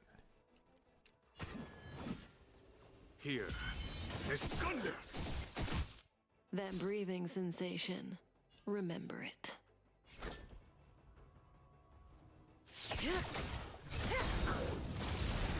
Good times never last. Time to say bye. Boom. You don't look so good. Good Alright. times never last. I'll Time keep to this say up. bye. Boom. Okay. I'm hoping that they will suffer quite a number of shocks. You know, if anything, this guy will take the rest and take him out. So we're gonna go ahead and heal up him, just in case. I'm fine. Thank you. Nope. Recovered. Okay.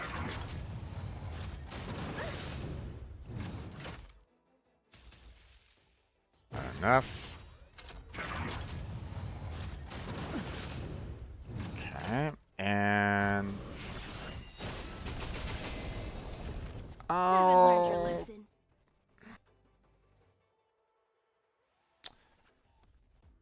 Of course.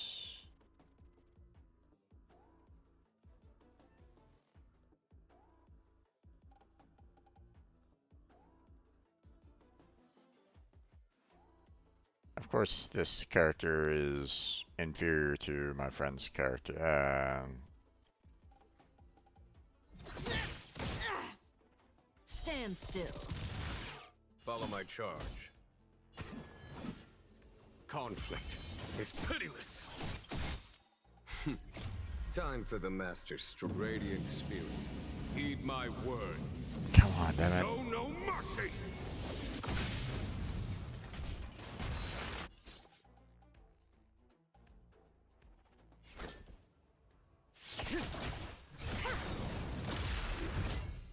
Okay.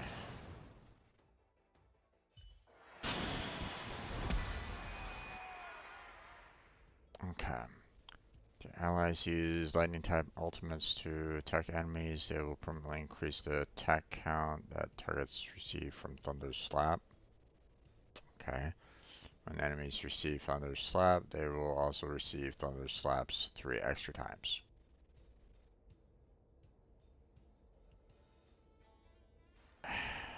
Okay. What is Thunder Slap? Okay.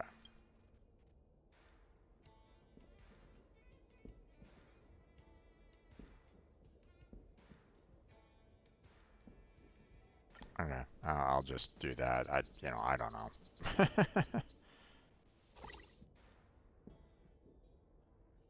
Okay, so we're only through 3 cycles. We're on our last progress. So far we're doing pretty good overall. This is going to be a rough fight because once again we're dealing with some really beefy robots that will have lots of health to them, so that's going to be a little annoying. But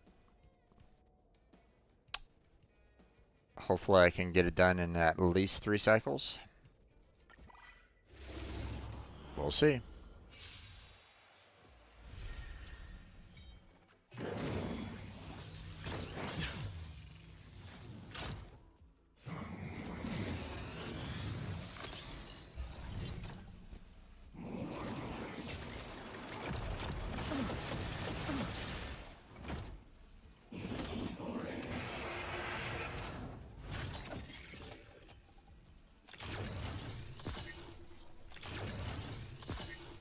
Nothing can stop me. As you wish. There's no time to lose. Here, there's thunder.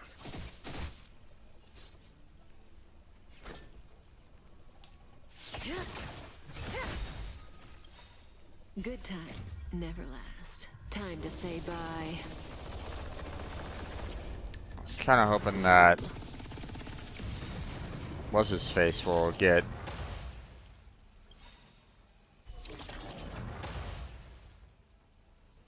Good times never last. Time to say bye. we'll get a little bit more, and we'll be able to use his ultimate, but You don't look so good. that's not.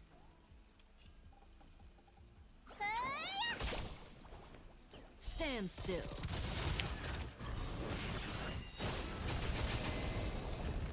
Good times never last. Time to say bye. Boom. Your number is up.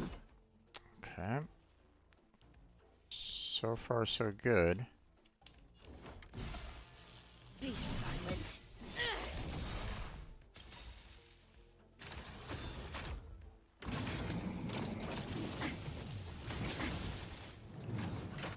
Is that all you got?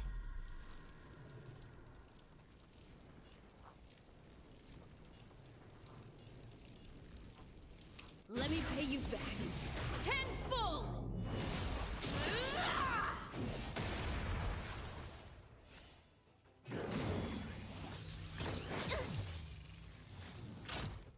Follow my charge. Conflict is pitiless. Time for the master stroke. Radiant spirit, heed Come on. my word. Show no mercy.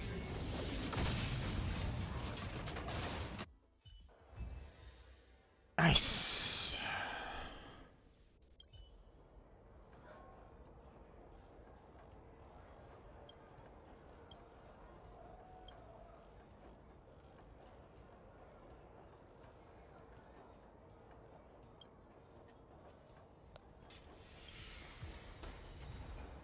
Okay. Fragmented record of Belobo. Okay.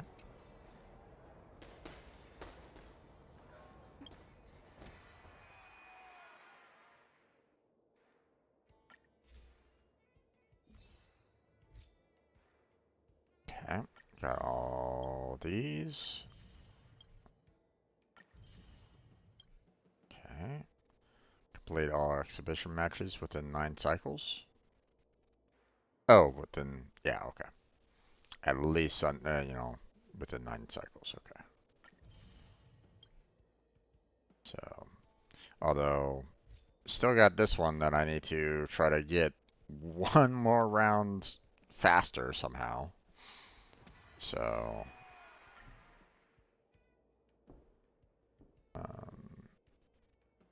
complete 4 exhibition matches within 5 cycles. Oh yeah, no, that's not gonna happen. I would need a lot more stronger characters for that to be a thing, so.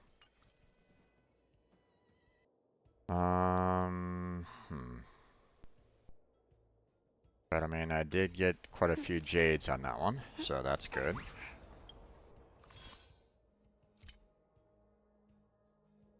Okay. There we go. Claim all that. Thank you very much.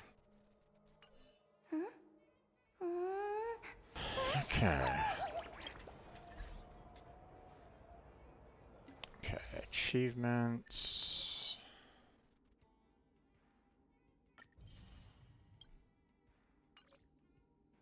Okay. Got those assignments that came in after 4 hours, so we'll do that. We're just gonna go ahead and claim all of them and then send them back out for the 20 hours. So,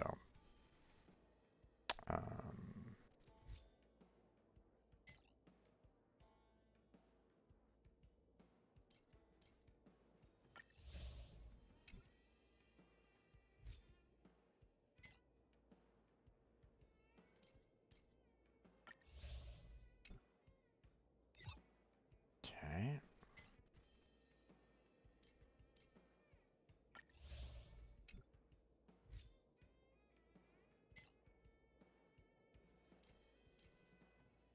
There we go. Alright. Okay, so warp. Where are we at? 392.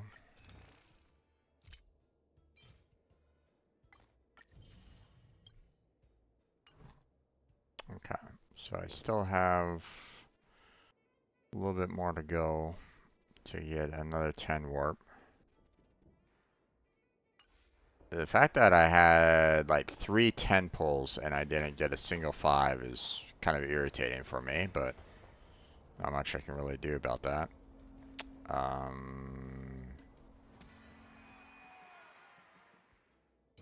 Can't do anything here. We've already done that.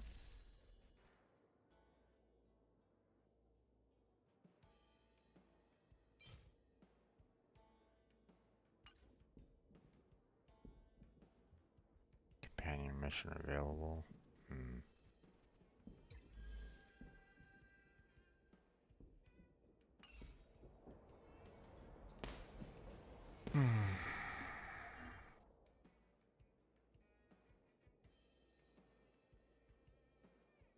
See, these events keep on taking so much of my time that I haven't even had a chance to even consider going back to the simulated universe lately.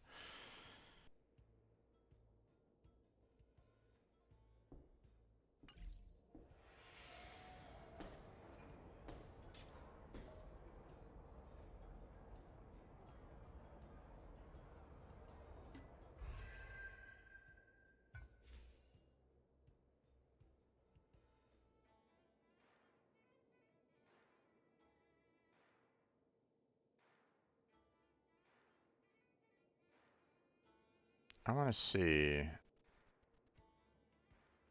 Bronya. They could have used Bronya. They could have used Blade as you know, they could have done Sampo and Blade, you know, or Sampo and Bronya in there. You know, hell, they could have used their own Danhang, but I mean, it's like, I don't think there's any way for me to kind of filter out based off of polarities, so like, you know, I don't know, like I can't really, like there's 1, 2, 3, 4, 5 wind-based characters, right? Let's see, there's 1, 2, 3, 4, 5, 6, and then of course Traveler. Now 6, you know, sets there. Let's see, how many fires are there? 1, 2, 3, 4, 5. Only 5 fires. Wow, okay. Let's see, what about this particular polarity here? So 1, 2, 3, 4, 5.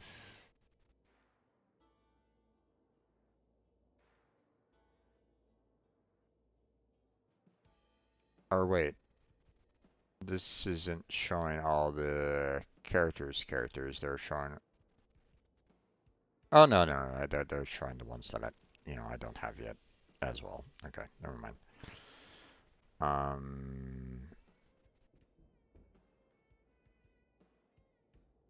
You know, you have 1, 2, 3, 4. 4 imaginary. Guys, you really should not be doing, this kind of boxing match when there's only 4 possibilities that a person can put into the boxing match.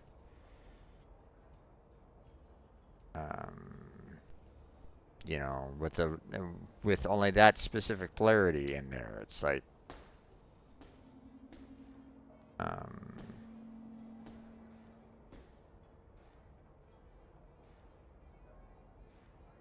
kind of want to give feedback on it, but no, I also don't really want to waste my time on it either.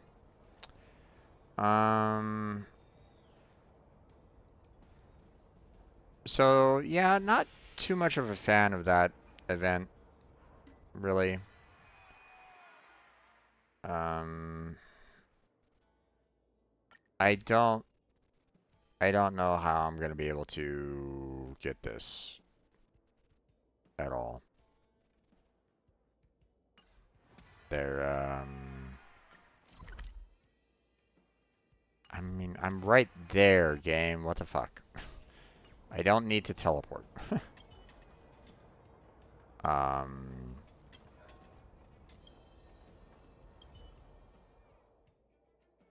yeah, the form of flow here. It's like,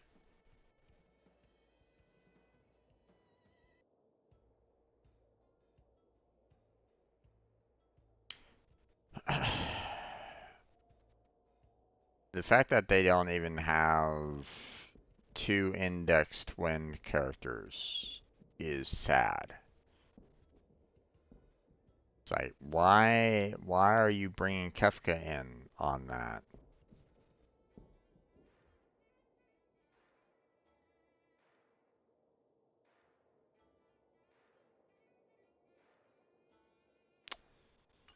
Well, I think that's where we're gonna go ahead and call it at this point. A little irritated about the fact that they gave me a ton of, the Jades, and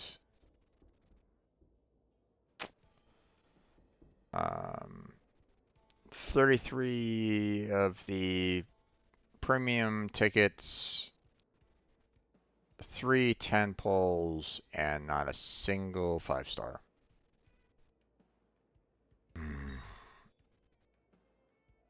Granted, I was trying to go for Silver Wolf, but I mean, still, it's like,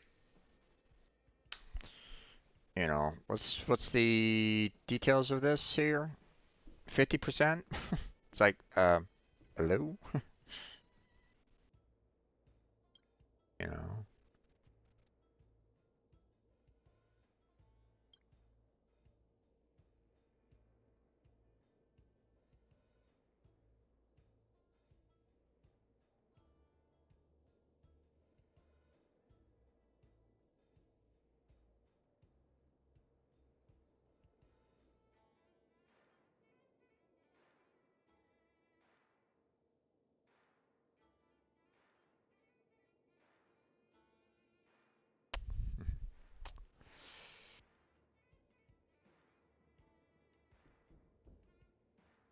5-star. Yep.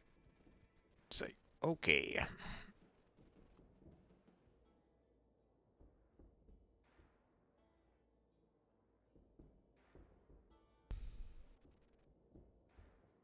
.6%.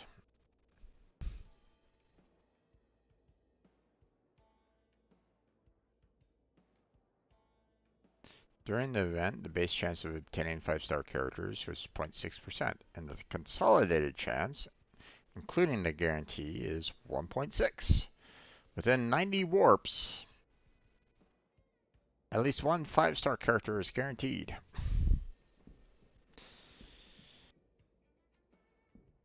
Well, I just did 30 of them, so that was 1/3, and didn't have a chance, so. I would love to have Silver Wolf, though, in my party. Having her combined with Himiko and Kafka would just be, yeah, chef's kiss, in my particular opinion. So, but that's it. That's where we're going to go ahead and end it. So,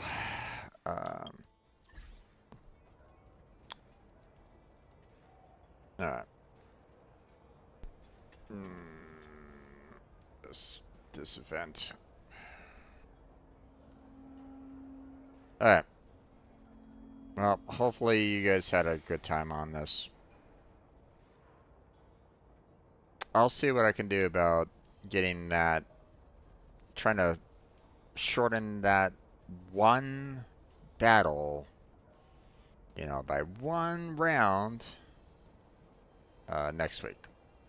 You know, it's still going to be available, so we'll try it again next week. But I'm going to need to do a little bit more grinding. Try to get a few more relics together, especially for Dan.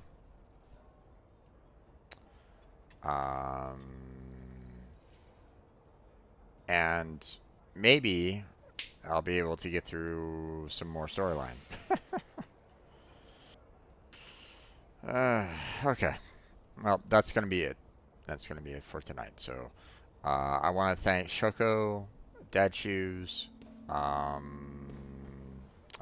Blackheart, and anybody else showed up earlier? Disappear and Roblox for stopping on by and chatting with me during today's stream. Thank you very much for doing so. I hope you guys had a good time.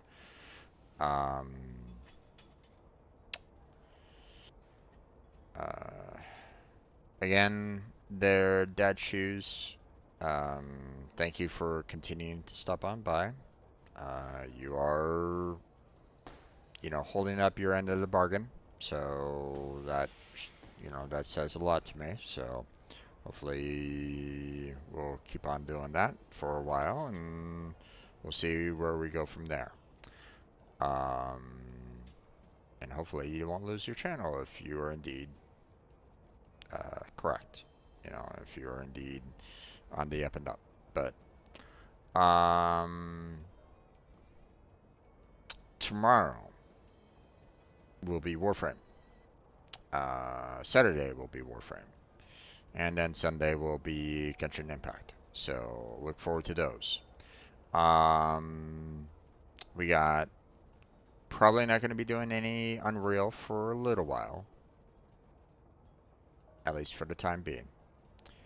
And then we'll go ahead and so we're just going to do some Pega certification and then some more video uploads. I'll try to remember to upload everything that I have tonight to YouTube, so I'll have all those videos there. But we'll take care of that. And we're getting closer and closer to Christmas there, everybody. Just 10 more days. So, hopefully you are surrounded by friends, family, and, you know, lots of, you know, a happy community. So, but that's it. That's what we're going to go ahead and call it. Help me out with the YouTube algorithm. That would be fantastic with a like and subscribe. Also, if you can check out the description for all the various links that I have down there, social media, links that help me out directly, such as Patreon and Throne. There's links there that might help you out. You know, there's also the stream team. I kind of consider that as helping you out as well, but you know, that's up to your interpretation as well. So go ahead and check that out if you're interested in that. But that's going to be it for tonight. So thank you very much for watching. I appreciate it. Hopefully I catch you next time. But until then, take care. Have a good night. Stay healthy, stay safe. And I'll catch you strangers next time.